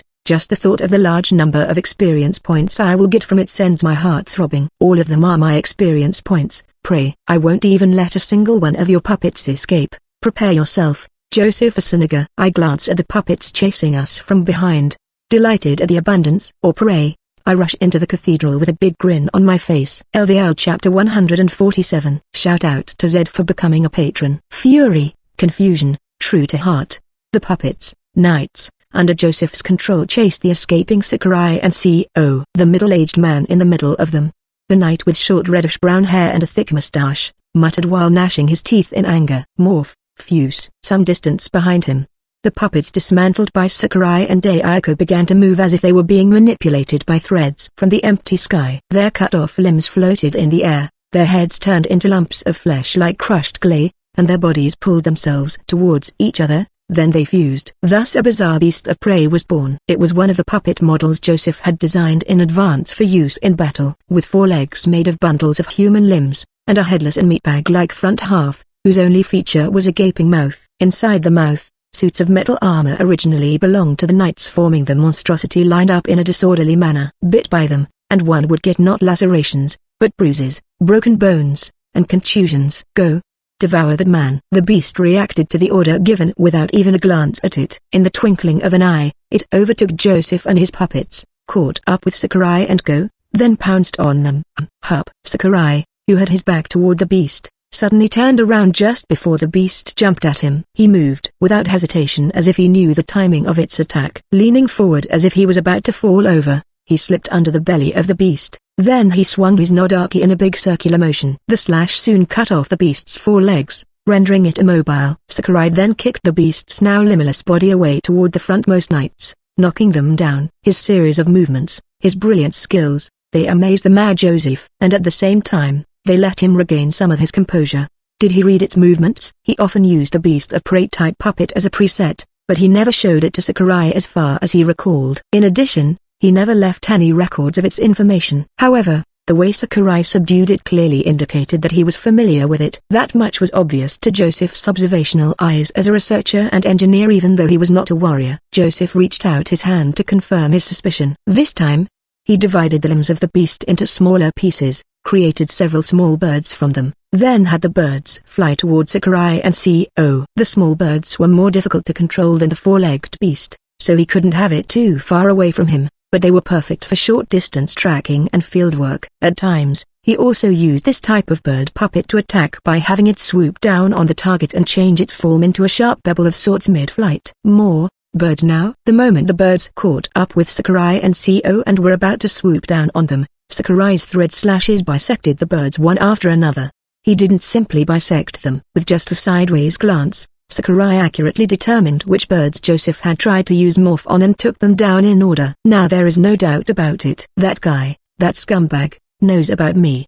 He had no idea how or where did he get the information, but Sakurai Toru knew more about him than he had thought. No, in fact, from the fact that Sakurai preemptively attacked the birds before he even got to have them attack, it could be said Sakurai didn't just know him. He understood him. Joseph, already burning anger, burned hotter. The fact he knew so little about Sakurai and yet he had such a high level of understanding about him gave him the creeps and made him maddeningly angry. Understanding others was something that was acquired in the process as the bond between one and the other party deepened. Therefore, understanding was something that always occurred mutually, but Joseph never had even a single friend in his life, and the only bond he had ever nurtured was the bond between him and Ayako, a bond between parent and child. Thus, to Joseph, understanding was the output of the bond between parent and child. Or in other words, understanding was the proof of the parent-child relationship. The fact that Sakurai one-sidedly understood him presented a possibility for Joseph. That was, Sakurai Toru was Joseph Asunuga's illegitimate son. No, that's impossible. It was. However, Joseph, without his knowing, possessed mad love for his family. Seeing the symbol of that love, Ayako, being touched inflamed his anger so much that his brain, which was normally as flexible and cold as water, heated intensely. As a result, his boiled head drew out strange thoughts. Or to put it simply, he was currently so angry that he couldn't think rationally. For a very, very brief moment, his rational thought returned, but then it melted like a grain of ice in a boiling pot. With that last shred of calmness melted away, all that remained was a completely seething rage. Wait. I'm not thinking straight. Calm down and don't think about it. Stop thinking. When one couldn't control one's anger, telling oneself to not think was like casting a curse upon oneself. The more Joseph told himself to stop thinking, the more he became conscious of the things he wanted to ignore. Because of that, Joseph ended up inadvertently reinforcing that possibility with his own assumption. Therefore, ignoring the timeline, Joseph derived a super theory that made sense to him. The fact that Sakurai managed to deal with his attacks, which, of course, all the courtesy of his knowledge of the original game, meant that it was highly likely that he was his illegitimate son. I must kill him. I can't let him live. First of all, Joseph's child was only Ayako. He didn't want a son, nor had a recollection of making one. Second of all, if the possibility were true, it would mean that his own son had robbed him of his dear daughter. Just the thought made him feel faint. However, the fact that Sakurai understood him and Ayako so well, that Ayako who had been disconnected from him became able to operate independently, and that she was rebelling against him, they all would only make sense if Sakurai was truly his illegitimate son. Because he was his illegitimate son, he knew and understood Joseph and Ayako one-sidedly. Because he was his illegitimate son, he was able to modify Ayako created by Joseph. Because he was his illegitimate son, he was able to imbue Ayako with needless and extra things, put her under mind control, and make her take hostile actions towards Joseph. The dots ended up being connected. Things that should have linked ended up getting linked. Was he insane? Of course, he was. However, he had the distorted idea that an advanced understanding of others could only arise from the bond between parent and child, and on top of that, he was currently beyond incensed.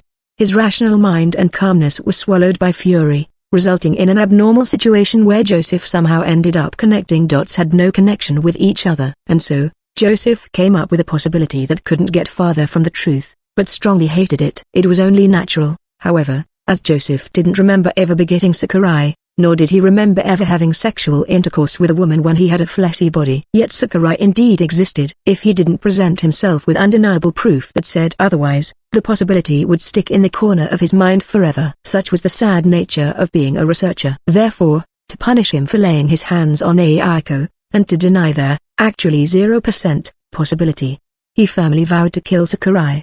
He would kill Sakurai, then erase all traces of his existence, making him never exist. If there was nothing remaining of Sakurai, be it his body or memories of him, it would be equivalent to he had never existed. After all, to that end, I have to make a stronger and more perfect puppet. Joseph thought of making a puppet especially to kill Sakurai. During the pursuit, he had already known that they were heading for the cathedral. Given the way they infiltrated the barrier enveloping the cathedral and its surrounding area, even if they went to the top of the spire, he knew they wouldn't be able to get out of the barrier. In other words, they aimed to fight back. And they must have chosen the cathedral as the battleground. Since he knew where they were going, he could take his time a bit. Joseph decided to think of a way to kill Sakurai until he caught up with them. Sakurai and Go, completely unaware of that, gradually widened the distance and disappeared into the cathedral. As Joseph saw them off, he was convinced that the next time he met them would be their last battle.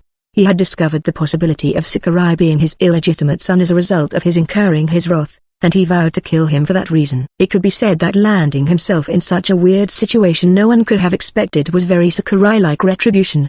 Around the time when Joseph Asunaga followed Sakurai into the cathedral, when Iris confirmed that the Nexus crystal ball she had been holding like a charm shattered on its own, she immediately restrained the female knight, Joseph's puppet, who was in a dormant state after he had pulled out his consciousness from it. Then she proceeded to eliminate the remaining puppets inside the hospital before rushing outside. After summoning Freon with a whistle that echoed in the sky and getting on his back, Iris, together with the artificial Pegasus, soared to the sky, overlooking the city centered on the cathedral from high up in the sky. The cathedral inside the barrier. Two sources of heat were flaring up there, and apart from them, small heat scattered here and there across the city centering around the cathedral. Iris was sure that the small heat belonged to the puppets under Joseph's control. She didn't know the underlying principle of puppetry, but as the niece of Anubis, the god of the netherworld, the ruler of the world of souls, she had a deeper understanding of souls than anyone else in this world. Iris was unable to verbalize it due to her lack of memory and her decline in intelligence from the age regression inflicting her,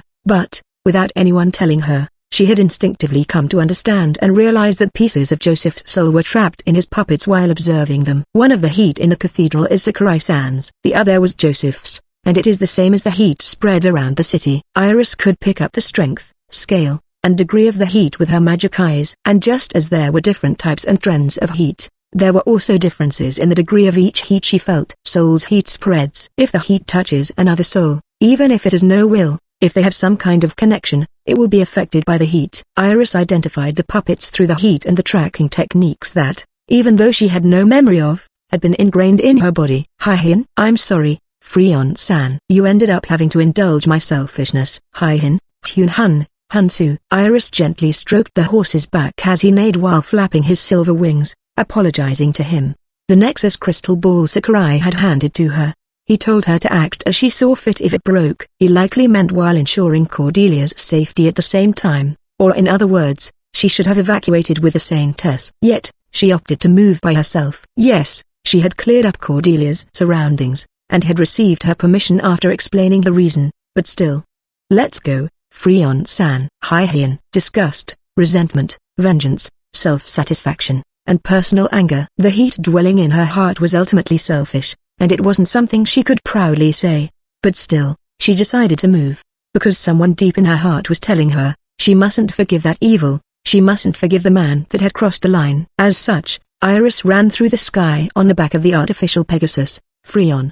She set out to destroy the puppets Joseph hid in the city below. We'll start from the south, then we'll quickly circle around the city as we crush them. Soul's heat spreads. People are affected by others' heat. As a matter of course, the same applied to Iris, and the owner of the heat she felt had always been true to his heart. That was precisely why, she, affected by his heat, also stayed true to her heart and began to act as her heart told her. LVL Chapter 148. Not a warrior. The wind-blown clouds obscured the sun. A few minutes after Sakurai and the others rushed into the cathedral, the night puppet army led by Joseph stepped straight into the cathedral. The nave, which used to be illuminated by brilliant light, was now dim and full of scars. Planarian Slime's clones rolled here and there, and some of the enshrined gods' statues weren't only damaged, but even crumbled. A believer would have fainted upon seeing the scene, but Joseph was unmoved.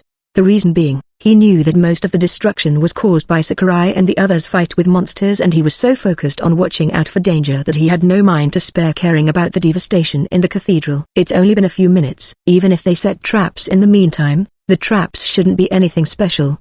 They may have created simple traps using that scum's threads at best. But he hadn't the slightest clue what that scum might have in store for him. As such, Joseph slowly advanced with his army with the utmost caution. His army numbered a little over 100, excluding those that had been destroyed to the point where they couldn't be reused. 70% of it consisted of sword-wielding regular knights, while the rest bow-wielders and several magicians. Just moving the puppets consumed Joseph's magical power, and the consumption would shoot up when it came to battle. Needless to say, using a magician-type puppet required several times more magical power than a regular puppet. In the case of multiple magicians, a disgustingly large amount of magical power was needed. With this information in mind, it could be imagined how difficult it was to move a 3-digit number of puppets at the same time. It was a highly demanding task even for Joseph, thus he couldn't move them haphazardly. In the original game, his magical power capacity was the biggest, reaching the counter-stop, but that didn't mean it was infinite. With him at the center, he made the knights spread out in a straight line in front of him and did them move forward while swinging their swords. This way,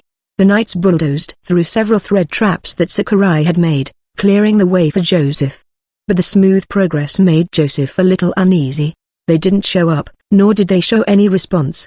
Did they, Asuka? No, upstairs. But that uneasiness was quickly dispelled, because upon further thinking he had come up with an answer. Sakurai and the others had fled because they were heavily outnumbered, so in the few minutes that they had disappeared from his sight, they should have been heading to a place that would allow them to counteract that disadvantage as much as possible. The answer was a place that was off limits and could only be climbed from the back of the nave, the upper part of the cathedral, or to be precise, the staircase leading to the top of the spire that could be found in the upper part of the cathedral. The staircase was narrow. It should only be wide enough to fit 3 well-built night puppets side by side, 2 tops to let them swing their swords comfortably. If they took on Joseph there, they would be able to crush Joseph's advantage in quantity and maximize their advantage in quality. If Ayago and Sakurai took turns, they might even be able to decimate Joseph's first force before they ran out of stamina. A trap that takes advantage of the cathedral's topography. However, this is likely the last-ditch effort. Since he couldn't make the most of his numbers on the narrow staircase, then he should take advantage of that narrowness.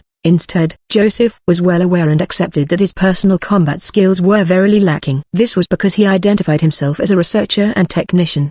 But just in case he had to enter battle, he had prepared cards up his sleeve to fill in the gap in his combat power. If they're waiting on the staircase, I should prepare a puppet with a means of attack that is unavoidable in the narrow passage. Puppets created by puppeteers weren't limited to humanoid in shape. A skilled puppeteer could create and manipulate even a wide variety of animals as puppets. But since that scum has a deep understanding of me, I should create a completely new puppet model. In that case, a combination of the hedgehog and the armadillo should do. By using knight's swords for the thorns, and increasing the mass by mixing several knights together, he should be able to create a splendid slaughter puppet that pushed anything in its way while filling up the passage, crushing anything in its way. And just in case, He should continue to have the knights clearing up the way until the spire's staircase, though it would give them time. However, just as he was about to dismantle a nearby knight and turn him into a small bird to use for reconnaissance, Hup. One of the huge statues enshrined along the nave, the statue of Kagutsuchi. From behind its head, Sakurai softly leapt up. Wrapping his sword in flames, he launched a surprise attack from above. Flame sword. His target was the middle-aged knight who was in the position to give command from the rear. Surrounded by archers and the magicians, Sakurai assumed that he was Joseph. In fact, he was right on the mark. Accelerated by the flames wrapping his sword, Sakurai dove down and sliced the middle-aged knight Joseph was possessing in two. Firefall. And when the tip of Sakurai's sword went on to touch the ground, a pillar of flame suddenly burst up and enveloped the middle-aged knight's body. Although the flame extinguished in about 2 seconds, the body of the knight who had been burned within it was now completely charred like charcoal. His metal armor had turned red due to the heat, too. Pulled by the force of gravity, the two halves of the knight's body then finally fell to the floor with a loud thud. How surprising. I didn't expect you to come out into the open and face me here. However, Joseph, having always been on guard against surprise attacks, had noticed Sakurai just before his head was cut in two, and had already transferred to another puppet through the magic wire. He was now in a green-haired, freckle-faced young man wielding a magic staff. I thought you would be waiting on the spire's staircase because you were outnumbered, yet to think you would charge at me alone. Instead, now you've got yourself surrounded. Decapitation. It was a military strategy aimed at removing the enemy's commander. Carrying it out would naturally require you to go into the midst of the enemy, and if you failed, you would be surrounded by enemies on all sides. Sakurai was, of course, no exception to that failure, and he now found himself surrounded by archers with their bows drawn and magicians preparing their spells. Facing them, Sakurai calmly took a stance with his sword, keeping Joseph in the center of his vision while watching out for surrounding movements. He didn't show the slightest bit of impatience. The calmness he was showing now was eerily contrasting to the excitement he'd been showing so far, and that infuriated Joseph. HMPH. As sickening as it may be, I'm already aware that you understand me very well, but that doesn't seem to extend to my puppetry technique, as well as my nature as a demonkin. The scum had laid his hands on his beloved daughter and on top of it, had a one-sided understanding of him even though he wasn't his son. Facing this hateful piece of filth that shouldn't have existed, the furious Joseph was able to speak with a calm tone, surprising even himself. However, his anger was still there. Sakurai just silently held his sword. It was unknown whether he was listening to what Joseph was saying, and seeing him like that, Joseph became even more infuriated, and he continued, released from my fleshy body by becoming a demonkin, and becoming an existence that embodies the soul that is the ghost, I'm able to transfer myself between my puppets through magic wires. Unlike your average puppeteer, the transfer is invisible and fast. Combined with the immortality that is the trait of ghosts, you can't kill me just by cremating me. What bullshit are you spouting about? Ghosts aren't immortal, they're simply difficult to kill with non-magic attacks. Oh, were you actually a magician, perhaps? You look nothing but a swordsman to me. However, or are you pinning your hopes on the sacred magic used by the saintess daughter? I'm sorry to inform you, but that level of sacred magic is far from enough to exorcise me. Even if, for argument's sake, Ethel's sacred magic was strong enough to exorcise Joseph, he could just escape to a puppet outside the barrier. Then, he would proceed to reorganize his forces and attack Sakurai once he came out of the barrier. If the attack failed still, he would escape to a puppet in a safe zone and repeat the same thing over and over again until he eventually managed to kill Sakurai. Once he was dead, his existence would be erased from the world. Sakurai's unpleasant gaze, which seemed as if it wanted to devour him whole, would surely disappear as well. You've lost. Your surprise attack failed, you have no way to kill me, and you are now out in the open, surrounded. He still had the upper hand, and even if he messed up, he wouldn't lose. As long as he survived, he would definitely be able to take back the victory one day. Joseph already had the strategic victory in the bag. Joseph repeated that fact over and over again in his mind, solidifying his absolute conviction. Even if, by chance, you win here, I will just have to target you another time with a new body. Defeat can't happen to me. But why did he keep speaking like he was trying to show off his superiority? Since I've decided to kill you, you will die. Your peaceful days are already over. But why was he saying these words as if to encourage himself? You've hurt, defiled, and violated my ego. If it weren't for those unforgivable crimes, we wouldn't have to kill each other. You will die because of your stupidity. But why was he raising his voice as if to keep the scum away? So, facing him face to face. An indescribable feeling welled up inside Joseph. He knew without a doubt that it was due to the gaze of Sakurai before him. He usually paid no mind to others' gazes, but for some reason, he was very conscious of Sakurai's. "So stop that unpleasant gaze of yours right now." Unable to bear the discomfort, Joseph cried out without him knowing. And receiving those words, Sakurai made face as if he had no idea what Joseph was talking about. After a few seconds, he exclaimed, "Ugh," as if he had come to a realization and said straightforwardly, "You are scared." Joseph gritted his teeth in anger. There was also a sense of shame towards his cowardliness, but the big part of it was still the strong anger at Sakurai for seeing through him and making him aware of the fact. Joseph Asunaga was not a warrior. Although he could handle battle to some extent, it was exclusively through Ayako, and when it came to particularly fierce battles, he would pour his eyes, his consciousness, and his everything into Ayako, making her bear the full brunt. He had never been to the front line of his own volition like this, and usually, he would always have Ayako, his trusty warrior, between him and his enemies. Out of curiosity, he'd ended up carelessly going to the front line, and out of anger, he'd chosen to fight even though he didn't know the true meaning of battle. The price he had to pay was now starting to manifest in the form of Sakurai's calm killing intent. As far as he could remember, this was the first time he was on a battlefield without Ayako. Ha ha. The fear arising in Joseph. Sakurai saw through it, then widened his eyes happily and raised the corners of his mouth high, revealing a ferocious smile. His eyes locked on the prey, Joseph, and didn't let go. Just as Joseph had hidden his anger behind his calm tone of voice, Sakurai had been hiding his desires behind the killing intent in his gaze. And now, convinced that he was mentally superior, Sakurai revealed his desires unhesitatingly. "My experience points." Although he didn't say it out loud, Joseph clearly understood the meaning of his gaze, and he once again became aware of his impatience that came from his fear of Sakurai, who looked at him as prey. "Flame sword?"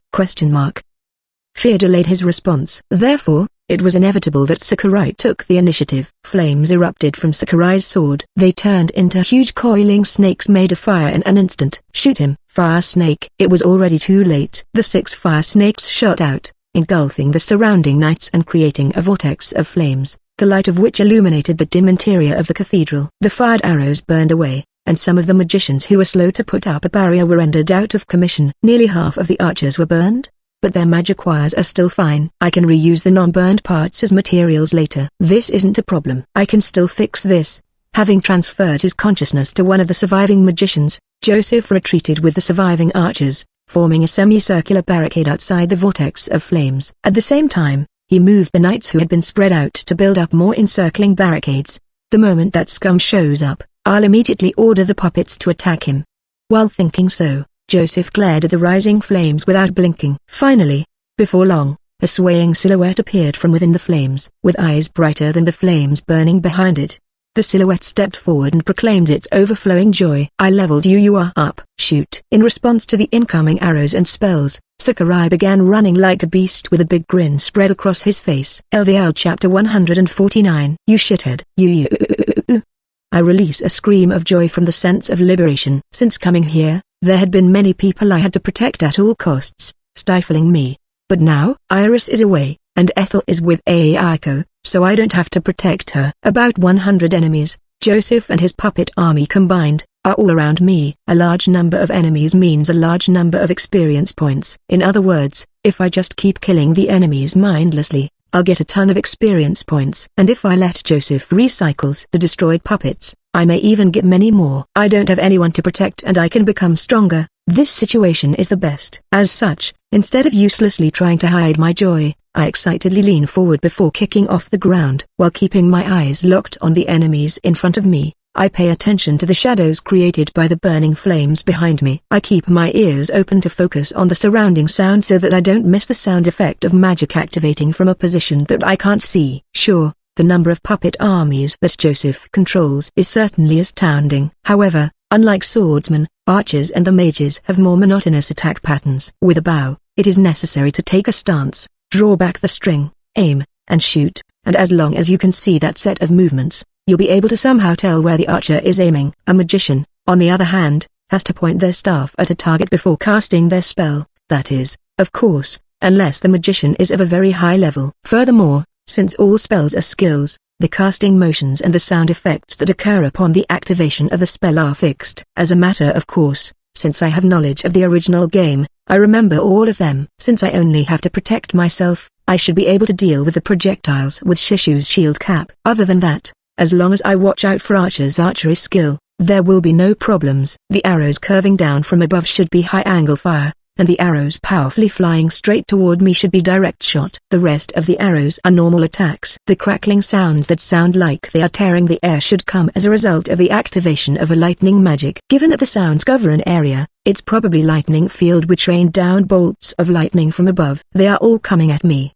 so what I have to do is to sort out which ones that will reach me first and decide how to deal with each of them. I use Shishu to repel high-angle fire coming from above, move in a zigzag to dodge the lightning field, deflect the powerful direct shot with my sword, then leap my body into the resulting opening to dodge the subsequent arrows. After that, it's just a matter of repetition. Although I get some scratches, they won't pose a noteworthy problem. After continuing that set of actions 3 times, I finally enter the enemy's close range, and the battle becomes one-sided. Wielding the knight's steel sword in my right hand, I slay the puppets one after another. Archers and magicians, being rearguards, wear light leather armor that emphasizes ease of movement instead of metal armor, but they aren't that difficult to cut through. Glad it doesn't end with just slashing them away, but they sure are troublesome. Unlike humans, puppets don't die by just cutting them down, as the souls embedded in them are still safe, and as long as they still have moving parts, they can act in some way. For example, if I don't carefully cut and dismantle the arms or fix them with strings,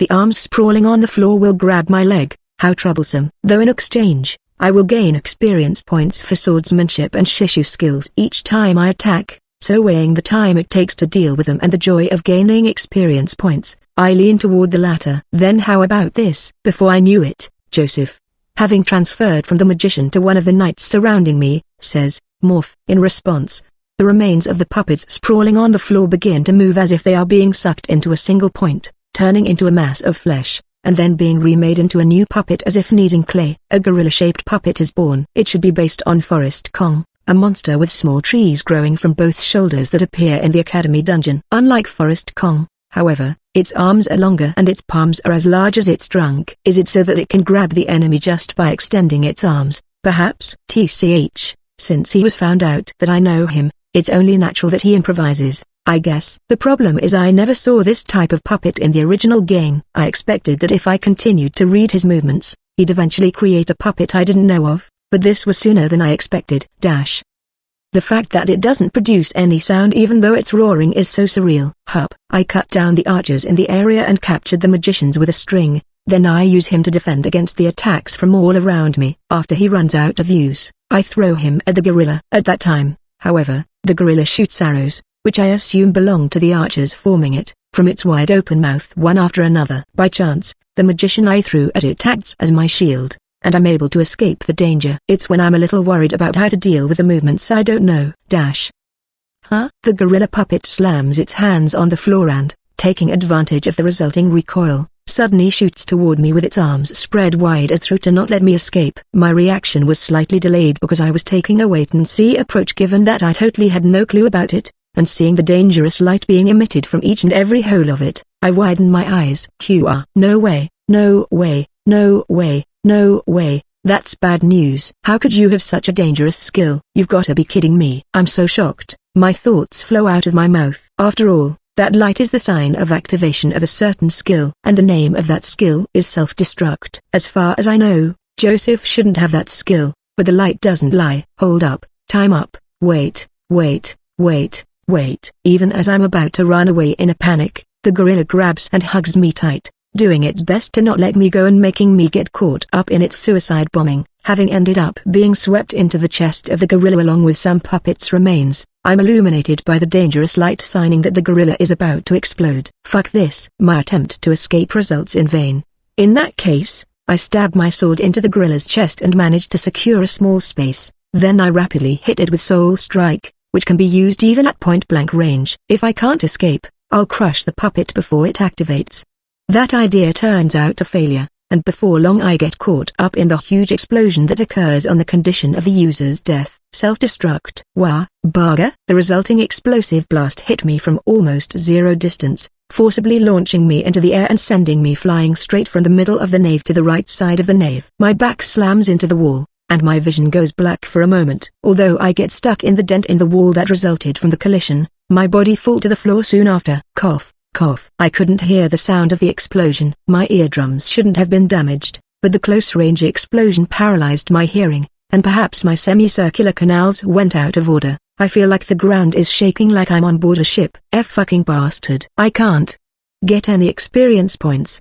If you use self-destruct, god damn it. Even as I'm gasping for air, I try to get up while enduring the pain in my whole body. However, my injuries are apparently more serious than I thought and I fail to get up. It just goes to show how much power self-destruct, which activates on the condition of the user's death. By the way, an enemy that dies from using self-destruct doesn't give experience points. In other words, although the gorilla died, I didn't receive any experience points. Faced with the fact that my experience points have gone into nothingness, I suffer great mental damage. Damn it.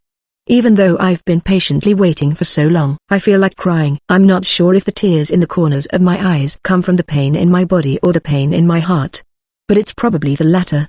But since I survived that, did I succeed in reducing the power of the explosion? The power of the self-destruct skill is the sum of HP and MP times 5 plus the sum of the user's stats at the time of activation. In other words, if you reduce the user's HP and MP as much as you can before the self-destruct activates, the power will also decrease accordingly. But what I did just now was a big gamble because I had no idea if the activation was when the lights started to appear or when the explosion occurred. I ended up winning the bet, so I'm completely satisfied despite the pain. Or at least, I would have, if not for the experience points gone before my eyes. I make a signal with my hand to inform Ethel and Aiko, who should be watching from the shadows, that I'm safe. How surprising to think you would survive that, with your limbs intact, too. But my clothes became rags. You shithead. Joseph, now possessing a male knight with trimmed blonde hair, says some bullshit while looking at me, and I curse him. My fighting style is supported by the pillars that are the original game knowledge. When an enemy uses a new, unknown tactic, I will always be one step behind. He keeps transferring around his consciousness. Looks like getting stronger will be quite a difficult task. Perhaps because the rearguard puppets got caught up in the explosion. The only ones left around me are the sword-wielding knights. On the other hand, my armor is in tatters, my sword has flown off somewhere, and though it's settling down, I can still feel like the ground is shaking. Furthermore, the knights are positioning themselves so as to bar my way to Joseph, and I'm short of potions because I played the chicken game with the bully clown. That's not to say I run completely out of potions, though. I still have 4 left. I down one of the potions, so that's 3 left. The longer the battle drags on, the more disadvantageous it will be for me. Should I do it now? But will it work? Joseph Asiniga, a being exist in soul form, a ghost-type demonkin difficult to kill due to his physical resistance and immortal trait. I've prepared a way to kill him. But it requires Ethel, Aiko, and I to work together, and we have to finish him on a one-hit kill surprise attack. That's exactly why I'm creating this situation where I'm taking all of Joseph's aggro. It's so to reduce his heightened vigilance and make him think that since I failed in my desperate surprise attack, I won't do another surprise attack. And by bearing the full brunt of his aggro and keeping his attention on me, by leveling, I deprive him of the room to think about Aiko and Ethel. The only thing left to do now is to launch the real surprise attack. But no, it's not gonna work. He's gonna use self-destruct, and I won't be able to get close to him. In order to carry out the surprise attack, the prerequisite is that I must have Joseph within the reach of my sword, because the killing blow is what I released with my sword. But now that self-destruct has proven to work effectively against me, Joseph will definitely use it again, making it difficult for me to approach him. F you haha. It seems that the information you have about me is somewhat outdated. I knew it. You aren't my illegitimate son. False bond Borsham understanding. Seeing my injuries, Joseph begins to regain his composure and says some nonsense. However, I'd like to recover with Kaigong, medium, so I don't pry, and just stare at him. In battles, you'll normally deliver a killing blow when the opponent is down. But Joseph is fundamentally a technician and researcher, so his judgment ability when it comes to battle is lacking. You not only defiled my dear pure daughter, but you also posed as my illegitimate son. You evil incarnate, receive my wrath, and cease your existence. One of the knights surrounding me, a puppet Joseph is possessing, swings down his arm. Then at the same time, several knights rush toward me. Their eyes, mouths, and noses are releasing light, the precursor to the activation of self-destruct. It is a kamikaze attack using humanoid bombs that can only be performed by Joseph, who still has quite a few puppets even after most of the initial 100 has been destroyed. I expected he would bombard me with his puppets' self-destruct, seeing that it was effective against me. But when it became reality, I still can't help but grimace. I mean, there's no way I'll get out unscathed. It'll be difficult to get close to Joseph, and worst of all, the experience points will go to waste. My heart can't take it. Self-destruct. Hang on. We can talk this out. Self-destruct. You foo. Stop it. Will ya? Self-destruct. Boom, boom, kaboom. Multiple sounds of explosions overlap and echo within the cathedral. They're sounds of the experience points that should have been mine exploding and disappearing along with the puppets. You damned bastard. Stop it. How could you do such a horrible thing to people? Experience points. You shitty ad. Faced with it, I cry and scream in grief, which echoes as loudly as the sounds of the explosions. LVL Chapter 150. The first player, the second player, the swordsman and the corrupt priest. The sounds of the puppets' suicide bombing and Sakurai's roar of anger and grief mixed and rang in the cathedral. At the far end of the left side of the nave enshrined the statue of Aphrodite, the goddess of love, sex, and beauty. Behind its head, Ethel and Ayako were hiding. I never imagined you to be the type who would value lives to such an extent. Lives are the most important things in this world, you heartless bastard. Maybe because of their differing views, Joseph and Sakurai were engaging in arguments even as they were fighting. As the two girls watched on, Ethel restlessly nudged Ayako, who had been staying still almost like a rock. Hey, is this okay? Shouldn't we, back him up?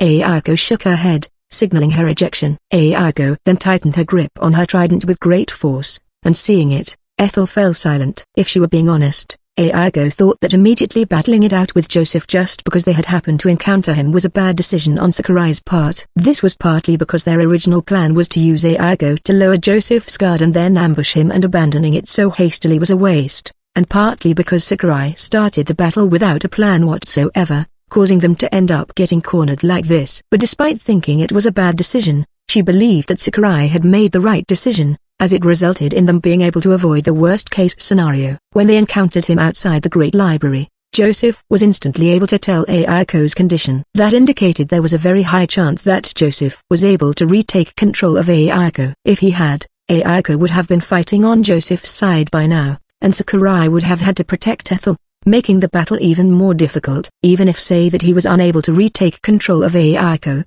if Joseph had calmly assessed that he was at a disadvantage and chosen to escape instead, that would be the worst of the worst-case scenario. If Joseph had escaped, he could possibly have formed an army of puppets that was even bigger than the one before them now. Making puppets required materials. The knights surrounding the cathedral, as well as the people of the elf territory, would without a doubt fall victim to him. Not to mention, since they had no idea of the maximum number of puppets Joseph could create, control, and secure as reserves, they had to assume that they would be fighting an uphill battle where the number of their allies would continue to decrease while the number of their enemies would continue to increase, and there would be nothing they could do about it.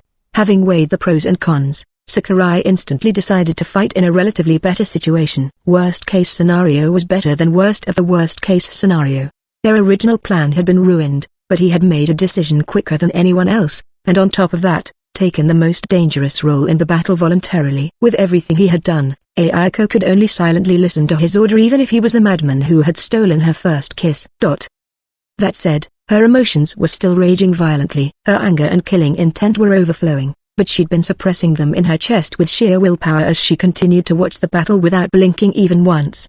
The plan to kill Joseph in the cathedral Sakurai had explained to them. It was basically like extracting the one-hit kill surprise attack part from their original plan to lure Joseph out with Ayako, then striking him with a one-hit kill surprise attack. In other words, he only saved the originally planned means of attack and improvised it on the fly. Ayako and Ethel's role in that plan, which actually couldn't even be called a plan, was to make preliminary arrangements for the success of the one-hit kill. Geez. The magic wore off again. Just how many times should I do this? While complaining, Ethel once again cast sacred magic, blessing on the yellow spring Nodaki Sakurai had entrusted to her. According to Sakurai, most weapons from the netherworld had a special effect against ghosts and the undead. He had said that with the yellow spring Nodaki that had been bestowed with the holy element by Ethel and her help, he'd be able to use a sure kill move that would deal such tremendous damage to Joseph and highly likely kill him. Ethel had been repeatedly casting her sacred magic on the yellow spring sword like burning firewood to keep the fire going for that very reason. Ayako, on the other hand, had the major role of delivering Ethel along with the weapon to Sakurai and at the same time restraining Joseph so he couldn't avoid the move, as well as the surrounding puppets so that they didn't get in the way. As such, Aiko's heart wouldn't stop stirring as she watched Sakurai being tossed about by self-destruct and having it difficult to even get close to Joseph. That was because, firstly, she was waiting for Sakurai's signal for them to make their move. She had wanted to be the one who decided the timing, but Sakurai had said that he had trouble coordinating with others, so he might not be able to match with her. Therefore, Aiko could only wait for Sakurai's signal. Secondly, it was because she couldn't help Sakurai. If she helped Sakurai to overcome his current predicament, Joseph might choose to temporarily withdraw, judging the situation as becoming disadvantageous for him. And if he did, only a bleak future would await them. Since they were engaging him here to prevent that from happening, they must not do anything that might make him even think of running away. Aiko clenched her teeth and tightened her grip on her trident 2-3 times. An enemy who was able to flee any time he wished to. Aiko well understood that very troublesome part about Joseph Asinaga. Self-destruct, self-destruct, self-destruct. What's wrong? You've been scurrying around like a rat. Just what did I do to make you mad, father-in-law? All I did was just steal your daughter's lips and make her mine. You didn't even come at me yourself, and instead, just continue to bombard me with your puppets. Just what are you trying to accomplish by showing how small-minded you are? Cut your nonsense, you daughter-stealing scum. But I'm just telling the truth. Oh, could it be that you're simply out of your mind? Or just plain cowardly, perhaps? Amid the chains of explosions, Sakurai used the trap he had set using the Shishu skill to hinder the suicide-bombing puppets and moved his body into the small gaps between explosions to escape the blast radius. When a group of puppets rushed toward him while swinging their swords at him, he'd steal the swords with martial arts and use them to kill the owners. His dual-wielding skill was not bad, too. Occasionally, there would be a surprise attack coming from behind him, but he'd suddenly spin around to deflect the attack with one sword and take down the attacker with the other. And if a nearby puppet showed signs of an explosion, he'd instantly draw back, and as he did so, he'd continue to provoke Joseph to fuel his anger so that he didn't consider the escape option. Indeed, he was worthy of being a disciple of the Sword Saint. In terms of combat power, he was 1 or 2 steps behind the top class, but he made it up with his innate eyesight and intuition as well as his unscrupulous thinking, allowing him to demonstrate strength beyond his actual limit. In that regard, Aiko honestly admired him.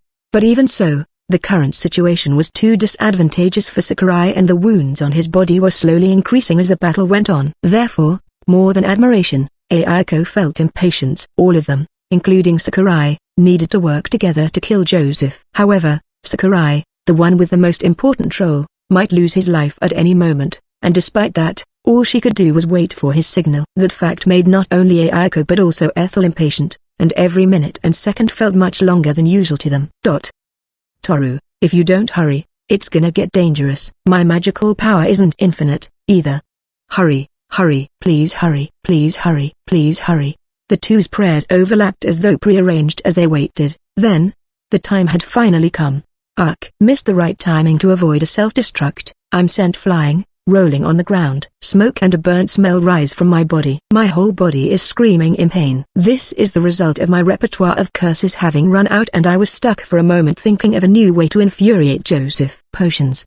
None. Shit, I don't even know how long I've been fighting. Joseph's puppets numbered less than 50, so the battle should have gone on for quite a while. But in that period, all of my attempts to get close to him resulted in failure. I knew it, but his speed of transferring his consciousness to another puppet is too fast. In the original game, Joseph was able to transfer his consciousness between his puppets as well, but there he controlled only a limited number of puppets, and above all, it was fundamentally impossible for Joseph to escape from the battle, to begin with. In addition, you could bring Akano and other magicians with wide area spells. It was possible to wipe out multiple puppets at once, so I've never had such a hard time fighting him in the game. That's why I have to say that the current situation where he has a huge number of puppets under control while I have no means to deal with them is quite precarious. Good grief, foolishly charging in and then moving back over and over again won't allow you to break through this situation, you know? Yet you've been repeating it more times than you can count with your fingers.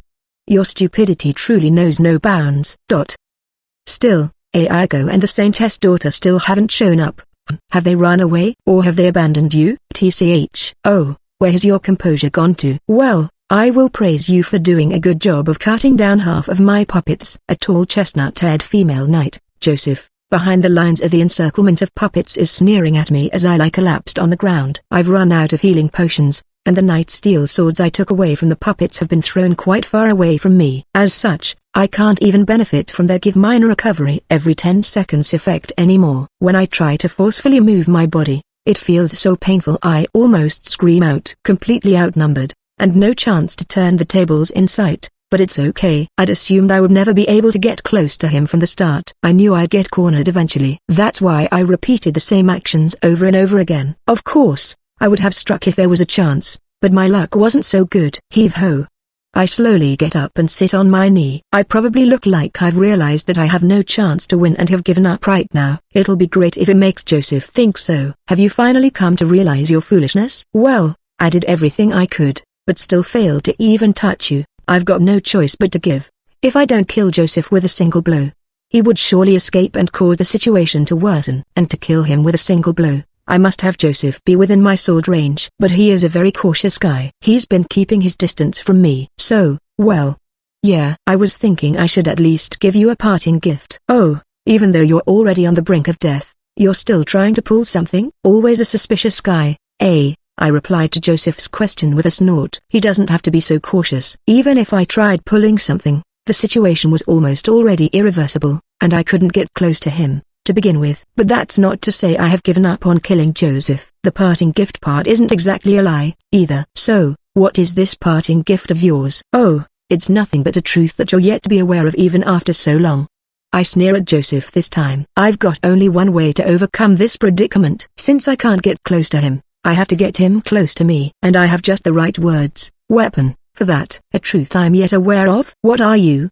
The reason you'll never find love and be loved even if you're given 10,000 years, you gloomy coward. Curious, don't you? It's because you keep playing with puppets, that's why. Joseph suddenly falls silent, his face stiffening. My sneer becomes wider, and I continue with a mocking tone and expression. I know a lot about you. You know, the fact you moved to the royal capital because you couldn't get over your first love, the fact you settled near her place and stalked her, the fact you dug out her grave, took her ring finger, and buried it with your original body. I know all of it. How do you? So pathetic. Every part about you.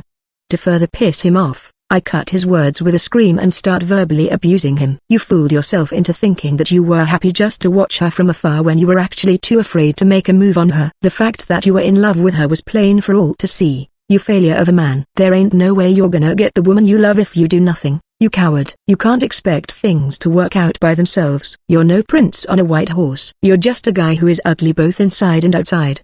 The chance of you being reborn as a beautiful girl who is excellent in both literary and martial arts is higher than that, you dumbard. Barraged by the storm of insults, Joseph stares mutely, his mouth opening and closing repeatedly. I've accumulated quite a bit of mental damage and frustration from the experience points that have gone to waste because of the puppet's self-destruct, so my spirit is lifted seeing him like that. To move to a place where you could watch your first love's house after she got married, talk about a stalker. You might be thinking that you were praiseworthy for devotedly watching over her happiness, but that's only your delusion. From her point of view, you were nothing but a terrorizing creep. You thought she never noticed you, didn't you? Well, guess what? When two people from the same village moved to the same place at the same time, it's bound to cause a rumor. Of course, she knew about you. You had been one step shy from getting reported, you perverted bastard. Have some self-awareness, will you? Abusing a bad guy right on his face as I pleased for the sake of justice feels so good. The matter of morals aside, it is a great method to temper your mental fortitude. I am not like that. A normal person wouldn't dig up a grave,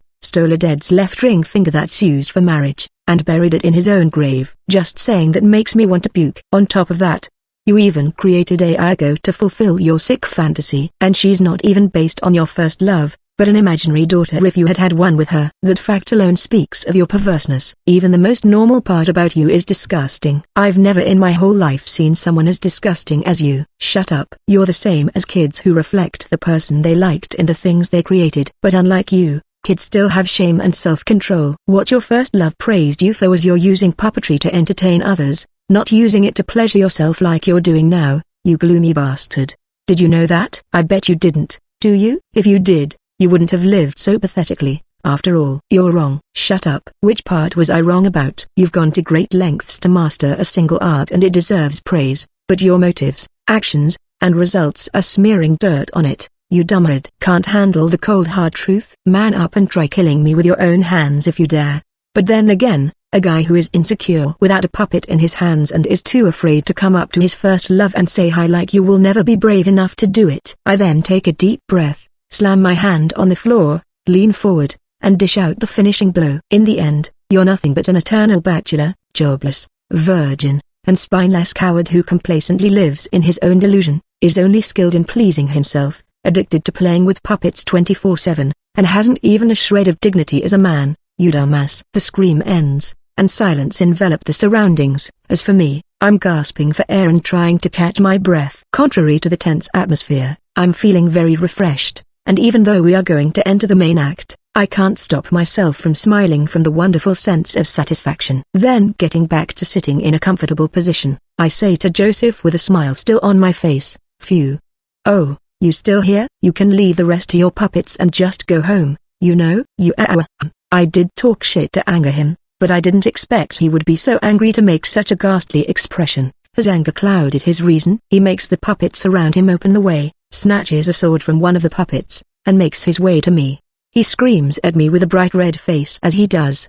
But maybe because I find it totally uninteresting, it only goes in through one ear and out the other. The only thing I can tell is, oh, he's screaming something ~. Maybe my attitude rubs him off the wrong way. Joseph becomes even more furious, and he finally passes through the encirclement and stands in front of me. His body is a puppet so it's not breathing, but he heaves his shoulders up and down as though he's breathing raggedly for some reason. The sight of it makes me snort. However, seeing the sword he raises, and the girls dropping down from up above beyond it makes me smile. Die and repent. Toru. Ayako throws her trident, piercing Joseph's back, and follows it up by sending several chains coming out of magic formations to restrain his body. As Ayako is holding down Joseph, I grab the Nodaki Ethel tossed toward me and pull it out of its sheath. As sacred magic, blessing rains down on me, buffing me. The Yellow Spring Nodaki demonstrates 1.2x attack power against the undead and ghosts. The holy element bestowed on it makes it deals double damage against those monsters. In addition,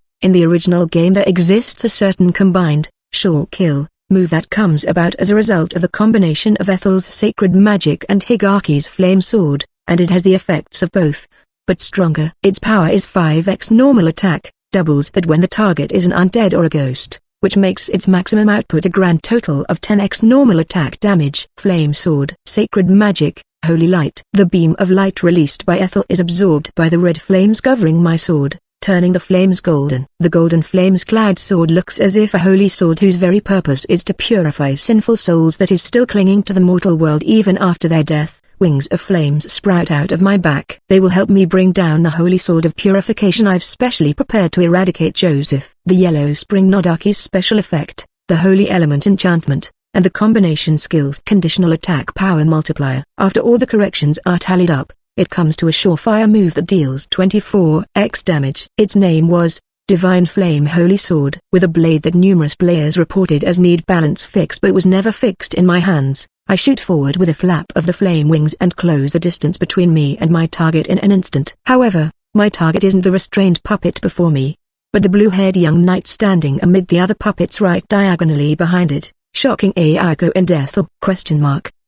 Toru, where are you? Chill out guys, I know what I'm doing. Absolute flame judgment. I swing my sword horizontally, cutting the young knight into two, but I don't let up and, taking advantage of the momentum, I rotate my body and swing the sword one more time but vertically this time. Shaped slash. Golden flames burst out from the cut sections of the lumps of fleshes that have fallen to the floor, swallowing them. Following that, the surrounding knights collapse one after another. It's like their threads have been cut, and among the puppets that are tumbling down like falling dominoes, some can't keep their human shape and start to pour out lumps of fleshes from the inside of them. It is a disgusting sight, but it also serves as proof that they have been liberated from Joseph's control. Wait, what? What's going on? Weren't we supposed to kill this one? Ethel asks while looking alternately between the restrained puppet and the remains of the burned up one. You guessed it. Guessed what exactly? Ayako, having been closely watching the battle, manages to guess what happened, but Ethel doesn't, apparently. That said, what happened is simply I got ahead to the puppet Joseph was going to possess, escape into, and cut it down. That's it. Why the roundabout way? You could have just cut down the one before you. Ethel asks. When Ayako restrained Joseph, he was left with either of two options, to freeze in shock or to run away. By waiting for a beat, I made sure he would run away, and then I overtook him to the puppet he was going escape to. Makes sense, but how did you know where he'd escape to? I understand him. Or rather, I've come to understand him. Huh? During the battle against Joseph, I repeatedly attacked him and tried to approach him in many different ways. It was all to get closer to him, but in addition to that, it was also to learn his habits and narrow down his behavioral patterns. When he transferred to another puppet, he often chose one that was right diagonally behind him. Of course, he'd prefer the one further back than the closer ones. Aiko, I'm guessing you've known that from watching him for so long, right? Exclamation mark.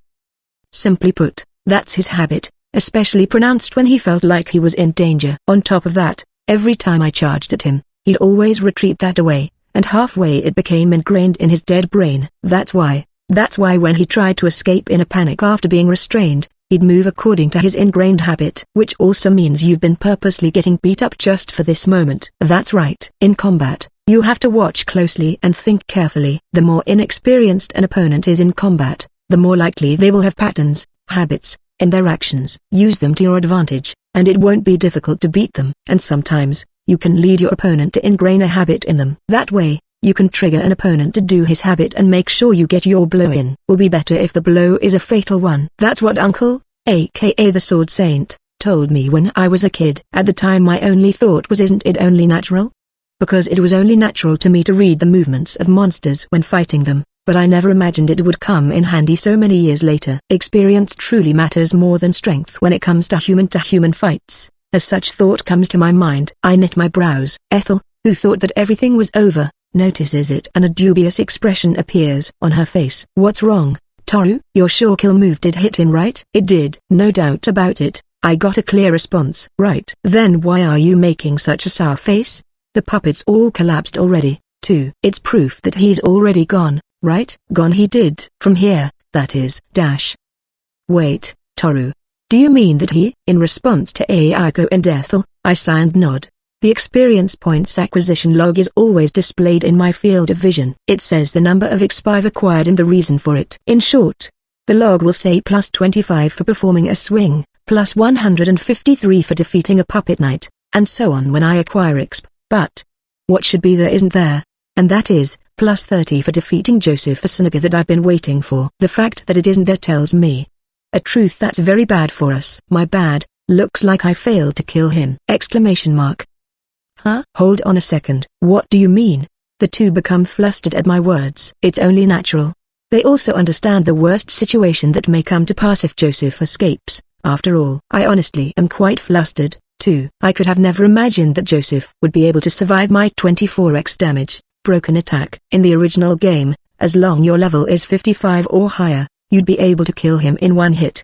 But to think he'd survive. Even though I've got my stats reduced by 30% because I'm nothing but a mob, I'm still level 82 and have compensated for the difference in stats with seed items. Therefore, in terms of stats, mine should be similar to those of level 60 main characters, so the problem shouldn't be in my lack of stats. I can't comprehend why I failed to kill him. But that's probably not something I should think about right now. There's no way to go back in time, so there's no point in regretting what's happened. What's important is, what do we do now? I know time is on Joseph's side, but I'm stumped on what we are supposed to do. This is a problem. Like, a big problem. And if I don't solve it, I may get a huge headache in the future. If he comes back after replenishing his puppets, I'm confident I can create an opportunity to kill him, even if he has drafted everyone in the elf territory into his puppet army. But it will be really troublesome if he completely escapes and comes back for revenge when I least expect it. Toru, what do we do? Don't you have any other devious ideas? That's your specialty, right? Girls, please stop shaking me. It's distracting. Faced with my two panicking comrades, I hold up my sword and fall into thought. I then start practice swinging to concentrate. After a few minutes of thinking and practice swinging, the result is ... For now, let's go back and ask someone for some advice. The nerve of you saying something so unhelpful after making us wait and watch you practice swinging much like idiots. I knew I was going to be scolded, but that's really the only thing I could say. LVL Chapter 151. The third player, the child of God, Grug, as he was escaping from the cathedral by transferring to one of the puppets he had left in the city through the magic wire, the invisible line connected to the puppets under his control, Joseph was gripped by a fear of death like never before. The golden sacred flames that Sakurai had swung down on him indeed possessed such power, and nearly 80% of Joseph's soul, which also was his main body after transforming into a demonkin, had been extinguished in an instant. The fact that Joseph survived could only be described as pure luck. Had Ethel's, the bearer of sacred magic, concentration power been stronger, and had the precision of the spell she cast been higher, the divine flame holy sword would, without a doubt, have reduced Joseph to nothingness. I must retreat. Must heal my body, my wounds. In an attempt to heal his wounds no matter how slight, Joseph was collecting the pieces of his soul from the puppets under his control through magic wires at the same time as he was escaping. It was synonymous with the destruction of his puppets. But to sustain his life, Joseph had no other choice. Damn it, just you wait, Sakurai. Not only he had lost Aiko, but he also had to abandon most of his pawns and run away with his tail between his legs. It was humiliating. He felt so humiliated and pathetic that he felt like tears would flow down from his eyes had it been possible still. Following that, anger welled up inside of him. He recalled Sakura's verbal abuse, and it made his blood boil. He stole his beloved daughter, and he hurled such hurtful insults at him, too. Unforgivable, unforgivable, unforgivable. Joseph repeated the word over and over again in his head, and his anger towards Sakurai grew with no end in sight. I will kill you before I create the next Aiko. Even if it means sacrificing all the people of the elf territory, I will kill you. Joseph decided that there was no point in relying on the power of numbers. Even if the quality of each puppet was improved, slightly stronger puppets would make no difference with the opponent's skills. His personal low combat skills were a concern, too. Therefore, Joseph drew a conclusion. What he should be creating was simply a single puppet with overwhelming physical abilities, specs, that rendered the difference in skills meaningless. The simplest way to increase a puppet's physical abilities was to increase its size, and the bigger the size, the larger the number of materials would be required. To create the puppet he was thinking of, a 5 meters class giant, gigant, he estimated that he would require 500 suitable humans and or elves, even better if they were knights with excellent muscles and bones. He had never created something like it before as he had been hiding in the shadows of society, which was why it would be effective against Sakurai because he should have no knowledge of it. While he had never created a giant before, it was humanoid in shape. Controlling it should be no different from controlling a human. He was confident that he could control a human several times bigger than the average. With his little bit of remaining reason, no, out of fear, to be exact, he didn't take back the piece of his soul from one of the puppets inside the cathedral and had it pretend to be dead. He could transform it into a small animal or another form to see Sakurai's movements and location. Depending on the situation, it would be possible for him to send the giant to his exact location and have it self-destruct, blowing him up along with the entire city. A giant plus self-destruct was a combo he had never tried out before, and if he used it, the world would find out about his existence. But he had no room to think about the aftermath at this point. He could think about everything after killing that hateful man. Joseph thought so, confident in his abilities. Therefore, a body comes first. I need a body to move. Parasite Ghost, the monster Joseph had taken in to become a demonkin, as the name suggested, was a monster that parasitized living beings. Originally, Parasite Ghost needed another living being to live. And once it parasitized a living being, it couldn't move away from it. Kind of like a curse-bound spirit. Joseph was able to solve the drawback by parasitizing his own puppet. However, on the flip side, since its combat power depended on what it was parasitizing, a parasite ghost's main body could be said to be almost powerless, with its only advantage being high physical resistance unique to ghost-type monsters. Joseph had chosen the monster despite having a low compatibility rate with it in order to be closest to Aiko, to be one with her in both mind and body. He had broken through the low odds with sheer willpower, but now he was regretting his irrational decision. As he continued to proceed through the magic wire to one of his remaining few puppets. NGH, this is Terrence's mansion. Joseph opened his eyes in an office in a mansion a little far away from the cathedral. The name of the puppet he possessed was Terrence Kendall. He was the owner of the mansion, and he had left him sitting in a chair thinking that he'd never possess him again, because his mind had been focused on the sole thought of escaping and he had been collecting souls from the remaining puppets at the same time. He had chosen one to transfer to randomly, but to think he'd possess a person of authority. How fortunate he was. Why fortunate? Some may ask. It was because it allowed him to take actions that were impossible for ordinary people, that was why. And since Terrence was an old man of power famous to be a part of the traditionalists, he would have more chances to launch surprise attacks. Moreover, as a part of their deal, Sakurai had testified that the Saint S attacker was an unknown group and that Terrence's guards had been killed by it. Joseph had confirmed it as he was spreading false information, and since the bodies of the knights dispatched by Terrence were within the barrier, using Terrence's body shouldn't arouse any suspicion, which meant he would be able to easily lower people's guard and use it to his advantage. He could use Terrence's authority to heal his body, so then escape the city and disappear, or repeat the cycles of killing and making puppets as he did before to raise another puppet army. Either choice was fine. It will still take some time for that scum to escape from the cathedral anyway, Joseph thought. In any case, I should find someone first.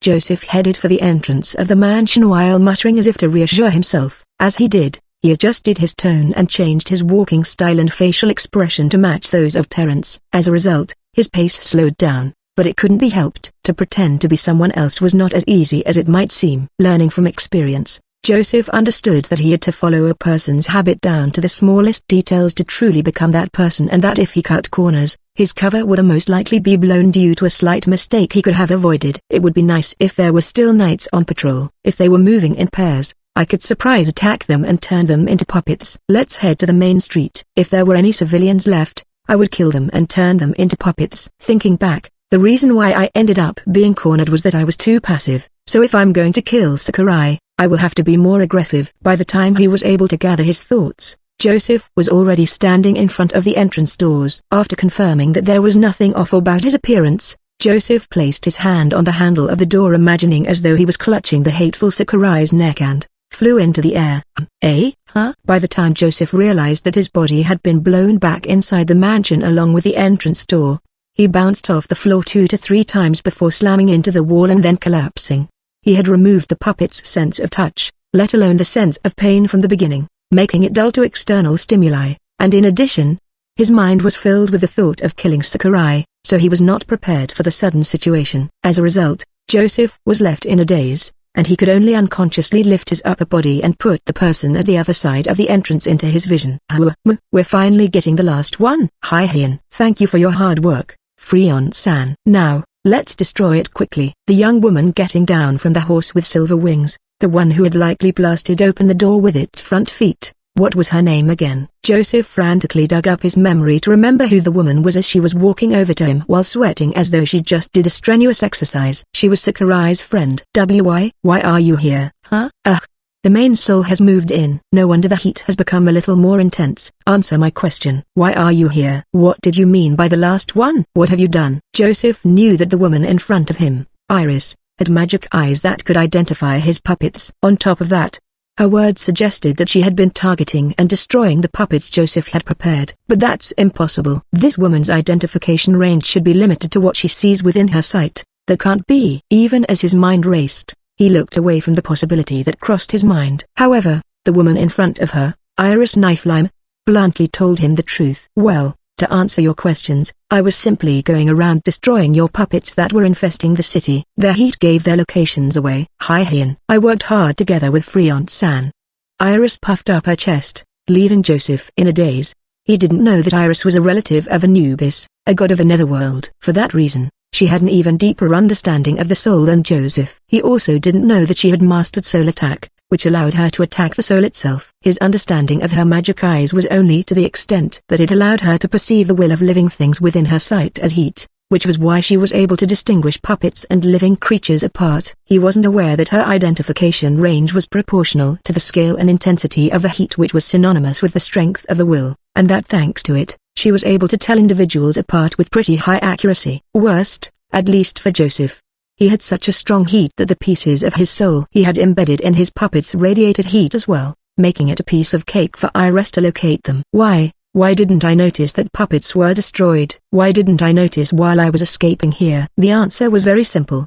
His anger towards Sakurai had blown the thought of the puppets outside the cathedral out of his mind. Another factor at play was that after being cut and burned by Sakurai, he had been reducing the number of puppets under his control at a tremendous pace in panic to heal his wounds. Therefore, Iris's destroying his puppets had escaped his notice. The unintentional collaboration between Sakurai and Iris drove Joseph into a corner. Well, since you're here, I'll be clear with you. I hate you, and I can't forgive you. Iris spun the long rod in her hand. Joseph didn't know about her soul attack, but his heightened survival instinct sensed a strong hint of death from that movement. I destroyed the puppets you left behind purely for my selfishness. To destroy your means of escape was only an excuse, while in truth I just couldn't forgive you. As for why, I can't really put it into words. You attacked for such a vague reason? Yes. So, I'm sorry, and I will never say sorry to you again. At that moment, Iris, clenching her teeth hard, threw the long rod in her hand with all her might like a javelin. A cone-shaped, sharp, and strong ice formed at the tip by way of magic. Then the long rod pierced through Joseph's, or more precisely, the puppetified Terrence's, abdomen, pinning him to the floor. Soul attack, Nau Hakyaku, lit.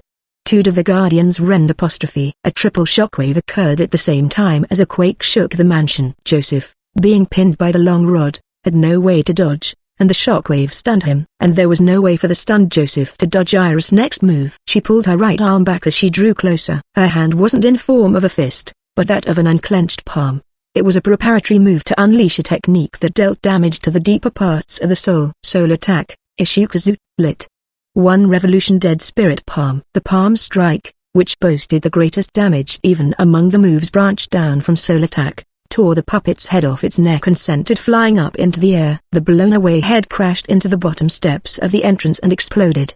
The limbs of the headless puppet lost strength, and heat disappeared from it. Hi-hin. Now every last puppet lurking in the city is gone. We just have to wait for the result. Freon-san. Iris's magic eyes followed the mass of heat on Joseph, who was escaping, driven by his survival instinct. Which meant, Iris's blow failed to finish Joseph off. But unlike Sakurai, she stayed calm. After all, Iris knew perfectly well where he was escaping to. Iris had crushed all his puppets that had been hidden in the city. With that being the case, his only escape left would be inside the cathedral, where he had abandoned his puppet army to run away from Sakurai and the rest. No, in fact, there was another puppet intact somewhere else. Since Joseph wouldn't foolishly go back to Sakurai and the rest, he would inevitably head to it. She didn't leave it alone planning to make Joseph escape this way, but since things had gone this way, it might be fate. While recalling the puppet that she had restrained but not destroyed, Iris gazed at the heat to live radiated by the distant Joseph and muttered with a pout. Have a taste of a real parent's anger. Let's go, Freon-san. Bururu. Hi-hin. Iris straddled Freon and walked into the sky. As they asked about the condition of each other's tired bodies, the rider and horse gradually faded into the distance. LVL Chapter 152. The fourth player, the Saintess. Why is everything going against my way? After taking Iris's blow, Joseph's injuries became severe again. He even caught a glimpse of the revolving lantern for a moment. Just before his imminent death, he had noticed that there was still one puppet left connected to him beside the one in the cathedral. He had remembered Iris saying we're finally getting the last one. With that being the case, he would be lying if he said that he didn't suspect it to be a trap. Even so, Joseph had no choice but to cling to it, because to him, anywhere was better than the cathedral, where only hell would await him. I'll run away as soon as I open my eyes. I have to survive first. Everything else can come after I survive. He was furious and wanted to kill Sakurai and the others, but Joseph had lost a large number of puppets, as well as his arrogance. So, without hesitation he decided to run away, even if it meant throwing everything away. Run, When he opened his eyes, he found himself in a familiar room. While currently there was no one else around, it was the room where the Saintess was hospitalized. And, should he say as expected? The puppet's body was tied up with a rope and was unable to move. But that was it. It was not a problem for Joseph. With Morph, he could effortlessly create a small animal puppet from the humanoid puppet. Joseph immediately used his skill to create a dog out of the female knight he was possessing. After transferring to it, he charged forward to break through the door of the room. But just before he could, Joseph touched an invisible wall and screamed as his whole body was electrocuted. I didn't expect you to really show up. Hearing the scream, a woman on crutches popped in through the door. It was the Saintess Cordelia Tyner, still dressed in a patient gown. You take deep breaths to relieve pain. Your body is supposed to be that of a puppet, but the way you react is surprisingly very human-like. Cordelia walked in slowly as she observed Joseph's condition. Then she plopped herself on the bed, facing him. Joseph, meanwhile, began to regain his composure and he noticed that a barrier had been put up around him. Saintess Cordelia Tyner. Yes. I wonder how am I supposed to welcome you in this kind of situation? I'm sorry, I'm not familiar with situations like this. While expressing vigilance and impatience, Joseph wondered if he could dispel the barrier surrounding him. When he tried to touch it, his hand was shocked and his face was distorted in pain. Cordelia stared at him with an expressionless face and waited until Joseph calmed down enough to listen to her before she spoke. I have devoted myself as a saintess. I have no complaints about it, but from the perspective of my late husband as well as my daughter Ethel, my devotion is apparently abnormal. Unable to bear with it, my daughter even left me. What the hell are you rambling about? I love Ethel dearly, but I was so preoccupied with my role as a saintess that I never told her my feeling. I foolishly thought my love would be conveyed to her even if I did not say it out loud. What do you mean to say? Only after we talked with each other with our feelings laid bare that I was able to realize how foolish I was. If you don't verbalize your feelings, most of them will not be conveyed. In that regard, you, who always speak your love, have my respect. That's only a natural thing to do as a parent. What are you trying to say? Forced into a situation where he had to choose between staying here or returning to the puppet in the cathedral, Joseph shouted in frustration. Even though he was desperately trying to come up with a way to break the barrier, hearing the words daughter, love, and parent, he couldn't help but be conscious, breaking his concentration. On top of that, the content of Cordelia's story was only a matter of course to Joseph, as a father, and hence he couldn't get the intentions of the saintess and snapped in frustration. Cordelia, on the other hand, was silent for a few seconds with an expressionless expression. I'm angry, she eventually said bluntly. I love my daughter. That is why I don't want her to experience danger, which was also why I asked her to quit being an adventurer. Her face was still expressionless. However, her gaze and voice contained something cold that emerged from the darkness. You are a parent as well. Don't you understand how I'm feeling right now? You're one of the perpetrators who created the situation where my beloved daughter had to go through danger. That coldness was a murderous intent sourced from wrath, a manifestation of humanity, quite surreal to see in a saintess who embodied mechanical selfless servitude. Cordelia was silently exuding something that had never been seen in any of the saintesses known to Joseph in his long life. Joseph broke into a cold sweat inside. His frustration was now gone, because he understood. He himself had a daughter named Ayako whom he dearly loved, and he'd be furious when she got hurt. Her anger must be equal if not higher to his towards Sakurai, so it was only natural for her to want to kill him. Different from the violent sense of death he'd received from Sakurai and Iris, the one from Cordelia felt like a cold blade had been pressed against his throat. Even so, he didn't lose it because he had a doubt. If she was so furious, why hadn't she taken any action? If he was in her place, he would have killed him immediately. The fact that she hadn't killed him yet must mean something, and that something would be his opportunity to escape. Thinking so, Joseph waited for Cordelia to continue while making predictions in his head. I wish to exorcise you right this instant. However, I'm a saintess. I'm not allowed to act out of personal feelings! Exclamation mark.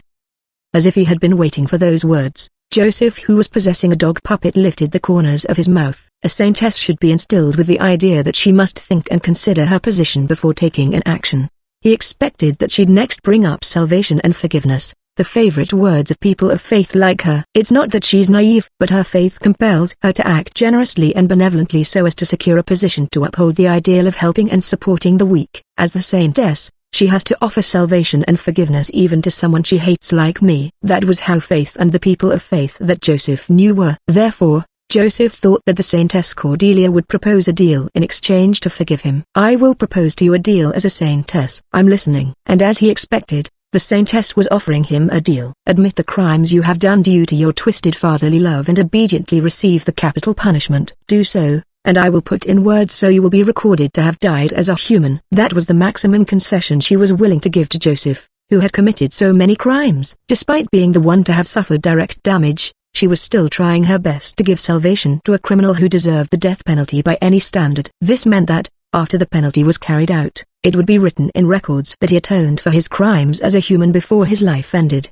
which would mean that society acknowledged his existence. It would serve as proof that Joseph Asnaga was a person who was born and once lived in this world, even though he had committed a great deal of crime. It was the only salvation and forgiveness that could be given to someone who had strayed from the path of humans to that of heresy and assumed the body of a monster. Although he was the one who had put her beloved daughter in danger, Saintess Cordelia Tina still stretched out the most feasible hand of salvation to Joseph as he had expected.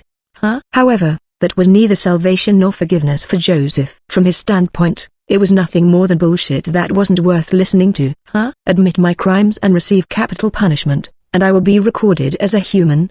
Joseph couldn't understand at all. What he wanted was to survive, He didn't care about whether the world would remember him after he died. He had been expecting Cordelia to ask him to apologize or recompense, so Cordelia's words came out of the left field for him. Are you? In the first place, people that were sentenced to death were normally left in records. What was the point of her putting in word for him? Are you fucking kidding me? More importantly, are you saying that doing something for my beloved daughter is a crime? There was only Iago and him in the world that Joseph saw. Therefore, he didn't feel guilty for using people as materials to make puppets. He didn't mind apologizing for using materials, humans, without permission and recompensing their owners.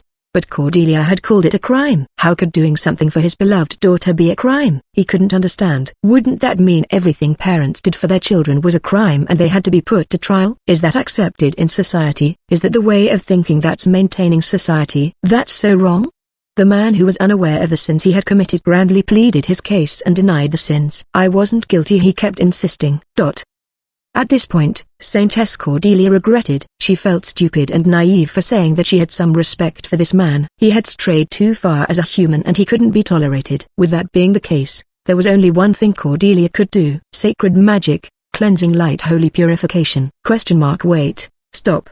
The inside of the barrier was filled with light. It was one of the sacred magic spells that she had mastered as a saintess. It was a spell far superior than the one used by Ethel, a light that invited beings who were still wandering the mortal world to their rightful path. Therefore, the holy light would not tolerate those who still clung to the mortal world. Amid the light, Joseph was torn off from the dog puppet, revealing his ghostly body. A number of bands of light encircled his body, and bolts of divine punishment like lightning were crackling off them.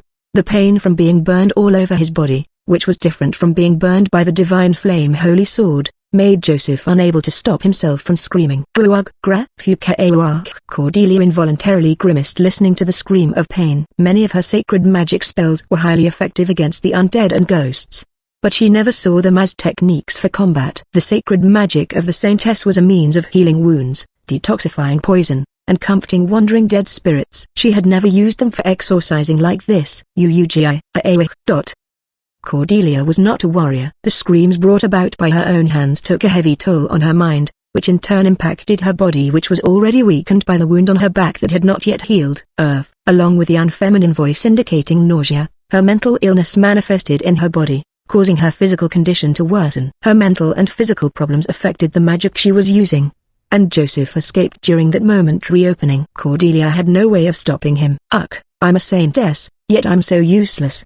Cordelia, teary-eyed from enduring her nausea, involuntarily lay down on the bed and rebuked herself as she was having a cold sweat. The fact that Joseph had fled to the puppet he had left here must mean that all the puppets he had hidden across the city had been destroyed by Iris. On top of that, the fact that he had escaped here despite being in a heavily injured state meant that he had no puppets outside the city, meaning that it was highly likely that the place he was escaping to this time was within the confine of the cathedral's barrier, where Ethel should still be. Will Ethel encounter Joseph? Cordelia, unaware of the situation within the barrier, could only pray for the safety of her dear daughter. Then a person came to her mind. It was the boy who should be by her beloved daughter's side, the disciple of the sword saint who had saved both her and her daughter.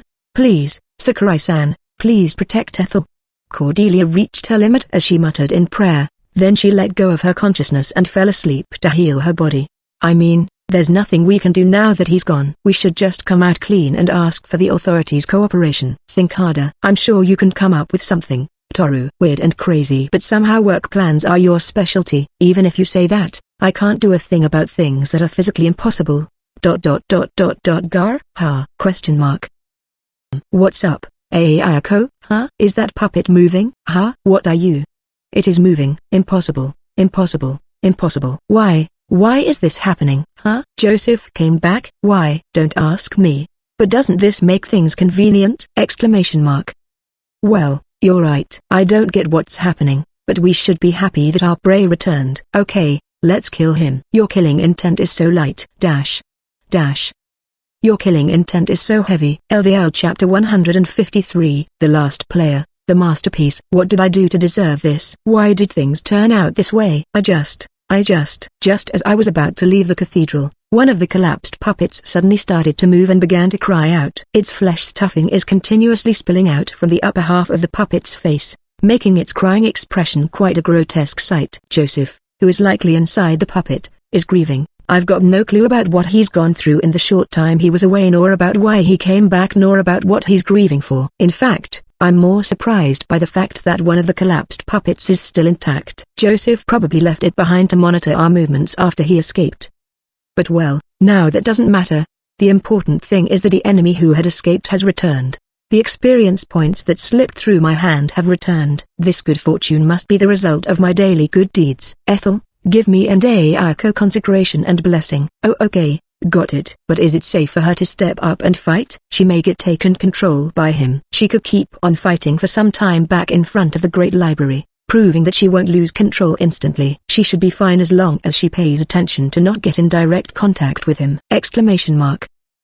Look, Ayako is okay with it too. In fact, she's too eager to kill him. Even if in the worst case scenario Ayako got controlled, I'd do my best to convert her into experience points, so it'd be fine. And if she showed any sign of being taken control, I'd do everything in my power to get Ethel away from the battle. That way, I'd be able to fight with my all. So no problem. In the first place, Ayako, who is full of killing intent, won't fall into Joseph's demonic hands so easily. You should believe in people's dark sides more, Ethel. Giving a blessing to someone with such an overflowing killing intent sounds kind of wrong to me, but okay.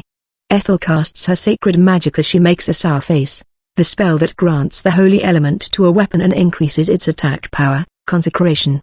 The spell that bestows a character the holy element and improves their physical abilities, blessing. The one and only attack spell accessible to sacred magic that's necessary for the combination move, holy light. The faint film of light enveloping my body is proof that the two buff spells have been cast, and this gives Ayako and me an advantage in both offense and defense against ghosts. Additionally, a ray of light flies out of Ethel's hand and fuses with a flame wrapped around my blade, turning it into a golden flame. One divine flame holy sword is ready to serve. It's your fault. You messed everything up.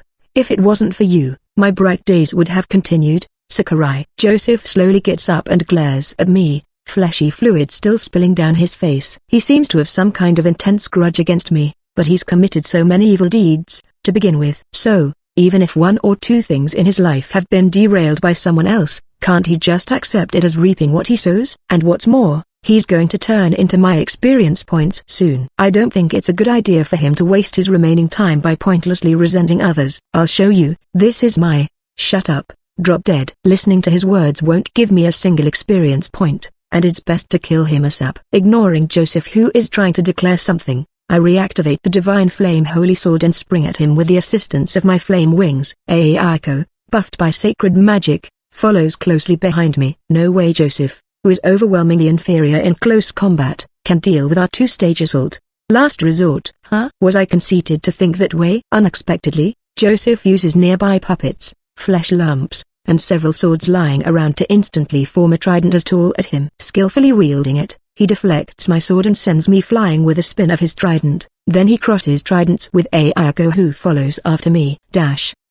Ha! Surprisingly, after 3 exchanges of blows, Joseph is the one who comes out on top. Ayako jumps back involuntarily and immediately takes another step to dodge Joseph's follow-up attack while alertly retaking her stance. However, her face is filled with astonishment, and so is mine, surprised at Joseph's unbelievable expertise in spearmanship.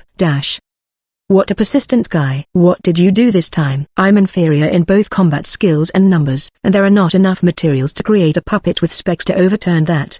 Joseph spins the disgusting self-made trident that's made from flesh and swords. At the same time as he stabs the trident on the ground as if to support his body, the face of the knight he is possessing begins to melt into mush. Under those circumstances, I've got no choice but to use my very last resort. Even though he longer has a mouth, his voice echoes, still. As it does, his head wriggles as if an oil clay that's being kneaded and reshaped. The same changes seem to be happening to his neck down, as his armor no longer fits his body, sliding down and rolling to the floor. As the changes progress and his new shape becomes apparent, Ayako is left at a loss for words and she involuntarily freezes in surprise again.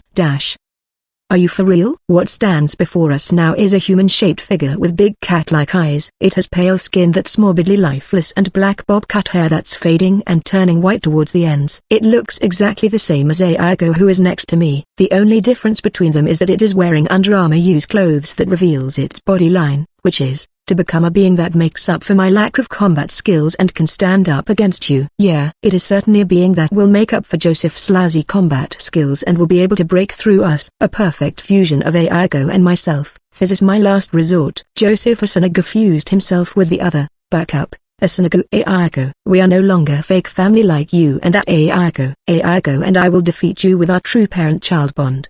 Joseph proclaims as he deploys countless magic formations behind him, from which chains with anchor-like barbs begin to appear one after another. Now that he's obtained combat skills and the magic of Asanaga Aiko, whom he has been leaving in charge of battles, Joseph's personal combat power skyrockets. Combined with the immeasurable amount of magical power that Joseph himself possesses, I can't estimate how high his current combat power is. Ha.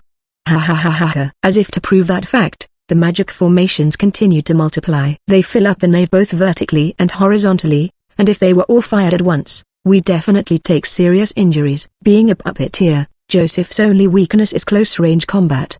But now that he's acquired Aiko's spearmanship, he's become a formidable opponent with no weakness to exploit. Additionally, he has a high processing power, capable of operating over 100 puppets at the same time. It would be easy for him to control each of the chains with unparalleled accuracy to attack while engaging in melee combat. Even if he was pushed into a corner, with his enormous amount of magical power, he'd be able to unleash more violence than ever before. If I were to fight him one-on-one, one mistake was all I needed to fall into dire straits, unless a third party intervened. Most importantly, I have no information about Joseph in this state. Joseph never got into this state in the original game. Of course, I know about Aiko, and I remember her attack patterns perfectly. However, since Joseph knows that the unknown works well against me, it's better for me to not think that will do me any help. Well, looks like this is the end. It's a checkmate, a complete checkmate. It's impossible for all of us to escape. If I do my best, I may be able to get Ethel to escape, but that bastard is targeting me and Aiko. He'll never let us leave this place alive. Finally, you've finally given up. Yes, you're done, Sakurai. You should die regretting all the things you've done to me. All the insults you've thrown at me. That's why Ethel, Aiko, the three of us can't move a single step facing Joseph, who is laughing maniacally. What's happening in front of us is just that terrifying. It makes us feel as if it's the end as well as amazement at the display of tenacity. That's why we don't move. As a reward for pushing me this far, I will recycle your lumps of flesh as puppets. Now, it's time for you all to Ga. At that time, something strange happens to Joseph. His body suddenly freezes and he begins to spasm in place. Joseph widens his eyes as if he can't understand what's going on. Seeing that, I heave a deep sigh of relief as if a heavy weight has been lifted from my shoulders, relax my stance, and gesture to Aiko to come along. Then we defenselessly walk towards him. You really are a troublesome opponent. But you missed something important. Impossible. Go on. Blurg. Actually, before Joseph started spasming, something had happened to the magic formations behind him. The tip of the numerous chains that appeared from the magic formations all moved toward Joseph as if prompted by a single will. Joseph didn't notice the anomaly happening behind him, but we, standing opposite him, saw it clearly. Ethel and I could immediately guess what was going on thanks to the prior information we'd got, whereas Aiko probably arrived at the answer by intuition in not too long a time. The demon born from the grimoire had explained it before. It's sort of like putting two people into one body. If one of them doesn't accept death and yield control of the body, their personalities and memories will collide and fuse, which later will likely cause the surviving soul to collapse as a result. I'm sure Joseph has absolute trust and confidence in the parent-child bond between him and Aiko. However, that's one-sided and can't be farther from the truth. A false bond. Not realizing the truth until the very end caused this incident and brought Joseph to his end. There's no way Aiko will give way to you. That's why you lost. Isn't that right, Aiko? Aiko, walking next to me, nodded. Even if Aiko's soul originated from Joseph's, her soul has formed its own identity. If they were to fuse, there would be a problem if one of them didn't give way. Joseph, who fused her soul with his to survive to begin, will certainly not give way. But the same can be said for Aiko. Probably Joseph justified his action in his mind with something along this line: by becoming one, we can live together and never be separated. Although the self-consciousness is mine, Aiko is, without a doubt, here with me. However, from the point of view of Aiko, who had been locked in his soul as a backup, her creator, father, whom she hates to the point of wanting to kill him as soon as she wakes up, is trying to prey on her with such ridiculous reasoning. There's no way she won't resist. However, her opponent is Joseph, a demon-kin with a formidable soul. Even if Ayako, who was born from a part of his soul, resisted, she would still end up being absorbed by him. Then what should she do? The answer she's come up with is the anomaly happening before our eyes. Off, cough, whu, gra. In the time we walk towards Joseph, the chains ejected from the magic formations pierce through his body. And I'm not talking about just one or two chains here. Dozens of chains carefully pierce through, entangle, and bound every part of Joseph's body one after another, making sure he can't escape. When we arrive in front of Joseph, he already looks like a broken puppet with chains extended out from all over his body. One of his arms begins to move on its own, making a clenched fist with the thumb up, then pointing to his throat and drawing a line over it. Well done, really. This is the locked Ayako's feelings and conclusion. While feeling admiration and a little respect for her, I receive her feelings and hold up my sword. Golden flames still cover it. This time for sure, it will be the short kill blow that will end Joseph. Ayako, you can hold the hilt of the sword. I'm not giving you the experience points, but I'll allow you to at least deal the final blow with me. Joseph is screaming something, but because his whole body is being pierced, what comes out is nothing but groans. Naturally, Ayako and I ignore him. She put her hand over mine clasping the hilt and, with our bodies pressed against each other, we raise the Nodaki. Then when Joseph's self-moving arm turns its fist, pointing to the floor with its thumb. Divine flame holy sword, immolation. The sword swings and Joseph's body is sliced into two. Flames burst from the cross sections and completely burn the body. The body, puppet, at least what remains of it, falls to the ground. After checking the text displayed in the experience point log, I become sure that this time I killed Joseph. Ayako also must have sensed Joseph's death by intuition. She slowly let go of the handle. Phew. How is it, Toru? Is it over? Yeah, I killed him this time. No doubt. I see. That's good. Phew fufu. What are you laughing at out of the blue? Talk about creepy. I can't stop myself from laughing out loud because of the experience points I've obtained, causing Ethel to look at me with a cold and disgusted gaze, and in the middle of that Ayako continues to stare blankly at the burnt-out Joseph. I have no way of figuring out what she's feeling, and neither am I interested. Phew. Okay, let's go back. We'll have to ask Cordelia-san to take care of the aftermath. You sure are energetic from the start to end. Well, whatever. Hey, snap out of it. We're leaving! I call out to the two girls and suggest we return. Now that everything's over, we should go back to Cordelia-san first. Be it the cleanup, Ayako, and whatnot. I've got a lot of things to dump on her. Just that, in the middle of the fight, I notified Iris that she could move as she wished and, knowing her, she must have ensured Cordelia-san's safety before going anywhere, so we've got to find her first. It'll be fine if she has moved Cordelia-san to the evacuation place we decided in advance. But we won't know without asking her. First things first, let's go out. Maybe, or rather, I'm sure because of Joseph. The knights outside the barriers are in turmoil, so it's best if we find an opening and escape in the middle of the confusion. After all, if we got caught by the knights, we'd be detained as trespassers. Though if that happened, I'd say that we are adventurers commissioned by the Saintess and force our way through by borrowing her power. But if you can avoid the pointless hassle, then why not? So, I hurriedly push Ethel and Ayako's backs to leave the cathedral. When we pass through the door, I stop in place and, just to be sure, check the experience points acquisition log at the edge of my field of vision, then look back at the now distant Joseph's remains. A woman's hatred and obsession sure are scary. Muttering with a grin, I leave the place. Greater than you have defeated Joseph Asanaga, Ayako. Plus 1,223,675 experience points. LVL Chapter 154. The Saintess's Settlement.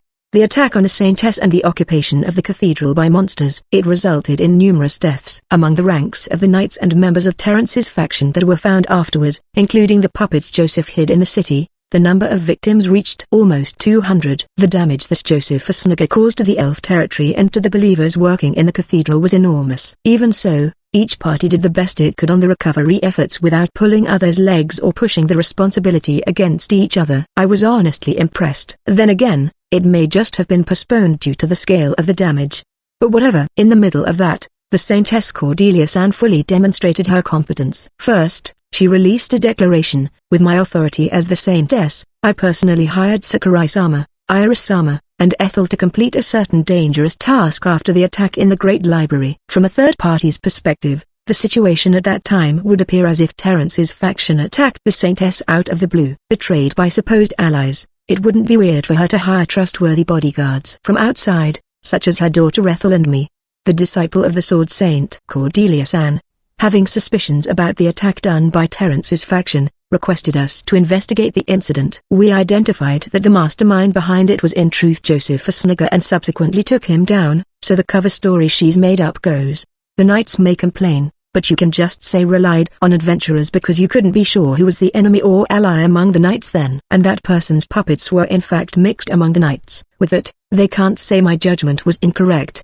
So, the conversation between Ethel and her mother went. The evidence that led us to identify Joseph as the mastermind was created by someone before I knew it, too. The evidence made rounds from Cordelia-san to Aiko, from Aiko to me and Ethel, and then from me and Ethel back to Cordelia-san. They said it was a necessary process, but I don't really get it. Well, as long as it saves me from troubles, whatever, I guess. And about Aiko, you have admitted your sins, and I accept your apology. So, what will happen to her now, Mum? I don't intend to hide her sins. I will entrust the judiciary to judge her. However, I will also report that she was forced by Joseph and was under his control and that she devoted herself to taking Joseph down after she broke free from his control. Although the attack was initiated by her, they should lighten her punishment on the account of her circumstances. Will the bereaved family of Terrence's faction be satisfied with that? She killed them with her own hands, and that is a fact, right? I assume most won't, and she will likely face unkind treatment. Aiko-san, expect that you will be receiving judicial judgment, prison sentence, and restrictions on your social life even after you are released. Well, that's to be expected. You will live the rest of your life after that to make amends. Accept that truth, prepare yourself, and live on. NH. The first thing Aiko did after being dragged by the hand by Ethel to Cordelia-san was apologize to her. It was also decided that her custody would be entrusted to the hands of the judiciary. I personally know about her situation in the original game and she contributed to the fight against Joseph, so I sympathize with her to some extent, but setting that aside, the fact that she helped Joseph to kill and turn into puppets the people who worked at Terrence's mansion can't be changed. Since Aiko herself wished to go through with it, the judiciary will likely add that she has turned herself in their note. All I can do is write down everything Aiko has gone through in her life based on my knowledge of the original game and submit it to Cordelia-san. That, combined with Joseph's deeds that she will likely include in her report, will probably reduce Aiko's punishment in court to some extent. Regardless if that's a good or a bad thing, I said to her, you've finally earned your long-desired freedom, live a good life. Aiko nodded at those words, making me think she'd do just fine somehow. Oh, and also, how about you give Sakurai-sama another slap as punishment for stealing your lips without permission?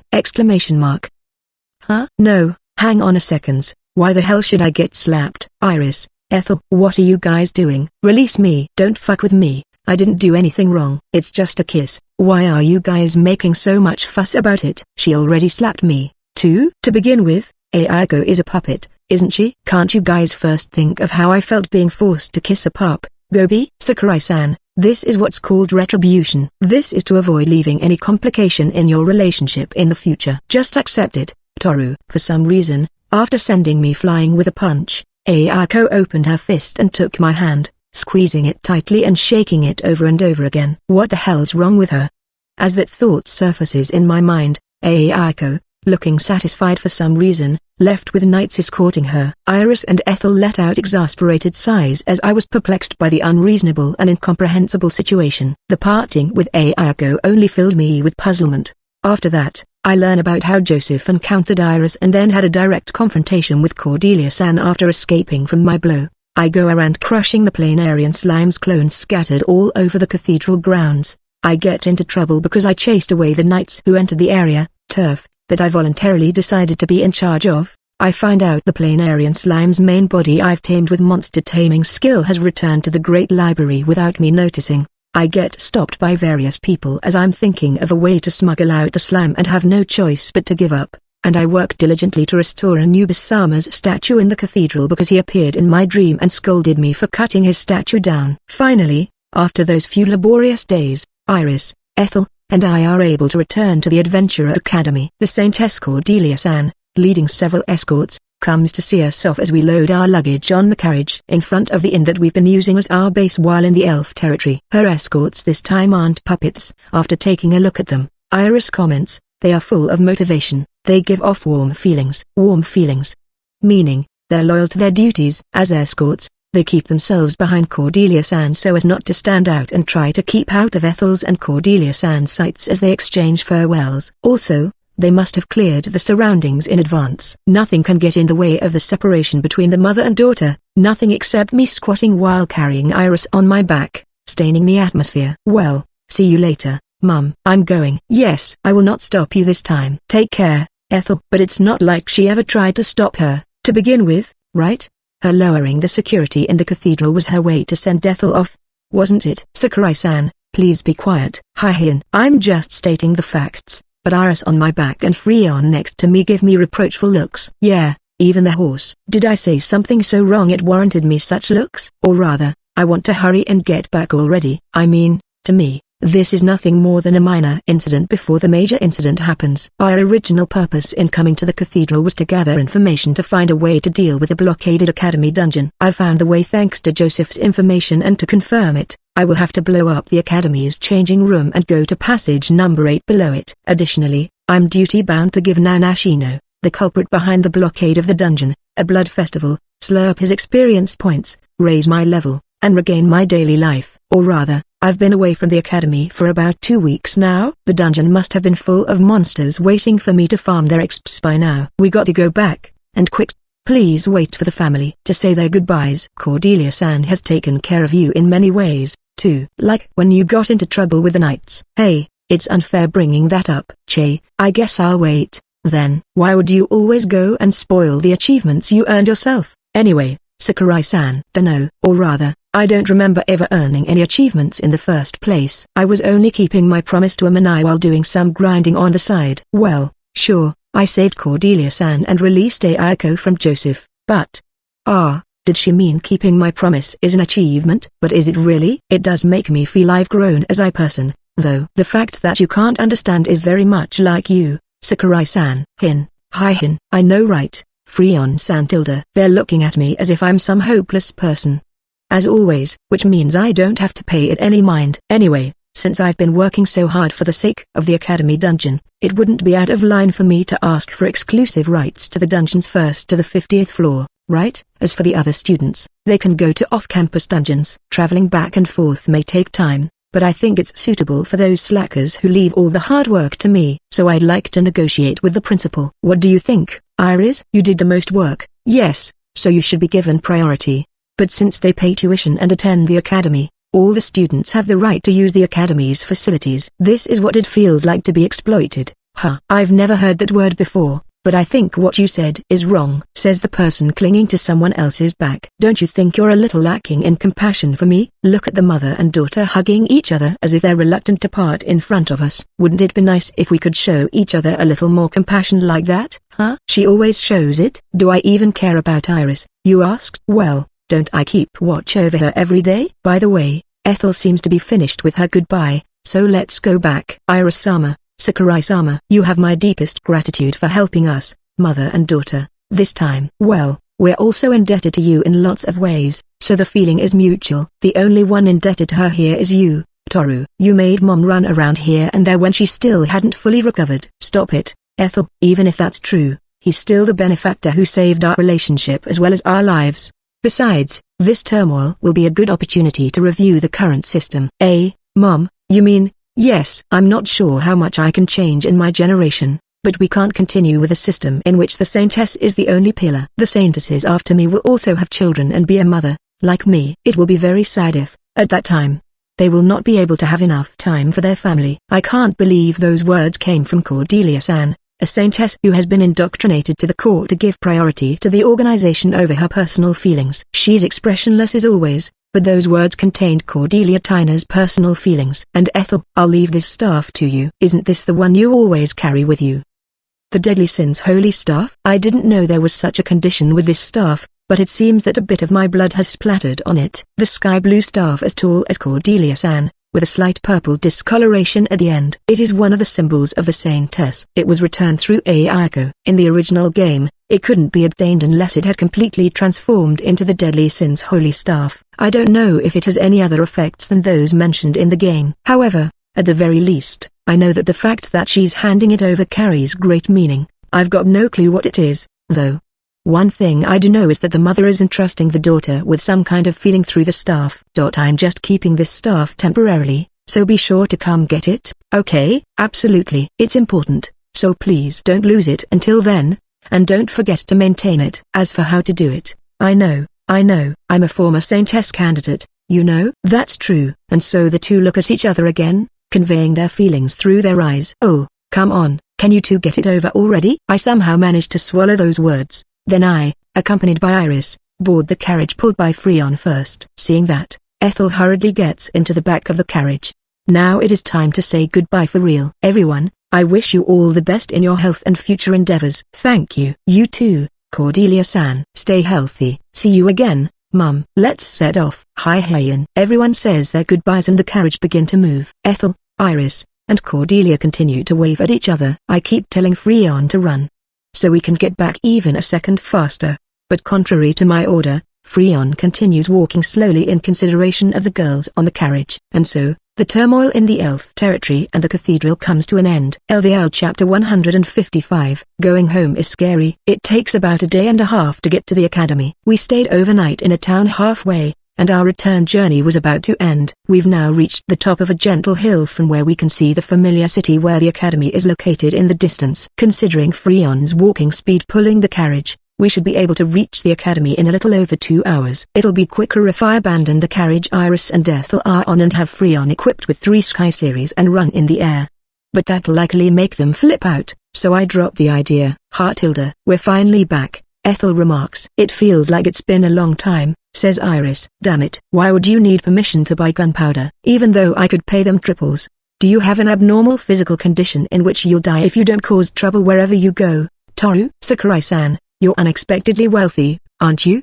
Well, I sell all drop items and materials I got while leveling. I rarely use my money for anything other than for living expenses, and I don't buy expensive weapons either, so it just keeps piling up. As I say so, Ethel exclaims he tilde, tilde, who tilde, while looking at me like a hunter looking at their prey. I forgot it in the elf territory, but Ethel is a money-grubbing priest. She intends to save money to live an easy life with her mother. In the original game, the way to raise her affection toward you is by giving her money or buying her stuff. While gold is nothing but data in the game, it is a cold hard currency here. I've got no intention of gaining her affection, so I'm determined to tighten my purse strings and never loosen them no matter what. You're not getting a single gold from me. Well, I'll refrain from taking money from you guys. You've helped me a lot. Oh, that's admirable of you, money-grubbing elf. Let me give you some pocket money as a reward. For real? Yay, Sakurai-san? Shit, I reflexively threw 100G. I always gave her money to earn her affection whenever I saw her in the game.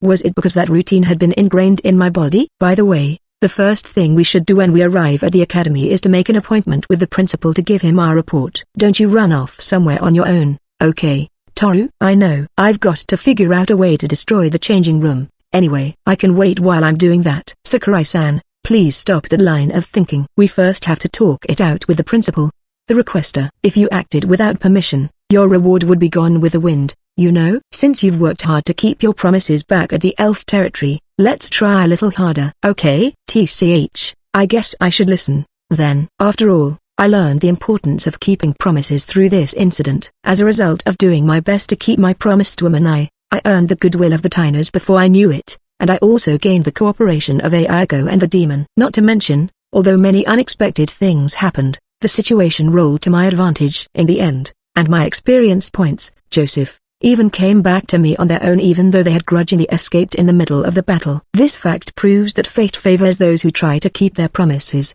Besides, the achievements you get from keeping your promises are powers in and of themselves. If you have achievements, people will turn a blind eye to some violence and crimes you did. I made the cathedral overrun by monsters, but I never got scolded at all. Those who try to keep their promises, fate as well as the world are on their side. And for those who've made achievements, society is on its side. It is as they say, the good you do for others is the good you do for yourself. That's the worst way to put it, but I can't refute it. If only the exchange rate for cancelling crimes with achievements is made clear. If it is, the world will end. You idiot. Just when I thought you had taken a step forward, why did you end up taking a step backward instead, Sakurai-san? Is there something wrong with my understanding?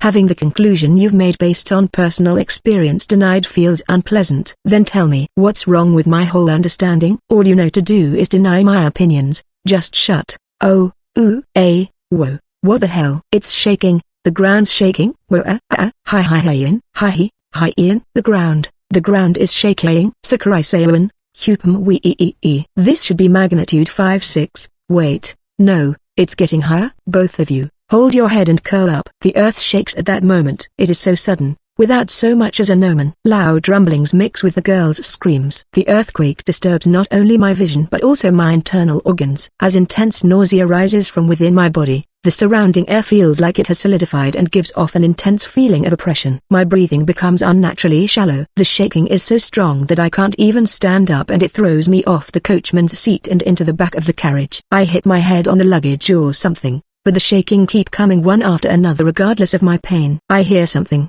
but I can't tell if it's the sound of the earth cracking, the screams of Iris and Ethel, or the sound of the carriage breaking. I've never experienced such a big earthquake before. Even in my previous life. I can do nothing but hold on with my companions clinging to me until it's over. After a long, indeterminate amount of time has passed, the earthquake finally subsides. As I take deep breaths, the discomfort caused by my semicircular canals going out of order slowly recovers. Hey, you two okay?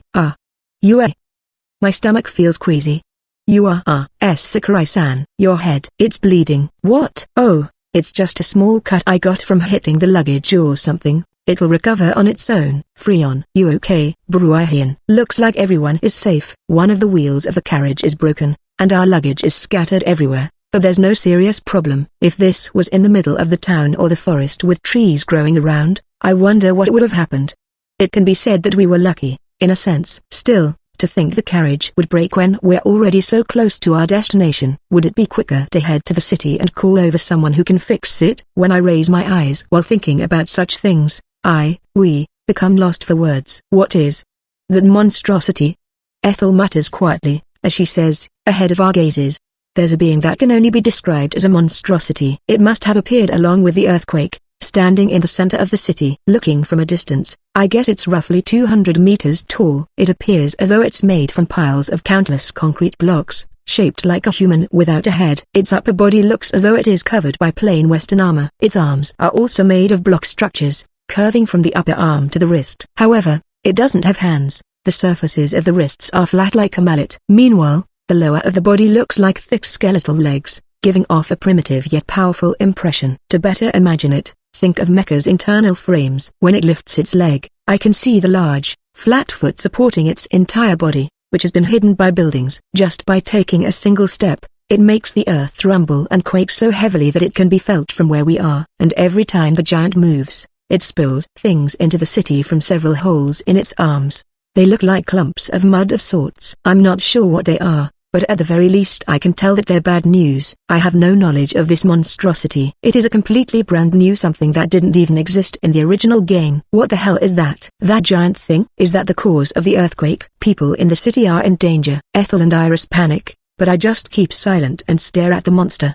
At the headless giant. Yeah. It didn't exist in the original game, but upon closer look at the giant, I can get a hint of its identity. For example, a familiar structure is visible around the giant's neck. It must have been brought along when it rose. It's the building built to protect the entrance to the first floor from rain and wind. Another example is the holes in its body and the things that fall from them. When I look closely, the number of holes matches the number of secret passages I know, and the clumps of things that fall from the break apart in the air and transform into silhouettes of monsters I'm familiar with. Another example, another example, another example. I can see many hints, and they lead me to one conclusion. Iris, can you use your magic to repair the wheel and then make a nice horse to take you to the city?